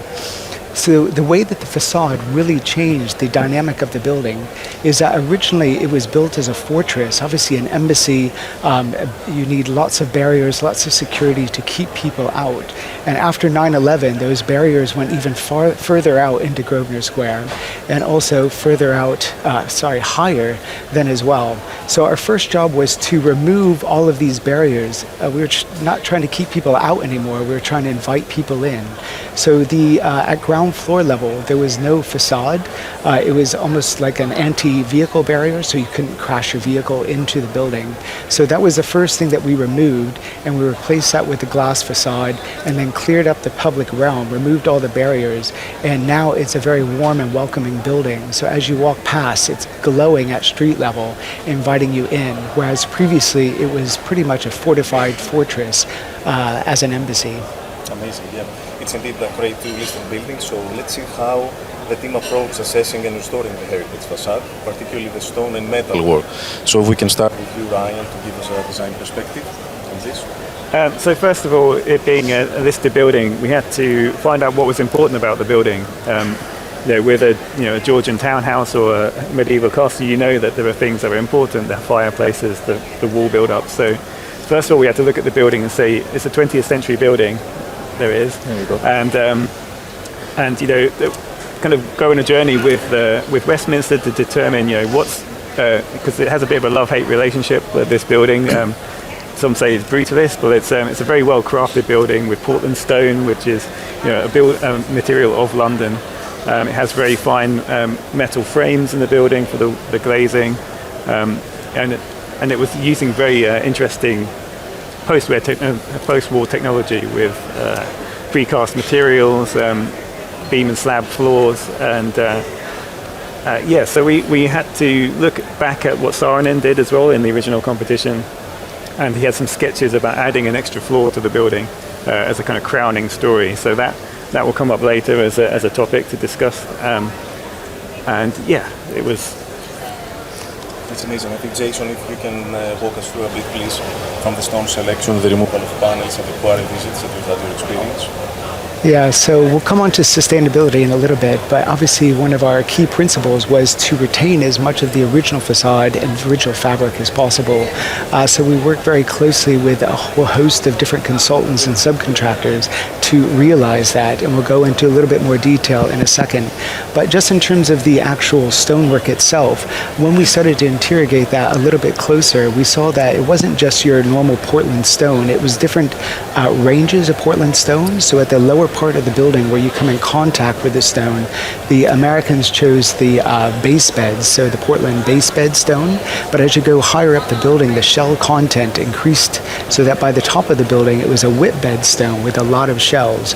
So what we had to do is actually physically remove some of these different types of stones, and all of us, or the three of us here, actually went down to Portland, went into the actual quarry, so several meters under the earth, and actually held up the original stone stonework, just trying to find the perfect match.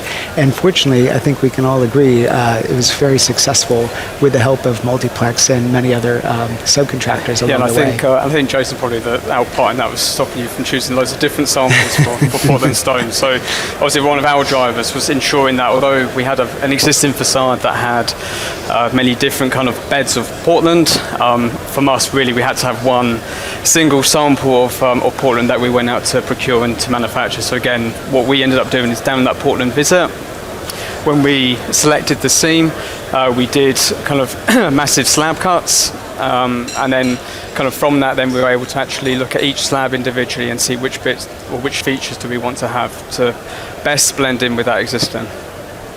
Amazing. And Ian, you had some special things to say about the pin connections of the stone in general on the facade? Yeah, well, I just wanted to step back even from that, but we love the ambition of retaining and reusing as much as possible, and the consensus was unless performance would drive us in another direction. So one of the first things we had to do in order to make sure we could retain that stone was understanding that the facade was actually part of the structural system, and then taking apart the facade and the structure to allow for a continuous thermal line then allowed us to look at the materials and look at the stone, but also other elements, the windows, and also the intricate metalwork, which DCA were really keen to reuse as well. Yeah. Exactly, Matt. Can you tell us a bit more about the metal work that we see in the pictures as well on the presentation? Yeah, so with the website you can see we have a lot of lovely gold metalwork, and with Schneider Facades, we set about looking at how can we maximise the amount of reuse for the aluminium, and from our perspective as the main contractor, really we had two main focuses. The first one was from the technical aspect, so ultimately making sure these things didn't fall off the facade.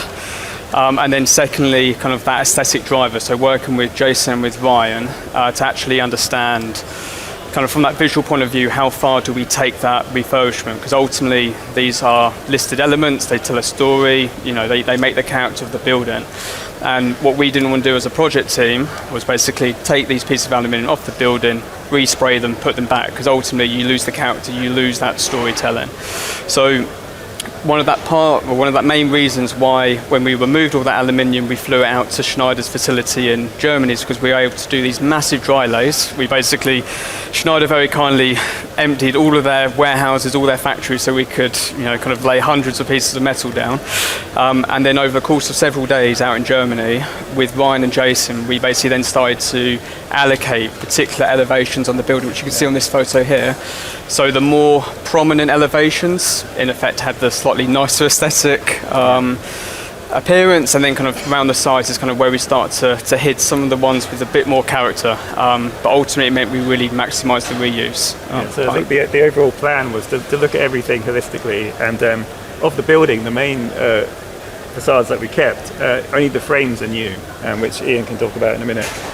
But all the metalwork was retained and cleaned, and it was aluminium that's 60 years old, so the anodic coating was actually very thin, almost zero in some places.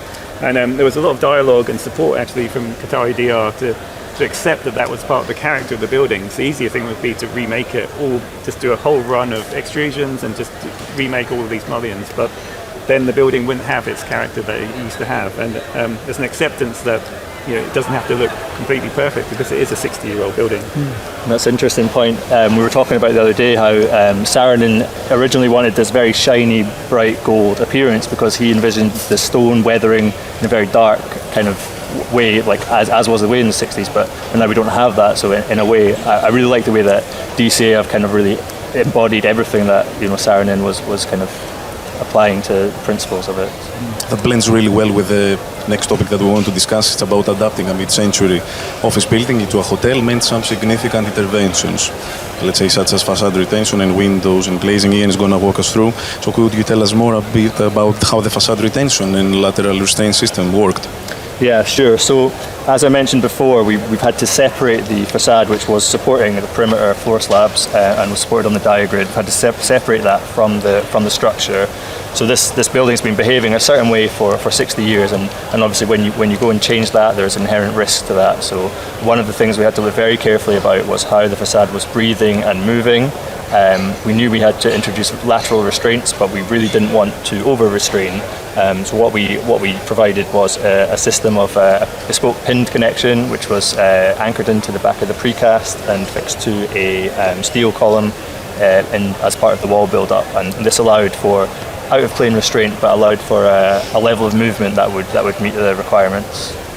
And Matt, from a construction point of view, let's say, what were the key challenges in sequencing those works and tying new structure to the retention? I think probably the key challenge that we had was more where the existing facade actually sat. So obviously, from us, we wanted to create a uniform connection detail to do that restraints. But ultimately, not only did we have variances in up, down, left and right, but we also had in and out, which proved the most challenging aspect, to be honest, for that. So with Surround Me, we spent a lot of time on the drawing boards, a lot of very clever people trying to work out all the calculations of how do we actually try and get a uniform bracket that works in almost 800 locations. It was quite something. And then in accordance with that, there's a diagrid structure at at level 1. That's existing. We did new infills into it, and obviously we were adding 2 extra stories onto that. So in addition to all this facade retention, when we started to release it, we had to understand how does the load path start going through the diagrid, and ultimately it was changed. So when we did the de-jacking of the diagrid, it was a lot of very clever people, a lot of long nights actually understanding how do we de-jack that. So when the building settles, we're back into the designed SSLs, because ultimately we had a fit out to deliver, and that fit out was 1 to 2 mil tolerance everywhere. So that was quite a fundamental and lengthy part to do that de-jacking process. Yeah, I think one of the things I'm most proud of is that we managed to get the facade, even though it wasn't carrying the floor slabs, the self-weight of the facade was still transferring through the diagrid, which is, it's a low transfer structure. That's the main purpose of it, to span and to carry the weight down the columns at ground floor with these cruciform columns.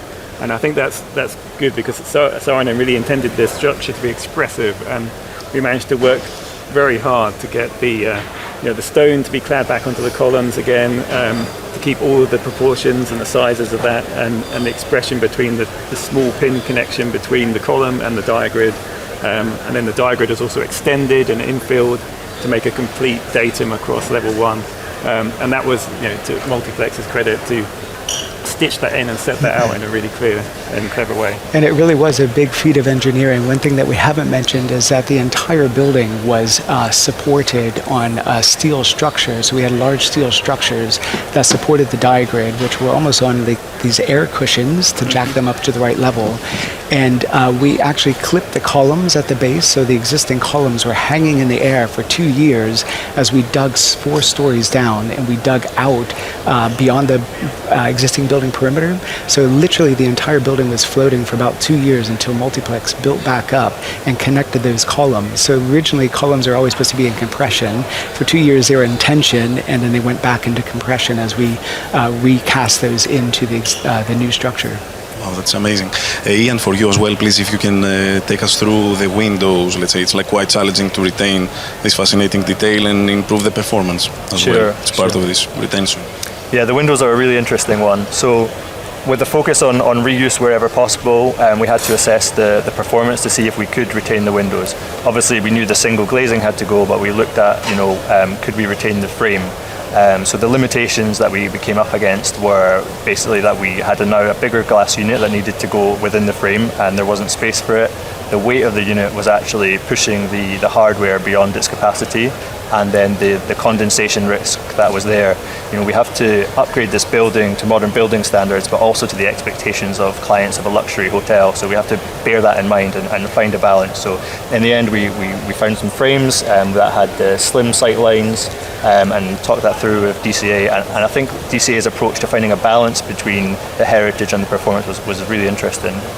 Yeah, I think one good thing that we did was to retain the original handles. So we had kind of crystal type frames, steel hot rolled sections, and we managed to retain it with a folded profile then in the new windows, but we put the old handles back on, and I gave Matt a very hard time to re-engineer the inside guts of the handle to do 3-point locking and 3D printing the so we ended up it's obviously going through that process of can we actually reuse these handles.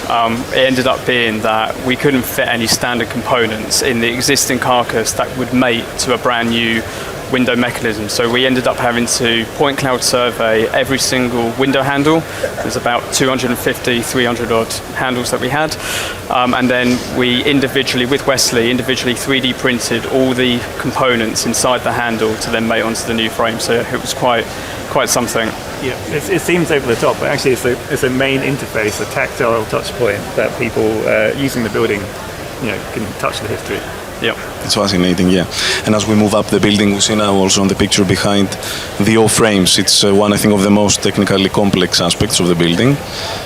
On the level 6, so Ryan and Ian, please, if you could tell us, let's say, how the design developed and what made it so challenging about these O-frames. I'll start. So it was inspired by this drawing from Saarinen from the original competition. You can see these bigger O-frames. So it's a 5 meter tall unit. So it's absolutely enormous. And the challenge was how to put a really big piece of glass into that single piece of glass with no transoms or mullions. And what we did was made it in the spirit of Saarinen as a precast element with Portland stone shipped to Lavelde in Belgium to make these as huge molds in one piece, so they were craned in one at a time and kind of plugged into the building. It was, I think, in the spirit of the building. Yeah, and I think, like has been mentioned earlier, with matching that stone, this wasn't supposed to look like an additional add-on floor. It had to be integrated into the building. So getting that stone just right was really important. Again, with the window, as we talked about earlier, then we took that existing sight line from the floors below, and now we have this huge piece of glass. And there was originally thoughts about could we retain the idea of having operability in that window as a horizontal pivot, as with the floors below, but this was a compromise we had to make just because of the sheer weight of these very big pieces of glass. But there's an image up there that shows you the room view of what you see outside, and I think it's really been worth it. And I think this is one of the big successes of the project. Adding those extra 2 stories, especially the one in stone, is not only did that make the project viable for us as a client, but also it created an executive level, because all the other levels are much lower, but then you have this much higher level at roof level, which became our premier suites. And we also have timber ceilings and an elevated, enhanced material palette within those. So I think it was a huge success for it, not only that it blends in with the existing facade, but it created something new, a new product for us in the hotel. Yeah, I mean, I think that's the important point to raise, is that it wasn't an approach where you extend the building and you have a legible thing. This is on top, this is the new bit, this is the old bit. The plan was to make a holistic new whole of the building. So if you squint and you looked at the building after not seeing it during construction, that you would think, oh, this is just the same embassy, but actually it's it's the same. It has the same spirit of building. And we achieved the original design intent from Saarinen himself. Indeed, so the old sketch that you dug out all those years ago, that's what made the project viable for us. It helped Westminster quite a bit. Exactly, yeah. It's the same now, I think, Matt, because now we move from, let's say, the old frames, we go to the west facade, and it's part of your expertise as well with multiplex. If you can take us through, let's say, how did you manage to fabricate these elements and install them? So when we tendered for the project, originally those west facade balconies were individual precast panels, and for us, we looked at that and we could see program betterment by changing that to single modules, precast modules that we did. And obviously that was one of the key bits of kind of why we were successful to win the job, because this facade here. Exactly. So you can see on the right hand side, that's how originally was, and we've done single molds for it. And again, what that meant to us was we had significant program saving. We're able to install 6 modules a day, and off-site we pre-install the balustrade and the door frames, and also we're able to simplify the structure on each of the levels, because originally these pieces were self-supported off each slab, and we changed that so it was basically dead loaded onto the diagrid, again after assessing to make sure it could take the load. And basically there was a lot of betterment from that. Exactly. So back to the same story of the diagrid doing the heroic job that it should do. I think that initially I was very furious with Multiplex for suggesting in the CVs. You won't believe the names he called me. to change that facade from being slabs and columns trabeated.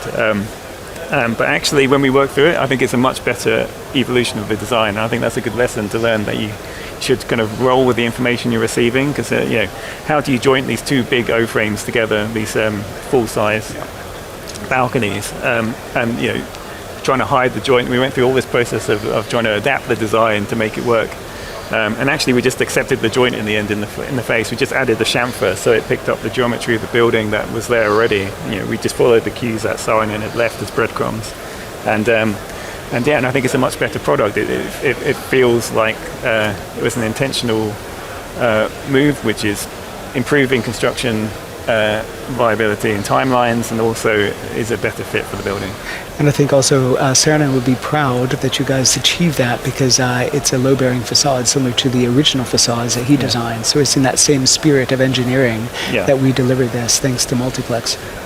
Yep. It's amazing to see these things, because I think they lead us very nicely to the last topic that we wanted to discuss about sustainability, all this optimization. For example, it's like a project that achieved the BREEAM Outstanding.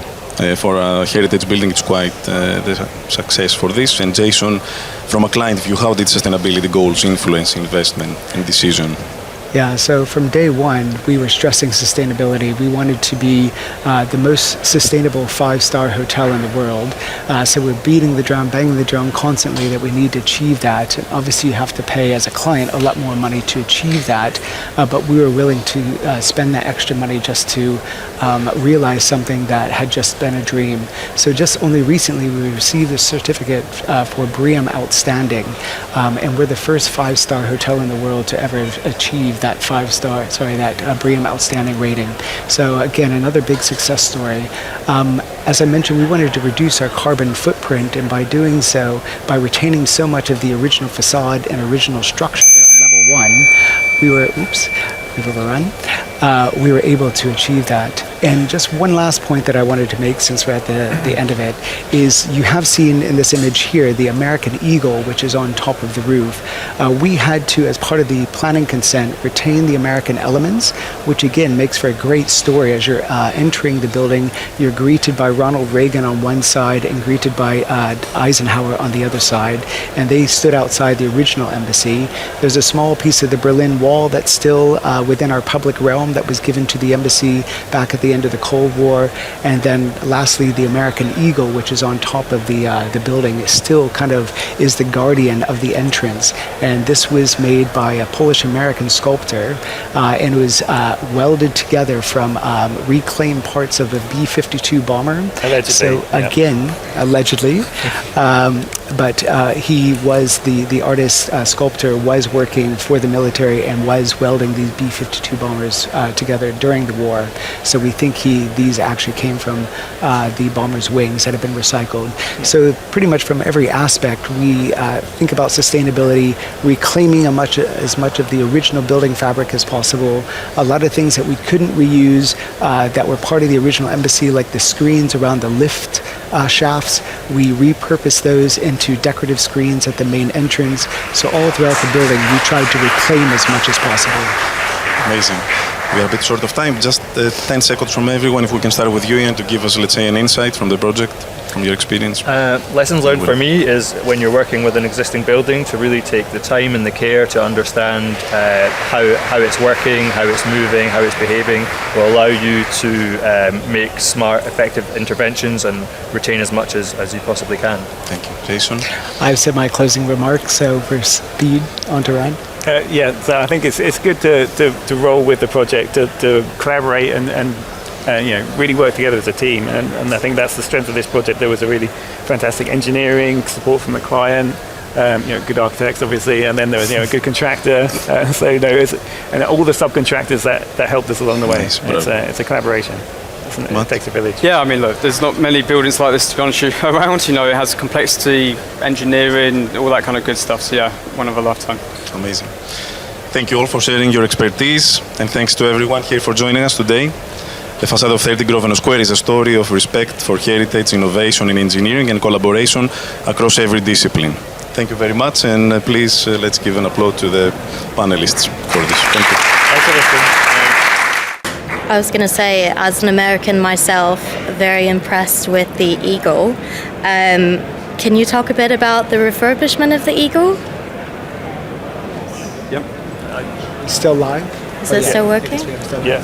Do you want me to field? I'll field it a bit. I mean, we had to first decide whether it was actually a facade ornament or a piece of art, and so because I think that as a listed building element, you would think it's actually probably just a piece of the building ornamentation. But no, we did a huge amount of work we had to demount it from the building, and Multiplex had to work out how you'd actually disconnect it, transport it to somewhere in Cambridgeshire, a top secret place, where we would, we did all the paint analysis there, and we did put cameras inside to see how it was made, that it could survive the strain of being reconnected to the building in a different way.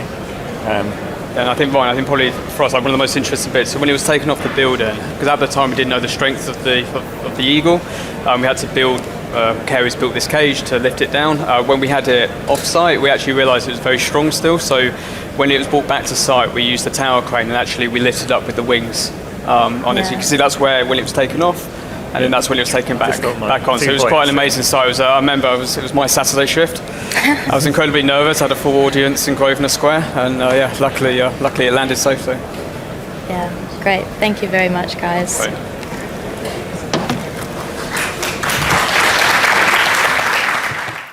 Okay, so next up, from London we travel to Xi'an, where this presentation, which is titled Embedding Emotion, Xi'an's CCBD and a Joyful New District for Xi'an.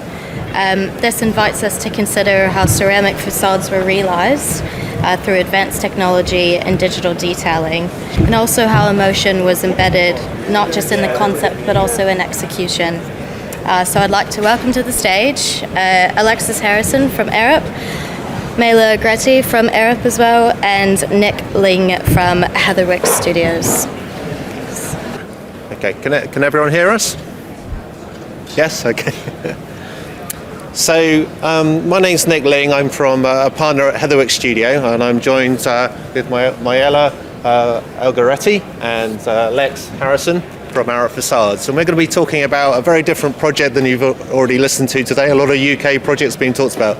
This is about designing in London, but building out in China, and we're going to talk about some of the challenges we faced in that area.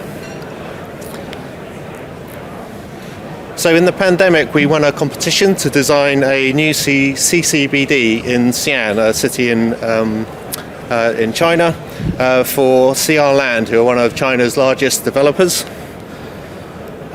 We embarked on the project in lockdown, and a lot of Zoom calls with cameras turned off, talking through translators. And what became apparent is we needed to find a partner that could really help us navigate not only the local culture, but also the local market and procurement. And so we persuaded the client to appoint Arup Façades, both in Shanghai and in London. And that set up a very useful sort of ideation loop, where we could flesh out ideas here in London. We could test it with the local local market out in Shanghai, and then the client could really test it with their supply chain. And then we fed those results back into the design and really got the best out of what the Chinese fabricators could provide for us. So Xi'an is one of China's oldest cities and the ancient capital over several dynasties. Culturally, it serves as a bridge between China's imperial past and its modernity in development, reflecting a balance between heritage and innovation. The city has undergone rapid urban development, expanding far beyond its ancient walls, with sprawling new districts. Its urban regeneration has transformed many low-rise neighbourhoods into high-rise residential and commercial complexes. The rapid regeneration has resulted in many repetitively planned soulless neighbourhoods. It is within one of these neighbourhoods that CR Land proposed to build a new retail-led commercial development to bring a much-needed central resource to the district, a place for the local community to gravitate to as a centre for business and leisure. The designated plot of around 91,000 square metres needed to contain around 4 million square feet of development, including extensive retail, 2 residential towers, an office tower and a hotel tower. The site is a kilometre out of the city centre, and nearby retail centres were failing. They had no footfall, and they were pretty much not giving anything back to their neighbourhoods. So CR Land were keen for us to rethink what retail could be and create a destination that would not only generate a successful district centre, but also become a landmark destination within the city that locals and tourists alike would travel to visit. So in response, we looked at the existing landmark destinations across the city and trying to get some of the attributes that drew people to them. What we found were distinctive forms, both man-made and natural, with deep-rooted stories connecting them with Xi'an, temples, fortified walls, and an incredible ancient ginkgo tree. These landmarks were surrounded with human-scale buildings that were built with love and care hundreds of years ago, and places rich with intricate craft and detail, and positioned within established landscapes that change character through the seasons, really embedding them in their sites.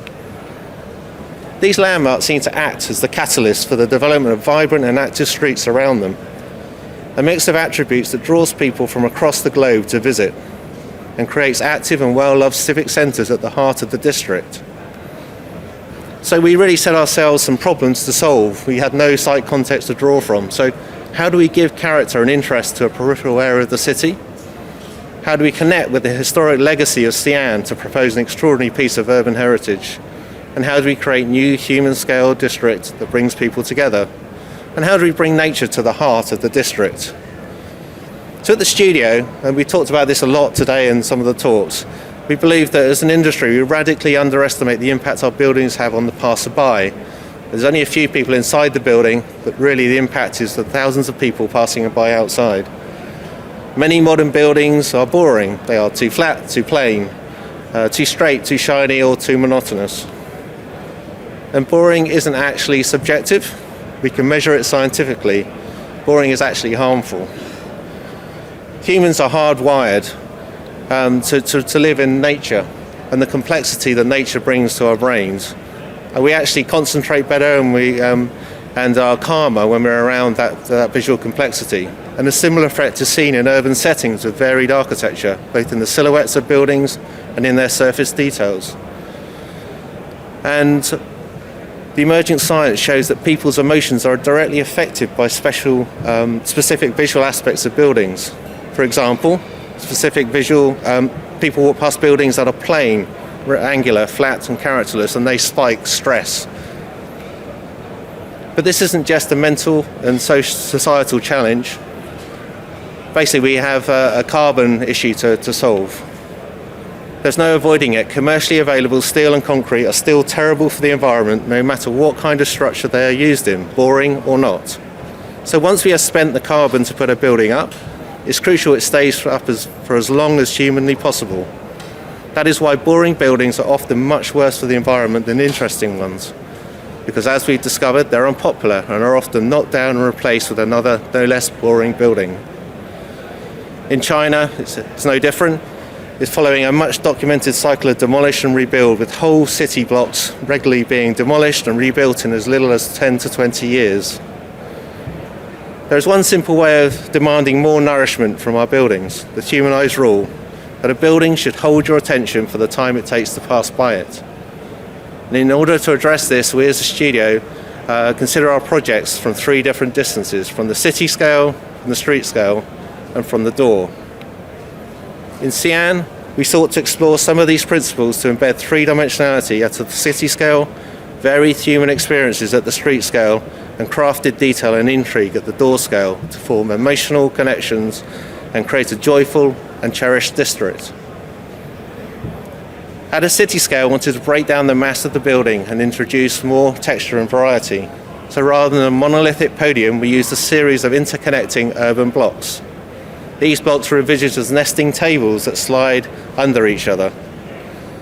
They also step in and out and create a series of canopies and terraces and gently flare up to create distinctive silhouettes. These tables converge in the centre around a large central town square housing the Xi'an tree. This forms a new cultural attractor in the heart of the project, with a distinctive organic silhouette, the antipathy of everything around it, giving the district an iconic landmark.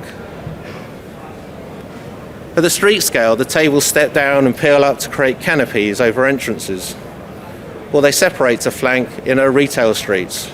But underneath the tables, we allow the retail facades to be as simple and as functional as they need to be for the retails to adapt and change and to be cost effective, focusing on a special moment with the tables.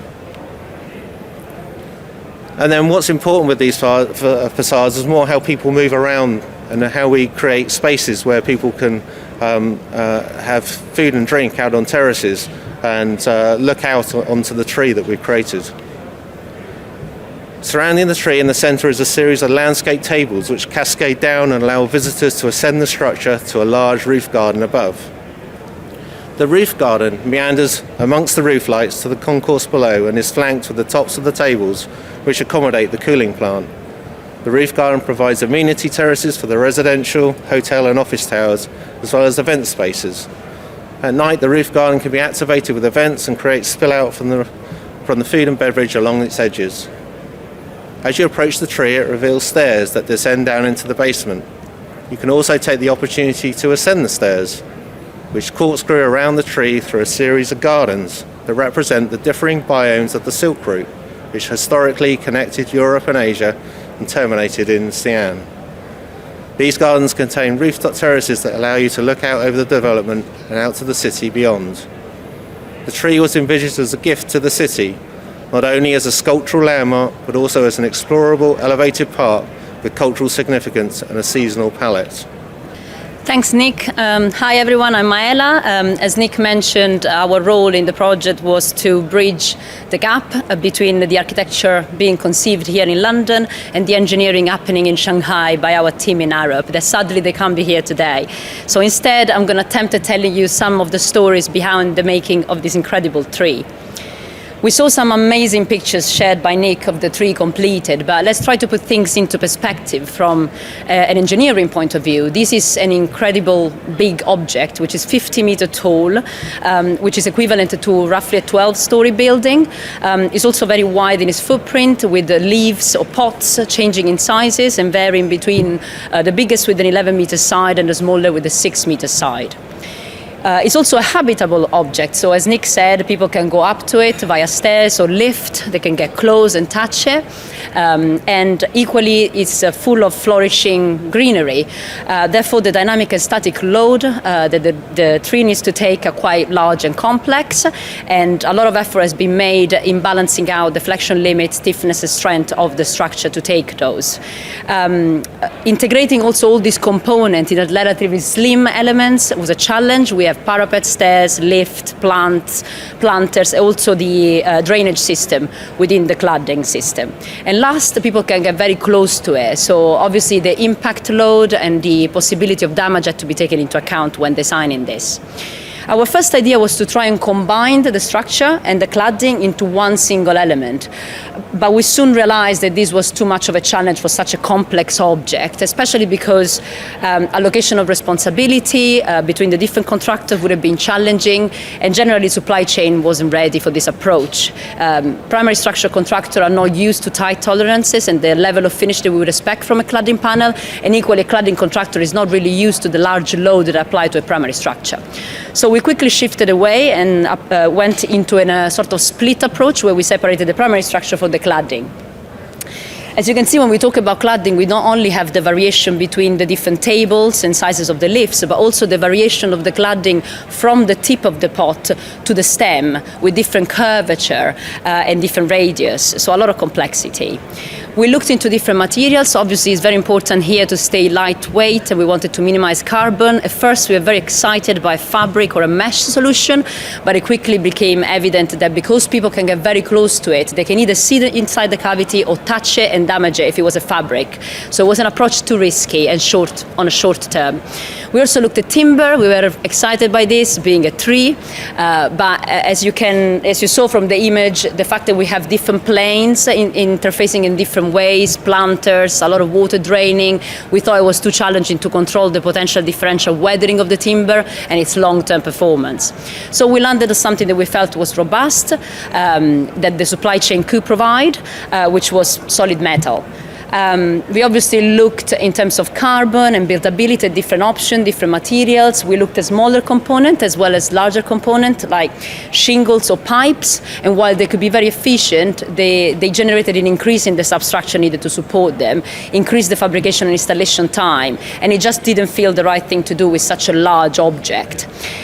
So we ended up on solid metal cladding, and our first idea was to work with single panel, put adjacent to each other with movement joints in between them. This is the way that we would do that in Europe. But it became very evident this is not the way they work in China, or prefer to work in China. They are very expert welders, so they can join things together, they can prod them, change them, fix them. So we had to embrace this way of designing it. So we gave it a go. They're almost like tailors that they're trying to fit a suit on a mannequin. So we decided to give it a go. We did our first prototype where we embraced the welding. Because we had welded panels together, we decided to give it a three-dimensional shape to increase the stiffness and also try to hide the welds. And we were very happy with the first attempt. We could join together all the different cladding types that you saw before into one single element. Even when finished, it looked beautiful. We went on to do a full visual mock-up. You can see here we even tested a little joint to see whether they could do it very precisely, but we ended up sticking with the welded solution. The protagonist behind all of this is the amount of engineering and architectural geometrical analysis that we had to do jointly between Arup and Edwick Studio. It almost deserves an entire different presentation, but tools were developed for this to optimize and rationalize it all. We managed, the key thing that I wanted to mention is that we managed to reduce the number of different leaves and panels by 50% with all these analysis tools. So we now have a cladding that we're sort of happy with, and we have a primary structure, and we need to bridge the gap between the two. So the idea was obviously that the cladding would be mounted on a secondary structure and then fixed to the primary structure. This happens on the floor before lifting the cladding into the primary structure. So the assembly happens on site but before lifting. And here you can see a vertical section of the solution where you clearly see in gray the primary structural element and in green the secondary structural element. And you can see that there is a lot of room for adjustment, for moving things on site, because a lot of this, to an extent, it was unpredictable. We also needed the space to house the drainage system for the leaves and the planters. So in blue, you can see the rainwater pipes fixed to the primary structure here, and you can see a photo a bit weirdly angled from site, where you see the pipe fixed to the structure. Lastly, when we started thinking about installing this on site, we had to think about the sequencing. So naturally, we will think that the cladding will go on before the landscape that comes last with the soils and all the planters, but this would have generated a short-term deflection of the primary structure that we were a bit worried about the cladding taking that into account. So we flipped the approach and we decided to load the structure before the cladding went on. Obviously, it wasn't ideal to do that with the soil, so we ended up using sandbags, and I wish I had a photo. Unfortunately, we couldn't find a photo of it, but yeah, that did happen. I think for me what was extremely interesting about this project was exactly the compromise between the Eastern way of designing, fabricating and building buildings and the Western way, and how the two things had to come together. In Europe, in the UK, we're very used to doing a lot of work off-site, try to do all the adjustment, everything, all the fitting, the assembly before things arrive on site to minimize the risk that related to the workmanship on site. But they work very differently over there. It's almost the situation is flipped.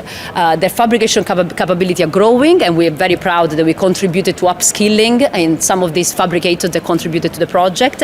But equally, they have a very skilled craftsmen on site. They can adjust and fix and modify things. So we decided to really embrace that. Obviously, with an object of this complexity, we did get to the point that things were clashing when we were building it on site. And one interesting thing that we did that I wanted to mention was the company called Robotic Plus came in. They developed the model in augmented reality so that we could overlay on top of the building that we were actually building and see where the clashes were happening and how to fixing it. And it was quite successful. You can see the person with the goggle just behind the tree coming up at the back. Elements started arriving on site. You can see the damage even just for the transport. So the ability of them to working on this on site was very important. Similarly, they were fitting things in very, very tight space, as you can see here. But the ultimate result was really breathtaking and really worth the trip to Xi'an. Okay, so the last scale we really wanted to talk about was the door scale. And at the door scale, we wanted to celebrate Xi'an's rich heritage and experience in the use of ceramic. Early tests, however, left us uninspired. Run-of-the-mill, extruded panels and factory-applied finishes typically found in the building industry lacked the human craft and emotion we were craving, and the local installation team struggled to manage the level of precision and alignment which the manufactured aesthetic was demanding. So we worked with some amazing craftspeople and factories to develop and produce incredibly rich and textured ceramics, reliably and in bulk. We added 3D relief in the extrusions to add overall texture and developed a number of bespoke glazes using differing chemical processes, firing techniques and pigments. The finish had to give visual interest from a distance, but also up close. And I'm Lex from Arup, Lex Harrison, and I'm a specialist in clay materials. And I was appointed to help Heatherwick Studio with the terracotta elements of the project. And terracotta ceramics are a wild beast, which is very, very difficult to tame, unlike a material that you start with that's already dimensionally accurate. Ceramic is very, very difficult to control. So as designers, you can either resist that and you either end up disappointed or with something that's, as Nick says, very bland, or you can embrace it and let the mind of the material kind of control the way you design with it and you work with it. So my introduction with the project was the tables, these nesting tables, and as you can see, they're quite a complex geometric shape. Ordinarily, a facade like this would be made using slip cast or ram pressed ceramic material, but the size of the project, the program of the project, and the cost made that unachievable using Chinese manufacturers. Had to be extruded terracotta. So you've got, for example, this plan through the column. You've got the tapered column, but you can't very easily taper continuous extrusions. So what we had to do was to make sure that the width of the internal corners diminished as you go down the columns, and the units that are shown 1 to 4 here on this plan, and the other units shown 5 to 7 remained a consistent width.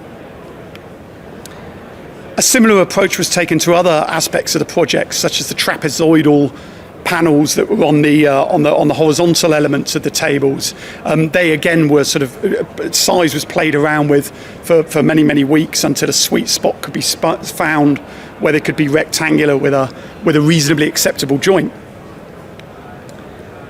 And eventually, after a lot of back and forth between Heatherwick Studio and Arup's teams in London and our teams in Shanghai, a bunch of drawings were produced that could be manufactured and actually built on site. The next challenge was the glaze, and this was the brief that Heatherwick Studio showed me for what they wanted to do. And this delighted me because they were clearly listening to the mind or the brain of the material and understanding what it could do. The initial 1-to-1 mock-up trial on the left there was quite bland, really, in a plain white glaze. But in particular, it showed up all of the less desirable characteristics of the terracotta, twist and shape, but particularly things like joint sizes. But by the third trial, they were really onto something with this sort of multicoloured, very heavily textured glaze. And this was produced through a very, very long and complex system of trials using various ceramic manufacturers through their laboratories. And although you see a lot of scientific equipment, there's also a lot of dark art in creating glazes like this. But the glaze that was eventually developed is something that was much more forgiving of the complex forms and the complexities of assembling the pieces on site, and much more expressive, but was also defined well enough through experimentation that it could be consistent across the building. To add another layer of complexity, 2 terracotta producers were appointed to make the material. Now, the advantage of this was that if one of them had problems, the other one could take over and meet the program. But different manufacturers, they usually have their own quarries, so they have very different geologically variable material, which means that colour, shape, size will all vary. And also kilns, in this case, relatively old kilns, which themselves are like trying to tame some sort of dragon. The atmospheres within the kilns, the way the heat moves around them, especially when you've got complicated shapes, and even more when you've got complex glazes, it's very difficult to control. So trying to get 2 manufacturers making consistent product is a real challenge. But through what I won't go into, another very long process, this was successfully achieved. But also Heatherwick Studio came up with, or allowed a very broad range. So within the white colour, they categorised a broad range of variation into 4 categories and set up installation rules within those. So 5 rules to make sure that you didn't get clumps of one dark patch against clumps of one light patch. Effectively, this is deliberate randomisation. Nothing here was left to chance. And it also meant that if you ever had to replace panels, you could do so without suddenly this blatantly obvious replacement panel. Again, a long process of agreement was ensued on to get this consistency. Finally, we looked at different installation methods. We looked at casting the terracotta into precast. We looked at hand assembly on site. But our team on the ground in China came to the conclusion that modularising panels with aluminium framing was the way forward. So that was what was done, and the finished effect installed on site was absolutely remarkable. So the ceramic bound the project together as a cohesive whole. However, opportunities to add and layer the project with other engaging details kept coming as the client introduced us to more and more of their passionate suppliers. Where the columns hit the ground, the landscape paving radiates in a ginkgo leaf from the table's outlined with hand-chiselled textured granite, real crafted workmanship. These leaf motifs repeated to create intersecting patterns of varying inlaid stone, hues and patterns that give interest to the street.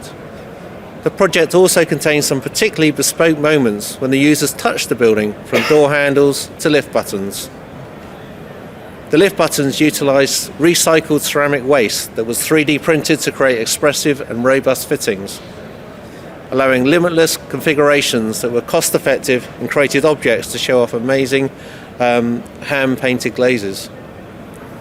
Street furniture was created that appears to peel up from the floor, and other moments within the landscape were designed bespoke in the last months of the project. The composition of all these scales of interest came together to successfully create a landmark destination for the city rooted in Xi'an's heritage, a joyful and engaging district rich with experience and connected to nature, a rich tapestry of details displaying the region's craft and stimulating the senses. It is clear to see the emotional impact that the project is having on visitors and the community. It had 400,000 visitors in its opening week and 11 million within the first 4 months. However, it would not have been possible without the passion and endeavour of the local makers who are inspired to make it happen. It is their craft and creativity that shines through and will stand the test of time. Thank you.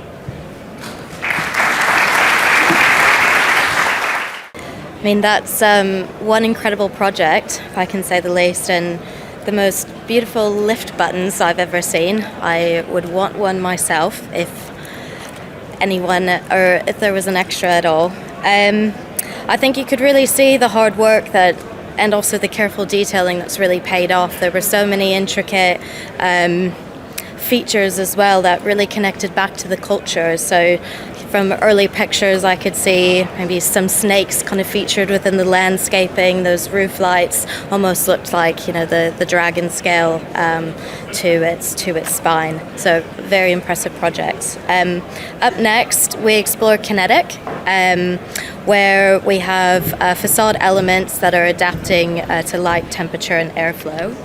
So please welcome to the stage Florian Ebner from Sealy and his presentation on the role of kinetic with the adapted building design. Thanks. Good afternoon, ladies and gentlemen. My name is Florian Ebner. I'm Senior Project Manager and Head of Sealy Kinetic.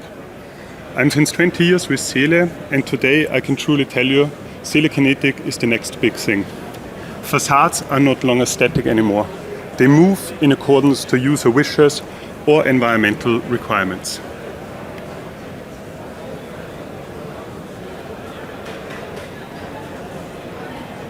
This animation should indicate that a principle what we follow up there is Sealy Kinetic. One principle is pivoting, which means rotating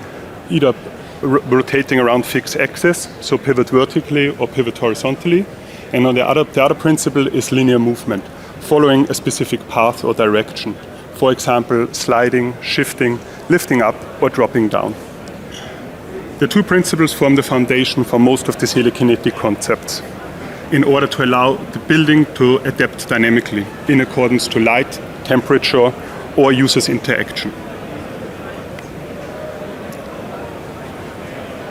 Telekinetic is merging two worlds. There's the world of automation, which is cutting-edge drive technology, intelligent control engineering, smart safety concepts,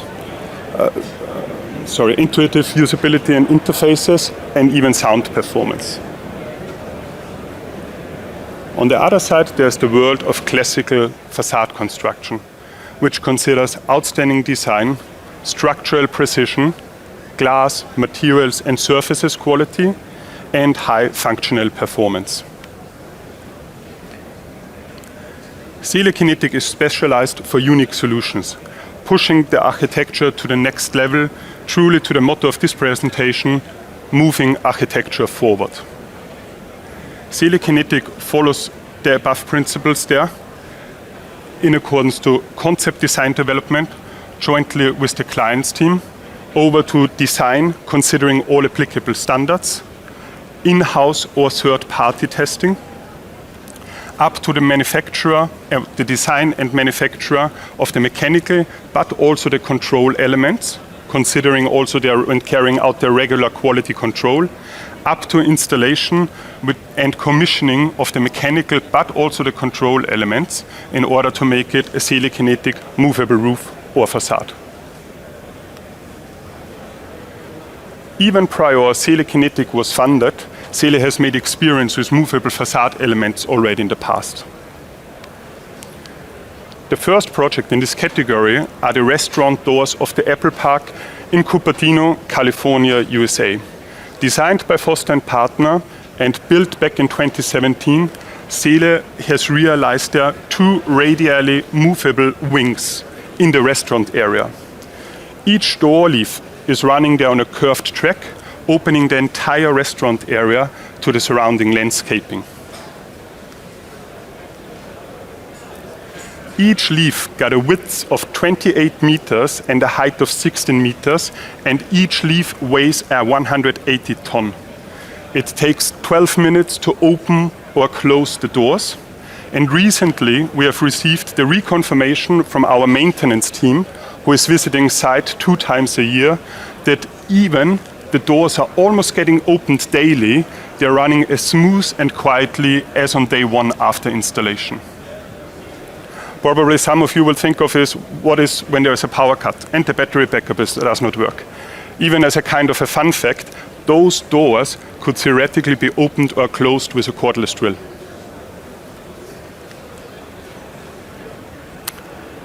The next project is the UK house. It is a lift-up facade for a private residence here in London and has been realized back in 2024.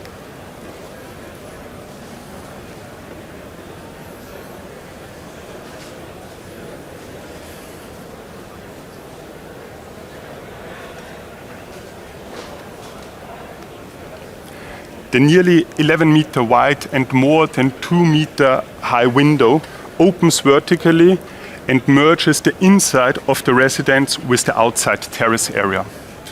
Talking about kinetic facades, precision and reliability is everything. Complex open mechanism must operate smoothly and flawlessly, but not just once, but every single time. For this project, when we are talking about specific items of such a kinetic facade, an active pneumatic sealing system has been used. That means it's controlled by air pressure. It inflates when it is active and it deflates when the window is getting opened. But everything needs to be 100% precise between each individual element of that window. The next project, probably most of you anyway know, is a real landmark project. It's the Sphere in Las Vegas, Nevada, USA. Tele was responsible for the entire substructure for the inner LED screen. And the challenge what we were facing at the beginning of the project is that the substructure needs to be designed, fabricated and installed to a tolerance range of 0.5 millimeter. The reason for that high tolerance range is that the individual LED panels must align perfectly so that no black stripes or whatsoever will show up then in the overall internal screen.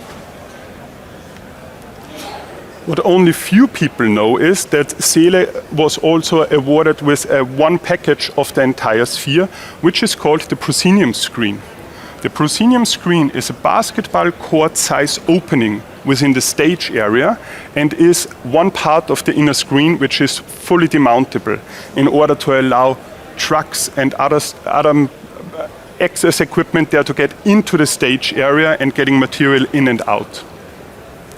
The big challenge what we were facing on that proscenium screen is that, of course, the same tight tolerance range as we got it for the fixed elements of 0.5 millimeter is also applicable for those movable elements. In addition to that, the proscenium screen, which contains out of 6 number trusses and 126 number LED panels, must be demountable and possible to be reinstalled within 24 hours.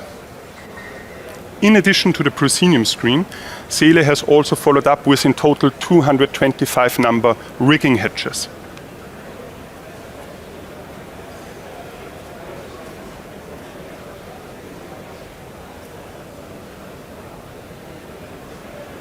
Those rigging hatches must operate absolutely smoothly because they operate during performances.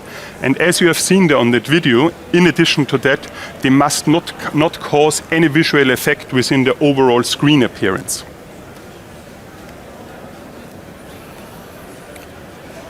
The next project is a private residence in Florida. So the information what I can share there with you today are limited. But the design intent from the architect is actually the opposite way than the UK house project what I've shown to you earlier.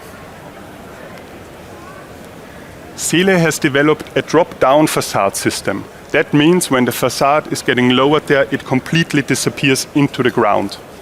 That's another perfect example of seamless design coordination and invisible technical integration.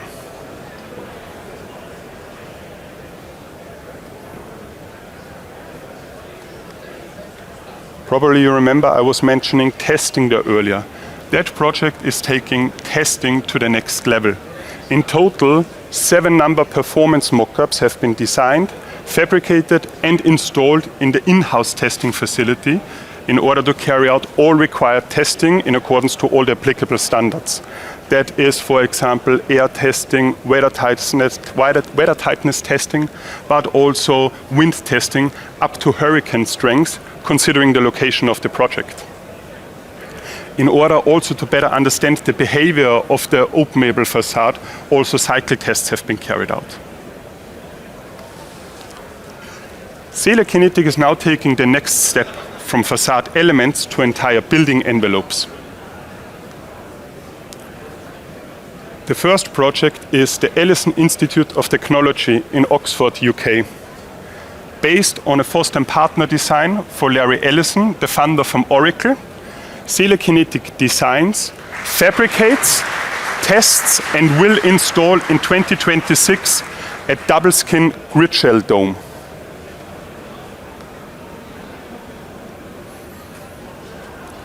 The idea is that the outer steel skin, which is partially clad with shading lamellas, should track the sun position over the entire day and therefore provide constant shade within the inside of the dome.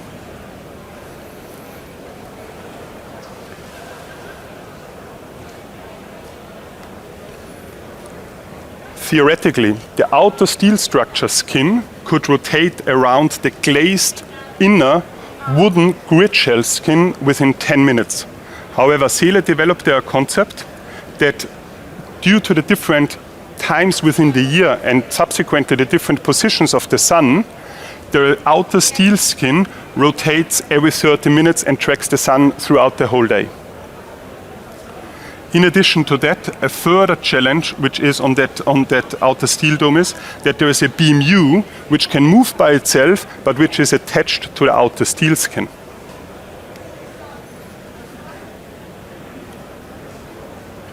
That video should give you an inside view of the invisible technical integration of the drive system.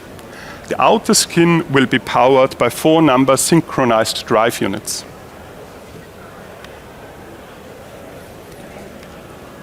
Everything what I've shown to you there today results in high-performance dynamic building envelopes which set new standards to architecture but also engineering.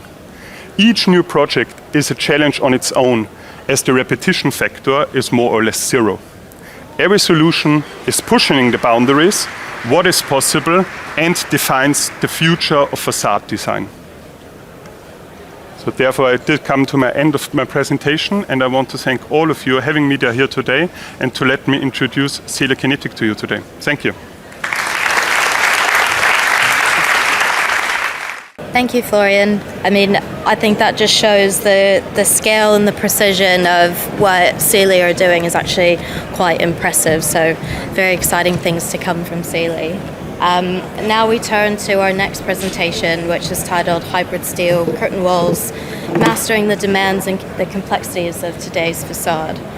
This seems to be a bold innovation that promises to disrupt the market. So this is really exciting. With fire resistance, reduced carbon emissions, and a redefinition of sustainability, this session seems to challenge our current thinking we have of steel facades. So please welcome Eric Claes from Facade Steel.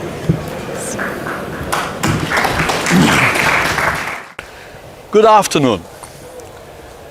My name is Eric, and I'm the founder of the group Façades. And you know, Façades is what we call a system house, but a system house of the 22nd century. We are a think tank. And the reason of our existence is very simple. Because the past 50 years in our industry, nothing happened. Everybody was copying from each other, and even the stupidities. And the second reason is the clients, the facade contractors, they go faster bankrupt than they can start. And by the way, all over the world. There is a problem in the business. There is a huge problem in the sector. And I'm from background a civil engineer in construction, an engineer also in building physics, but I'm also an economist. And at the end, it's all about money. I'm sorry to say, but it's all about money. It makes no sense to avoid the issue of money, but it's all about money.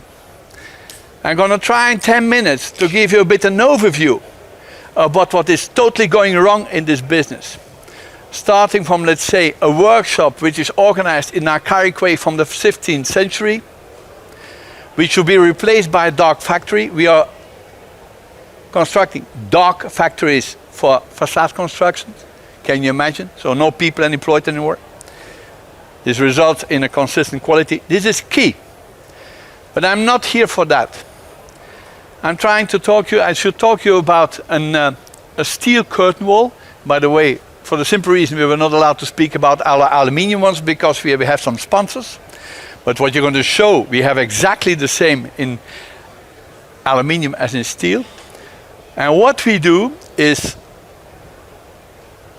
we develop something from a completely different approach. And it's resulted in what we call a hybrid facade technology, by the way, which is a registered trademark. And what did we do? We did a whole risk analysis study of all these curtain walls, as well stick systems as unitized. And it resulted in something completely different, and you may believe it or not, we solved all your problems. Silicon prohibited, can you imagine? Silicon, you use it in a bathroom. No screws. Installed from inside. Decimated transport cost. You can do it with unskilled labor. A maximum flexibility for your architects, all what you can. It can sound too good to be true, but it is true. But let's start with the beginning. I think there is a huge problem in our business. What are we doing? We are making an envelope around the building. And let's maybe start with this. And I'm concerned what I see every day arriving on our offices. An envelope around the building is controlled by two sciences. Structural, building statics and building physics. Now by building statics, it's a drama. Nowadays, they give you not a primary structure, but they give you what I call lasagna to install your facade against. Strange. One of the simple laws in statics, the law of Newton, and I don't, instead of an apple, I have a cup. Sometimes I have the impression when I open my hand, it's going to float. No, it falls down. Every day I see projects which are completely unreasonable, designed in a way it can never function. Second thing, building physics. It is key. It is your envelope. We saw buildings with a BREEAM Gold certificate, completely glazed. I come back to that soon. All what we do is covered by patents. We have more than 800. I think we have to do it. Innovation is good, but I think disruption is better. For the reason I told you, that when you buy a car nowadays, that you would like that it is a bit different than 10 years ago. In facades, they do it the same way like half a century ago. As of countries we are present, I go faster because my time is limited. For the steel products, we have a joint venture with the group Montagnstahl, it's #1, based in Switzerland. These are the topics I expected to speak to you about. Disruption means cost savings. When you engineer, you don't you have two goals. First of all, to make something better, but mainly to make something more cost effective. I go over this. That's simple. For us in our companies, this is key, and I think for everybody. We are present in 40 countries. I've never met one client who didn't follow this kind of a quote from Kasparov. That's a stick system. Here you have unitized. The stick system was developed in the 50s years. Unitized in the 70s by a certain Mr. Fenzi. Mr. Fenzi was a very smart guy. He tried to solve these issues. But what he didn't know, by developing this, that he entered. Oh, it doesn't work anymore. Oh. It's blocked. Can somebody help me? That what he didn't know, with the unitized system, he integrated a whole series of problems and mainly on cost.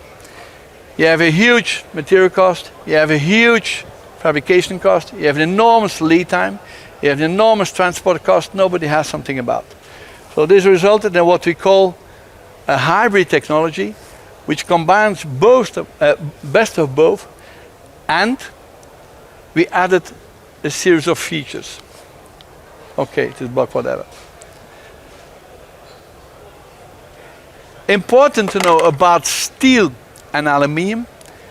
A steel facade you can develop in a way that we managed it that the weight is the same as in aluminium, which is at first sight impossible to do. Otherwise it's quite simple for the reason that your E-modus is 3 times less and your weight is 3 times more. It compensates. You can make a facade without any welding, and you come finally to a product, what I would say from carbon footprint, 10 times less than aluminium. About sustainability, and sorry for my slides. Sustainability is a buzzword, and I hear every day a lot, sorry to say, bullshit about this.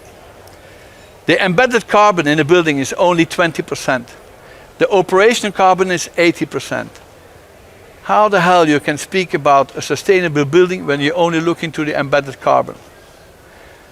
It's the operational carbon which is the key, and operational carbon you can only manage and reduce it by making a different kind of skin. We are in curtain walling.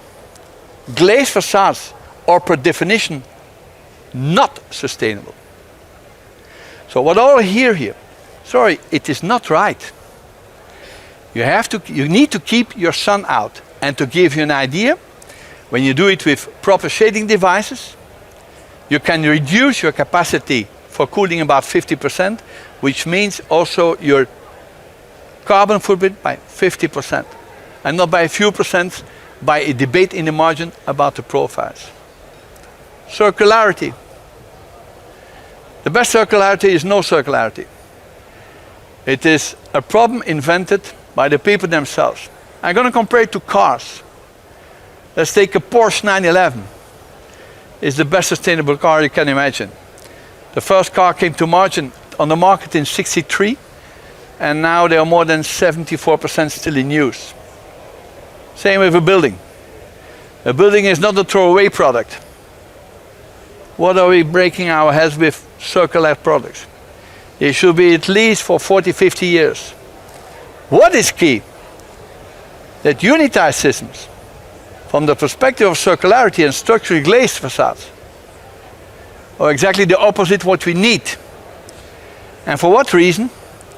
A structure in a building, the grid itself, you can use it for about 50 years. The problem are the infill panels and your glazing. Nobody thought about this. This is key. When you construct a new building, you will have to renovate it, upgrade it from the perspective of energy in about 15, 16 years. And when you have to do it with a unitized system of structural glazing, I think it will cost you a fortune. The only way to do it in a proper way and on an economic way is to take the glass out from inside. That asset for developers can make the difference in his whole bill if his operation is profitable, yes or not. Fire. Fire is a key issue. I know this here. We managed to develop a very simple, lightweight steel facade with a passive screen. The cost of that facade is, I think, 20% less than conventional systems you usually see on the market. But we can eliminate the sprinkler systems. And sprinkler systems are, for investors, a key problem for dozens of reasons. These things together, I think we have to evolve in a way that your facade and the whole envelope, we have to see much wider than just profiles. What is the ultimate goal? The ultimate goal should be a power plant that you don't see from outside, a power plant which is cladded with what we call architectural building integrated panels, and that you have a very performance skin, and that the consumption of that building is only a fraction of the energy generated by your building. The balance you can market, and this way, with the energy you sell, you can finance your building. So if we do it properly, and that's our real challenge, if we do it properly, buildings should become completely autonomous and even off the grid. We have these technologies in the house. That I think is real sustainability. Goes much further than just about the product and an embedded carbon, yes or no. But the whole thing is to reduce the operational carbon. I know I'm speaking against the interest of lots of companies involved. They want to sell big installations. They want to sell whatever. But it is not okay. And I think in the market it becomes time that, and to get aware, if we want really to do something about that, we have to change the entire system and way of working. And it starts by, I would say, architecture. Glazed blocks can be nice, but please don't speak about sustainable glazed projects. This is impossible. Thank you for your attention.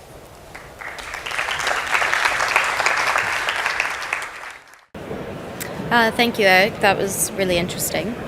Up next, we examine the critical relationship between concept and construction. As facade systems grow more complex, so too does the need for seamless coordination, especially when systems are needing to design for severe weather exposure and high-performance outcomes. So please welcome to the stage Thang Vo and Roger Scherer from BM Windows with the presentation titled Design, Production and Coordination in Complex Facade Systems. So good afternoon. I'm Tony, and Mr. Roger from BM Windows is a leading facade company from Vietnam. I think that today is the only one facade contractor from Asia to come to here.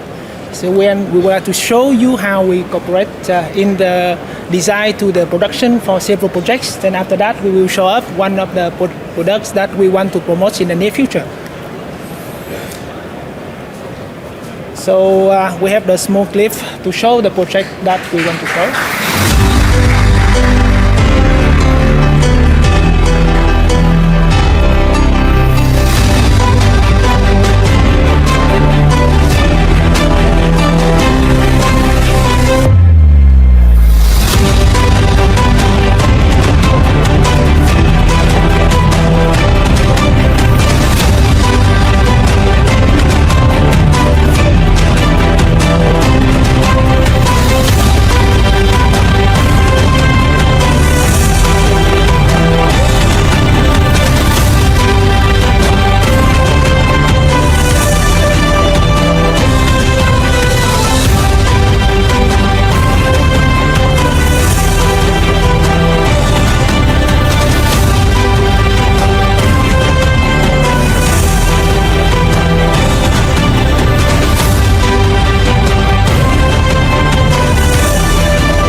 So briefly, the project is designed by Fulton Partner, and BM Window is undertake the role with the facade fabricator for almost of the 7,000 panels with almost 30,000 square meter.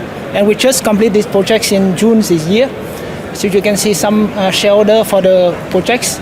The key point is that for the projects, there's no internal columns that hold the structure. We support by the shear wall and the massive column at the edge of the every floor.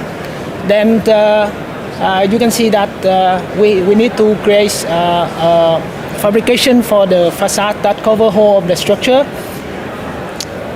With we have more than 38 different types of the panels that combine between the glass diagonal fins. Then very challenging, especially in the corner. And to cover the massive columns, we need to create a system to perform the fabrication to connect the panels, the phone, then interconnected panels to make sure that continuously from the top to the bottom of the facade system. Then here is one of the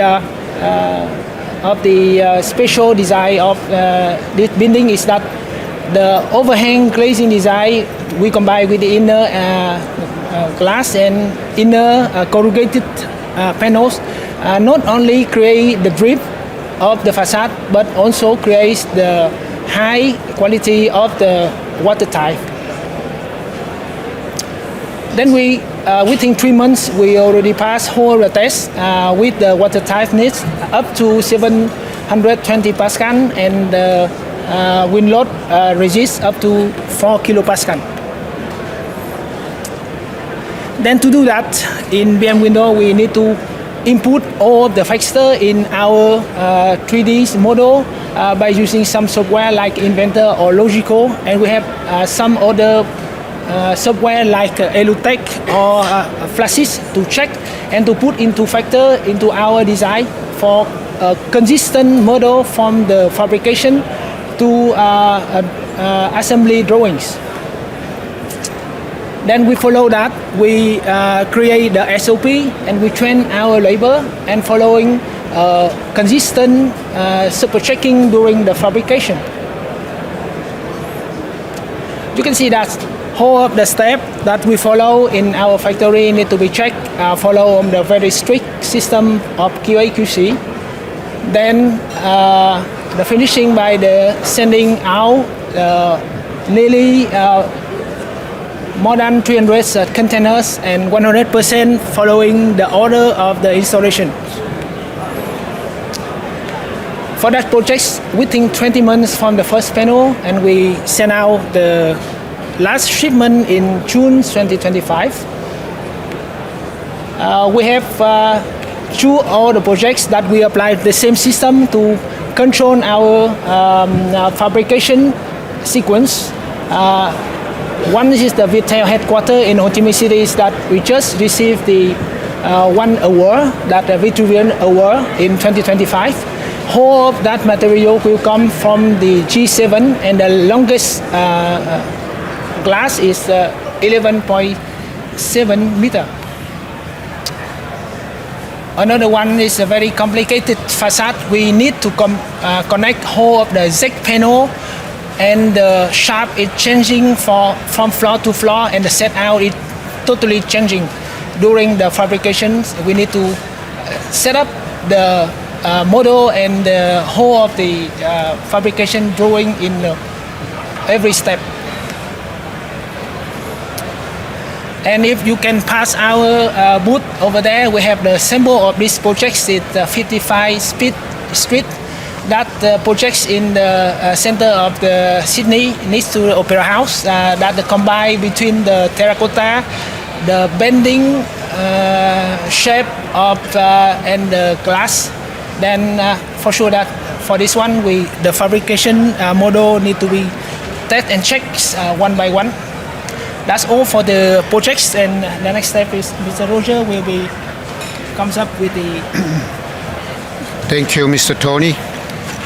I have a presentation here for you. I also like to specially welcome Mr. Neil Fraser, who I worked 40 years ago and seen him the first time again today, since 40 years. I'm in the curtain wall business since the beginning of my working career. I'd like to introduce you a new sliding door system. I'm sure you all know that sliding door is the worst performing product we have in our industry.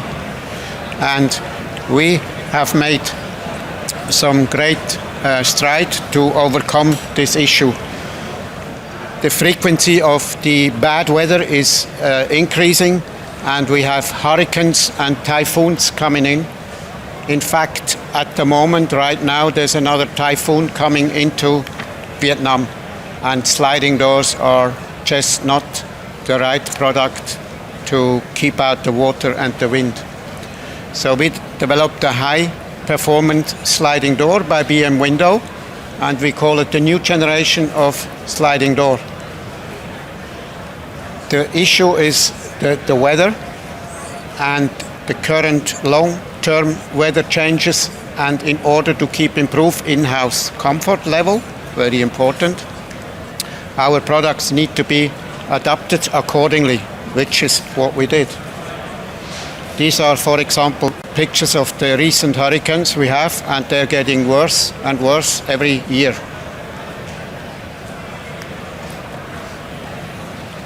As I said earlier on, the weakest product we have in our industry is the sliding door. The problems are, as you can see here, the meeting style, the air and the water going through in vertical and horizontal profiles. The solution we have is we combine three different main components. We use the Roto Innova hardware, we use a vacuum glass, and we use the BM Window profile system design.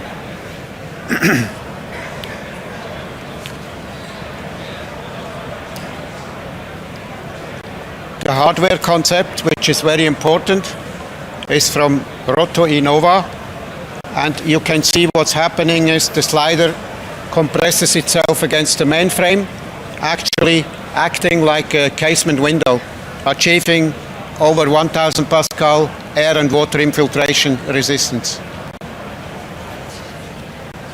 We have a circumferential gasket with vulcanized corners, and that gives us the high performance.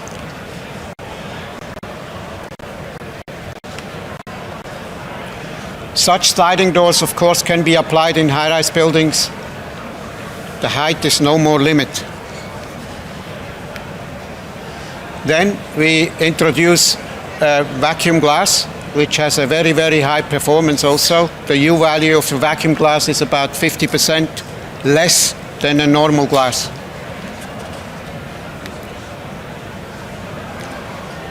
We have in-house engineering where we do our profile system. We have between 60 and 80 qualified facade engineering people. What we can also do, we have normally 135 minimum deep frame for a sliding door. With the new system, we can go down to 85 and less, thanks due to the vacuum glass. We have less frame, less cost, more view, same strengths, smart glass, lean frame, and sustainable future. By the way, such windows cannot be done in steel. Here is a comparison of the performance. Like, for example, the air infiltration. We have class 4, the highest class possible.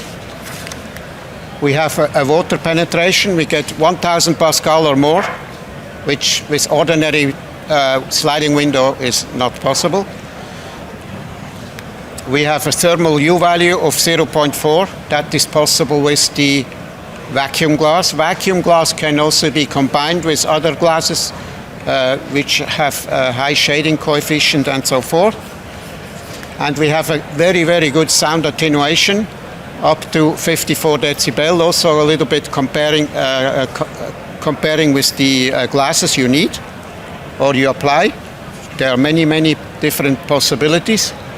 And we have the handle operation, which is number 3 in a scale of 5. The sliding window has been tested, and you can see here it performed up to 1,300 Pascal water penetration ingress. Another interesting and important factor is that we can save energy. And the energy costs are dramatically dropping by almost up to 50%. We can introduce these windows to high luxury villas, high-rise buildings, and very exposed rooms. Thank you very much for your attention. Okay, I will make my final introduction. So finally, we confront the realities of risk and regulation. The next discussion panel that we have is titled Facade Defects. How does the Building Safety Act extend the liability of those who design and construct residential buildings? This discussion panel will unpack the current regulatory landscape, common defects in residential facades, and the implications of Gateway 3 for liability and accountability within design and construction. I'd like to introduce our moderator to the stage, who is already here, Michael Clark from Thornton Tomasetti, who will introduce the rest of the panel. Thank you. Thank you, Libby. Good afternoon, everyone. Thank you for joining us on for what should hopefully be an informative and enlightening discussion on facade defects, something slightly different to what we normally discuss at this conference. My name's Michael Clark. I lead the facade forensics team at Thornton Tomasetti in London. And over the last couple of years, we've really seen an uptick in the amount of approaches we've had for investigations into facade defects, assisting with litigation. And it's led us to wonder whether this is a result of are more buildings going wrong, things poor workmanship, poor design, or is it a change in the regulatory environment that means that more claims are being brought forward? We've assembled a fairly diverse panel from across the industry here. First up, I have Simon Tolson, who's a partner at Fenwick Elliott, specialising in construction law with over 30 years' experience. I have Clive Everett, technical claims manager at NHBC, who has more than 40 years of experience in the construction industry and deals with complex and high-value claims for NHBC.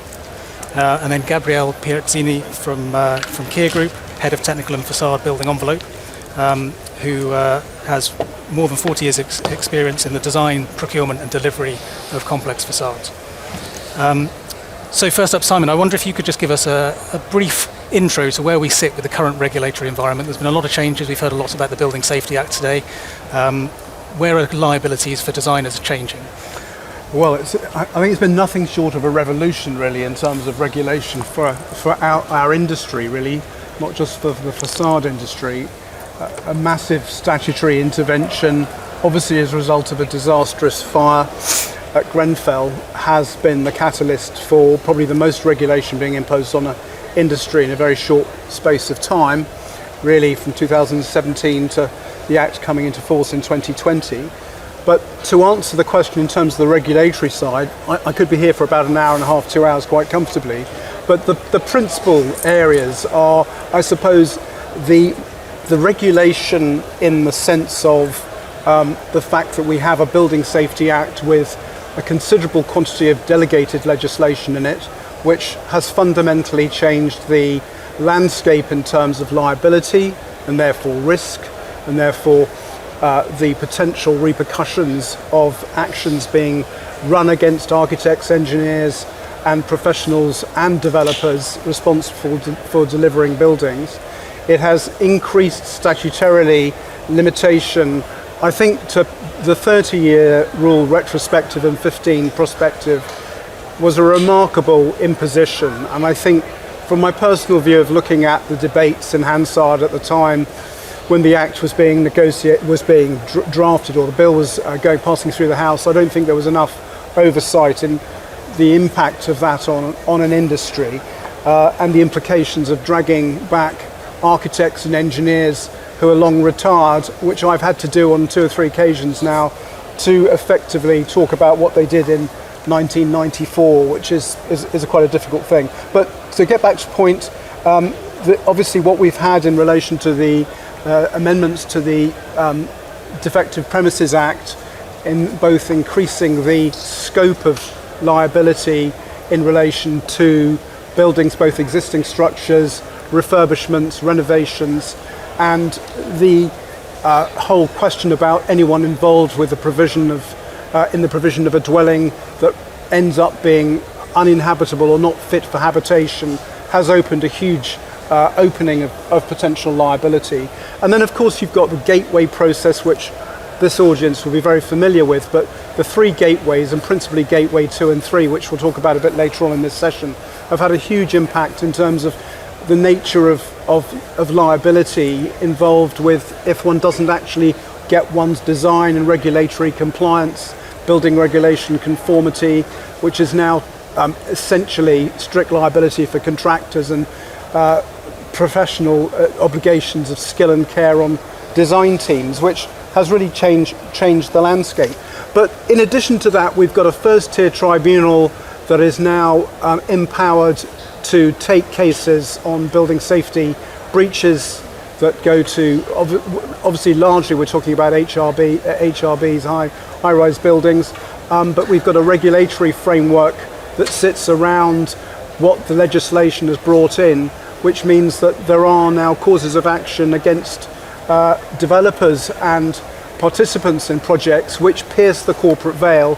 It's the first time in 400 years of English common law that we have a situation that associated companies or affiliated companies, or even companies that weren't in existence when the project was built, are now susceptible to claims and potentially to liabilities, which was all a big surprise. And then of course the building safety regulator, last but not least, is a huge change. Like many things this government does, it's under the aegis of the Health and Safety Executive. It's transferring to another government department over the space of the next 2 years. We're going to see what happens in relation to that. It's not working particularly well, but we've got a new building safety regulator in play, Andy Rowe, who seems to be a guy with great dynamism, and I think how that works as a regulator is very much going to be a bit of a hard link with the guy that's actually in charge of it now, which I think is potentially a positive. So that's my kind of few points. Thanks, Simon. Clive, coming to you, we hear a lot about the Building Safety Act and the issues with fire remediation and the like. From a claims perspective, how prevalent are those claims? Are we seeing more and more of that, or is it looking at actually the same old defects that have been there historically are just being more prevalent? properties over, so HRBs over 18 metres, the majority of that is now flushed through the industry, and those claims have either been settled or are in play and heading towards settlement. So if we put that to one side, what we are seeing now is the stuff below 18 metres. So everyone was focused on the stuff above 18 metres. There's now more knowledge in the industry, and people are starting to look at lower rise properties. So there are buildings out there, no names, but there are buildings out there that have combustible cladding. We're talking below 18 metres, combustible cladding, combustible insulation, combustible sheathing board, timber frame building. How that complies with the functional requirements of the building regulations is a bit of a question. Yeah. And so what we're starting to see now is people to start challenging those kinds of buildings and whether there are claims to be made. Putting fire safety to one side, we've got the usual culprits. So bulk claims are still roofs. Then we've got external wall and terrace water ingress issues. Then we've got thermal and air leakage issues that are causing condensation and interstitial and surface condensation. Structural issues, very few and far between, so very rare occurrence. Obviously when they do, they're very expensive, so that's a factor. But yeah, they don't happen very often. What I would say though is where we're really, and getting to your point, is we've got modern facades now, and where we get these claims, the claims are much more complicated. One, in the investigations, trying to work out what on earth has gone wrong. Then we've got the cost of remediating, and that is exponential on some of these products because they're not designed to be repaired in the way that traditional products were. So what you will be seeing post-Grenfell, the industry, the insurance industry, has lots and lots of data now on how much different facade types take to remediate. They will not just be sitting on that data. Their underwriters and their actuaries will be looking at that data, and certainly we are, certainly NHBC is looking at that data, and people will start asking questions about how repairable is your facade, how easy is it to remediate, because if it's difficult to remediate and it's going to be expensive, expect a premium hike. Thank you. There's clearly a change in liabilities here with everyone involved in the design process and the constructability. I'll come to you, Gabrielle, from a contractor point of view. It was proposed that the Building Safety Act would essentially mean the end of design and build because you couldn't get through the gateways with such undefined information at the point of tender and contract. What's your thought on that? Has it changed that? It will not stop design and build projects, I don't think. That's an argument that is made in relation to Gateway 2, because the idea is that you have to have a design that is fully developed at Gateway 2, and you can't change it anymore, or it becomes very difficult to change it later on. If you look at it from a simplified point of view, there might be a way to do it, but then it's not really. Because especially high-rise buildings have got lots and lots of complex components in them, and these are components that are not designed simply by an architect or by a mechanical engineer or by a structural engineer. You need a design that is properly complete, and you can't have that design that is properly complete without input from a contractor. In fact, there's been much debate in the industry, but this goes back, decades with the Egham and Latham reports about the separation of design and construction, which has never been seen as a good thing. If anything, there's even more need of integration and coordination. So what might change? Put it like that, there was already a lot of early contractor involvement by the part of main contractors in the last maybe 10 to 15 years.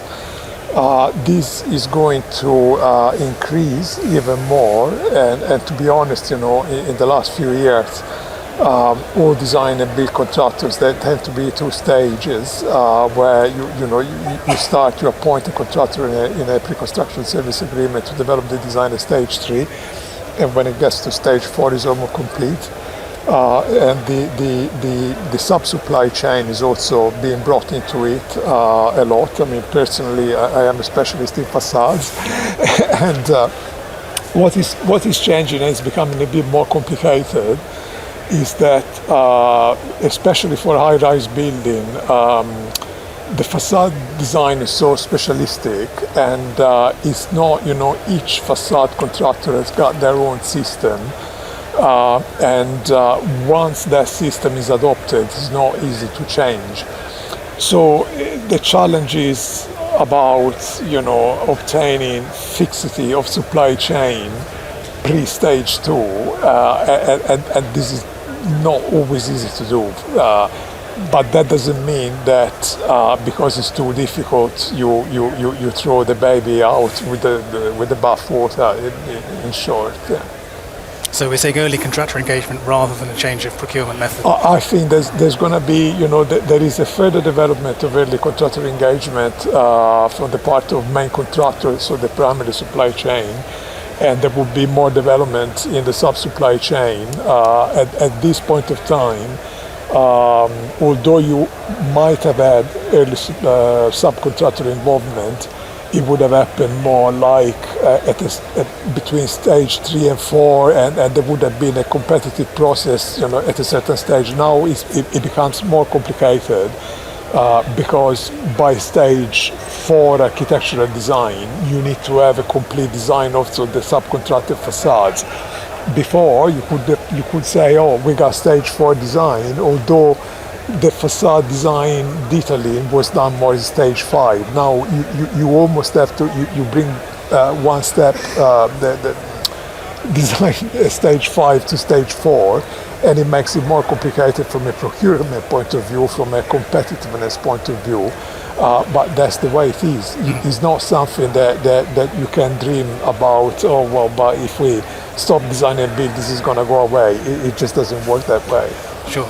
If you guys have any I don't see it quite the same way, but obviously as I see it from a lawyer's point of view, yes. On the procurement side, there's definitely a shift steering away from D&B to that being literally the most ubiquitous form of procurement domestically in the UK by a long margin. I think the RICS contracts and use surveys, which have been running for at least 20 years, have always shown that the DB form has been really out there, particularly I'm talking about the main contract.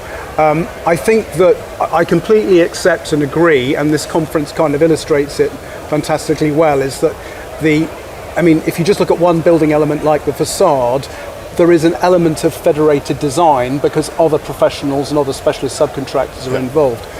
But I do see a road back to what really was the kind of construction industry, I suppose, when I first qualified, a little bit closer to the architect as the design team leader.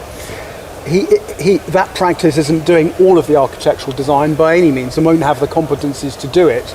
But in terms of the director or the orchestra, in the sense of really you've got the conductor, because of these additional obligations and because clients are looking to the design team and really want someone to lead it, I see that we're in a transition, that we're waking up to the reality that the Building Safety Act and the gateways, because of course there were transitional arrangements at the beginning, so these gateways didn't suddenly happen overnight, but Gateway 2 has been a complete ruddy nightmare from the point of view of the Building Safety Regulator not being resourced. And Gateway 3, which I think we'll talk about a bit later on, is obviously like a pending sort of outcome that we're all fearful of because of Gateway 2.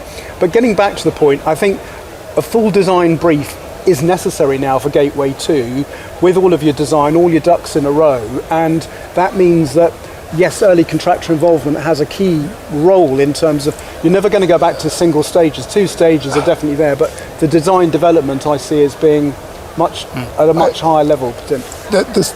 What needs to be, I understand this point of view, but It's just what is design at the end of the day. Yeah. Yes, there is what people see as stage 4 design as a complete design. Yeah. It really isn't. What it is primarily, it's a design intent, but what goes into the building, the bits and pieces, they haven't been designed yet. Yep. And these bits and pieces are essential for how the building will work. And you can't do that without contractors. It's just as simply like that, you know. But don't you see BIM, things like BIM with building information modelling now? But it's arrived on stage like 9 years ago, and it is beginning to make clash avoidance and so on. BIM, it's a tool that facilitates design, and it's very useful to do it with subcontractor design as well.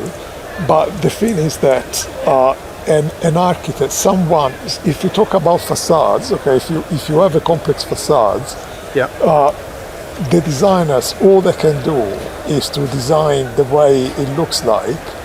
They can also determine the performance that this facade is going to have, but they can't design the facade in itself, because the facade in itself it's just made up by lots and lots of components that need to be processed and fabricated in a certain way. Different supplies will have different systems of achieving that, different tooling, different machinery. So here we go into the fine detailing, and if that is expected a gateway tool, the design team by themselves are never going to be able to do it.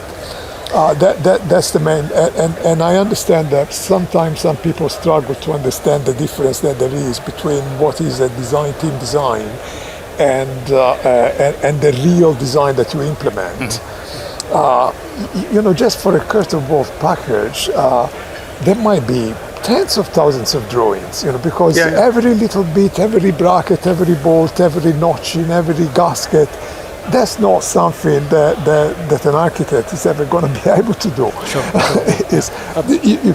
You, Michael, as an expert in facades, you probably understand more what I'm saying. Absolutely, Clive.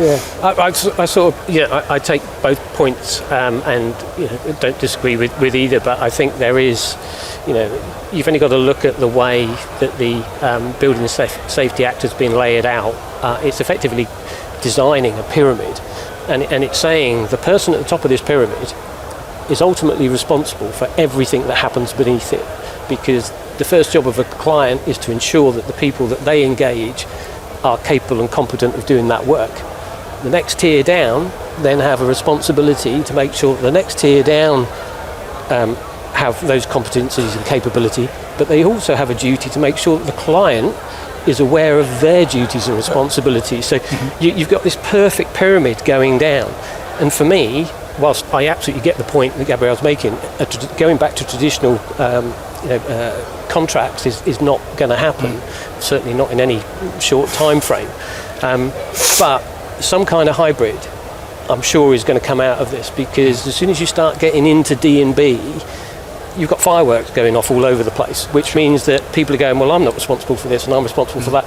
There has to now be clear responsibility, and I'm massively over stressing the point, but we only have to look at Grenfell and the way people are pointing all the fingers. Now we're in a different world, but only for HRBs. Everything below that, it's exactly the same stuff is going on. And if anyone is here kidding themselves thinking that's not going on, it absolutely is. And it was talked about in one of the speakers earlier on. Building Safety Act is not just about HRBs; it's about every piece of construction you do. Sure. Yeah, and I think the professional competencies point is pretty profound, and also in a sense. There's not just a sense, there's an obligation to warn. So if a contractor is aware or has reason to believe that something in the design by the design team might result in a safety issue or a structural issue or an impairment issue to the building, they have an obligation to speak out to the principal designer and potentially ultimately to the client. to do something about it. And obviously the design team have a similar obligation if they have concerns about other subcontractor designers in that design team role. And I think, again, going back to facades in this conference, the sheer elemental volume of gaskets and glasses and pressure plates and, drainage arrangements and, wind impact issues and all of that sort of stuff.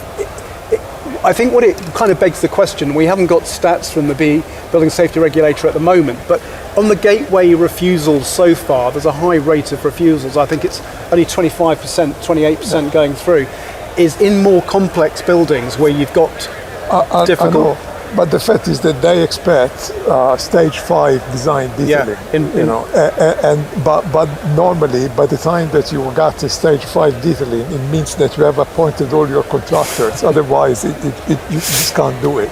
Sure. And there might be in the future, they might start thinking about it differently. For instance, in my personal opinion, a stage 4 with a very, very robust performance specification should be enough at that point, because the design is locked in. It might not be, you might not have locked in exactly how that bracket is designed, but the concept of how fire safety is achieved and the materials that you are allowed to use, that is very well defined already. But so that might be an evolution, okay, and we might go back. I think that'll take 20 years. It will take 20 years, but for now, and I understand, because if I was working for the building regulator, I would also take the point of view that I really need to make sure that everything works, and I can't do it unless I have a stage 5 design. What I would say also about design and build is that, I've worked in this industry in the UK only for about 25 years, and I've seen it change it considerably. So 25 years ago, at the dawn of design and build, you did have a lot of main contractors that they didn't really understand what their responsibility were and what they were supposed to do. But in the last 25 years, all leading main contractors that do design and build, they have built in-house specialist teams, they have in-house expertise, they are very, very good at managing design. The tier one's better, yeah. Yeah, the tier one. Yeah. I've always worked for tier one, so maybe you'll have to forgive myself. But yeah, at least at tier one, we're doing reasonably well. Nothing is perfect. No. Yeah. We've got a few minutes left. I'd like to talk about the sort of impending Gateway 3 that hasn't really been encountered yet by too many projects. We've seen the impact of Gateway 2 on construction progress and programme and cost. Gateway 3 is going to have a big impact in terms of actually being able to occupy and use a building. That's going to have impact on everyone, from contractors, litigation, I'm sure, insurance premiums as well. Where do we see that panning out? Gabriel, I'll start with you. To be honest with you, personally, I haven't gone through any Gate 3 yet. But yes, that is quite scary, because by then you would have done your absolute best to make sure that everything is ticketable. But the person that is checking that might not receive it at the same way, and there could be issues. What we're going to do about it, of course, for us, it's making sure as much as you possibly can that your understanding of your duties and what you have to prepare is done perfectly. I know that whatever we do is not going to be enough, and someone is going to raise problems, and we're going to have to deal with that. There's going to be a fitting period. It's a bit like approving Gateway 2. It started out as a bit of a disaster, but now finally we are getting grip to it, and the regulator is as well. Clive? Yeah, I think I don't want to talk about the design side of it, because that's much more Gabrielle's side, but. And my experience with it from an HPC is purely around the claims side. But from a builder's perspective, when they were doing these developments historically, you were building a building, you were getting building control sign-off, and probably even before building control sign-off, some of the occupants were starting to sort of make arrangements to move in. the same thing is happening now, but they have no date of when they're going to move in, because until the building safety regulator signs the building off, nobody is getting in that building, and that's been made very, very clear. Now, if you start getting into these debates with the end client has to receive the information, they have to review it, they might have some questions, they might see there's some gaps that they want filling in, and they will come back to you guys and say, well, we want this extra information. That's before they even go and issue out a certificate, or go to the building safety regulator and ask for a certificate. While all this is going on, what's happening to all these mortgages that because they will have people lined up to move in, and they will have gone out and got a mortgage. That mortgage will expire. That offer will expire after a certain period of time. There's lots of builders, and I'm not sat here saying I've got the answers, but we are aware that we're very close to builders, and we understand how they work, and they are starting to go. Our expectation is we're going to get a load of money coming in 3 months' time, and now they're going, are we? Is it going to be 4 months? Is it going to be 6 months? Some of the Gateway 2 stuff has taken forever to get through. And if the same thing happens in Gateway 3, there's a lot of people that are going to suffer a financial pinch, and that's never a good thing. Simon?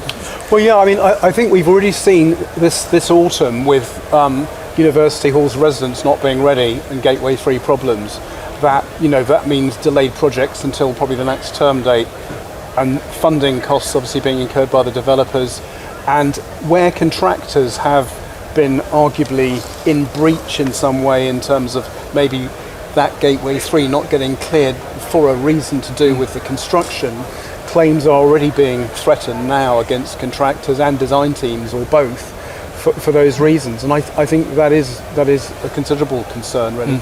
And I think the other thing we've seen in the office recently is that most contractors, well advised, have been very careful about gateway responsibilities and taking on the pressure that employers and developers have been pressing down onto mainly onto the D&B contractors.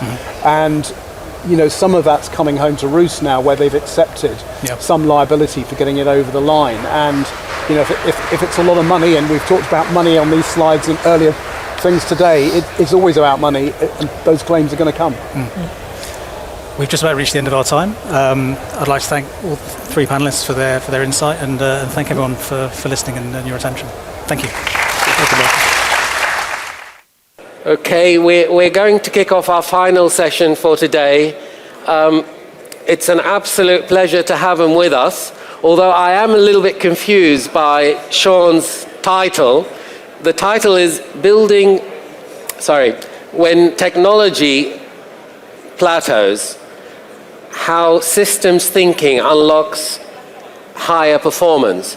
Now you'd think that's a title for an engineer or a system designer, but it's not. It's an architect, and a very creative one. Sean is been in London for 15 years, and we're really happy to have him. It's a loss to New York and a gain for us. So Sean, floor is yours. Thank you very much for the introduction.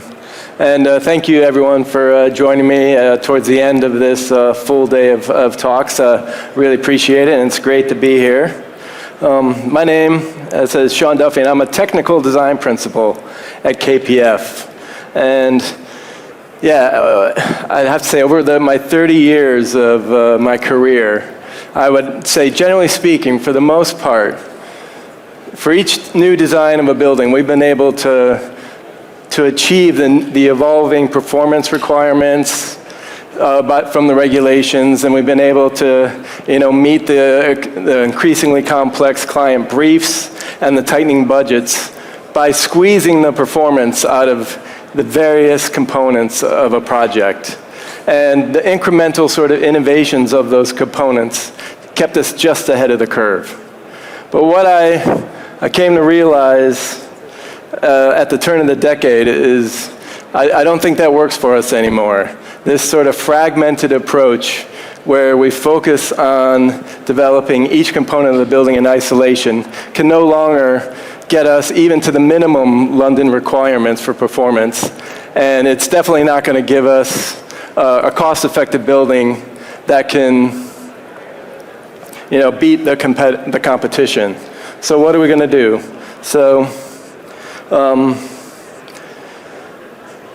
I think like the two projects I'm going to share with you today, I hope will show that more of a systems approach to design where we really try to maximize how the one system can influence another system is the only way that we can actually squeeze out more performance in everything we do.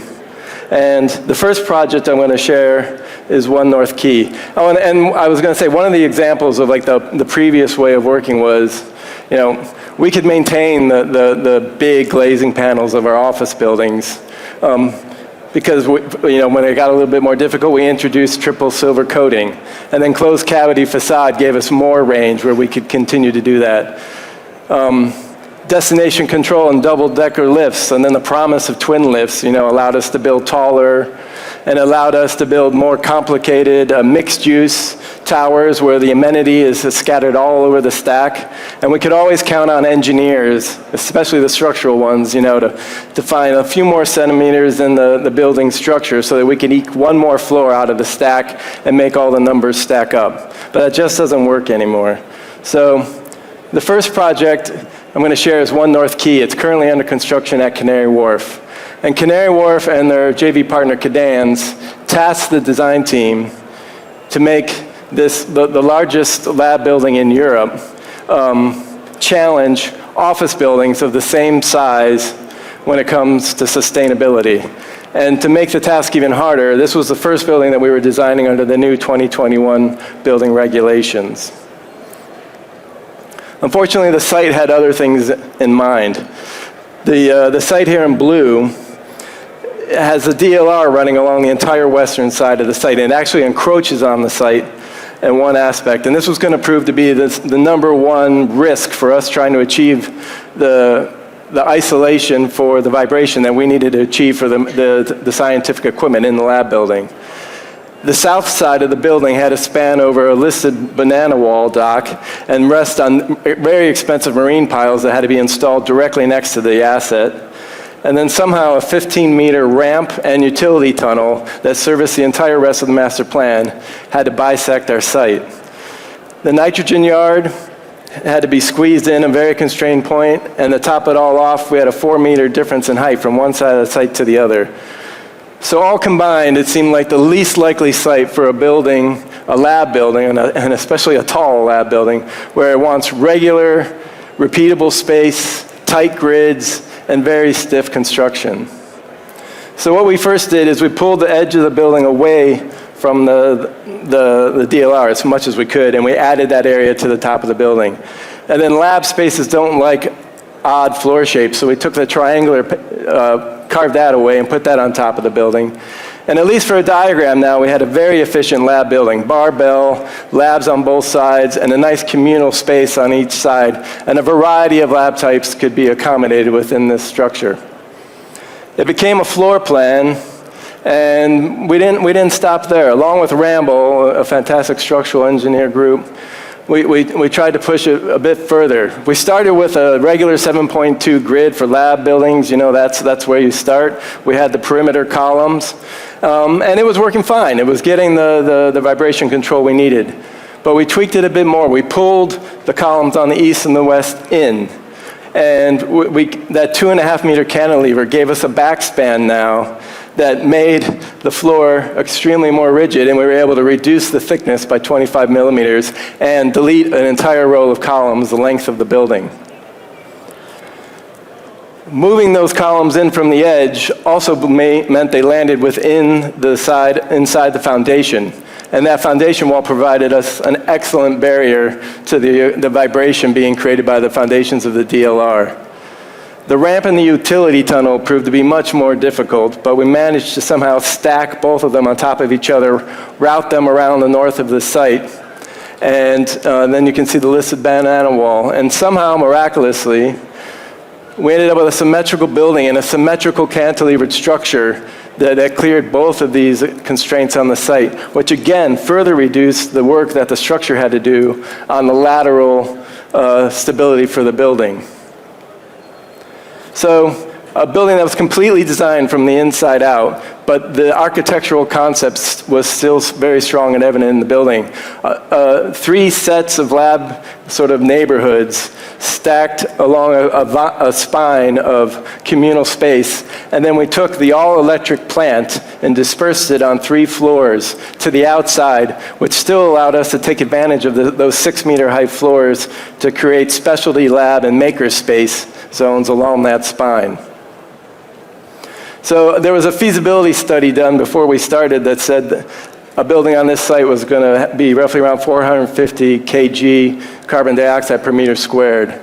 And just after stage 2, concept design, those key big moves, those sort of architectural, structural, and the mechanical moves of dispersing that plant got us to 325. And that, the 25 kilograms away from the actual overall target we wanted it to achieve. And this is just 3 months into concept design.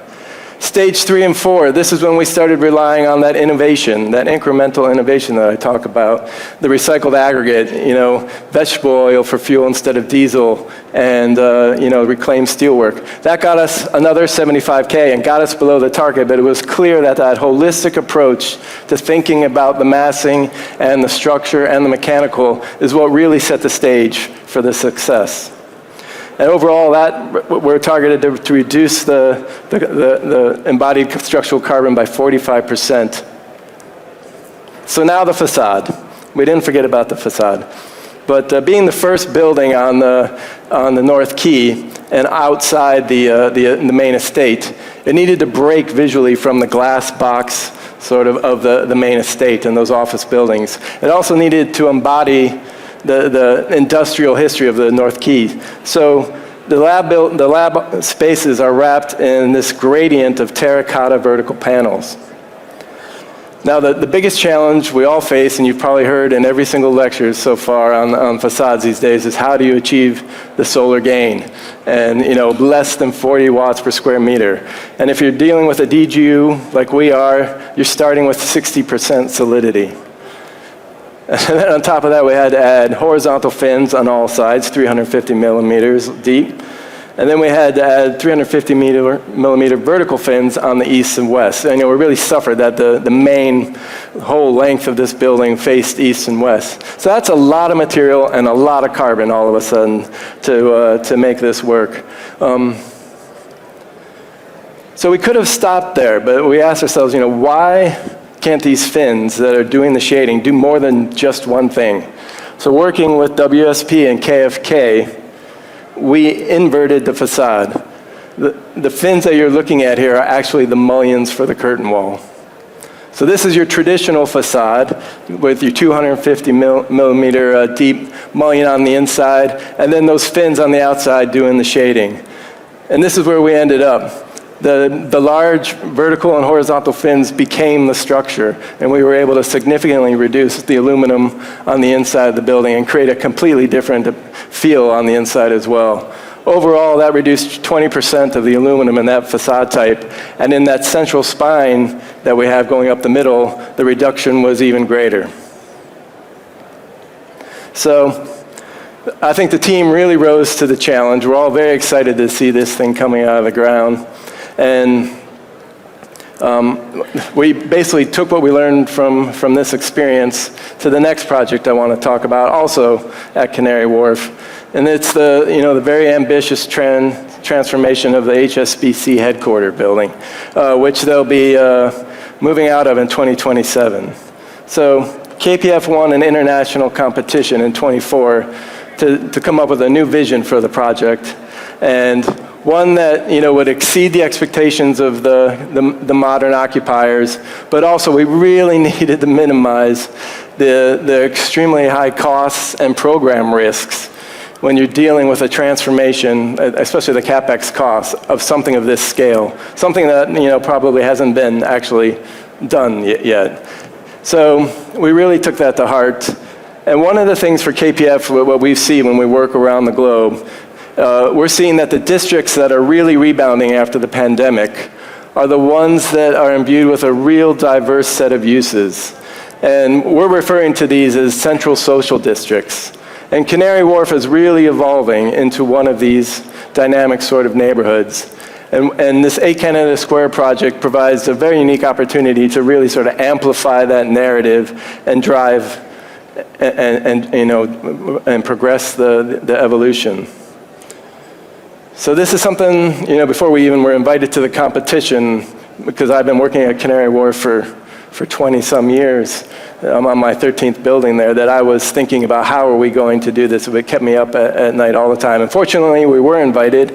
And we began with what turned out to be, out of the 17 competitors, the only one that took this subtract to add approach. Canary Wharf doesn't need more of the same large space. It needs diversity. So we began by thinking, okay, the existing single deck lifts. They were originally designed 20 years ago for a 1 in 14 population. But now with the current performance they need to meet, how much area do we need to take out of the building so that they could achieve a 1 in 10 performance? And that single move, I've been very surprised with how that move became this sort of ripple effect of additional sort of subtractions and additional sort of layers when combined have been increasing the efficiency, reducing the cost, and the performance of this building. Now, everything I'm sharing with you right now on this design is what we did for the initial competition in stage 1 design. So everything is currently in a very detailed analysis and testing before it's proven to be incorporated into the next stage. But what we did is we focused this NIA reduction in 3 parts of the building, basically at the base of each lift zone. And what that did is it immediately created the visual sort of transformation from this existing extruded shape into something that is dynamic and modern. At the same time, it allowed us, for the rest of the massing and the typical facades, to keep it very simple. And the NIA subtractions that we had to do on those floors could be very strategic and minimal. One of the other big challenges we had that we set ourselves was, could we keep the existing facade on the building? And we knew, based on our experience at One North Quay, that in order to do that, we had to take the corners out of the equation. The rounded curved corners are just impossible to try to get to perform. So by recessing, keeping the slabs, recessing the areas back there, we've created terraces that are easily accessible for multiple tenants. And then the existing slab provides that self-shading that is desperately needed on corners. And then one of the things I'll go into a little bit later is this: we added the potential for these solar chimneys on the east and west, which again, everything we wanted to do, we wanted it to do more than one thing. So again, it reduced the NIA that we needed to do to hit the 1 in 10, but it also further reduced the solar gain on the floor. So here's what that solar chimney could look like as you come on the floor. Here's what one of the corner terraces could appear. And here you can see the orange line is the existing west facade massing. Nowhere near what you need to achieve with the 40 watts per square meter. Along the bottom is just a range of shading devices and glass types. Most of them not even towards the right-hand side, no architect would even consider. They're like so dark and horrible. So just those simple deductions we did on the typical floor, you can see with the blue line now, we're within the range of where we need to be. We're in shouting distance of the 40 watts, and all we've done is reduce the amount of facade that is being exposed to this harmful solar gain. So here you are, sort of before and after. And you can see that our calculations show that 25% of the facades now are exposed to less solar gains. The cut floor, as we call them, is greater because they're recessed. There's 70% reduction. And overall, it amounts to a 50% reduction in the average radiation on the floor. So now we can actually consider, can this existing facade be utilized? So as I sort of noted before, one of the most ambitious ideas we had for the building was this real natural ventilation. It's something, in its own, and the way it works is a very low-tech, passive sort of design. But what we're finding, and the reason you never see it in buildings, or rarely see it in tall towers, is that the amount, the tools needed to really prove, design, those are very innovative tools, and the details needed to actually construct something like this that is not a typical construction at all on a project, especially in this new world that we live in of risk and fire.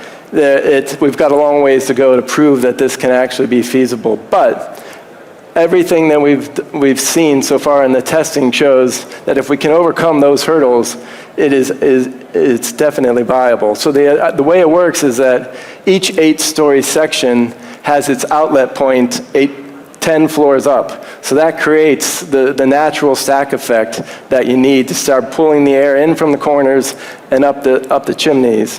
And then by locating them on the east and the west facades, we're able to take advantage on the rare sunny days to heat up the air and increase that buoyancy.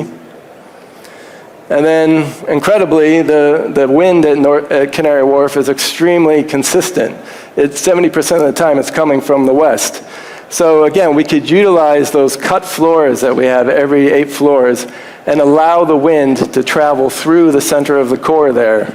And that wind passing over those outlets would further increase the negative pressure. So it's a real belt and suspender sort of system.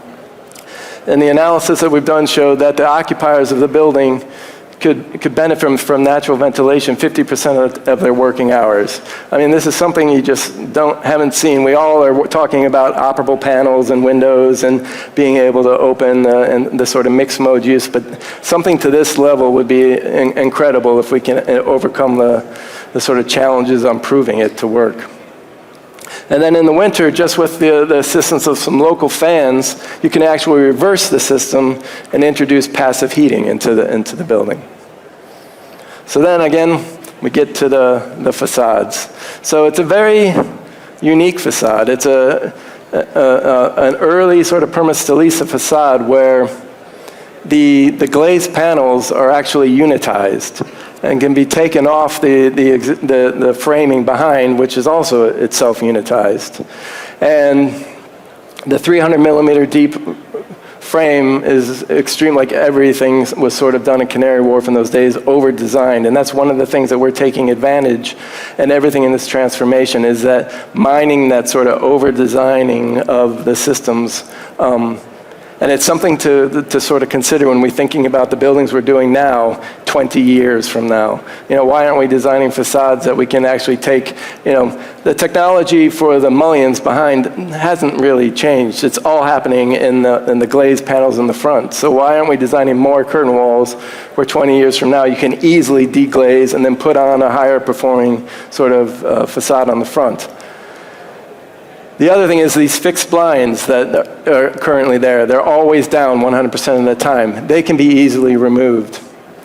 And then so we've got this frame that we can leave intact. And then we can take advantage of all the advancements in the glass coatings, the thermal breaks, and the glass assemblies, and reinstall a glazed panel onto those existing mullions. And then put in this case, what we're hoping to do is a sheer sort of blind that would be an active facade where we can actually use a little bit of exhaust from the mechanical plant to pull the trapped air from the void between the glazing and the blind to pull out some more of the heat that we need. And this is key because we're able to avoid the expense of a closed cavity facade, and we're also not like completely transforming the building to this 60% solid sort of DGU type of language.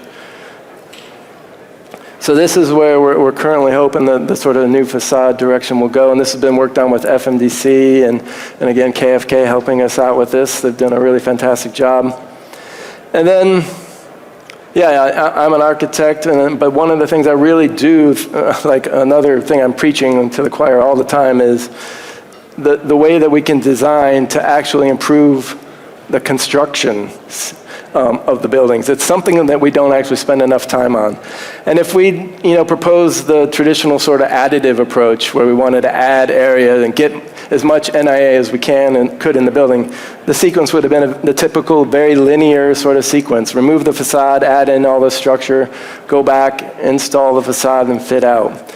But the approach that we have taken with, again, breaking the building down into these sort of 8-story packages and creating these cut floors, we can create this very sort of simultaneous construction. We can utilize the cut floors as sort of staging areas, and which is going to be critical when you're doing with a transformation in an existing sort of urban district that's got people walking around everywhere. You don't want to be hanging things off the building all over the place, all different sides. So you get these nice permanent sort of staging areas. And the facade installation can actually just chase itself around the building. You're deglazing and following right after with the glaze panels. And the tier above can do simultaneously on a different facade all the way around.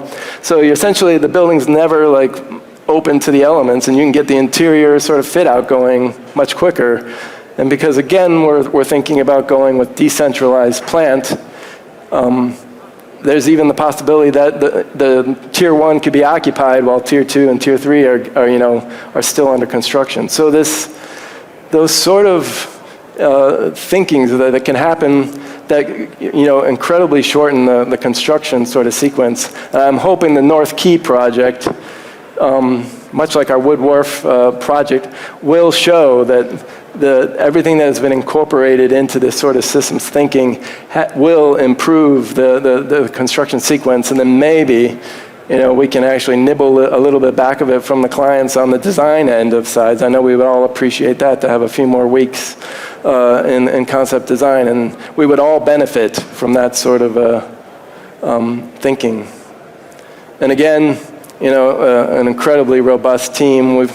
Unlike North Quay, the work is still all ahead of us, but I'm sure they're up for the challenge, and I think it's an exciting time. And I think the consultants that we're working with are coming to the table now as well. It's not everyone just going away and coming back a week later focused on their own individual part. We are really sort of building this sort of thinking process. What am I doing that's going to influence another aspect of the building? And the gains are just proving to be incredible. So thank you very much. Thank you, Sean. Just a couple of questions. We have a minute of time. The reuse of the 8 Canada Square, that will stay as primarily office. It's not changing use. Yeah, the primary use is office. Yeah, Yep. but these open areas, are they open to the public or?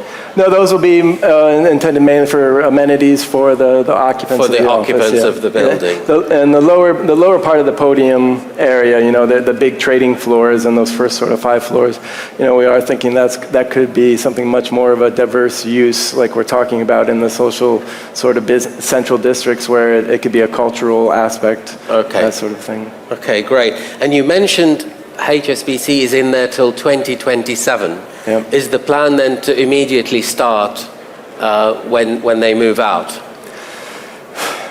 In a perfect world. Yeah, because your program shows that you have the potential to turn this round really quickly. Exactly. Yeah.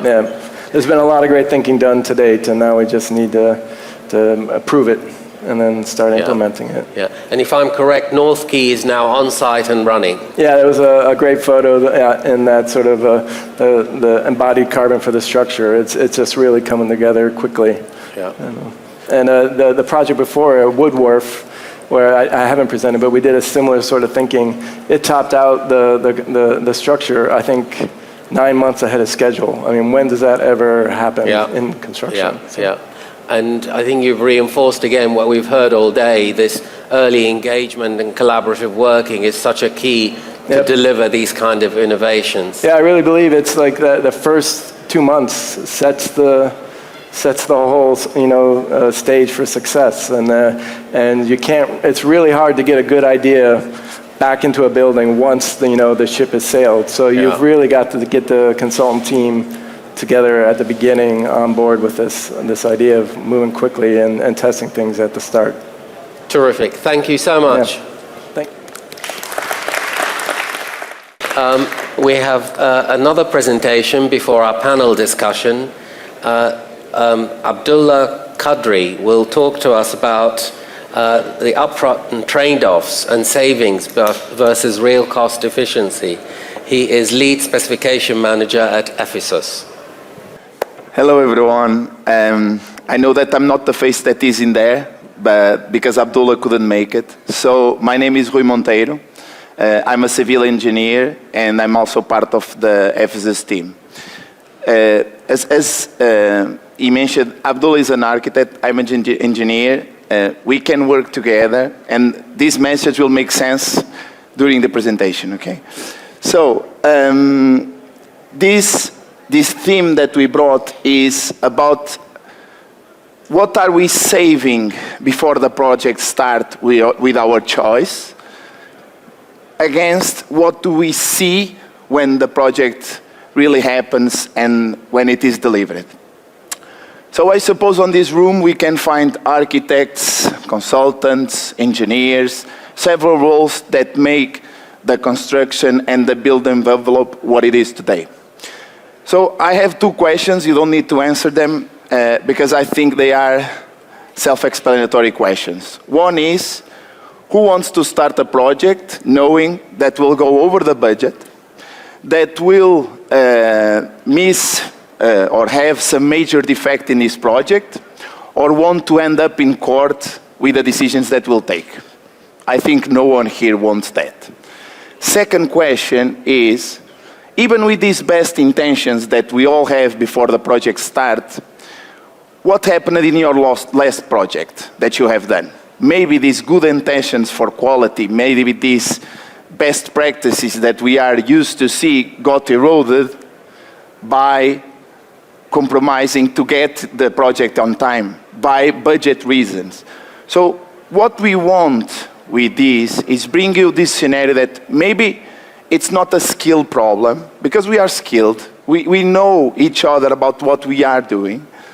It's not a materials problem, because the market is offering several choices and possible solutions. But maybe it's a decision problem that we are facing now, that we normalized the ship fix, and this ship fix, it's how can we say, a quick answer to our problems, but maybe it's a problem for the future that we are not seeing yet. So I should have a pointer. This is the result that we are facing for ship fixing. So 16 billion wasted last year fixing the mistakes that we said okay when it came to. From that, even worse, because what? These are mistakes from the construction industry. But when we go to NHS, they say that they spend 1.4 billion per year helping the ones with respiratory problems, with health situations caused by mold, by damp. And when we look at the charts, or at this information, at these percentages, we can take 60% of the UK residents already face in their houses mold. 22% say that they got problems because of that, and health problems. And 37% needed to be relocated because it got so bad that they couldn't continue in their homes. So it seems that we have normalized failure. Because what? If you think on this, imagine a car industry. Imagine a car industry where 1 in each 3 new cars came with problems. What do you think that would happen? It would be a nationwide recall, and they will fix it. They will not say, we are okay with 1 in each 3. They will fix it. And seems like now we deliver something, and if it fails, it's part of our job. And once that is part of our job, these are some consequences of that. 2,000 plus claims, where 28% are up 1 million. So if we look at this in detail, this means that 20% of our project is wasted in claims, is wasted in fighting in court. And when we look at this from a brighter perspective, Guys, we could be investing on new claddings or better claddings, better insulation, better membranes, but still this money right now is used to fight at court or to fight against our clients because we have major defects. But why this is happening? Why do we face this right now? Let's see from before till now what happened. So 1960 till to 1995, we see that the focus that we had was water getting in. So we kept our buildings totally dry, which was fine. Then, from 1995 till 2005, we see that the priority changed.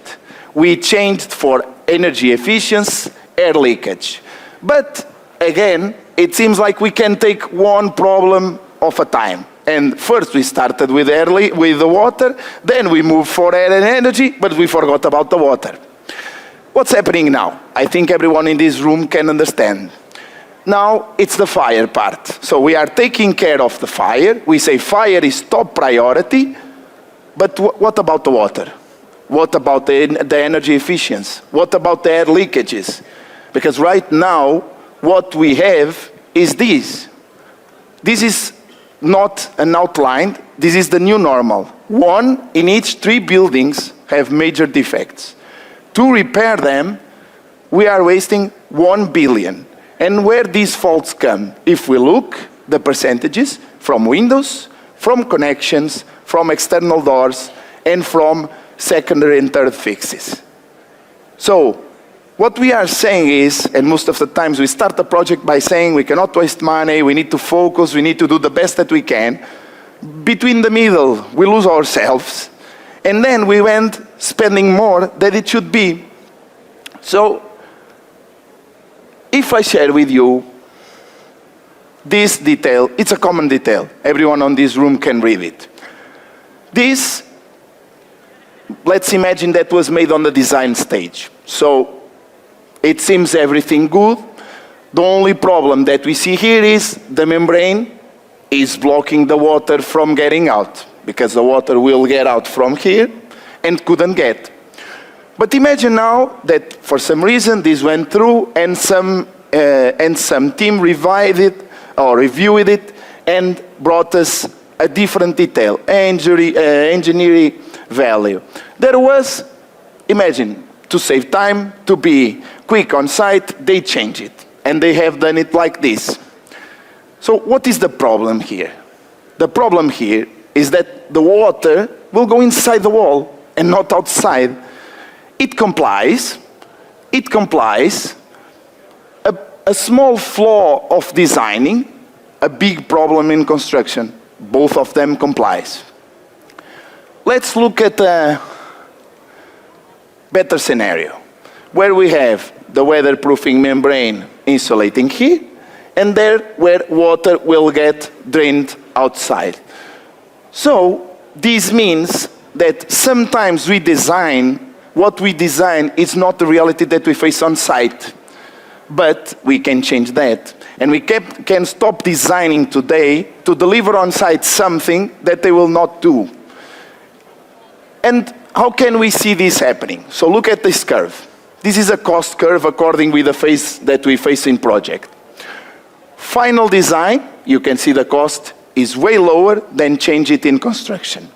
But why are not we bringing the construction to us? Why are we not looking into how can we combine construction with the designing? Because it seems that we fight each other to prove who is better or to prove who understand it, and we are not listening to the pains.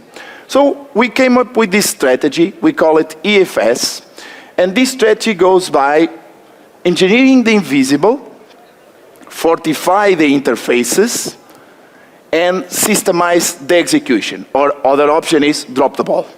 But that's a choice that we need to do. So if we start with engineering the invisible, what is this? So the invisible, what are the invisible parts of a facade? Air, water, moisture. What we can't see, we can engineer. And we can work in a way that the visible part becomes that, becomes with a good aspect, a good performance, and not just only comply. And where these flaws or these elements fail, they'll fail in the connections. They will fail in the moisture shock points. They will fail in the connections between the membranes, the air vapor control layer. So we have several points that sometimes we say, let's look at this later, and these end to be the problem that will bring is this cost that we just saw. When we go to fortify the interfaces, that's the same thing. Right now, this is not rocket science. Everyone present in this room understands that a building moves, right? A building is not static. It's constantly moving. But still, we say, fire, fire, fire. Because what?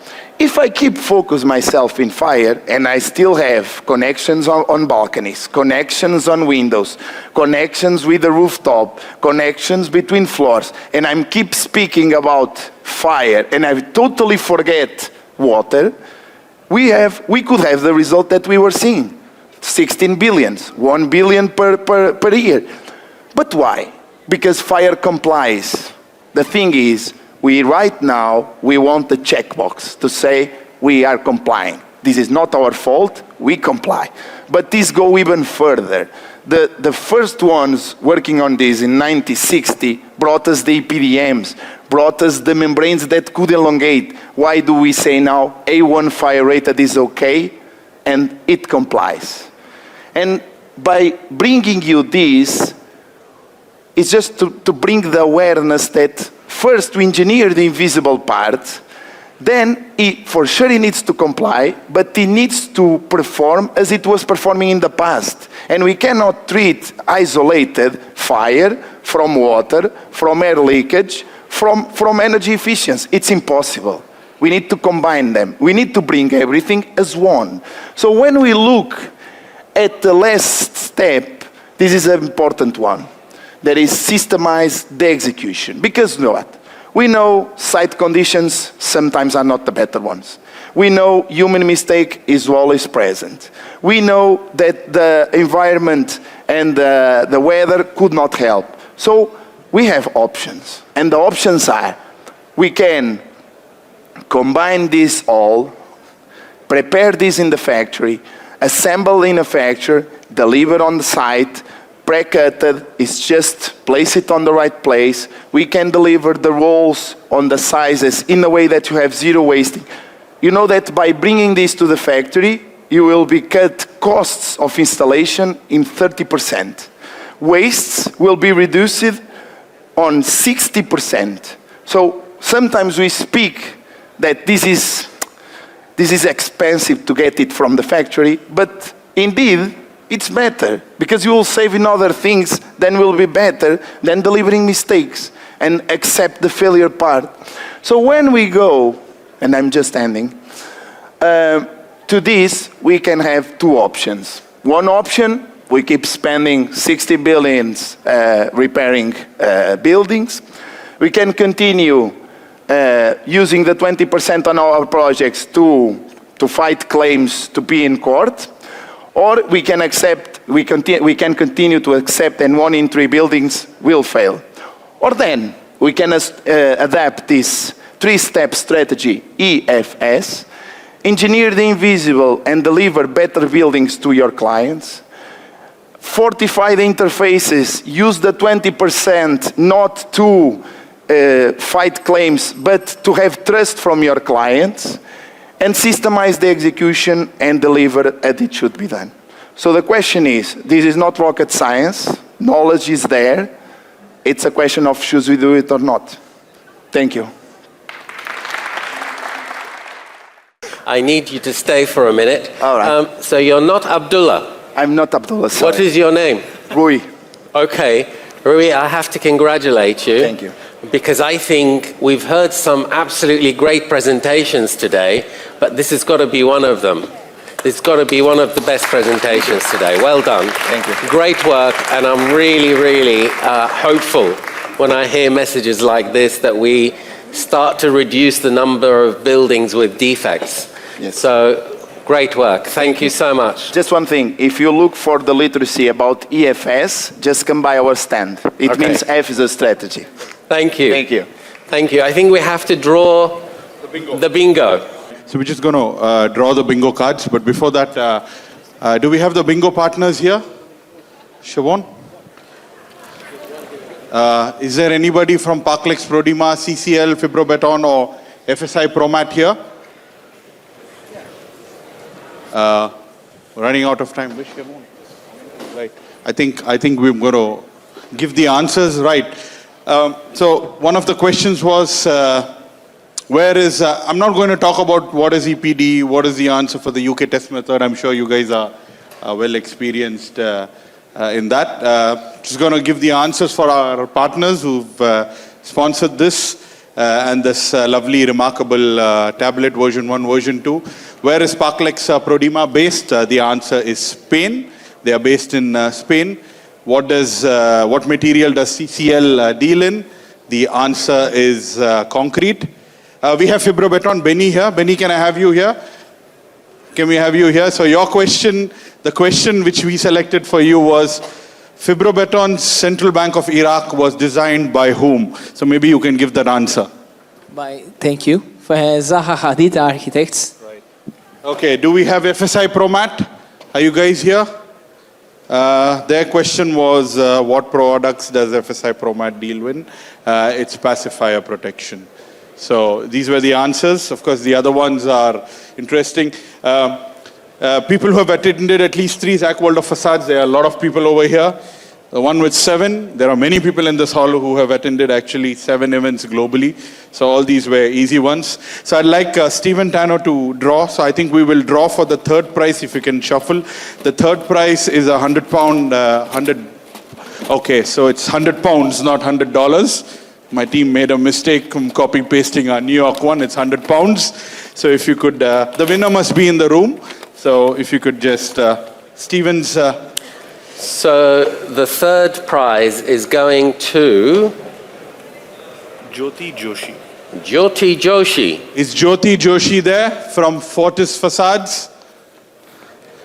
I think she's not here. Jyoti Joshi from Fortis Facades? No, you're missing out on £100 or £200. £100. £100. Okay. Third prize then goes to Kami Karatas. Higgins Partnership. Are you here? Oh, fantastic. Ah, great. Can we have you on stage, please? Okay, Stephen, you can give it to her. Please. Congratulations. Well done. Please smile to these guys. Thank you. We have a lovely cake made out of cupcakes, Ferrero Rocher, for our 200th edition celebration, and we have a stand-up comedian and drinks being served after this panel discussion, so don't leave us. You're going to enjoy today's evening. And then we need to turn this around for those who are attending the gala awards, so I'm quick. What's the second prize? Second prize is it's a remarkable first-generation tablet. So remarkable is a replacement of paper. You can write on it, sketch on it, and then it gets saved on cloud. Lots of people from Fortis Facades have entered, and this is a great name. Lovely Rigacho. Fortis Facades? Fortis Facades. I don't think so. You're here. No? Fortis. Okay, lovely. Next one, please. Oh, lovely. Are you here? No? No. That's her? Are you sure? Okay. Are you sure? Sorry. Where were you? We were calling your name. You're lovely? She's going to prove it to you. Okay, fine. Congratulations. Stephen, so she wins a remarkable pro. Congratulations. This is not the second one. No, that's 3, 2, 1. Thank you. Thank you. I'm sorry. That's the prize for the first one. This is the first generation one. Sorry, so this is for you. They're the same. It's just has more battery life. And the last one. And first prize is what? The remarkable, the latest one. It's called Tablet Paper Pro Move. Oh, it's a deserving winner. Jill Wang from Patrick Ryan. Are you here? Okay, fantastic.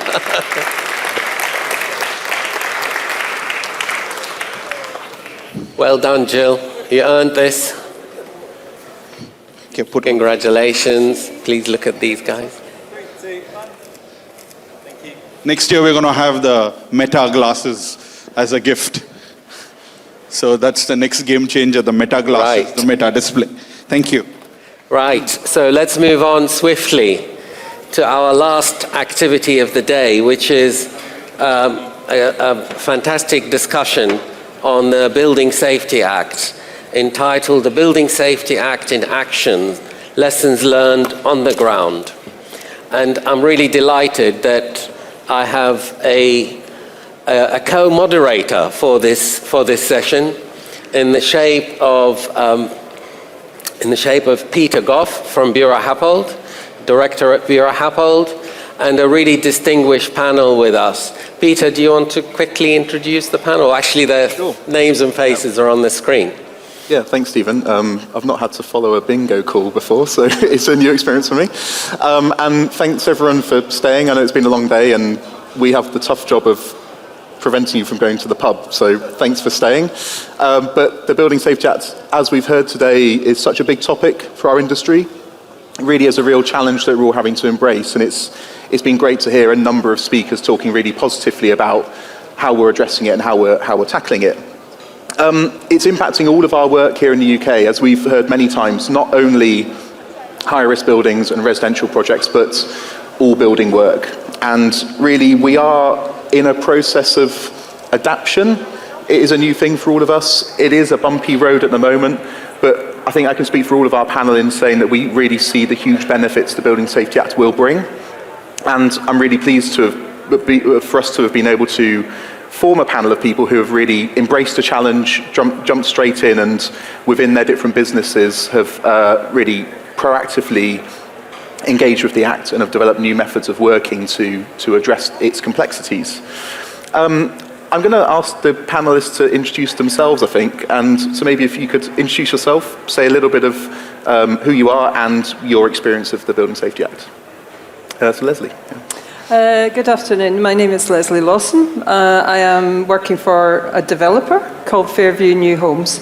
I've been doing remediation for Fairview for 3 years. Previously, for a couple of years, we were pre-contract and pre-pledge doing remediation work with Galliard Construction. I am an architect. And we've covered both external and internal remediation, and we are currently halfway through our projects with one Gateway 3 application and several Gateway 2 applications. Aaron. Thanks very much. I'm Aaron Dahara. I'm Regional Director for Staticus in the UK. We're a unitised facade contractor. We've embraced the Gateway process on a couple of schemes now. We have 2 schemes in the Gateway. We were hoping to get the approvals in the last couple of weeks. Unfortunately not, but we're in that process and embracing the challenges it's imposing. Hello everyone, I'm Anri Doda. I'm a director at Patrick Ryan Associates. We are facade consultants. We've been involved heavily with the fire remediation schemes for the past 6 years now. We've gone through a couple dozen BSR applications ourselves, and hopefully here I'm to share some of our experience as facade consultants with yourselves. Through our successes and a couple of failures along the way, we are going to discuss these aspects. Anna? I'm Anna Dziekońska-Ramycz. I'm an associate director at Allies & Morrison Architects, and I'm company's lead on building regulations principal designer role. I was involved in preparing BRPD services for the company, and I'm leading on offering those services since 2024. As far as my background, I have qualifications in architecture, urban planning, and project management. And experience in sort of designing and delivering complex buildings and including HRBs. And I'm on RIBA Principal Designer Register as well. Hi everyone, I'm Alistair Mealy. I'm the technical leader for building safety at Laing O'Rourke. As the the title suggests, we look after everything building safety for the business, building regs, the new building safety regime, and all the associated legislation. And it's been a really busy 2 years. I think that's why I'll leave it there. Just a quick introduction from me. My name's Stephen Tanno. I'm from Schüco International. I'm a structural engineer by training with 16 years in consultancy, followed by 12 years in facade contracting and 10 years with Schüco. Thanks. So I think you can see we've got a panel that really represents the kind of breadth and spread of a project team that's really required to work together and collaborate to successfully deliver projects under the Act. First, Alistair, I'm going to come to you. As you mentioned at Laing O'Rourke, you've been highly involved in developing very complicated projects, and in particular, those projects that we often forget are higher risk buildings, so healthcare projects. So we often focus on residential, but forget about healthcare. These are really complicated projects to apply the regulations to, and as we all know, compliance, demonstrating compliance is so important for Gateway 2. How have you found that? Have you seen a change in the industry? What methods have you used to help justify that through your Gateway applications? It's interesting because obviously a lot of the talk and fanfare is around the gateways and HRBs, but fundamentally the biggest challenge or the biggest sort of observation of the last 2 years is actually kind of the fundamental kind of lack of understanding or lack of education around the regulations themselves. You ask, I've been in many rooms and I've asked, who's actually looked at the building regulations themselves, not guidance, not approved documents. And usually the show of hands is very low. And I think it's kind of, been lost that actually you do have to, and it's not reading it cover to cover or getting into and knowing all the clauses, but actually understanding what the fundamental regulations are, then actually helps you. Often people go in at too high a level, super complex, and actually the fundamental base, most of the legislation in this country is functional, there's some prescriptive requirements, but actually if you understand that, then you can build up from it. A lot of people sort of try and build down to it, and it's the kind of the wrong way of looking at it. And broadly, most of the things we design and construct are compliant. However, the evidencing of that is the bit which people have, I suppose, developed a lot in the last 2 years. So it's progressively getting better all the time. But there's still slightly too much focus on the what rather than the why. So that's been a big bit of educating on that. And ultimately just getting in to sort of kind of a bit of the misuse of the language, like it's BSA everything. It says there the Act is the tip of the iceberg. If you look over, this is at the moment the secondary legislation to the Act. That's, just the beginning. And actually, if you look at the sort of the complex web, and that's a super simplified version of it, you do actually you can't get away from reading the regulations now. And I think a lot of the initial conversations we have, people have, their understanding comes from conversations like this or what's in the press or everything, and they just haven't dialed down to actually what you need to do. And fundamentally, it's a general lack of understanding and awareness of what the building regulations are. I'd say the biggest challenge we've had.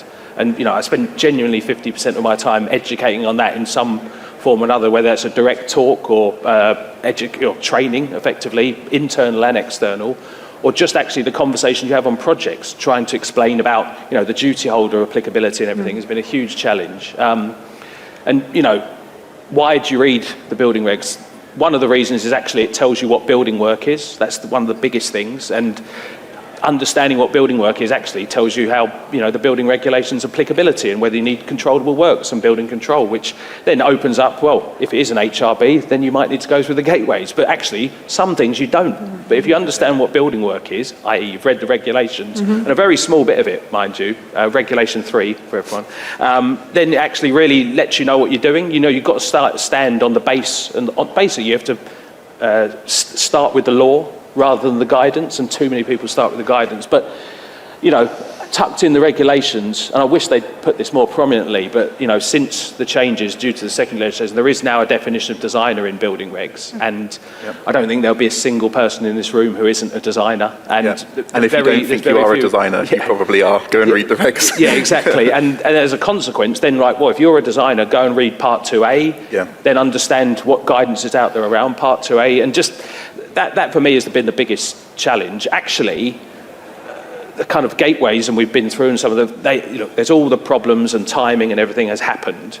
But that's not really been the frustration. It's kind of almost a known, right? It's going to take a really long time at the moment, and the BSR are doing really good things to improve that. It's worth highlighting that here. But yeah, ultimately, it's that kind of fundamental lack of understanding of building regs has been our biggest challenge, and the biggest thing we try to overcome and educate. And I guess a theme we've talked, a number of us have talked about together before, is that there's a danger with the new system that there becomes almost a two-tiered approach, that there's a lot more focus of this on higher risk buildings, but actually, Anna, this is something you bang the drum about all the time, is that the real importance is actually, this is applicable for all building work. We need to be compliant for everything we do. And actually, the more we understand that and embrace systems that allow us to do that consistently on all projects, it will make Gateway 2 applications much easier, as it becomes our normal approach. Actually, I was going to come to you on this, Anna, this topic, because I'm sure in your daily work you're involved in gathering information, collating information, preparing submissions, and putting this through for approval. Do you have any recommendations you can share with us on what content specifically and how we should structure Gateway 2 submissions?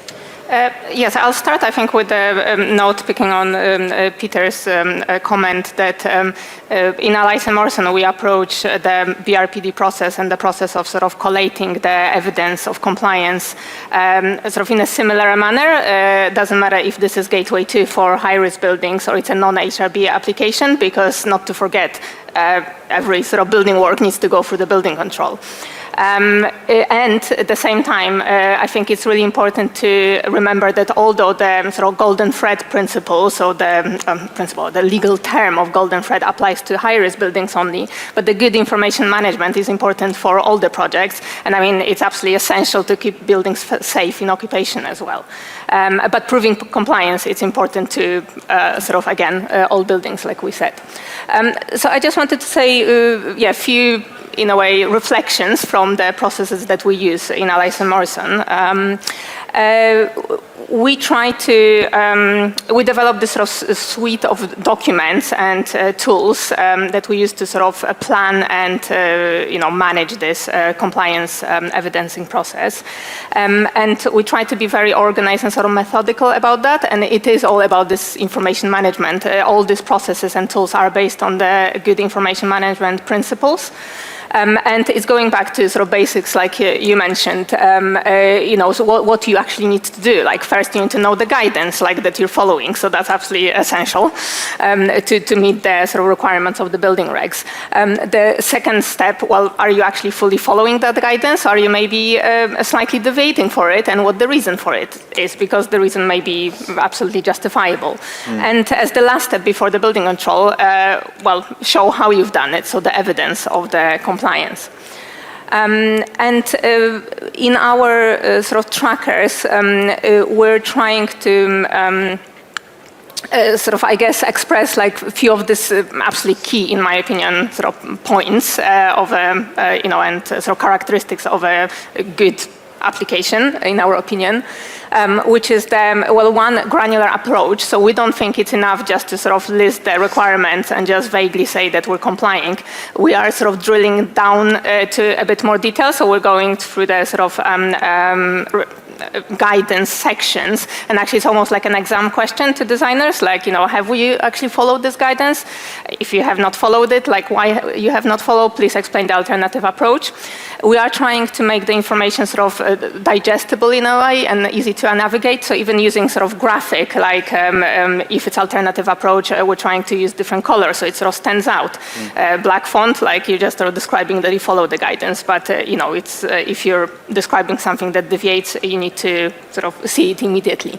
And I think, and one absolutely key point is clear language, and people seem to struggle with this quite a lot, to explain how you comply and actually what do you mean. I think we need to sort of think about this as explaining it to an average intelligent person who is not a specialist in the discipline, who doesn't know the project, but still needs to be able to understand this. And it's about future-proofing this record. It's about the golden thread.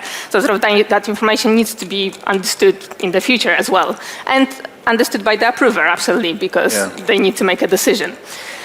What we've done in our trackers as well to make it sort of easy to navigate, we have a column where you sort of list the evidence of the compliance. So this is actually linked to the document register that you use when uploading things to the common data environment.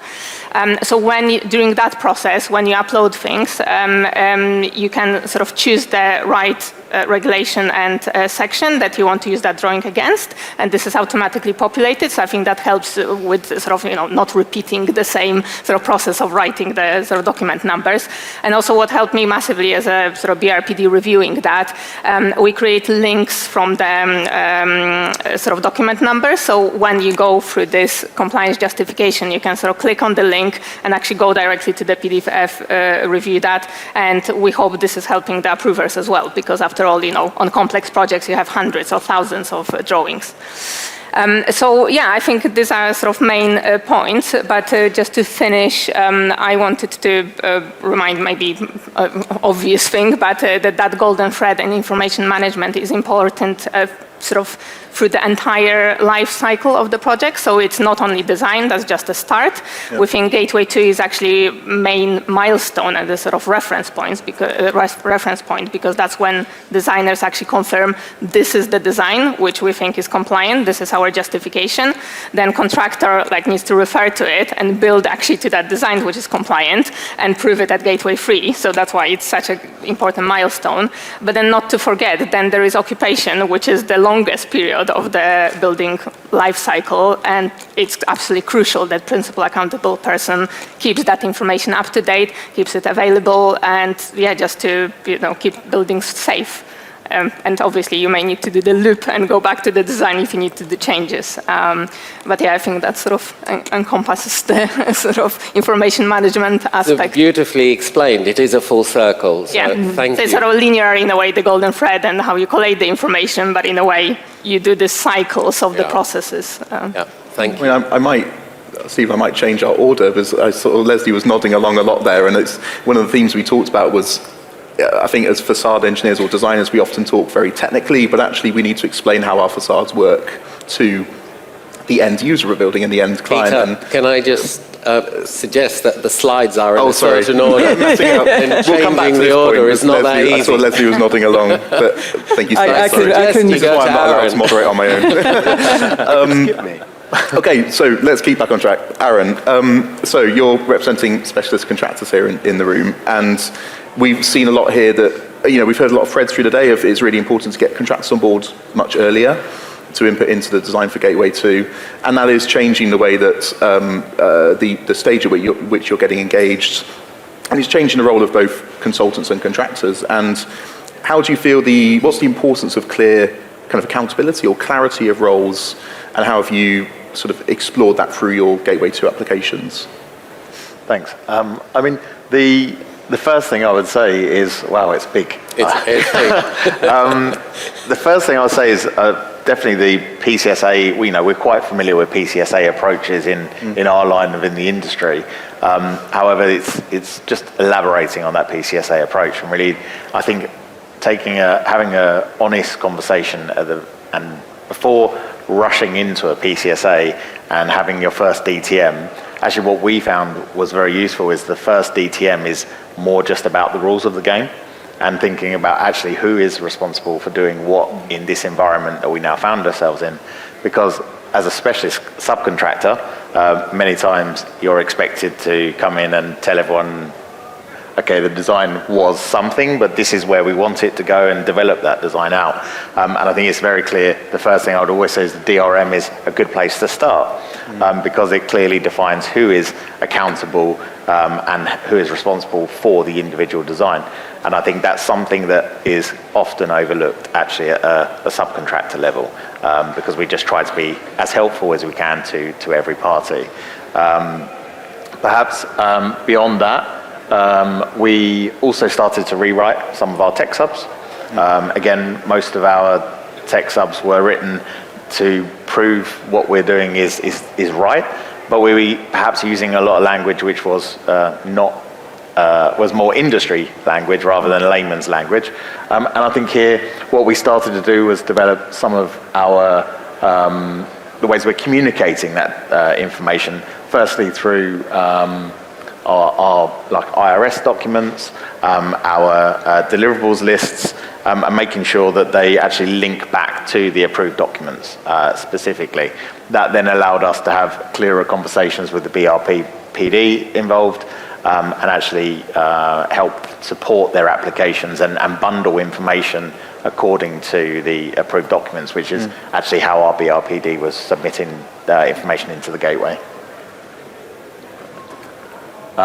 We also, I mentioned, we rewrote some of our submissions, but what we also started to do was actually replay the ERs back to the design team at the first stage. So we took design criteria tech sub, which we have had for a long time, but we just rewrote it in a more straightforward way. And that was our first approval document. So actually we started to play back the ERs to make sure that actually we had full clarity on what the ERs were and who was responsible in the first early stage. Yeah, and a lot of what you're showing here is, I think, a big topic that's come up around Gateway 2 is what do we submit? And a lot of the industry has gone towards the extreme of just offloading everything to the regulator. And have you found what you're showing here is a curation of information and submitting the right information but a compact set of information? Is that something you've worked on and embracing technology as we can see here as well? I think that was also the other part I would say is that we embrace some of the technology that we have at our disposal to try to encourage that collaborative approach from day one. So trying to share data in a different environment. All of our DTMs were managed in the 3D environment, actually to make sure that we had captured all the interfaces and made sure that we had understood the building fully. I think a lot of the time, especially in the design development phase, if you're not, it's quite easy to miss certain interfaces, which later on would cause a problem after gateway approvals. So yeah. Yeah, great. And I think I would just finish by sort of mirroring what Anna had mentioned, which was obviously the golden thread information here. And what we didn't do in our first submission, but we did in our subsequent second submission, was learn the lesson that actually let's think about the evidence we're going to provide at Gateway 3, try to get some form of early approval of that information so that we actually know what information it is that we're going to submit at Gateway 3. To give ourselves a bit more clarity over those completion certificates. Yeah. Terrific. Well, I think now is the time to go to Leslie. Yes. So, Leslie, you as a client have a duty also under the Building Safety Act. And of course, you have to manage this lot. Yep. You have to keep them on the straight and narrow, make sure their submittals are correct. And we've heard a lot of submittals get rejected purely because the information isn't presented in the right way. People are just chucking documents at the regulator and expecting the regulator to get a crystal ball out and work it out. So maybe you can share with us how you see these submissions being structured, what you look for from these guys to help you as the project owner, if you like, to make the right application. Yeah, right. So I deal with existing buildings. Not nice new buildings, not nice new design. It's horrendous, dirty, incomplete packages, okay? Let's get the reality of dealing with existing buildings. The good news is that the BSR changed its mind because of the developer's contract and decided that although the developers had sold off all the freeholds to some Bermuda company in the Bahamas or whatever, the developer who developed the building and signed the contract could actually be the client for the application under the BSR. That made things a lot clearer, a lot easier for us because we are a developer who also has a construction arm and a technical arm. So we have a lot of ability to prove competency. So one of the things that I get sitting at the table with MHCLG, BSR, and everyone at the table, and we all get, like Alistair there, we all get 84 developers get to say our say to these people to their face. So a lot of the things have been heard, a lot of changes have been made, but the clear thing that keeps coming back to us is competencies is a huge issue. Understanding what competency is and actually showing your competency is still a problem with a lot of applications. And the other issue we've got is that by asking for everything up front, as the developer, this is not a profit-making business for us. This is cash flow. Cash flow, if we don't get any Gateway 2 or Gateway 3 applications through, there's no cash flow. Nobody's going to be remediating any buildings. So it is a serious financial issue for us.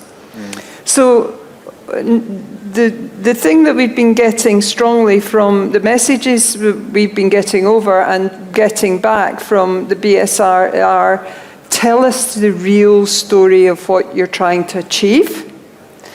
Make it clear to us. Tell us about the existing building. Tell us about the existing building standard. Tell us everything you physically can think of in a clear storybook method.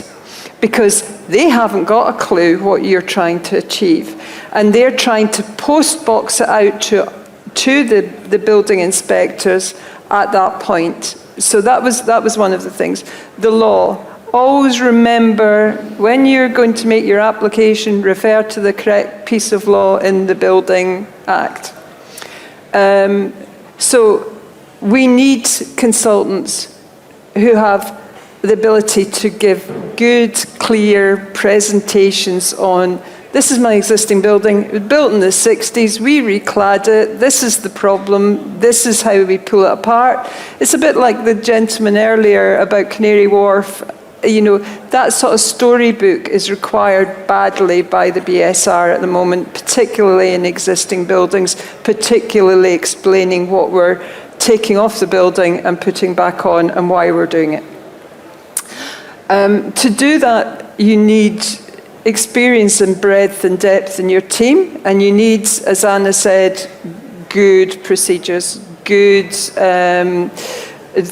golden thread, good software programs that show all the changes, that follow and track all your procedures, is very, very key to what we need, and so does the building safety regulator.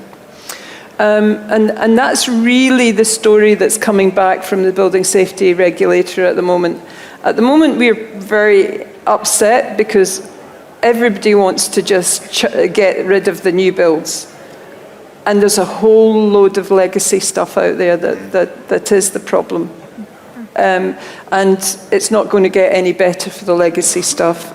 But the good news is the government are very proactive.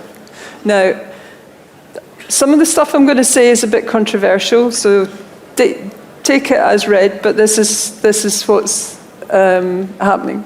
So, our experience is that we have been at the table with the BSR developing strategies to help them assess existing buildings, break the buildings down, tell the story. Don't rely on one huge application, particularly in an existing building where it could be that you could break the facade down. Don't put the internals in with the externals. You've got no chance of getting that through. They just want you to simplify everything for them and help them to process their applications. The emergency application, I've got a bit of history about that. I won an appeal against them once I'd won the appeal, they rewrote the emergency application so nobody else could get through that door. However, it did happen. There are things that, why I put that in is they don't actually realise what they've written, and they are still struggling to understand what they've legally written.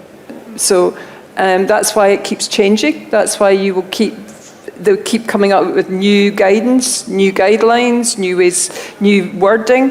It's because they actually haven't tested the legal document themselves, and they didn't actually understand what they were writing. Now, there are people taking risks out there. I'm not advocating it, but some people are desperate, and they are looking to retrospectively apply. It is happening.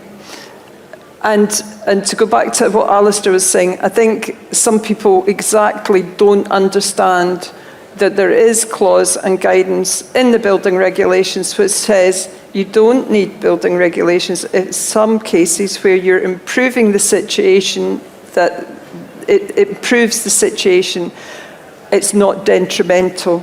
So if you're plugging, filling, adjusting doors, stuff like that, you don't need building regs. And BSR have been quite vocal to me. No, you don't, because you're improving the current situation of the building. Always check though, but that is the case. If you're doing maintenance, you're doing maintenance. You're not doing anything detrimental to the building.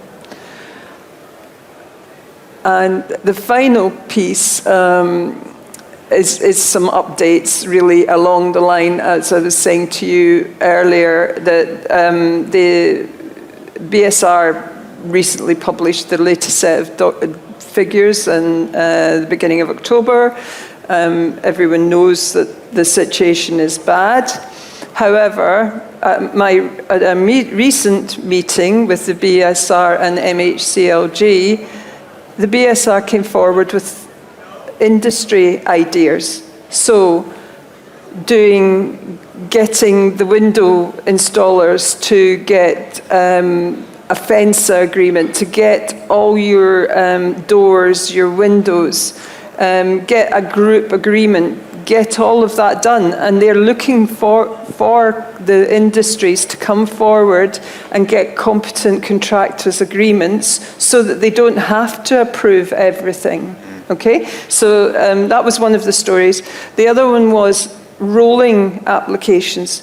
They are willing to look at rolling applications where you've got 18, tall, over 18-metre buildings where you've got masses of windows to replace or doors or maintenance works. They did say that they would look at rolling maintenance applications so that you weren't making constant applications for them, that you just renew the application on a 6-monthly or yearly basis. So the BSR are thinking outside the box. They do want to help the industry, but we need to challenge them back and actually give them some guidance ourselves and suggestions.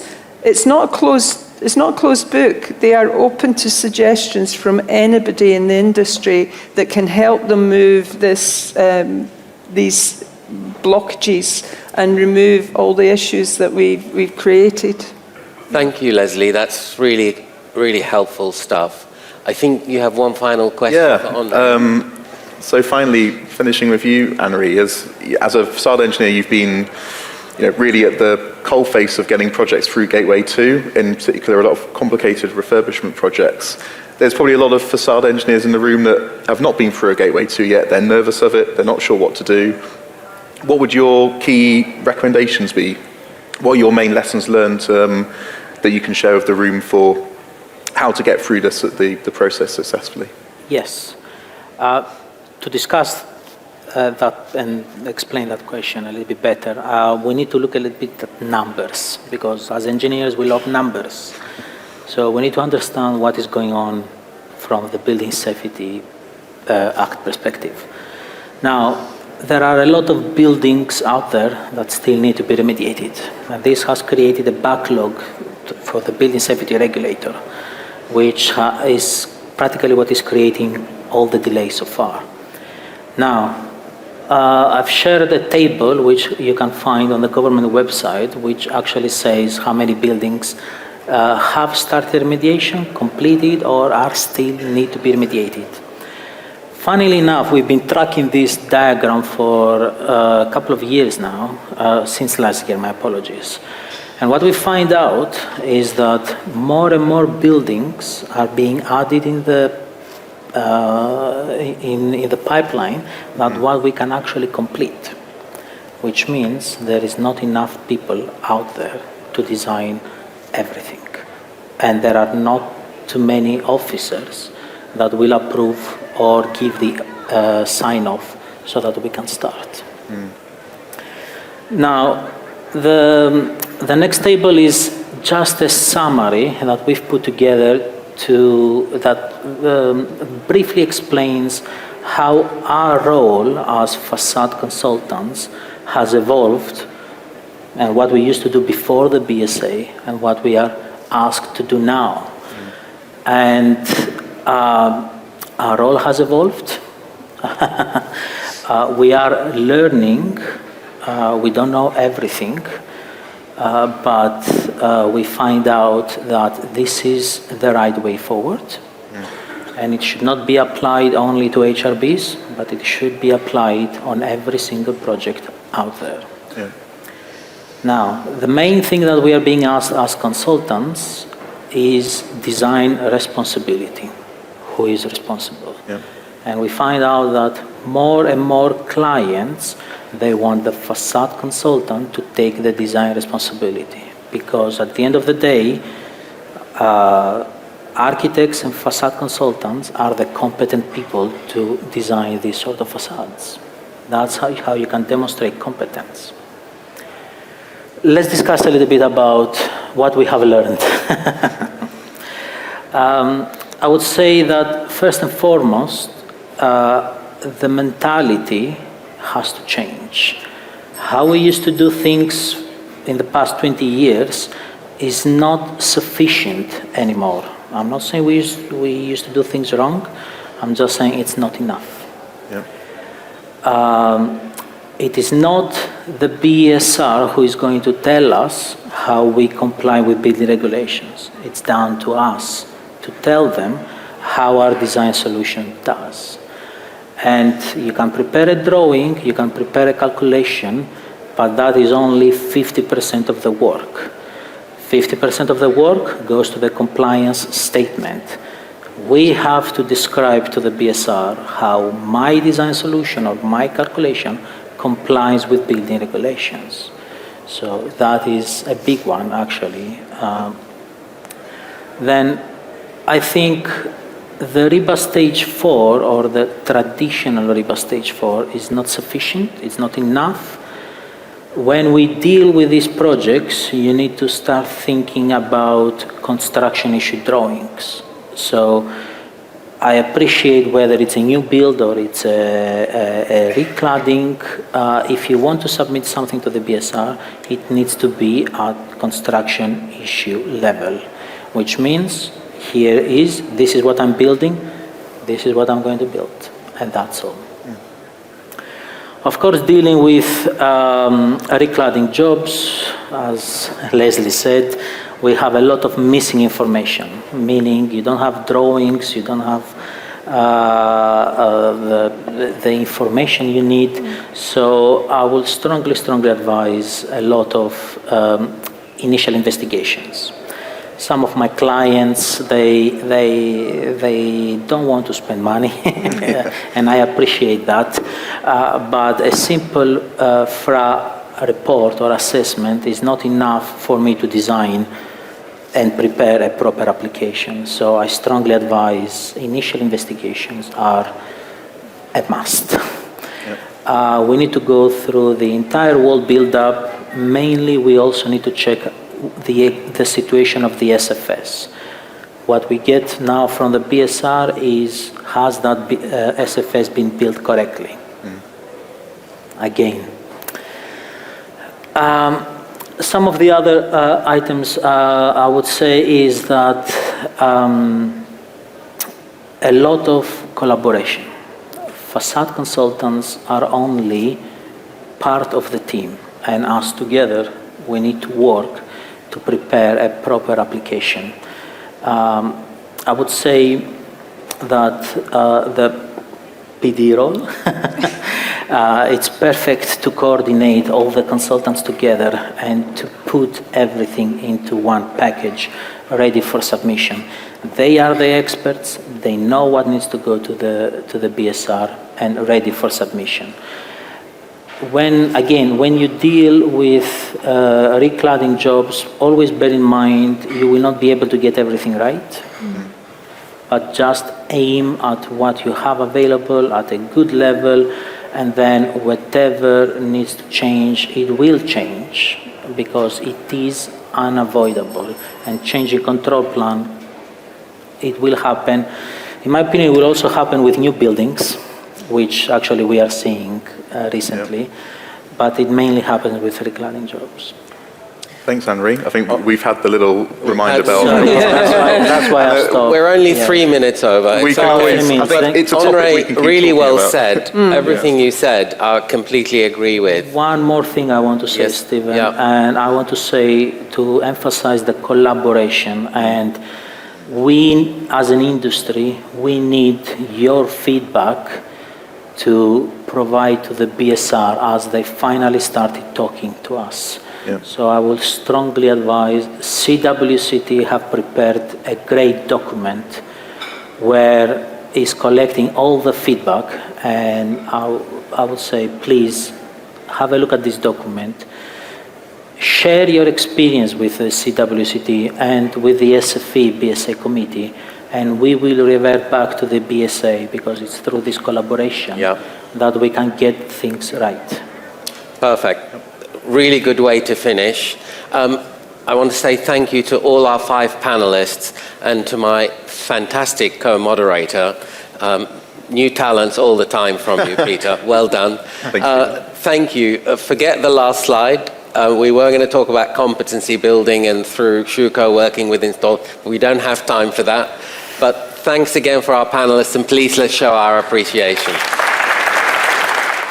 Okay, so as you know, it is the 200th edition of Zak today, and there is a celebration now after the end of the event. So thank you all for being with us today. I hope you've enjoyed the event again. Thank you to all the Zak team, except the guy with the clicker. So thank you again. It's all from me. Thank you.